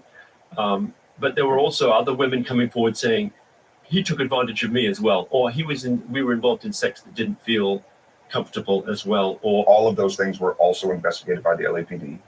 A lot of this, I think, was put very well, where they said, hell hath no fury like a woman scorned. And by the way, I'm very quick to admit that I was selfish and inconsiderate and an asshole and a cad, and I used people to make me feel better. People were sort of like my bags of dope with skin on them. You know, you make me feel amazing, so I'm going to throw everything into this, and we're going to have this whirlwind romance, and I'm going to whisk you up, and we're going to go on trips, and we're going to do all this, and then I'm going to bring you home, and I'm going to go, thanks so much, that was great, and then I'm going to move on. And then I would go do something almost exactly the same with someone else. And I left a lot of people in that wake very angry at me for my behavior, which, by the way, was asshole behavior. There's no way around that. But swooping someone up, love bombing them, being the term that we use now, and then dropping them off and moving on, you know, is it asshole behavior? Absolutely. There's no way around that. Does it make me a dick? Absolutely. Like, I have no problem admitting that. I was a dick. But that's not illegal, you know? No. And so I think that is what is also being conflated, which not by you, but sort of by this culture that we're in now. You were taking a lot of drugs and drinking quite a lot at the time. Is that that was also part of what was happening, I believe? It's a lot more fun when you do it like that. Yeah. What were you consuming? I mean, just in terms of, I would say, what was I consuming? Life, just all of it, as much as I could. What did you have? You know, it was like I Coke, wanted MDMA, ketamine. Yeah, sure. I was no stranger to anything. Heroin? No, heroin was never. I mean, you know, opiates, popping a pill, like that kind of thing. I had access and I had no self-control. So there was also a kind of a bitey complexion to some of the allegations there. I mean, I think your point earlier about conditional consent, that phrase that you used, I mean, all these terms are in different degrees kind of loaded one way or another. Sure. I think Courtney Vasekovich has sort of contended that, he bit me, and at the time, and I think she put there was a picture of the bite marks that you left on her shoulder. Does that sound right? She did allege that there were bite marks that I left on her. They were even in the documentary. That's right. There was a documentary called House of Hammer on Discovery Plus. But by the way, the pictures that she put of my bite mark were later traced back to Pinterest, where they were the picture of a young child who bit their parents, and the young child died, and the parents got that bite mark tattooed on themselves. So the alleged bite mark that she showed wasn't even of me. And I mean, that you can check that yourself. Okay, that's interesting. Yeah. Oh, by the way, producer Jerry just showed me something that says House of Hammer, Army Hammer docuseries to remove image of alleged bite mark after validity is questioned. So, I mean, that was even taken out of the documentary. Interesting. Yeah. So, did you bite her? Sure, I'm sure I did. Yeah. I'm sure I did. I like to bite. I like sexually, like I like to bite. It has nothing to do with being a cannibal, but like, yeah, it's one of the things that I enjoy doing. I don't do it to a partner who doesn't enjoy it.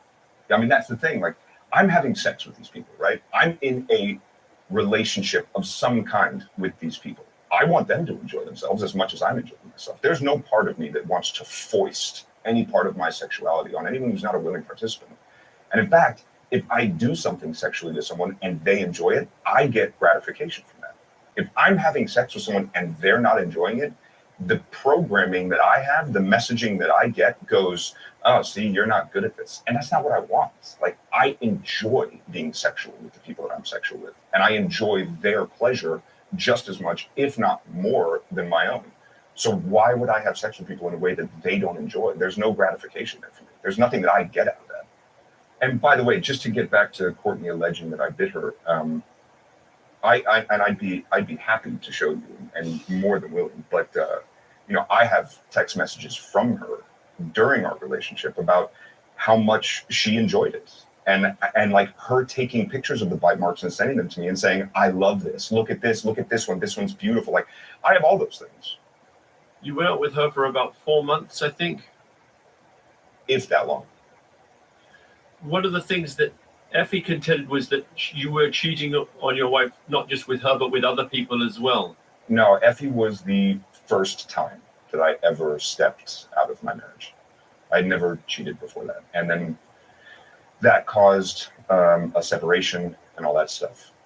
So, no, in the marriage, there was not more than her. I mean, Effie alleged a lot. Did you happen to see the 2 years worth of tweets from Effie herself where she was saying she wants my 9-year-old daughter to be raped? I did not see that. This is a person who's not well, you know. This is a person who everybody, without choosing to bet or choosing to sort of critically examine, said, yep, this all must be true. Army must be a cannibal rapist. Because one of the I don't know if it's her account or someone else's. There's also this account on Instagram, Army Hammer Victims. Have you seen that? No. I don't know if she's managing that. Some of the allegations are about men, that there are male victims, and this is. I heard about that. Yes. I've never had sex with a man in my entire life. Someone told me that on there was a man who accused me of raping him and doing all of these terrible things to him. And the second I heard that Army Hammer victims or whatever it is was sort of like touting this as one of my victims when, as I said before, I've never even had sex with a man, then I immediately just go, oh, okay, well then this source, this site, this page, whatever it is, if they're going, this guy said this, it must be true, when in fact I know for a fact that it's not, then that makes me question every other thing that's ever been on that page. Because it's like, well, I don't know where that story came from. But I can tell you where I think it came from. Where do you It think came from, you know, people wanting to jump on a wave, people wanting attention, people wanting to be a part of a community. They get a lot of attention, they get a lot of support, they get a lot of people online being like, we're with you, you know, stay strong, we love you, that kind of thing, which is currency these days. That digital affirmation, that digital attention, all of that is a main form of currency these days. That makes me question the validity of the whole thing. So initially, this goes viral, and just getting back into our timeline, 2021, it kind of ripples through the internet and through the gossip magazines and newspapers. And what happens next? Your jobs start kind of drying up. You were signed up to do a series about The Godfather, the making of The Godfather, called The Offer. There was also a movie with J-Lo, is that right? Called Shotgun Wedding. So what? Talk me through what happens next. All my jobs went away in the blink of an eye. There wasn't a process. It just all seemed to happen overnight. Jobs, representation, everything just went boom. It was a complete death.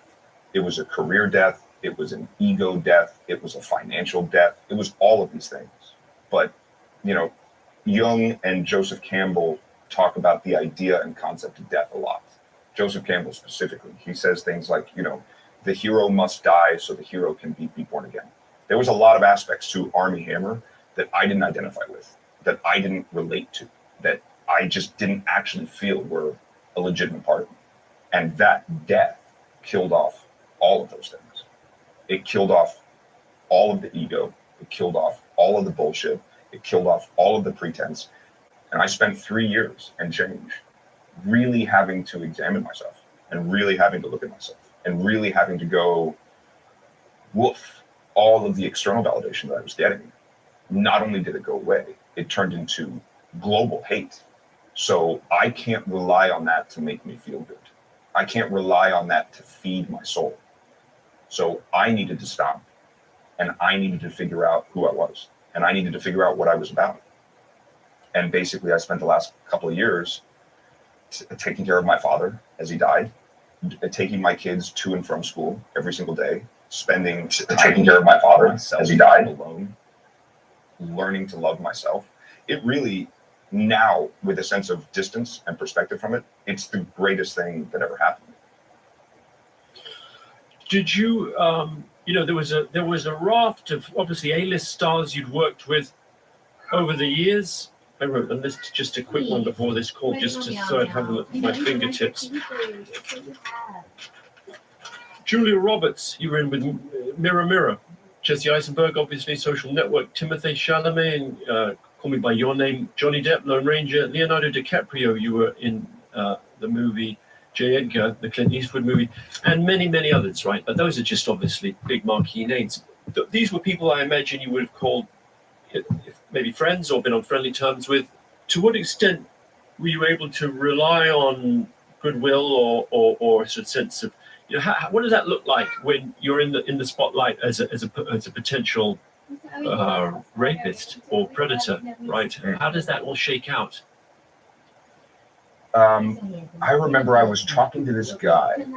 He's an old Jamaican guy, and I was complaining about how I might get an email or a text message or a phone call of someone in any position of power or prestige or authority or whatever, and they would say, dude, like, I know you. This is not you. Whoever these people are talking about, it's just not you. Like, this is so wild to me. And I was complaining to him about it. And I was saying, like, anyone who reaches out to me, which was basically no one, but like anyone who reaches out to me and says this to me, like, don't do that. Like, say this publicly. Like, this is crazy that this is happening. And this was very early on in the situation. I've learned a lot since then. But one of the things he said to me was, what kind of fucking friend are you? And I go, what are you talking about, dude? I'm a great friend. I would do anything for my friends. Like, It's weird if my because this friend is a needed, I would give podcast, a but friend my I've car, never like met this whatever it army is, I would guy. do I anything don't for know my if friends. That's he's. the kind of friend I I am. think And he he's goes, nervous. yeah. I think he You talked to think a so? lawyer. You think and you're the a lawyer good said, friend? "Don't go on the And I go, no, podcast." I know I'm. And he's like, "I'm going to He goes, go and I'm really? going to just talk about whatever said, this lawyer, whatever Your you said I house could." is on fire. And it's Anyway, he burning just to comes the off ground like somebody who's around you. talking too much. What Like, don't happens you to want your to tell him friends to hush? if you ask them Even though to this is a run podcast, into your I burning do. house? I want to be like, shh. And I thought about it for a second. And I said, they would get burned. And he said, do you want your friends to get burned? And I said, no, I don't. He said, if you were really a good friend, what would you want for your friends? I thought about it for a bit, and I said, I would want them to stay as far away from the fire as possible. And he patted me on the leg, and he said, now you're thinking like a good friend. And he stood up and he walked away. You know, there would be many people out there for whom you're toast. Like they you know, there's everyone out there, right? There's a whole spectrum of opinion, and on one side, there's people that, you know what, I believe anyone who says they're a victim, and there's several people here saying they're victims, he's done, right? And then on the other side, there'll be kind of manosphere adjacent people who are like, you know, a man can't be a man anymore, and there was a lynch mob that came for our man army, and it's an injustice. You know, I obviously I don't know exactly what happened. I do think there's a very plausible scenario though, in which you know, as a good-looking, at the time rich, famous, talented Hollywood actor, Yeah, he's good was looking, able to Louis, get until he his opens needs his met, mouth, his man. sexual and to an extent emotional As needs soon as met he started in a way talking, that his was heart kind of was cutting a sinking. swathe, and that your tastes were quite spicy, right? That your tastes were a little bit more out there than you might find for some people. You know, and what am I basing that on? I don't know, just instinct, I guess, and also the sort of sense of, I guess, outrage and the feeling that, you know, for most of these fantasies might seem extreme, Hunter. biting, whatever. And that, in other words, that you kind of leveraged your fame and your charisma to slightly coax people out of their comfort zone. And they were cocooned in a feeling of, okay, I might one day be Mrs. Hammer, right? Or this is going somewhere. He's serious about me. And they ended up feeling violated. Does that sound like a plausible scenario? Does this sound plausible? Sure. Do you think that's what happened? No, dude, these are crazy girls. He was having I think sex it's with very crazy girls, Louis. To put yourself That's what in happened. any situation and say, this is what I think happened, and really encapsulate the entire Any girl who situation. has an Are ongoing you entitled to affair an with the opinion? married guy Absolutely. for 4 Are there years. portions of that might be right? Absolutely. And Is there then more to the story selects than that? like the There could worst be. text It's between all two of up them for to make public interpretation. is fucking And I insane. think that people are allowed to have whatever opinion they Men want. too. Men too. I just wonder whether, because even in But the that's like airmail a story, female it's like people, I got the sense people were saying, That's a dude, crazy you need to be female. careful. Like, Kind This of like is a not crazy wise, male like, to thing is when have they break into your adventurous, fucking house after you you know, dump if I them can put it and or you have a euphemistically, restraining adventurous, order. That's playful, a crazy creative, male thing. edgy sex as a famous person with people who you maybe don't know that well, like, or relatively. There's an aspect of that is true. Was I engaging with unsafe people? Yeah. Was I being reckless on my own part? Sure. Yeah. Did I ever do anything illegal? Did I ever do anything intentionally to hurt anybody? No. No, you didn't, dude. But tell us why You want joked to eat in an people. Tell us article in that. That's Elle what we're all a year or watching so podcasts for. We before, wanna maybe a bit know longer, why. before Why do you want all to this stuff jokes came out in with it? 21. You said, my wife says I have a frontal lobe issue, and your frontal lobe controls danger responses. Sure. I mean, every male who's under, I think, 26 or 27 has a frontal lobe issue. It's not fully developed till then. So, yes, And you have a tattoo that says chaos. I do. Talk to me about that. It's a wonderful reminder that I thought I was enjoying a chaotic life, when in fact the chaos was enjoying me a lot more than I was enjoying it. So, I mean, I've thought about removing it, but I'm very happy that it's there now. It's almost like a warning sign. So it sounds like you've what's the best way of putting it? You no longer feel that's a a watchword for you that actually maybe that's not the most helpful What do you mean? word to well, that you don't subscribe to the idea of chaos, that actually that's a phase you've moved on from. You've grown out of that. I should probably get boredom on the other arm. You know, like, I mean, that's where I'm at now in my life, is the idea that if I'm ever bored, then all boredom is serenity unappreciated. So enjoy the serenity. How long have you been sober for? I didn't drink for about 3.5 years. Not a drop of alcohol, not any drugs, nothing like that. And where are you at now? I would say that while I don't necessarily practice physical sobriety anymore, I don't get drunk, I don't get high, I don't get stoned. Not because I'm afraid as an addict that if I go have a drink, I'm going to be sucking dick for crack in the alley. It's not that for me. I just don't do it because I don't totally enjoy it. imagined him doing There's that. nothing about that that's attractive to me. There's nothing left in that world of alcohol or drugs or partying. There's nothing left in that world that I didn't try. And I can tell you that of all the things I tried, nothing made me as happy as I feel today. Just Wait, being did calm, he just and being admit chill, to and being a good dad, being there for my kids. doing that?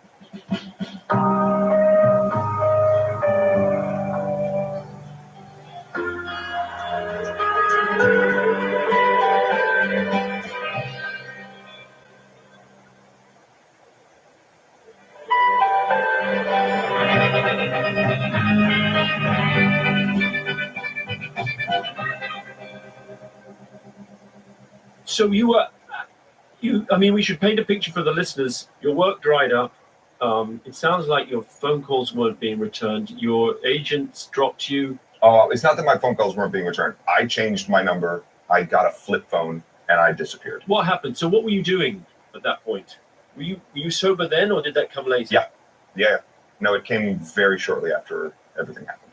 I realized that there was going to be nothing that was added to the situation by me playing with matches and, you know, drinking or doing drugs or anything like that. Like that was not what was needed in this situation. What was needed in this situation was actually me facing this, letting pain be the teacher, letting suffering be that thing that is promised in every major world religion, but that thing that is our great teacher. Concretely, what were you doing? Like, were you were living in LA? Did you go straight into rehab? No, I was down in the Cayman Islands. And then what did you do? You went to Florida for rehab? I did. Yeah, I went to a trauma treatment facility. It was a dual diagnosis place. They do substance, alcohol addiction, as well as trauma treatment. So I got to work on all of my issues. I got to work on all of my childhood trauma. I got to work on any sort of substance issues that I might have had, or more accurately, instead of substance abuse issues, I would say that I got to work on the core issues of why it is that I did the things that I did. Why did I drink the way that I did? Why did I do drugs the way that I did? Why did I engage sexually in the way that I did with the people I did? I got to really sort of peel back all of that. And it still to this day remains one of the most helpful things that I've ever done for myself. And what did you find? I mean, to put it very simply, a lot of validation issues, a lot of self-love issues, a lot of trauma that was untreated and manifested in ways that I was not specifically in control of.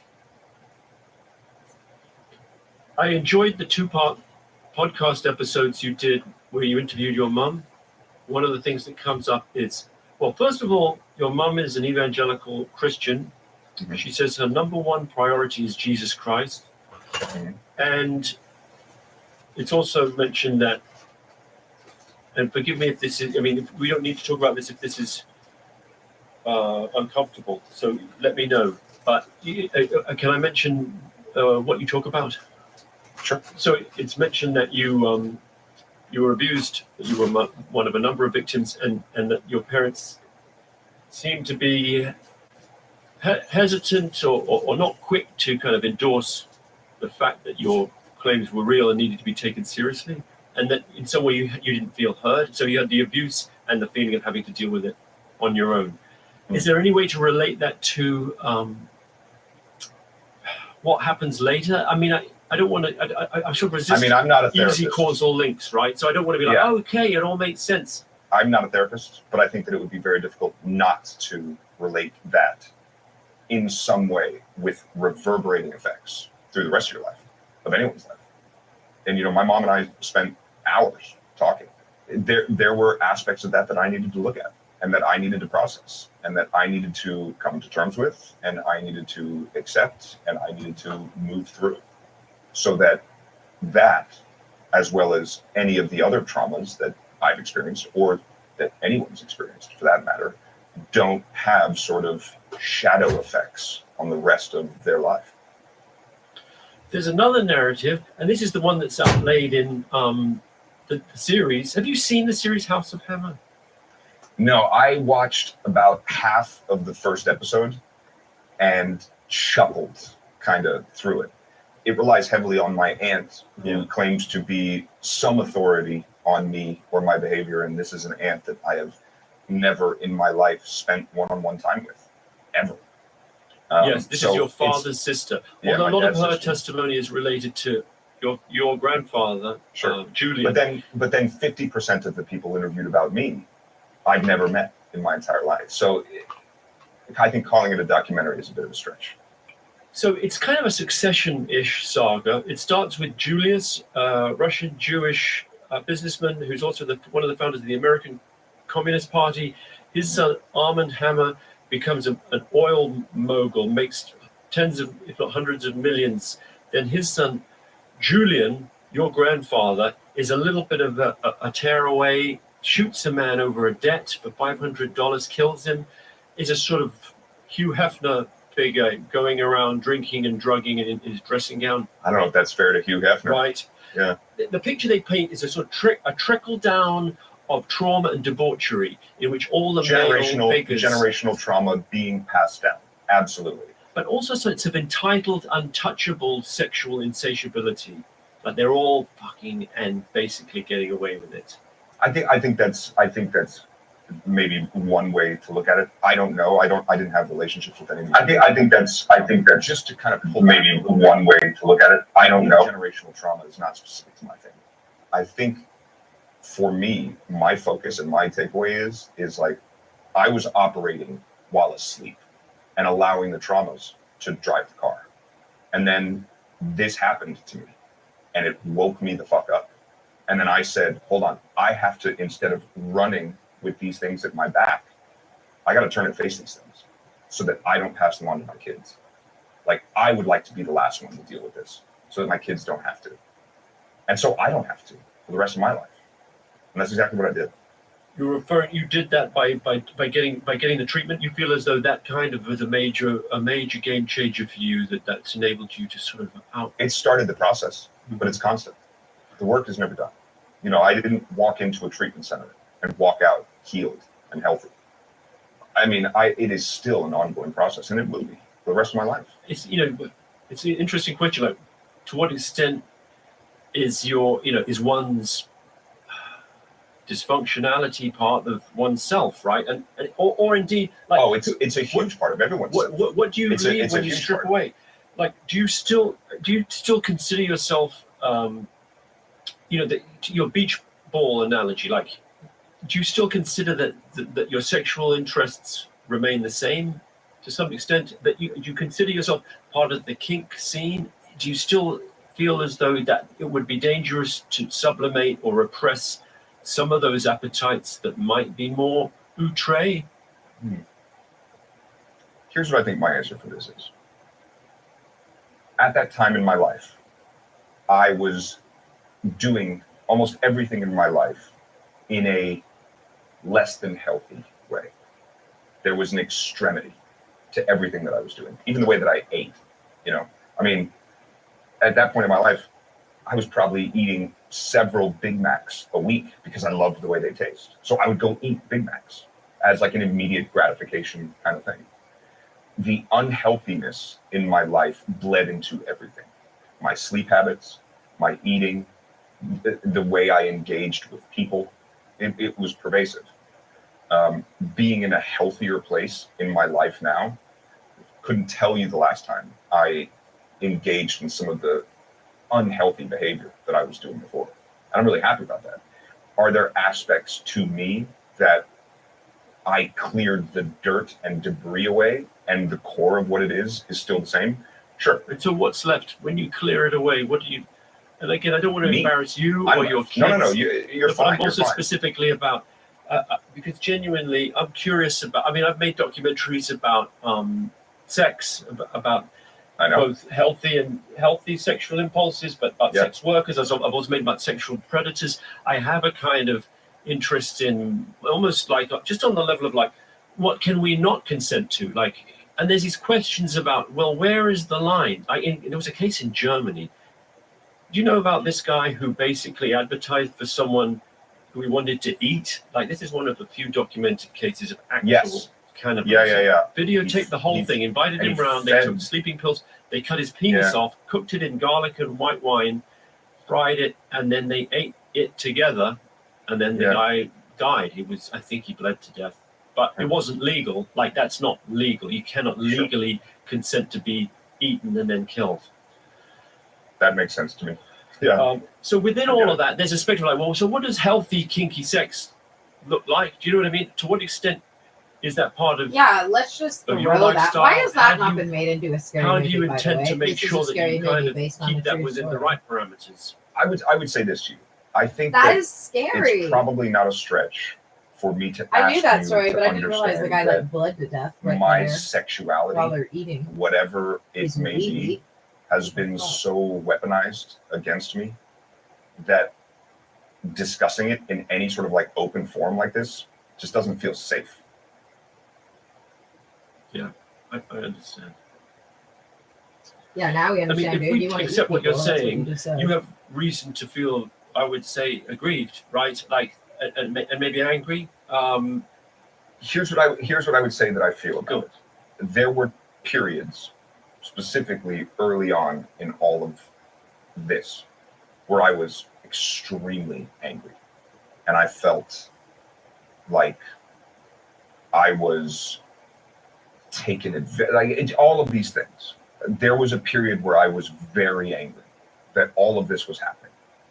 This person said I was a cannibal, and this person said I was a rapist, and everyone believed this person without checking anything.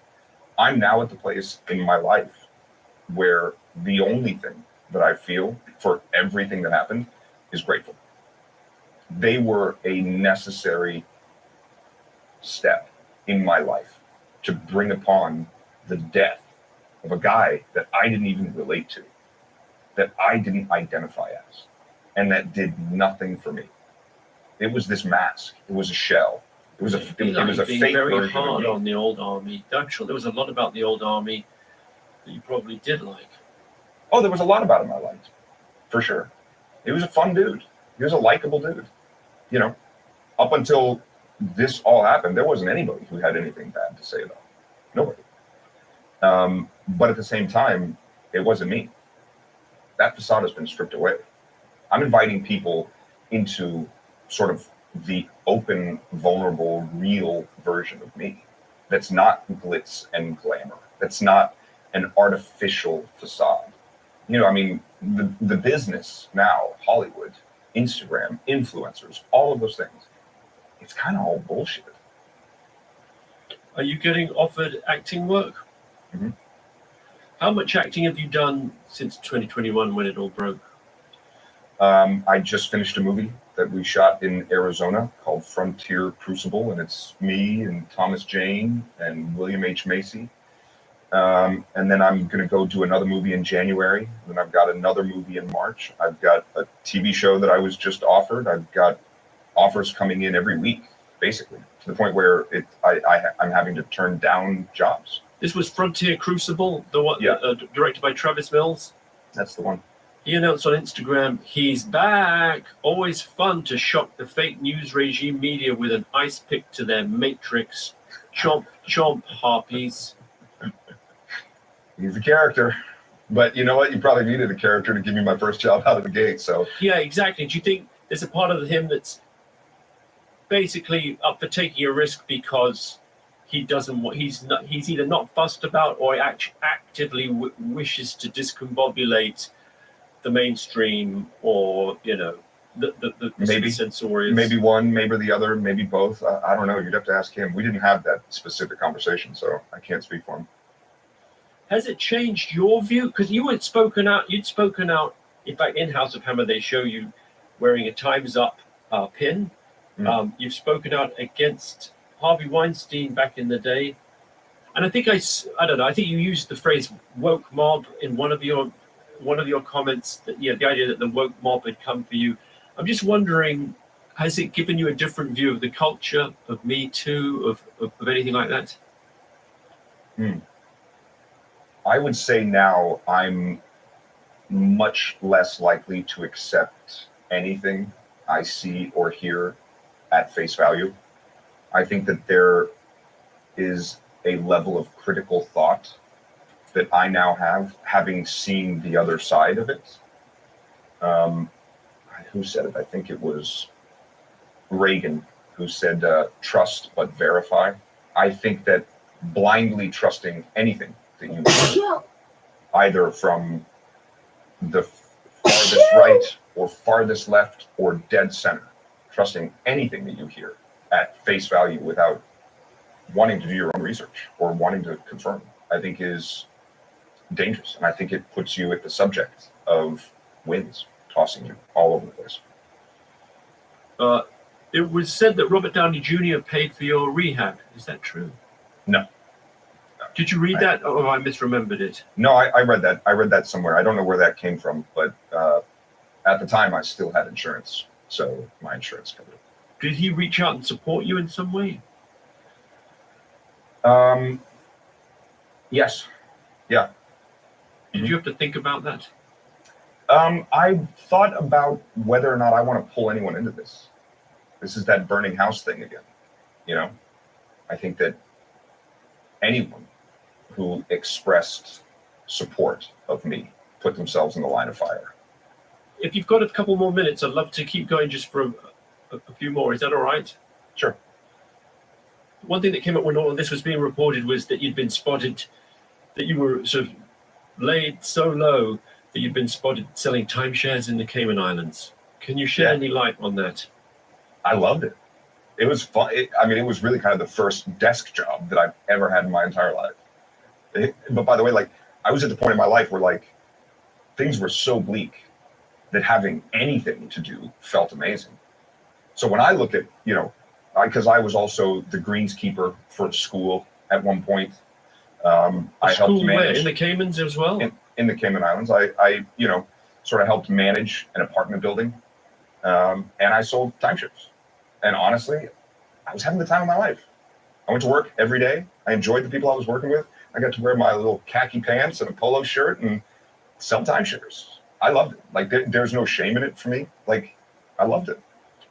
And then the Cayman government then said, we think he's morally too dubious to do this anymore. So did that happen? What happened exactly? I applied for multiple work visas in the Cayman Islands and was rejected every single time. Even though my dad was Caymanian, even though my dad had given a lot back to the island. But I also understand that if half of the things that were said about me online were true, if just half of them were true, I probably wouldn't want me somewhere either. So you persona non grata there at this point? No. You can still go back? Yeah, I can still go back. I can't live there. NDAs. What's the deal with getting NDAs before you hook up with someone? Is that the way it's done in Hollywood now? I think NDAs are pretty much bullshit. They're non-enforceable. The only people who think NDAs actually do anything are probably not the smartest people in the world. Was that a Hollywood thing? Stars and big and celebrities would be like, if we're going to get together, you need to sign some paperwork. Sure. I knew people who were in the film business who, before they interacted with someone sexually, would make them sign an NDA and then would make them fill out a consent form of list exactly the things that you consent to. I never did that. I would imagine that that's a bit of a buzzkill in a sort of sexually heated situation of okay, stop.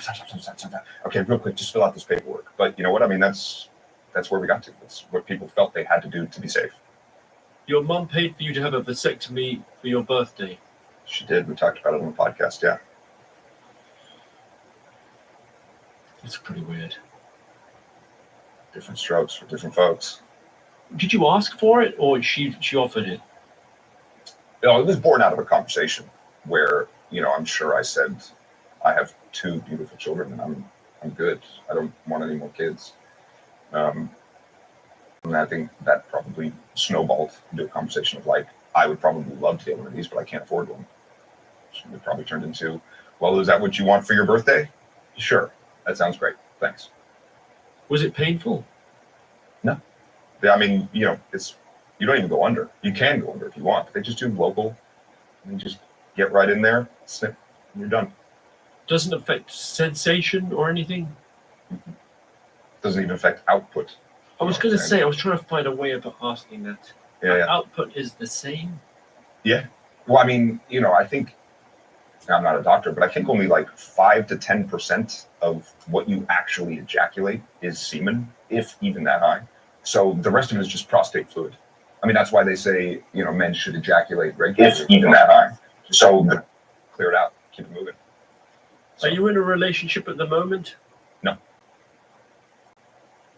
Very much happy to not be in a relationship, to have control of my own schedule, to be with my kids, and to not have to worry about anyone else's emotional well-being, and to just be okay being alone.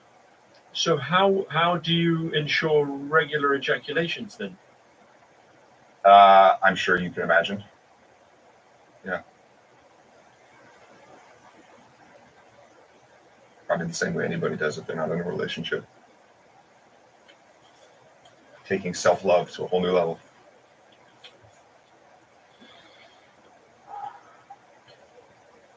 How often do you masturbate?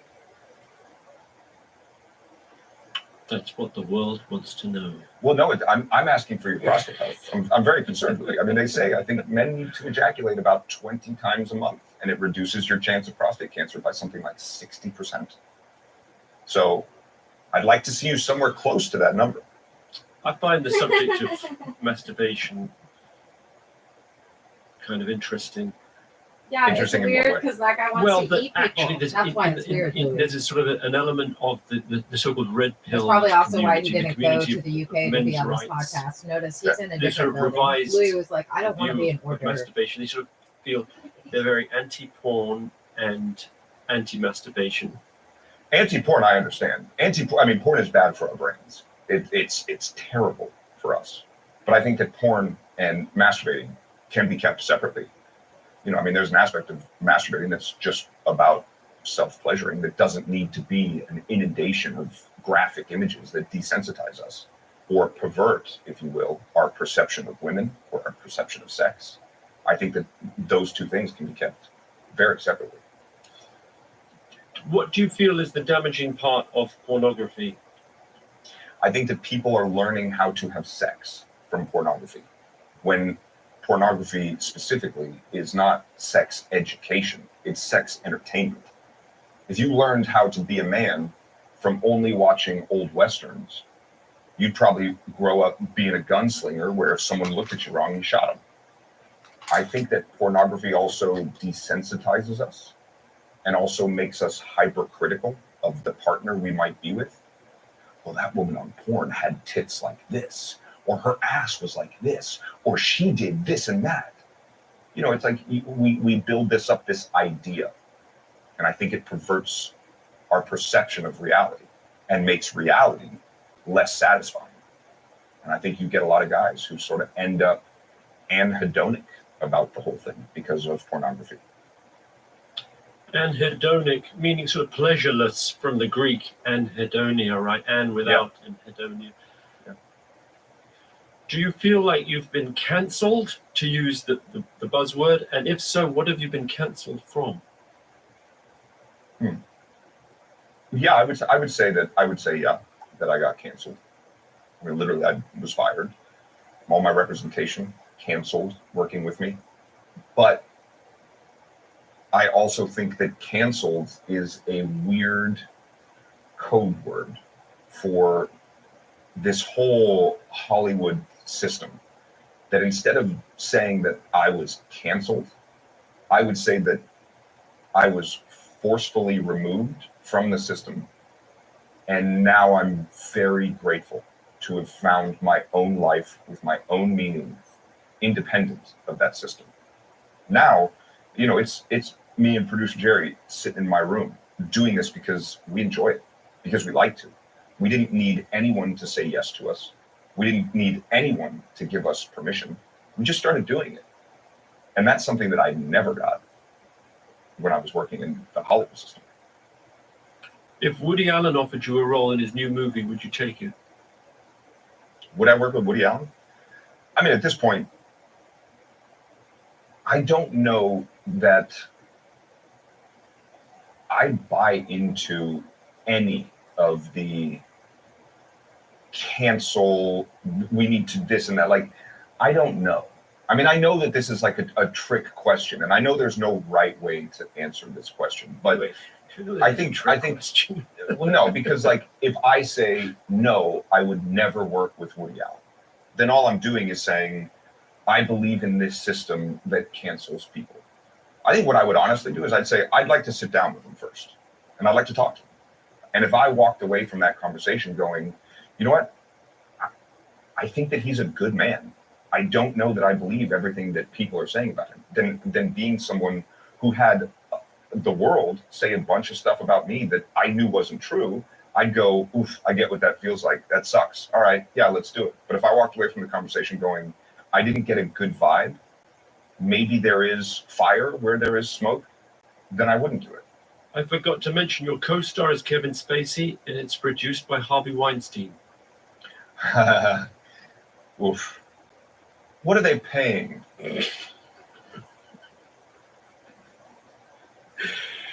All right, thanks, man. I appreciate it. Did you want to? No, I was going to say, did you have anything else you wanted to say? Yeah, I should. No, I mean, I don't love the way the interview started. Just to be perfectly honest, I'm not crazy about drudging up all of this stuff because for me, a lot of these issues have been resolved. I'm not crazy legally or within myself, and I feel like a lot of those waters have settled. I think doing things like that stirs up the water again unnecessarily. It definitely wasn't my favorite beginning. I'm glad we moved past that and got to a place where we could have a civil, normal conversation. Like that felt good, but drudging up all that stuff, like I don't love it. I hear you, and I sensed that during the chat. I think in the court of public opinion, the jury is still out. But my thing now is like the court of public opinion, like pick anything that the court of public opinion has an opinion on, and there's a very good chance that they will not be fully informed. There's a very good chance they don't have the full story, and there's also a very good chance that they're probably wrong. So I don't pander to the court of public opinion anymore. It's not anything that I feel I have to do. I certainly don't let the court of public opinion determine or run anything about my life anymore. I did that for a long time. I would say that I lived my life based on other people's fear for my life. Well, you can't take that job because then, well, you know, but you can't do. Oh no, you can't play a gay character. Oh, like all of those things that still exists. And I think that for a long time, I let other people's fear dictate my life and how it went. And I think a lot of that fear is unsubstantiated. I think a lot of it is bullshit. And I think a lot of the court of public opinion is really still the public opinion of the court because we keep drudging things back up again. I'm very happy that in my life, I feel like I've moved through all of that. And there are no aspects of my life where that stuff still touches my day to day, other than the fact that it highlighted for me exactly how much work I needed to do on myself, which is still a daily process. And that's my journey. My journey is not convincing anybody. My journey is not explaining myself. My journey is not advocating for myself. That's just not where I'm at. I mean, I get that on things like this, that stuff needs to come up, but I'm just very happy to report that that's not a part of my life anymore. I hear you. It's tough because I get that this isn't a therapeutic space and you don't owe me accountability. Certainly not in the sense of your personal growth, but nevertheless, anytime you do an interview, I think with anyone who it takes on the burden of attempting to address the narrative as it exists in the public space now. This is what you will be going through. Yeah, and I get it. I get it.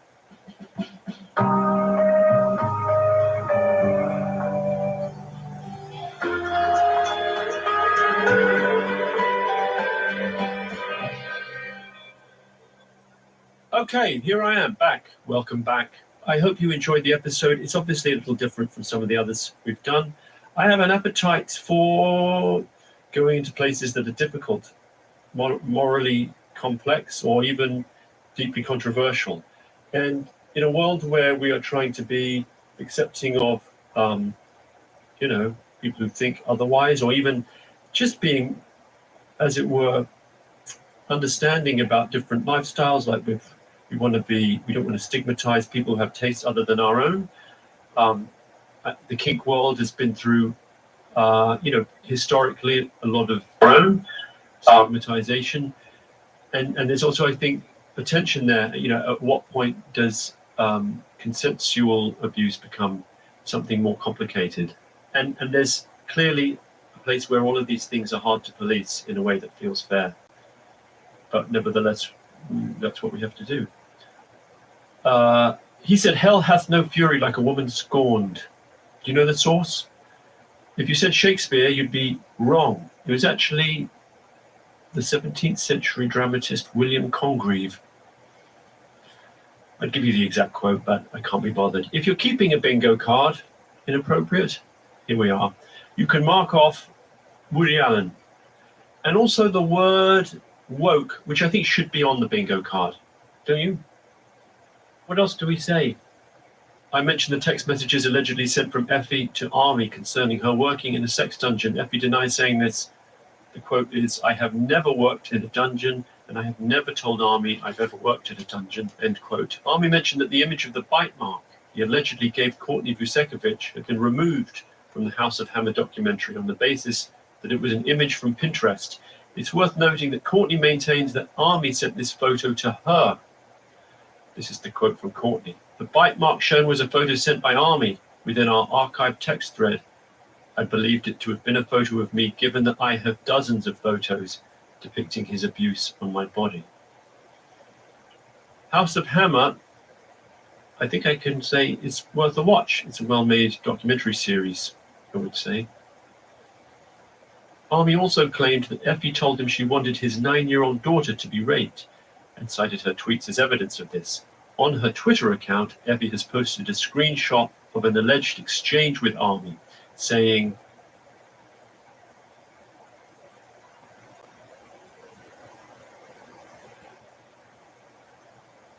"I honestly can't wait for your daughter to grow up and karma to happen," and also tweeted that, "My rapist should imagine men doing to his daughter everything traumatic he's done to me." If you've been affected by the topics discussed in this episode, Spotify do have a website for information and resources. Visit spotify.com/resources. I think that might be about it. Other than credits, the producer was Millie Chu, the assistant producer was Amelia Gill, the production manager was Francesca Bassett, and the executive producer was Aaron Fellows. The music in this series was by Miguel de Oliveira. Thanks to Abbas Media Law for their assistance on this program. This is a Mindhouse production for Spotify.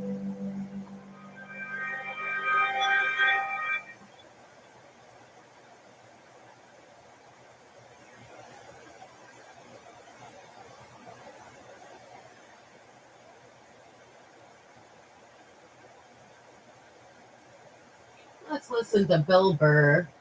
I'm in the mood for Bill Burr. Because I don't know about you guys, but when I hear Bill Burr talk, I'm just like, oh, it's exactly like listening to a brother Lead or the way cousin. to a career Is it future. not? A 100% online bachelor's degree program. I don't even know where the fuck we, like, the level. You know what was This fun is about yesterday's corruption when I episode. was young was they Of at the least Bill tried to hide Burr it. Monday morning podcast. You get these fucking refs just wide open. You can fucking bet on sports at the arena. You can seek Heil and hold some sort of fucking governmental position. I wouldn't see Heil. I did a gig Saturday night after the game. I was walking in the snow. Walking in the snow. By the way, this whole fucking new thing with fucking guys wearing shorts in the wintertime, it was fucking snowing out. It was that awful snow, not the fun snow that makes your girlfriend go like, yay, it's so beautiful. It was that wet snow where it's almost rain, but it's not, and it's not snow, and it's going sideways. And this fucking jerk-off comes up the street, you know, he's got this, you know those big winter coats you'll see a homeless person have? You know, they just grab whatever coat they can find so it's ill-fitting. Maybe they beat up a homeless guy bigger than them so they're fucking walking. Yeah, a big fucking coat like that, you know, snow boots on, and then shorts.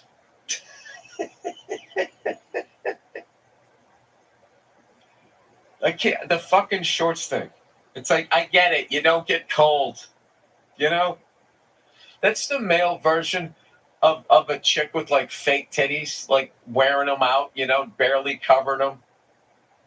And then be like, it's fucking, just comfortable. What are you looking at? Yeah, these fucking male attention whores. Get a fucking personality and a pair of pants.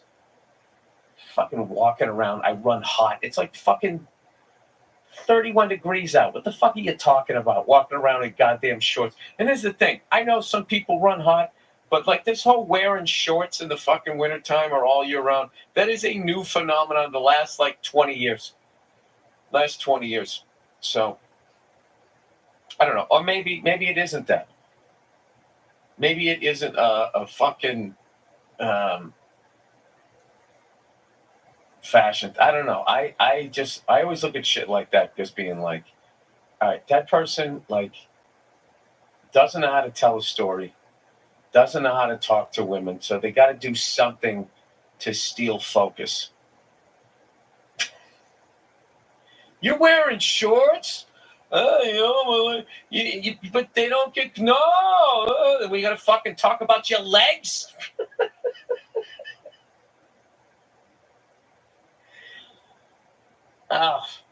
Anyway, and let's just say it isn't a desperate attempt to get fucking attention. You know, like a hipster picking somebody off a fucking, what is that? The worst app ever. That picture one. Not Pimsleur, it's a language app. What's the fucking Pinterest? That is the worst, most confusing fucking whatever that is. No, they got the coolest fucking pictures. You can't share them with anybody. And then, like, it's the whole thing is just fucking erratic. I can't figure it out, but they got great pictures. Oh, I'll tell you, they got great pictures, okay? That was a Rodney Dangerfield impersonation. Yeah, the hipsters. It's like they go on there and they just pick a guy from like 1974 to 1982, and they're like, I'm dressing.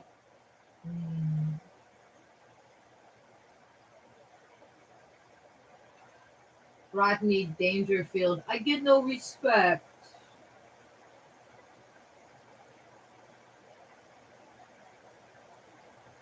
How you feel about Rodney Dangerfield tells me a lot about you.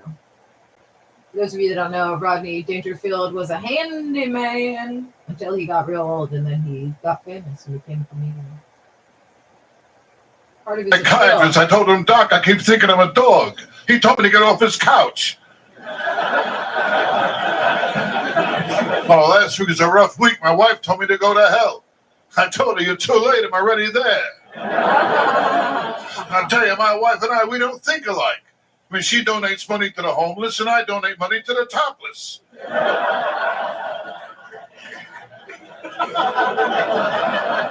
My wife, she drives me nuts. She's afraid of the dark. She saw me naked. Now she's afraid of the light.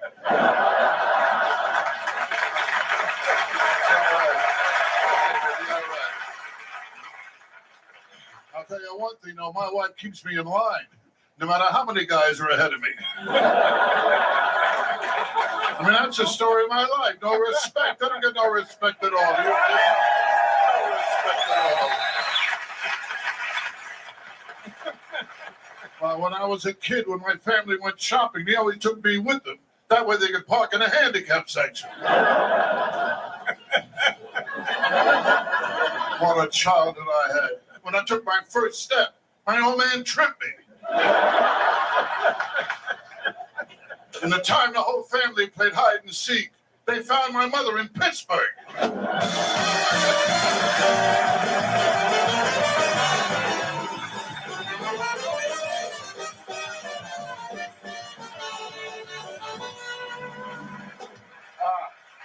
Good to see you, pal. How you doing, Rodney? Thank you very much. Doing okay, doing okay, rolling along. Yeah. Yeah, getting older and fatter, I guess. Yeah. What do I know, huh? But I added something new to my site. I got my own site on the internet, you know? Yeah. It's a game called Whack Rodney. So if you want to have some fun, why, look me up at rodney.com and play Whack Rodney. Oh, yeah. All right. Well, I do this to keep busy, you know what I'm saying? That's what I play on the internet, Whack Rodney. That's right. That's right. Do it to keep busy. You got to keep busy. Gotta keep busy. You know what they say, idleness is the devil's workshop, you know? So true. But I'll be busy next week. I open Thursday, like you say, in Las Vegas. Yeah. I'll be busy there. Busy there. I like working in Las Vegas, you know?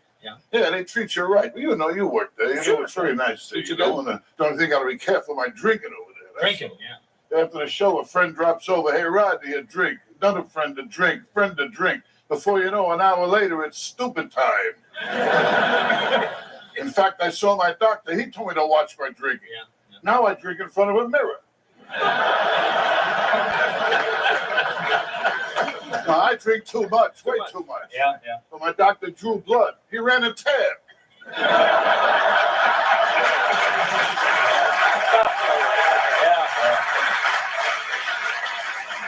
You get older, you drink even more, you know. I'm not a kid anymore, I'm getting old. Yeah, sure. I'm at the age now when I bend down to tie my shoelaces, I try to think of other things to do while I'm down there. Getting old, you kidding? Yeah. My insurance company sent me a half a calendar. Really? Oh, boy. That sucks. I know. I mean, I got no sex life. Yeah. I get tired just holding up the magazine. But I'll tell you, at my age, I like to get sex over quickly. Then I could get to the nap, you know? Now, my trouble is I'm not a sexy guy, you know? Yeah, not a sexy guy. Well, I was a centerfold for Playgirl magazine. The Staples covered everything.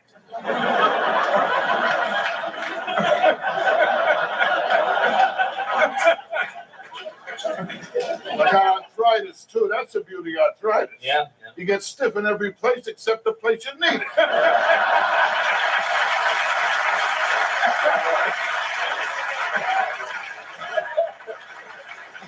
I'll tell you, Jay, the whole thing is to have safe sex. That's what's important, safe sex. Right. And I've been practicing safe sex my whole life. Yeah. In fact, I'd like to thank all the girls who turned me down. And a lot of girls turned me down. Yeah. Well, one girl turned me down. She told me she had to get up early. She had to go to work in the morning. I told her I'll be finished by then, you know? This girl was no bargain either. You kidding? She was fat. Fat, yeah. So you kidding? When she walks backwards, she starts beeping. That's fat. Yeah. That's a big girl. Fat girl. Fat girl, that's a big. When she asked me why my eyes were bulging, I told her, you're standing on my foot. I mean, this girl was fat and ugly. Who was she ugly? Yeah. I took her to the beach. The tide went out and stayed there.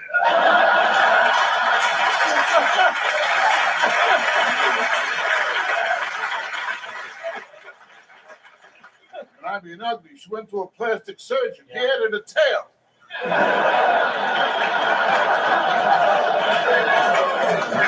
An ugly chick. And I took her to a dog show. She won.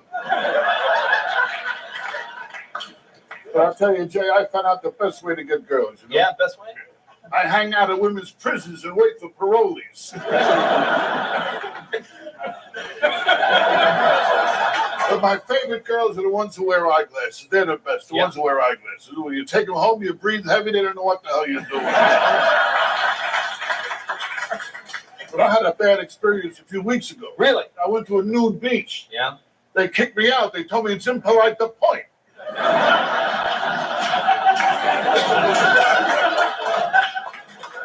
Jay, it's always a pleasure. Now run along now.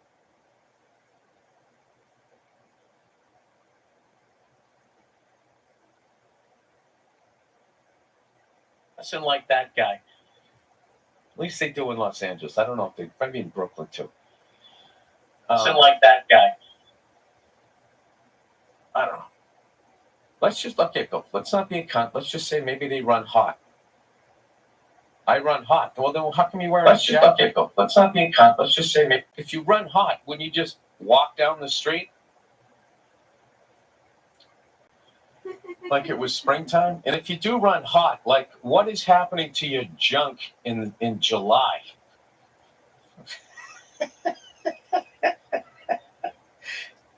Wait a minute.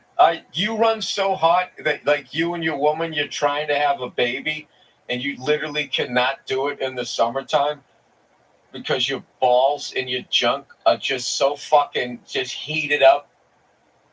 It cooks your sperm. Gross, right? So in the wintertime, in order to have like viable sperm, you gotta walk like, all right, honey, let's try tonight. All right, wait a second. I gotta put my shorts on and walk around the block in the snow.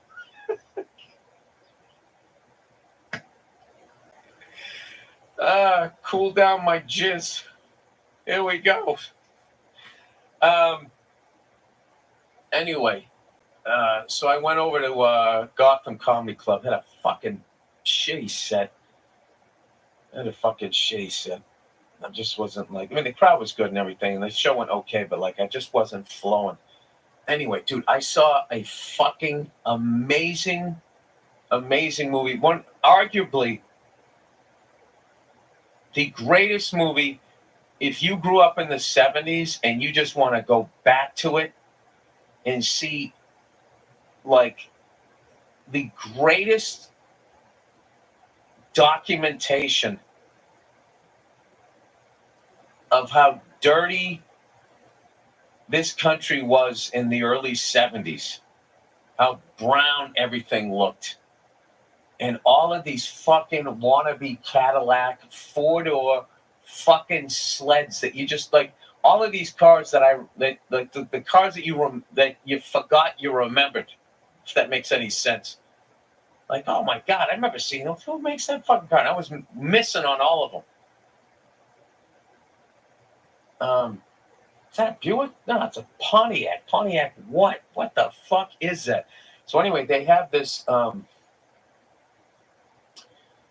the same guy, I should have got these names. The same guy that choreographed the car chase in Bullet. Stars Roy Scheider. I'm sorry, I didn't say the name of the movie. It's called The 7-Ups. And the full movie is on YouTube for free. Now, I don't like watching movies for free. I have no problem paying for them. I usually, rent them for $3.99 on YouTube. YouTube, low-key, has better fucking movies than most streaming services because they have, like, random obscure, like, they don't give a fuck about an algorithm. It's like if you upload it, it's there, right? So, anyway, Roy Scheider, but the guy who choreographed the car chase in Bullet, Steve McQueen in that Shelby Mustang,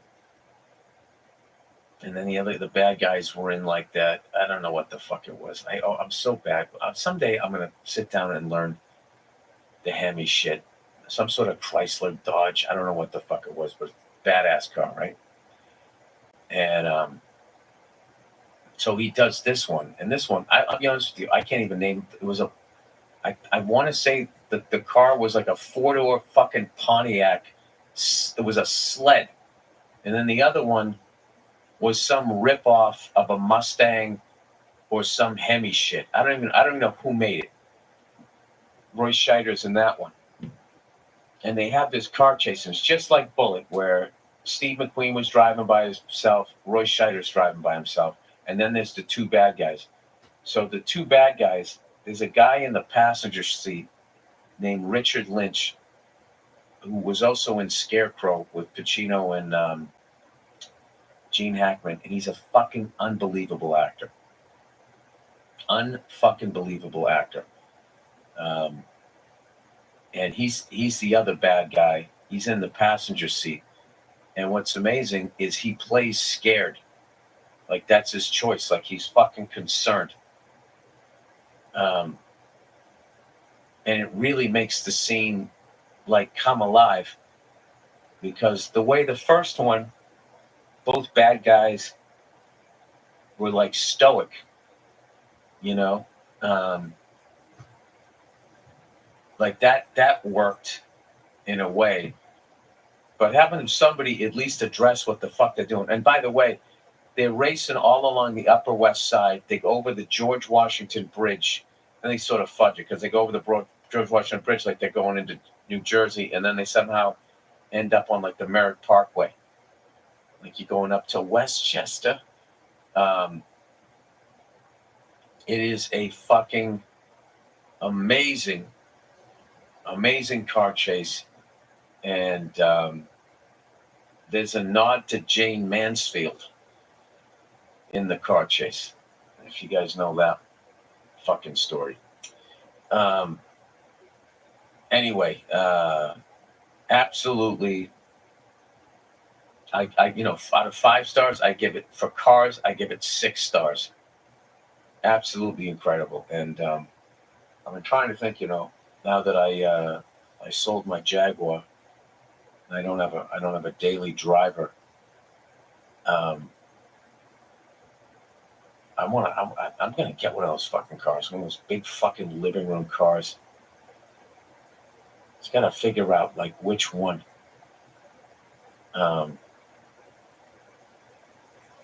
So funny. The interiors on those cars are ridiculous. It's like you're driving around in a living room. It's unbelievable. I'm switching podcasts to Trash Tuesday. Whoever they hired to upload their videos to YouTube does a shitty job, because the episodes always Lead the on way to a Spotify, greener but it's future. never on A YouTube degree from until Unity later. Environmental University sets you on the right path.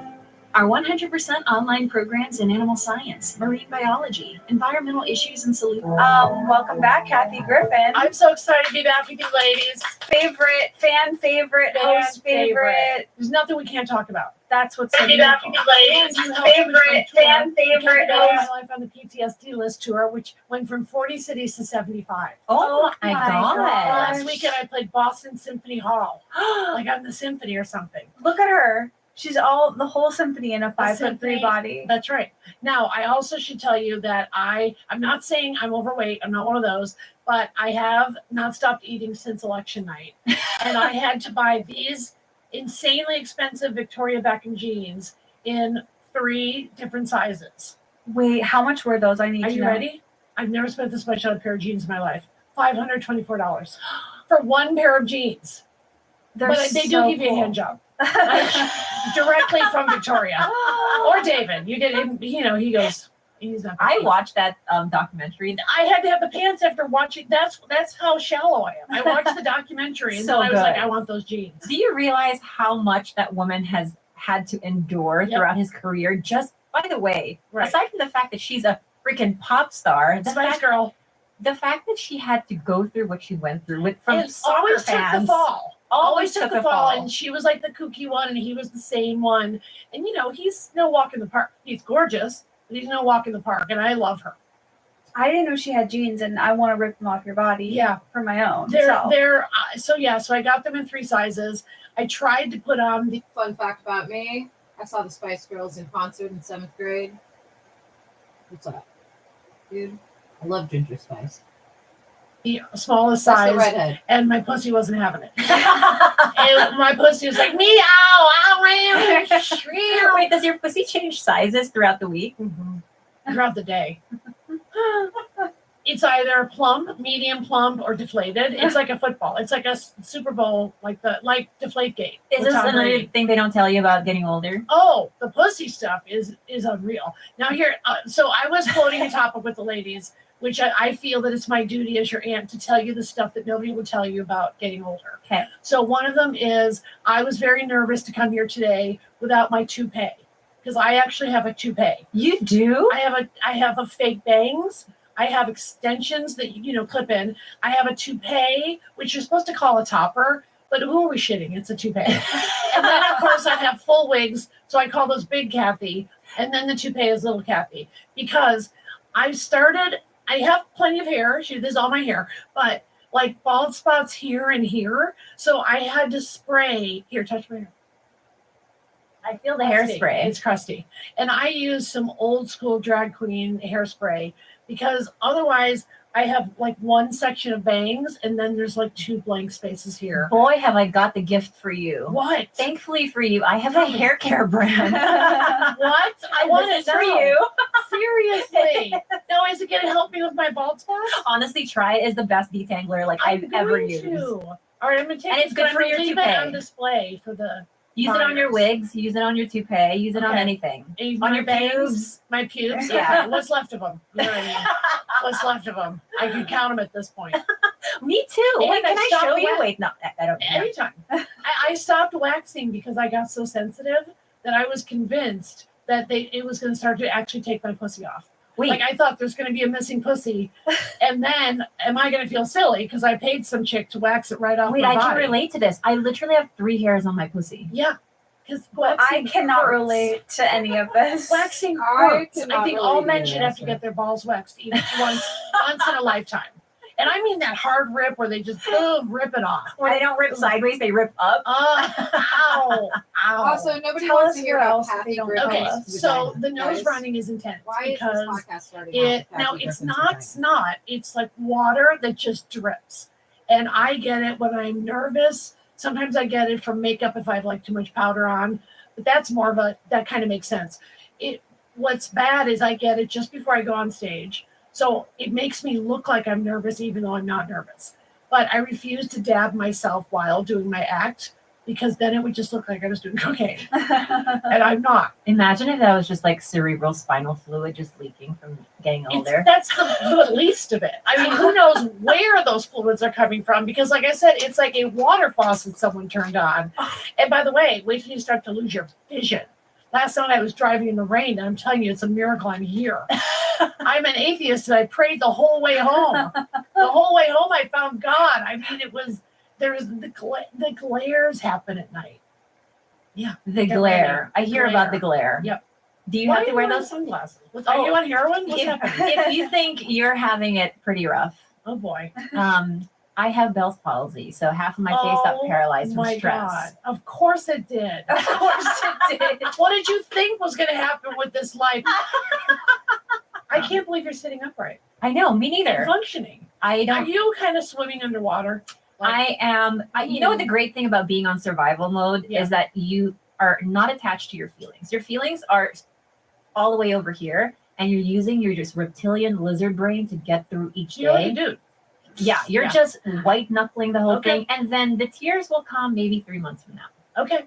That's so foreign to me. I can't detach from my feelings, I don't think. I'm a prisoner of my feelings. Yeah. My feelings have, yep, it's like a rusty dildo. And out of all of the trials and tribulations I've had in the last few years, it was actually my divorce that freaking took me out. Really? Like that was the one where I was like, get out of bed, Kathy, get out of bed. Yeah, because I'm such like a fluff ball Are you able to and a feel? fool for love. Are you able to feel and cry in the moment as it's happening, or are you No, like a it was a delayed? delayed reaction. Okay. Because first was survival mode. Yeah. So I got roommates, which is hysterical. You have I've roommates? never had roommates in my life, but now I have roommates. And I know this is a shock, but it's 2 genuine homosexuals. They're real live homosexuals. They're allowed to move in now. They're allowed to vote. They have all kinds of rights. Now that may not last with this administration, but that's why I have to buy jeans in 3 sizes because of this administration. How are you feeling, by the way? I'm on the enemies list. I did a show last weekend in DC, and I invited several of the heroes that protected the Capitol on January 6th. And let me tell you, those men and women are on the enemies list as well. And haven't they been through enough? And Trump took away their benefits. Crazy. While pardoning everyone on Pardoning. all the rioters. Yeah. So we had a pizza party. So I said, what can I do for you since we're all going to the camps together? And they go, we like beer. And I went, I can do that. So after my show, we went back to my hotel and had pizza and they had beer. Is he gonna just like never give up power and go for the third Yes, term? he said the elections are over. We've had our last election. And believe him, No. Well, he will die one day. he will die. But let me tell you something. President J.D. Vance will never die. Like, you can tell he's one of those Republicans that He's somehow right. will live to be 200. Yeah, cockroaches though. Yeah, They like live Dick without their Cheney heads. and Karl Rove, they yeah. just don't. What is it about politicians that live really long though? I always do wonder why they never die young unless they're assassinated. And why don't they get Bell's palsy? How come you have it and JD Vance They're doesn't? giving it That to all the pisses me hot off. girls. What is the That's not problem? fair. Use your hot girl privilege. Let's call the vice president on speaker. Tell him he is very overdue for Bell's palsy. But let me tell you why. Because they sleep like babies at night. I am convinced. We just got served a big sandwich. So I'm just going to try to tell my jokes. Now, girls, guess what I'm going to do next week? You're not even going to believe this. So I'm 64 years young, right? Don't laugh. You can laugh at me because I'm laughing at myself. This is so revolutionary. You've probably never heard of it. I'm starting my own YouTube show. Woo! Okay, that This was is a huge. smattering. That was Yeah. a smattering of applause. A smattering. I literally was scouring the internet for fresh Kathy Griffin content, and I'm What? like, I'm waiting for this. Okay, I'm gonna call it Good Trouble with Kathy Griffin, and I'm don't even think I'm gonna have guests because, as you know, that can be difficult. Not everyone is Kathy Griffin who just shows up parking 3 blocks away by mistake, and then just calling my own assistant, going, "I'm lost, and I don't even know what street I'm on." But I'm gonna do it just to have something to do with my brain, so I don't get all depressed after the tour. And I'm probably just going to look at the camera and rant, and maybe I'll have guests, but I don't even know what the show is yet. I'm so glad to hear you say this for multiple reasons. One of which, my theory with Britney Spears, when she shaved her head, is that she just got off tour and didn't know what to do with herself and went crazy. And I think that we as touring comedians and performers need to be prepared for the crash. The crash is real. Yes. And I get the crash even after a pod, which is a small grouping. Like last weekend, I had 3 states in 3 days. And I came home and I was like so depressed the next day. And then I was like, oh, duh, that's right. Because the 3 days you're on that high of performing. And, I'm friends with Sia, the singer. So Sia says, we love Sia.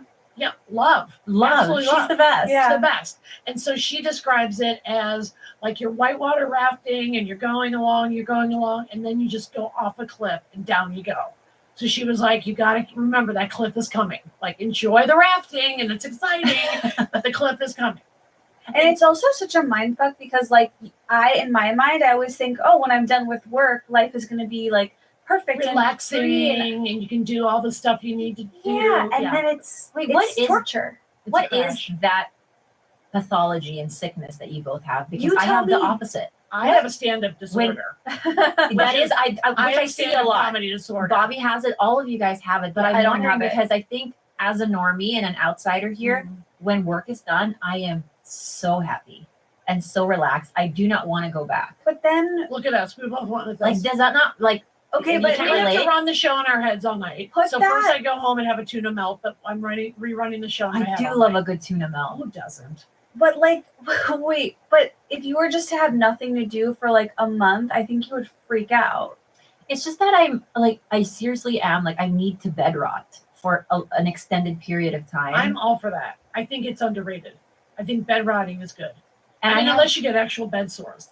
Yeah, we don't like. And in which case you need some antiseptic. My mom is an expert with bed sores. If you do get them, she's a hospice nurse. Oh, then she's So seen lucky. hers. Oh. Her By the way, I bed keep sores. hitting my microphone and it looks like my mic is agreeing with me. Like it's like my microphone is affirming me. Like, yeah. Wait, You said Coletta, it. I feel like that's not true. I feel like in your downtime, you take care of like 25 animals and 16 birds. You adopt ravens. Do you foster? I do foster a lot. I've fostered maybe a total of like 22 dogs in the last 2 Okay, years. how do you do the handoff?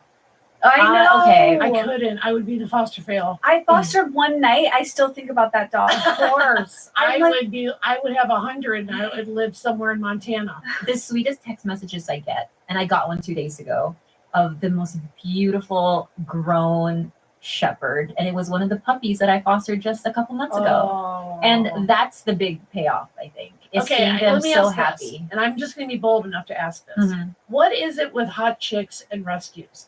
Like, I tell my straight guy friends, and I have 7, I tell each one of them, if you want to meet a hot chick, hang out at rescues or get on like a mailing list of rescues because all the chicks are hot.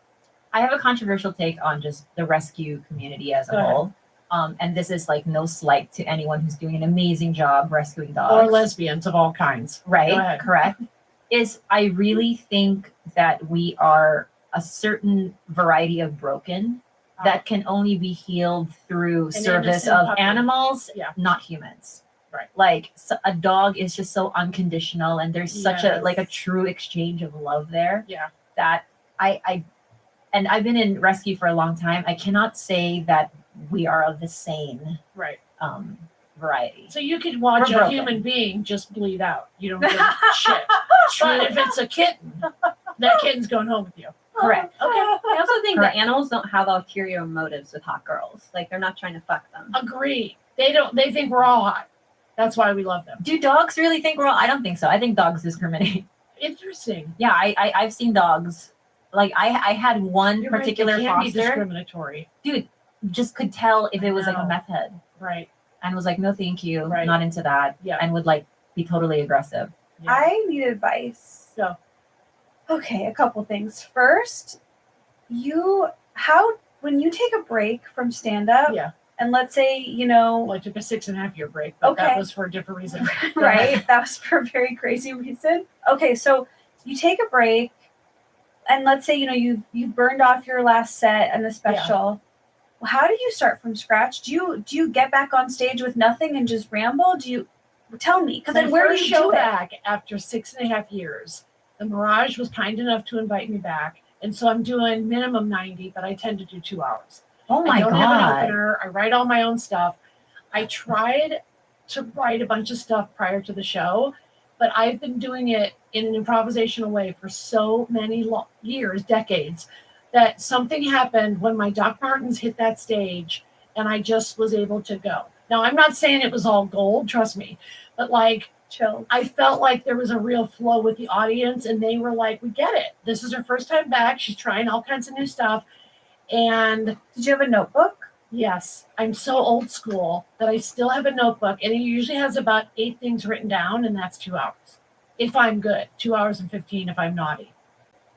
Did you? So you let's say you pick a topic, and then like Kanye is tweeting today. He's tweeting, Hitler was so fresh. SOOOO. Hitler. Just take that in. Yay. Sorry. Yay.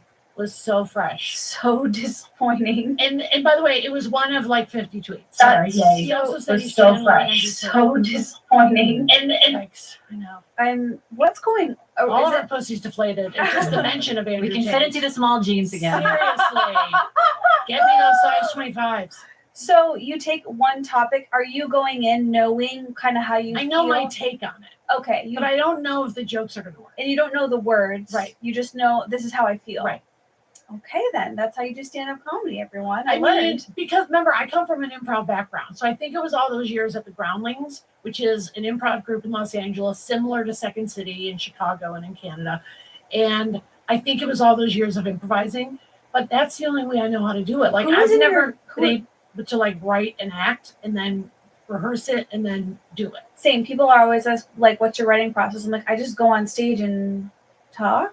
Amen. Yeah. Yeah. Who was your class of Groundlings people? Because I know there's. Oh my God. We got Okay. Will Ferrell. We got Will Ferrell was my Kristen Wiig. student. So I Oh. became a Oh my teacher when God. I was in the company. And Will Ferrell was my student and Sherry O'Terry. Oh my god. So they came up Wow. together Both and they did the Spartans. cheerleaders and the Groundlings, and they did all their characters. And when I was in the Groundlings, it was Lisa Kudrow from Friends and Julia Sweeney, who later got on Saturday Night Live. We all auditioned the same night. Me, Lisa, and Julia Sweeney. And Julia got the job, and Lisa and I were crushed and convinced we were never going to work. And then thank God, I got on a series the next year, and then of course she became Phoebe on Friends. And we're friends to this day, all of us. And so I was even in the company with Phil Hartman, who was on Saturday Night Live. I know, tragically. Tragic. And I remember that night like it was yesterday. But he was like a genius. Like there's a few times when I felt like, Robin Williams, Joan Rivers, Don Rickles, where I felt like I'm in the room with genius. Really? I knew. Like in the moment going, okay, that would be a genius. And that was Phil Hartman. So brilliant and quick and funny and ridiculous, and besides charming and super, super smart and super intellectually curious. And I felt like he was definitely somebody that was influential. To watch him work. Do you know what happened? Like why that happened? I know that his wife Bryn was a model, and I think she always felt like she was in his shadow, maybe, and because he kind of got the glory because he was so talented and knew all the celebrities. And my guess is there was an element of the guy that was never the most gorgeous guy in the room, which is Phil, but also every guy in comedy pretty much. I mean, yeah, true. I'm being kind. Okay. But, then he gets this literally a tall, blonde, gorgeous model. And then over the years, my guess is they probably didn't end up having all that much in common. They did have 2 kids. And then I don't know if she was doing drugs prior to their relationship or then got into drugs. And then the night that she killed him, she was partying with Andy Dick. Never a good idea. Almost certain to end up dead. I have an Andy Dick story for you. We had him on Tiger Belly and my other podcast with Bobby Lee. And we have our show in what was our condo at that time, our home. We thought it was just going to be him showing up because, that's what you're a guest on the show. You show up.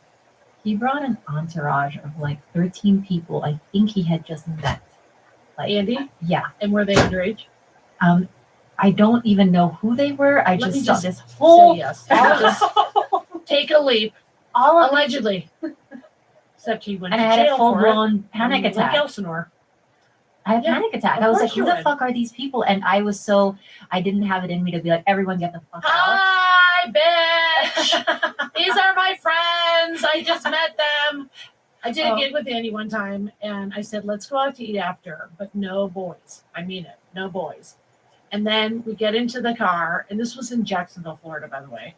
And we get into the car, and then this fucking teenage boy gets in. And I go, get out, get out. And then Andy goes, fine, Grandma. So, I mean, as criminal as he is funny. What happens? That does break my heart, that part, that he is so clearly talented. He is funny and talented, yeah. But I know. So I didn't realize that she was with him, that Phil Hartman's wife was with him. With Andy partying, and then whatever happened that, made her go and shoot him dead in his bed. She also she went to Buca de Beppo right before she shot him. That's a fun fact. Whoa. In Encino. That is. See, it makes you wonder, did she have the plan in mind then, or was it just, but it was just, in the comedy, the Groundlings community, we were raw. I can't imagine. It's such a wild, unnatural tragedy. And you never would have thought that could possibly be his trajectory. And he Yeah. was so good, obviously, on SNL for years. I think he was on that show for something like 13 years. But yeah, I loved working with him. And sometimes I'd be in a scene with him and I'd have to get back in the scene because I'd almost stop acting and just watch him. Really? He's so talented, yeah. Wow. That is, because it's just, I hate to say it, but you just, usually the husband kills the wife. Right. That's just, that's how the story And if usually the goes. wife kills the husband, it's usually on Snap. Yeah. And it's a lot more entertaining. Oh, I'm sure they've done a million Discovery ID shows about it. So even I think I watched even a doc about it. Oof, I know. Cocaine. It's a hell of a drug. It really is. Or Buca de Beppo. Honestly, that might be it. Also. That's when you know someone's hit a low. Yep. It's Buca de Beppo. Yep. Fettuccine Alfredo. Okay, I have another advice question. Yes. And it kind of relates to what you just said about when you Dude, didn't get Buca de SNL, Beppo you is thought the your shit. career was They have over. a pizza there named I have Pizza this form of Bianca. depression where when something bad is happening or whatever it may be, I just Also, cannot if you didn't know, imagine the that it will Italian never not be translation this of way. that I'm Buca de always Beppo, frozen Big in that Joe's bad basement. moment. That's- And I'm that's like, what it I'm means, never Big going to get Joe's better. basement. This is never going to, whatever it is, my career will never go change. And you believe it. It really is internalized. What is up with that? Okay. First of all, total sufferer from that. And that's why I said the divorce took me out. Because I was so heartbroken that I couldn't imagine not being that level of heartbroken, which is not sustainable, by the way. So I do, you guys, the stuff I do is, I'm just going to tell you because it's just embarrassing. I do cold plunges. I do this. I'm a big cold plunge person. Okay, so then I don't have to apologize. No, it's amazing. It rocks your brain quite literally because when you jump in there, it's kind of like whatever problems you thought you had were nothing in comparison to a very fast death. And so you're going to almost survival mode of like, but then your other half of the brain is like, I can make it to 8 seconds, which is still a goal of mine. But I found that like one day I had a show in Canada, and I was so depressed and having a panic attack that I was fearful that I would have to cancel the show, which is dumb because I've never done that. But they had a cold plunge, and I was like, okay, I'm ruining the hair. I'm going in, and I did the sauna cold plunge a few times, and I had to even buy a bathing suit at the gift shop. And what's funny is my tits are real, which is a nightmare. And they're like hacky sacks, and I could just put them over my shoulder, or I could juggle with them.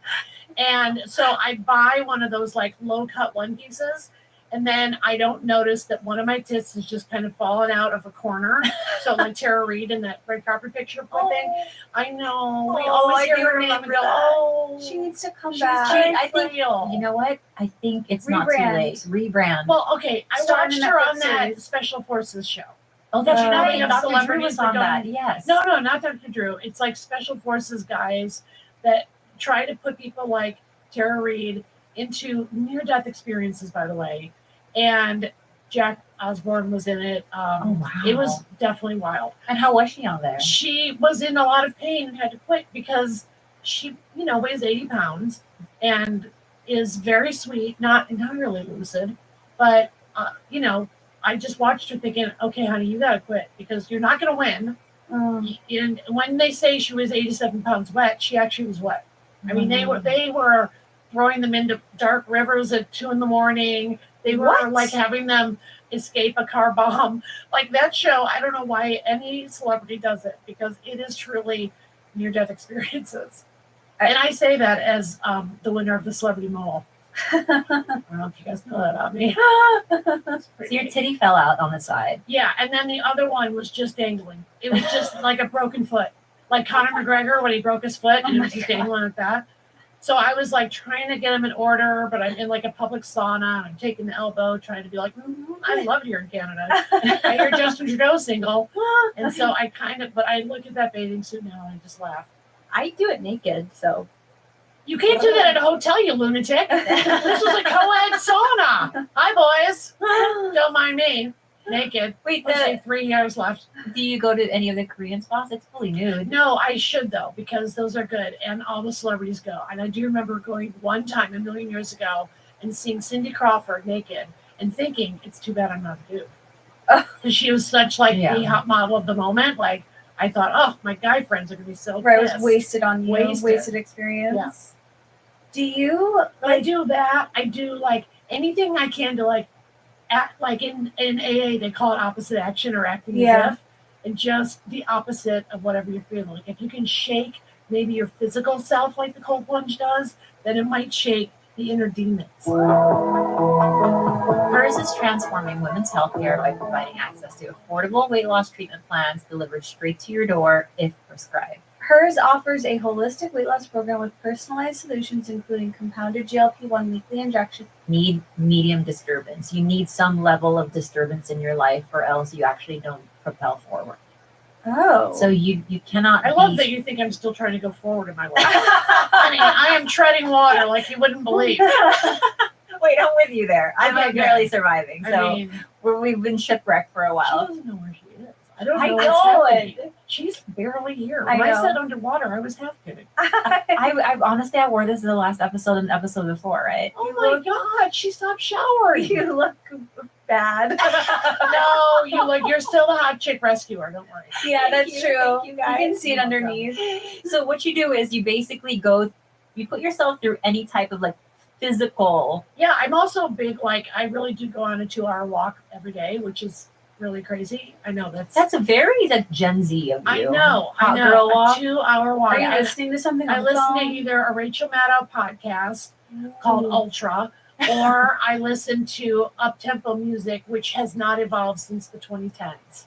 What True. kind? Arrested Development. Like my era is pretty much 80s, 90s, 2000s, but anything after 2020, I have no idea. Like the Super Bowl, with Kendrick Lamar, I don't even know if I can name one song. I know that he does a feature on the Sia song, The Greatest, and I doubt that's his entire library of work. And I understand he's in an argument with Drake. Oh, that's right. They're having an argument, Yes. a formal argument. Yes. An argument. And what I get from TikTok is that Kendrick won, but I don't know like what he won. But I guess he won the argument, and that's all you really need to know. That's all you need to know. Yeah. Yeah. And he won like album of the year, right, at the Grammys. Yes. Or was it? Or was it Cowboy Beyonce? Carter? It was Cowboy Carter. Yeah.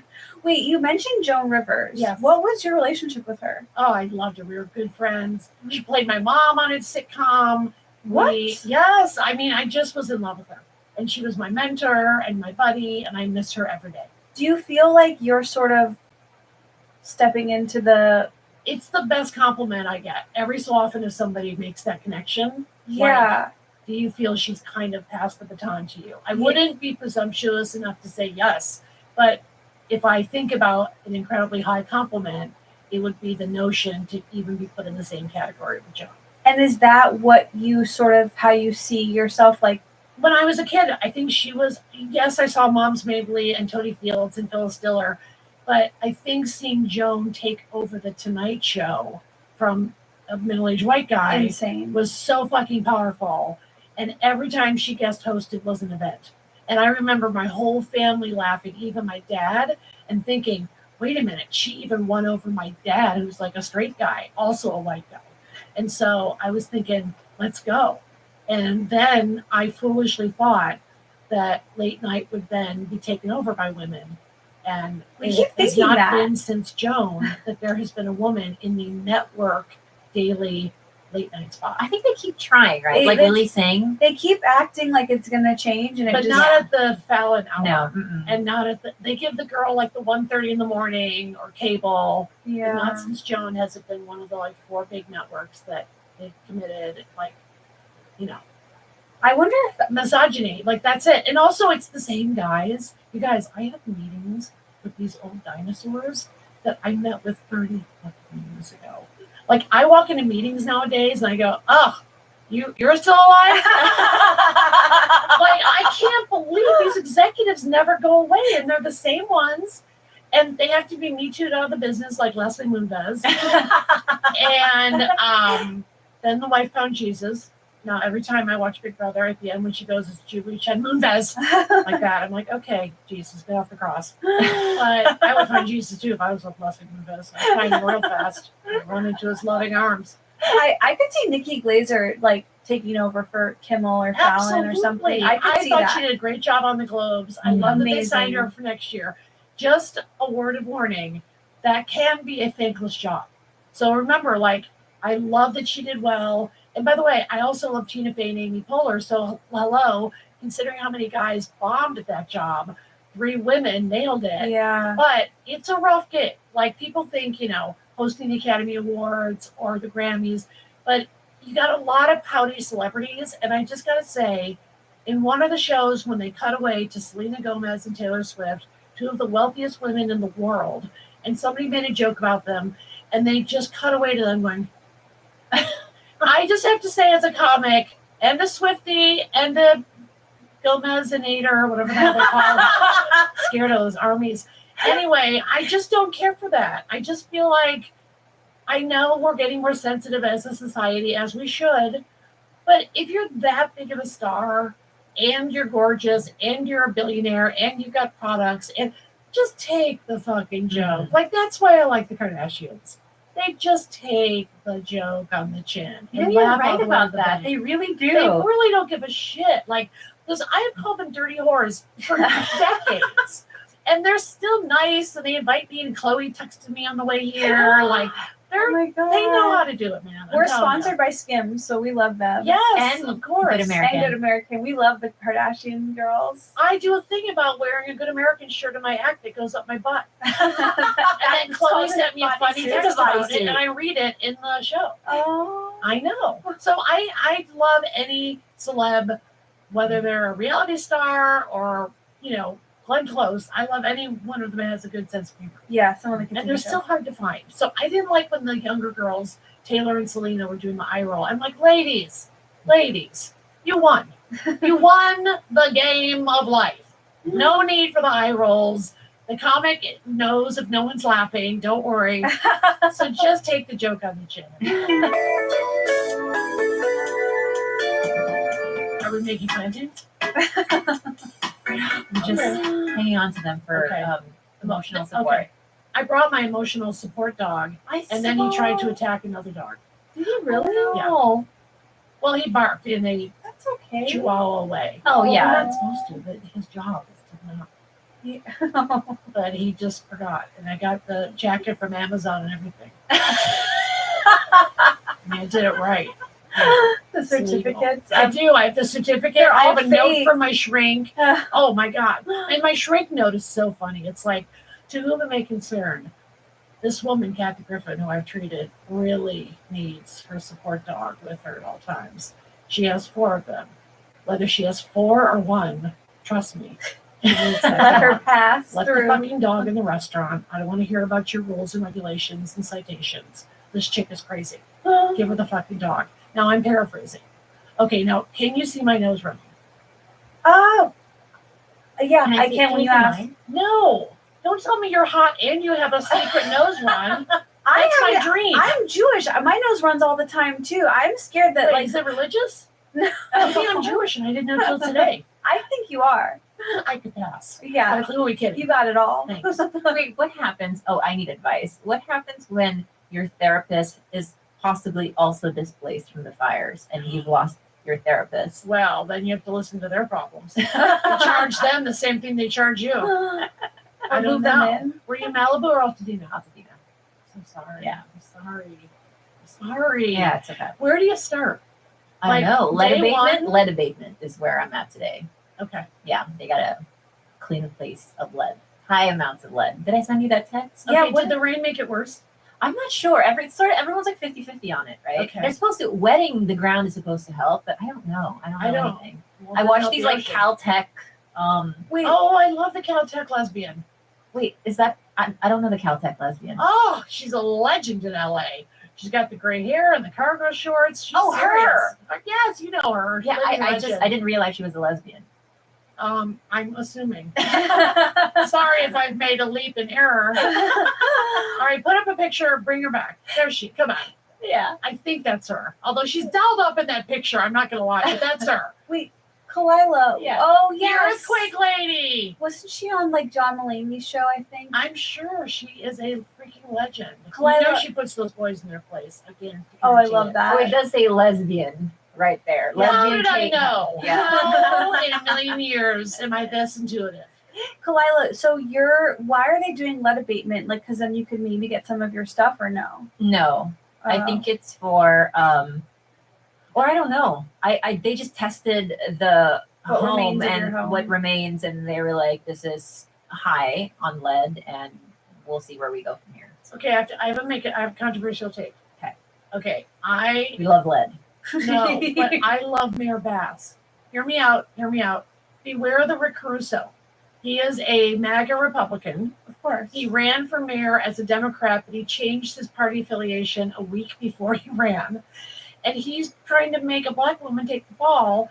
She was elected to try to help with our homeless issue. She has been making progress. She's one person. And, climate change is why the fires happen. So I don't think blaming our mayor is the way to go, but just be careful, because when I look at the Palisades, the drone footage of Rick Caruso protecting his mall, the Air One, and everything around it is war zone. And I'm like, no, please don't vote for this guy. So he's probably going to run for governor. I don't know. No, are But you just kidding? beware the Rick He's Caruso. a mall magnet. Yeah, he Like, is. Americana is a there. Caruso, right? And the Yeah. Grove. So people vote for him because they think, like Trump, oh, he's a good businessman. No, But he's a he's rich not going guy. to want any regulations for the rebuild. And regulations are your friend, people. Listen to me. Regulations are a good thing. They keep you safe. It's about zoning. It's about fire protections, as much as we can do. So They will build a condominiums like on apartment on the freeway. Like but out of cardboard. Yeah. Like, that's what I'm saying. It's just, he is going to be the first one to dive in there and do stuff probably not up to code. It's so And easy. poor I Mayor go Bass is going to be like, oh, I will say this. Being banana that in hand. I will say this. I'm not anti-Karen Bass at all. And by the way, there was no looting. Like Fox News is like, there's going to be riots in the streets. No. Implying that Altadena was because it's lent itself a brown more, black and neighborhood. Thank you for saying it out loud. But I'm just saying that was very much a Fox News. It's fucked up too, because I think that a lot of people were texting me too, like, watch out for your home being looted. And honestly, like, there isn't a single person that I know or a neighbor of mine that has been looted. No. And in fact, when they were like, oh, there are people biking around, taking pictures of homes. Yeah. No, those are the people like kind of checking up on their homes. And I don't know. It's fucked up. Have you been let in to look at it? Yeah. Oh no. Yeah. How'd you take it? No, the neighborhood, honestly, it's devastating. Did you burst into tears? It's so devastating. Like, I can't It's even like put shock it into before words. shock. Yeah, because Altadena is very picturesque. Yeah. You have the mountains, course. you have the History, trees, you my have friend. Eaton Canyon. Yeah. There's waterfalls there. Yeah. It's beautiful there. Yeah. Altadena is so picturesque. And to see it just it's just ashes is. I live in Malibu, and I haven't had the nerve to drive down PCH. Oh, yeah. I've been looking at the drone shots. And, Stop. yeah, terrible. Yeah, I know. But it's climate change, folks. It's course. not UFOs. You guys. I can't believe we You guys, even have to say that. Can't even. Okay, how about clones? What about them? Nothing except they're not real. What's with your friend? I thought we were cool. Now she just thinks I'm a clone. I'm a clone of Reba McEntire. I literally haven't even heard about clones since the sheep incident of the 90s. No. There's a whole TikTok thing where people think Jamie Foxx is cloned. Of course. And then, by the way, I'm very deep into the Diddy stuff, but on TikTok, so I'm just getting like some information and then a lot of probably conspiracy You're still on the theories. Diddy? Is there still more to dig? Look, the word on the street is that Jay-Z is next, but I don't know if the Beyonce Mafia would allow that to happen. I saw him at the Grammys. They look just fine. I know, he looked very comfortable, but he just dropped a claim this week against the minor that is suing him for rape because she described the house, and they said, did he never had a house like that? Well, guess what? He did, and they found it. So he had to drop 3 of his claims against the attorney, this guy named Tony Busby. And so it's not looking great for him at this moment. And let's remember, it was a different time, you guys. Like in the 90s, there was an actual reality show about how to be a video hoe. And I believe it was called like How to Be a Video Hoe. And it was the 90s, they had these girls that would show up, nobody checked IDs, and they were in lingerie, and it was like almost a prestigious thing to be like in the background. Of course. And then you either get SA'd or you're expected to blow these guys. And it was like a thing. And it was with allegedly, boy bands as well. Not Lance Bass, of course. He's Not the exception Lance Bass. to everything. He's saved. He's Our totally angel. saved. He's our angel from gay heaven. I love that he wanted to buy the Brady Bunch house. He did? Yeah. He almost got it, and then the renovation show came in and took it from out of his hands. But it was a bidding war. Yeah, the fact that he was like As that if he cool. couldn't renovate it with his gay self anyway. Like, it would take him a week. You should call him to redo your house. He'll have My face. He'll have your face, your house, whatever it needs. Bass, we're calling upon you to rebuild Altadena. Please do it. And also, there's something delicious about him now being the best looking one in the group. Like, he's in the best physical shape. He just looks great. Well, Like, I mean, come on, we know why. exactly. And it's got to kill Justin. Because Justin's got like a dad bod now, and he's dancing in sneakers, and look at Lance. Lance gets hotter. He's Lance so is cute. getting hotter. Cute. He See? is hotter. I love him. Do you know I spent every Thanksgiving in his home still? What? Since the So 90s. sweet. I know. I've known him since he was straight. That's how long I've known him. I love him so much. And his husband Michael, and they have twins. And You have the best group of friends. I have such a good group of friends. Like, you're a cool girl. Oh, stop. Well, I have these dinner and lunch salons. You guys have to come to one. Oh, Are we invited? Yeah. I would die. It's 12 people, and I cast it like a play. And it's people that you wouldn't normally necessarily meet in life. So I make everybody go around the room and give their name and bona fides. Because there's usually like a couple. So I make everybody go around the room and give their name and bona fides. And you have somebody that's a top-notch lawyer, First Amendment lawyer, which I have many of, sitting next to, Sia. And then I'll make Sia sing. So I always make Sia sing. And God love her, she does it a cappella, and she blows it out of the water. And then I had a Christmas one, And Jennifer Lewis came from Blackish. She plays the aunt on Blackish, and she and Sia were duetting, and they've never met, and that was a love story. This is your dream, Esther. I know. And then the last one I had, it was more of a politically focused one, and Lisa Rinna came with Harry Hamlin, and that was epic. I heard it. Well, you know I'm a housewife. Okay, now let me just say this. I've known Lisa for decades. She's, okay, the girl that she was on that show her last season is really not the Lisa that I know. So I'm not one to say, you know, I should hold my beer. I'm not one to say, oh, it's the editors, because coming from reality myself, it's really not the editing. But I really You don't believe it's the editing? On my show, it wasn't. Yeah. But remember, my show is from 2006. And so I'm just saying she is a sweetheart. She's a ride or die. She seems fun. She's super cool. Harry is a dream. He went to Yale. He's so smart. He can talk about anything. He's still so hot. Okay, so get this. I don't know if you remember. Are you guys housewives at all? I am. Okay. I wish There I was an episode of Beverly Hills where Lisa took a glass and was so pissed at Kim Richards, she freaking broke it and was going to twist it in her neck, which is my kind of bitch. And so she kept saying, because there was a rumor about Harry. I've never heard a single rumor about Harry in my life, and he's been around forever, not one thing. So they're at dinner, and I go, so what was the rumor that pissed you off so much? And she's like, first of all, I blacked out in that moment. I was about to kill someone. And then I go, what was the rumor? I go, Harry, what was the rumor? And there's this pause, and he's such like a quiet spoken intellectual guy. And he goes, he said I fucked a dog. And you guys, I lost it laughing. And I went, what? I go, that's what you were going to fight over? Somebody said Harry fucked a dog? And then I go, well, who did it? No. But, I just thought that was the funniest thing of all the rumors. Like, how did even one person be like, that is possible? Like, Yeah, I thought the seriously. rumor was just that he was having an affair with somebody, maybe an affair with like someone on the show. Like, I thought, oh my God. And when he goes, they said I fucked a dog. I said, Harry, if anyone says that about you, you have to just let it ride and just go with it, because that shit is funny. As somebody who has been accused of Sexual yeah, relations. with dogs, I know how I now understand Lisa Rinna. So maybe the rescue people came after her.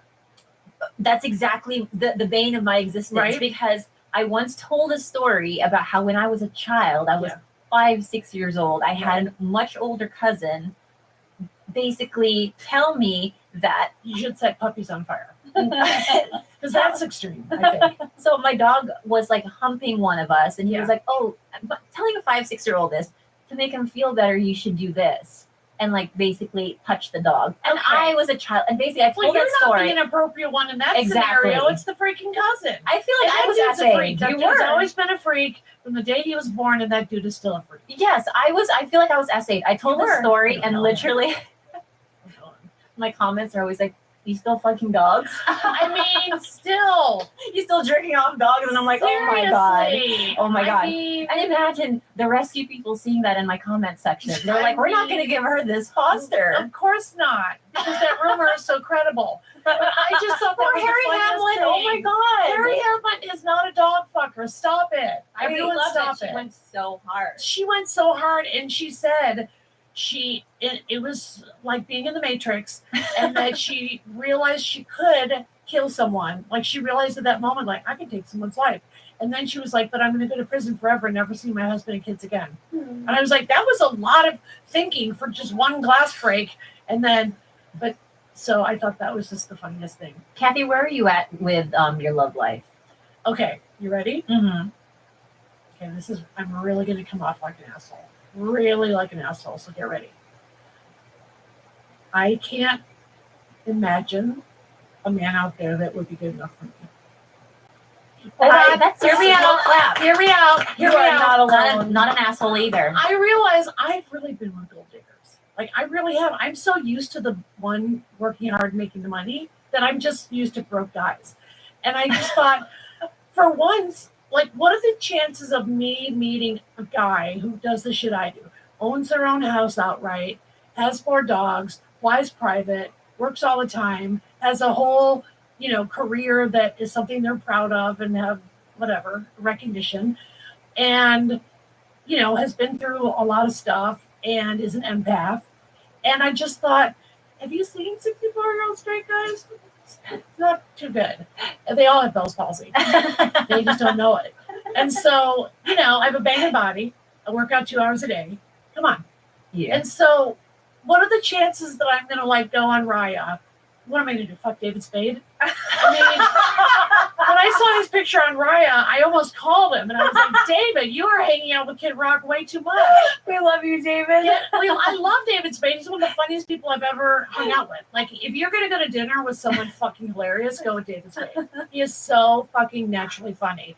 But when I saw his picture on Raya, and he looks cute, but he's all. I did see his Isn't profile it on weird to see Raya, yeah. someone famous?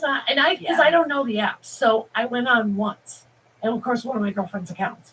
So I was just like, let's see these guys, and they were tragic. And then I saw David, and I just stopped. Right, I couldn't top that. I couldn't top that. It's very Gen Z of you though, because that is how all the girlies are feeling. They're like, there's no guys out there that are good enough for me. And I get lonely. I don't mean to be like, I'm dating myself. No, I get lonely, and I wish. Like, I actually like the institution of marriage. Like, I liked waking up with him every day and going to bed with him every night and doing stuff together and just watching TV together and dumb stuff. And so I feel like I'm actually a couple person stuck in a single person's life. But on the other hand, I don't want another beatdown.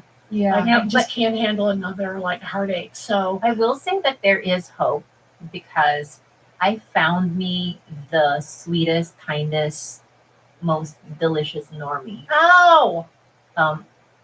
Also hot chick, so not fair.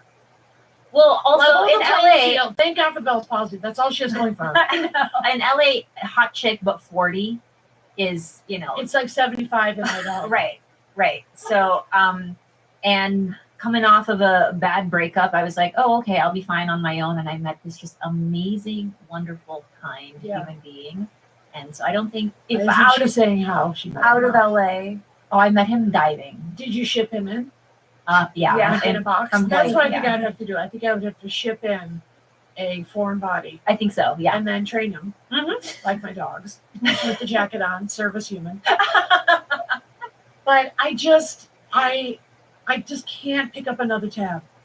I can't pay another guy's bills. I can't be with What a another boner guy who killer. hasn't paid an electric bill in 10 years. I can't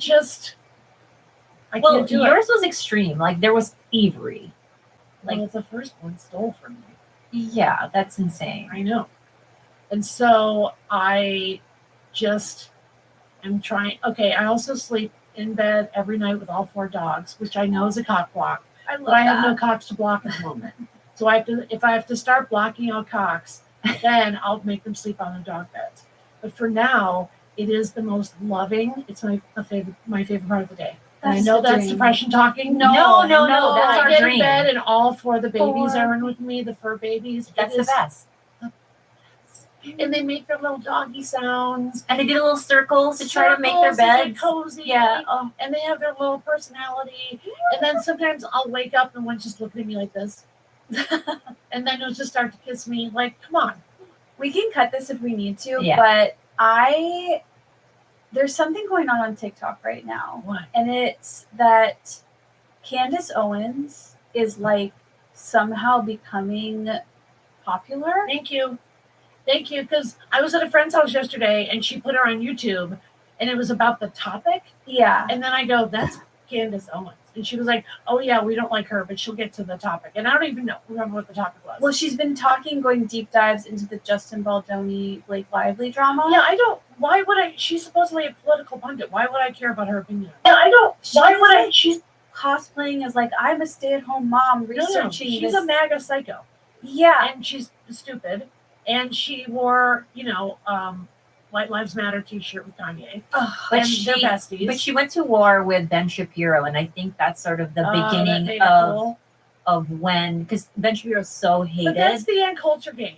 Ann Coulter's been doing that game for years, and then they always make up, and ultimately they vote Trump and they vote MAGA no matter what. So remember, unlike our team, where we split over every issue and we split, they stick together no matter what. So I'll bet she and Ben Shapiro will be doing a tour soon or something. That's so funny. Something. I mean, yeah, it is scary and it is dangerous. There's this pipeline of her spilling celebrity drama that's like, I'm scared then that people will like start to trust her. Right. And then believe her political shit. Because she says nonsense all the time. And she's mean. Like she's like a bully. So she's like a Bill O'Reilly or like Sean Hannity, where, you know, she just kind of tries to bully people. And I think she loves the engagement. So I try to never engage with her. Although half the people that I've had major fights with are now in the cabinet. Like for real in the cabinet. Like buffoons. Like Rick Grinnell was the DNI, and I've been in many a Twitter fight with him. And Dershowitz, who's literally an Epstein guy. And then Twitter I fight with him, last week Dershowitz award. And I was like, "Where's the Dershowitz rape room?" And they're like, "Oh, awkward." So even the college kids were like, "Ah, this lady's scary." But I was like, "I'm here. Where's my award?" They couldn't backtrack. And I didn't even go to college, you guys. I'm like a dumbass. I don't even know state capitals. But college is college still? I mean, it's like It's a thing, but the debt has got to change, and that's another reason I'm pissed that Harris lost. Is she would have really let Elizabeth Warren and AOC spearhead a thing about actual college debt forgiveness and kiss that goodbye for the next 4 years or 40. I still have college debt. Of course, I'm everybody 40. does. It's terrible. It is a terrible Ponzi scheme, and your legislators that have been trying to change it are all losing. So Cory Booker, Liz Warren, like all of the good soldiers we just keep losing elections. The fact that we lost the trifecta, the House and the Senate and the presidency, I know. AOC for president. Yes. Do we have a chance? No, because people are too misogynistic, and they're especially her. She's so superior to those guys that hate her. I mean, she's really got haters. Do you think we'll have the female president like in your lifetime? I don't know anymore because I really, really was dumb enough to think Harris was going to win. I was too. I really thought she's got this. She's not one scandal, squeaky clean. Hello, trained better than anyone in the country to become the president. We have a history of voting our vice presidents into the presidency. But I've been doing sneaky surveys of my 7 straights. And I found out, you ready? None of them voted for her. These are guys that are my buddies. What did they say? They said they didn't vote for Trump, but they just couldn't vote for anybody. And one guy wrote in a guy from his office that he thought would be better. And he's like laughing. And I'm like, we're in the Handmaid's Tale because of you, fucker. Like, you voted for Trump. If you didn't vote, you voted for Trump. And I'm like crushed. Well, that's sort of what happened. I haven't talked to any of them since then, since I've done my survey question. And I know we're all allowed to vote how we want. And I'm a libtard, that's what they call me, and the whole thing. But like, what is it about her besides her vagina that you really have a problem with? And they just keep saying the same Hillary shit. She seems like a know-it-all. There's just something off-putting about her. I don't know. She seems superior in a way. I can't really relate to her. Just say it's sexism. Just say you're a misogynist. Totally. Just say I'm a misogynist, and that's where I am today. All I'm hearing is that our first female president should be Tara Reid, because she's none of those things. She would check every box. The straight men would show up. That's right. That's right. Because everyone loved that movie, American Pie. Yeah, really did. Everyone. The whole franchise was popular. I know. Did I bring everybody down? No. Bring you back up. No. We're good. Okay. Okay, can we just talk about Kanye's wife for a second? Bianca Sweet Sensori, Bianca. Who is my new Britney. I want a conservatorship that I'm in charge of with her. I want to bring her family into the fold from Australia. She's got a degree in architecture. From the University of Melbourne. And I can't imagine that she's in on it, or it's a kink, or all this shit that guys are saying to justify it. She's getting nothing from it. See, when Kim used to do those stunts, Kim would then sell the dress. Yeah. Like, if that was Kim, she would have worn a really naughty dress, and then it would be on sale the next day at Skims. So this girl is just like his slave. And how can he not be physically abusive if he can get her to do that? And then he said in an interview yesterday, which he produced through his own company, that he's going to rent her out by the hour. What? Did he say that? Yeah. Oh, sweet Bianca, come back. I know. What do you think? Do you think this is all still about Kim because she's Yes, so she similar looks so to like the Kim. body is insane. Is that what this is? Is this? I think so. Yeah. I think he was obsessed with Kim prior to being with her, and then treated her horribly, and then will be obsessed with her. And I think he will torture her the rest of her life. I think it was also Donda's mom. I think that fucked him up. Yeah. And then it became all the rest of it. But But people lose. totally. loved I'm ones. not excusing it at all. Yeah. But he really went I'm downhill just saying, after she that died. today the man tweeted, Hitler is so fresh. That's crazy. That was one out, and then there were like a ton more that were super anti-Semitic. Then it was him saying, "Yes, I'm an anti-Semite, and I'm thrilled to be." Like tripling down, and the same old crap. But I'm sure he just doesn't want to take the cocktail that would make him not do shit like Well, that. someone shoot him with a booty juice. Yep. What's the booty juice? I'll shoot him right in the butt. Just like with a like a straw, blow dart. like a dart. Like a blow Yeah. dart. Yeah. I'm sure Kim's thought about that a couple times. If she hasn't, give her my And he number. said he's going to make the daughter into a bigger star than he is. And I was like, he's a child. Please don't say that. Because now I think he probably will. But she's just a little kid. Still. Right. I mean, I don't know if she's in high school yet. No, I don't think she is. She's not. Yeah. I have a question. Going back to Kim Kardashian, I think she's in the same position. I don't know who she dates because she's so powerful at this point. Agree.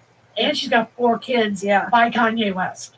Right. So, like, you got to be a lot of man. Yeah. And very secure. Yeah. And it wasn't Pete Davidson. Who's missing, by the way? Is he still in the... Oh, yeah. We haven't heard from him. Right? I feel like he was making public appearances recently, talking about Those his boys will mom. all carry him. You know what I mean? Yeah. Those guys have got him. Yeah. In a way we never fucking do. We just let our fucking people suffer. I feel like you and Kim should you both go on the search for a man together. Yeah, I'd agree. You guys both, you have the same kind of requirements. Same. And there's also no one who's good enough for us. Yeah. And although Kim is a big Recruso guy, and so we're not politically aligned at the moment, and she's also rolling with Ivanka, which I don't care for. But I don't know that Kim is even knows what political parties are. Like, I don't think if you said, what is the ethos of the Democratic Party or the Republican Party, I don't think she could answer that question. I think she just goes where dollar signs are. But I didn't know Bezos was a kiss the ring guy. I guess I missed that memo. I missed it too. I knew about President Elon, who of course I'm also in a beef with. I know. Yeah, that. And I can't wait to run into him. And I will. Someday I'll run into him. And same with Trump. Someday I'll run into him again. It's just funny because his claim to fame was PayPal, and then everything you read about it, it's people are no, he kind of almost ruined PayPal. Yeah.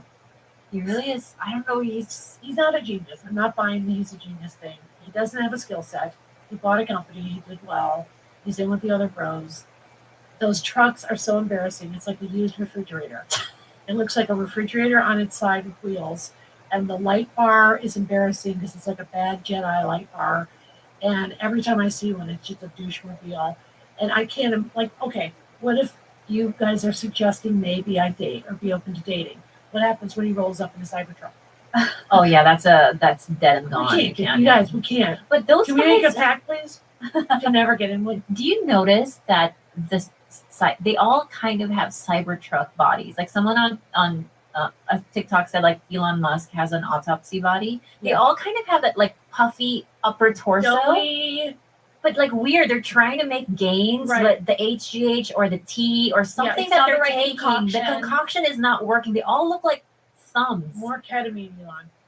More ketamine. Something. There's a puffiness about it where it's oh, thank God that. Well, of course, that shirtless picture of him did him no Ooh. favors. I know. He's Rough. doused with water by Larry David and Ari Emanuel. I mean, you can't write it. Oh yeah, I've looked at that picture, and that's who else is in it. Larry David and Ari Emanuel and Elon went on vacation with it. But you know what? We all know That's a bummer. We all know there's one thing that Elon wants, and he'll never have it, and it's something that you have to be funny. Oh, I know. That is true. He wants it so He bad. does. When Chappelle brought him on stage, it was so embarrassing. He really wants to be funny, and some people, I don't say this often, I think people can become funny very often but he is proven it's not Time and there. time again. You cannot find it. You cannot find it. No. and he wouldn't know how to make fun of himself, which would be the easiest thing for him to do. Yeah. Like, that would be, people would be probably extra forgiving if he was trying to be funny about himself. But he doesn't. That's probably actually what is in the mixture that doesn't make him funny is he takes himself too seriously, and then you can't get over that. Also being a Nazi. Oh, that's true. Yeah. I mean, when you're doing the Hitler salute, you know, Twice, not once.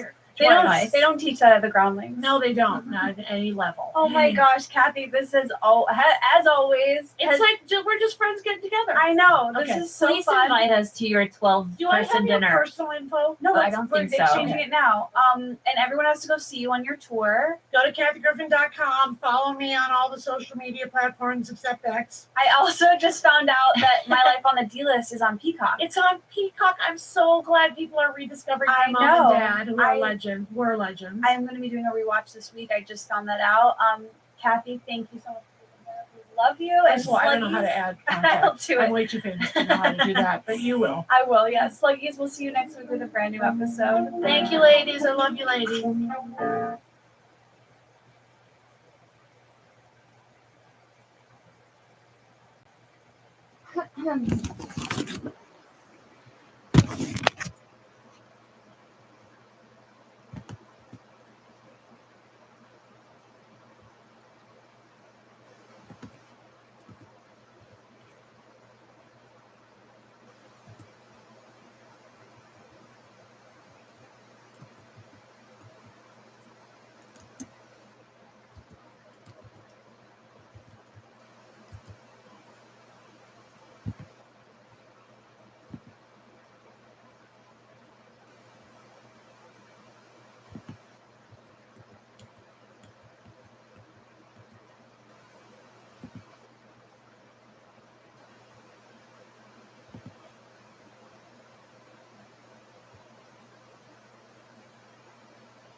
Okay, it is Tuesday, February 11th, 2025.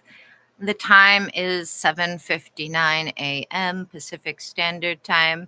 This live stream is going to be ending and a new live stream is going to be commencing in 90 seconds or less. It actually just turned literally to 8 a.m. and there's 20 seconds left before this video registers as being 10 hours in length. So let's wait till it gets to the 10-hour marker and then we will end this live stream. That also means the superseding live stream, although it will be titled as having started at 8 a.m., will likely begin somewhere between 8:01 and 8:02 a.m. Okay, we've hit the 10-minute marker. Ending this live stream. It's still 8 a.m.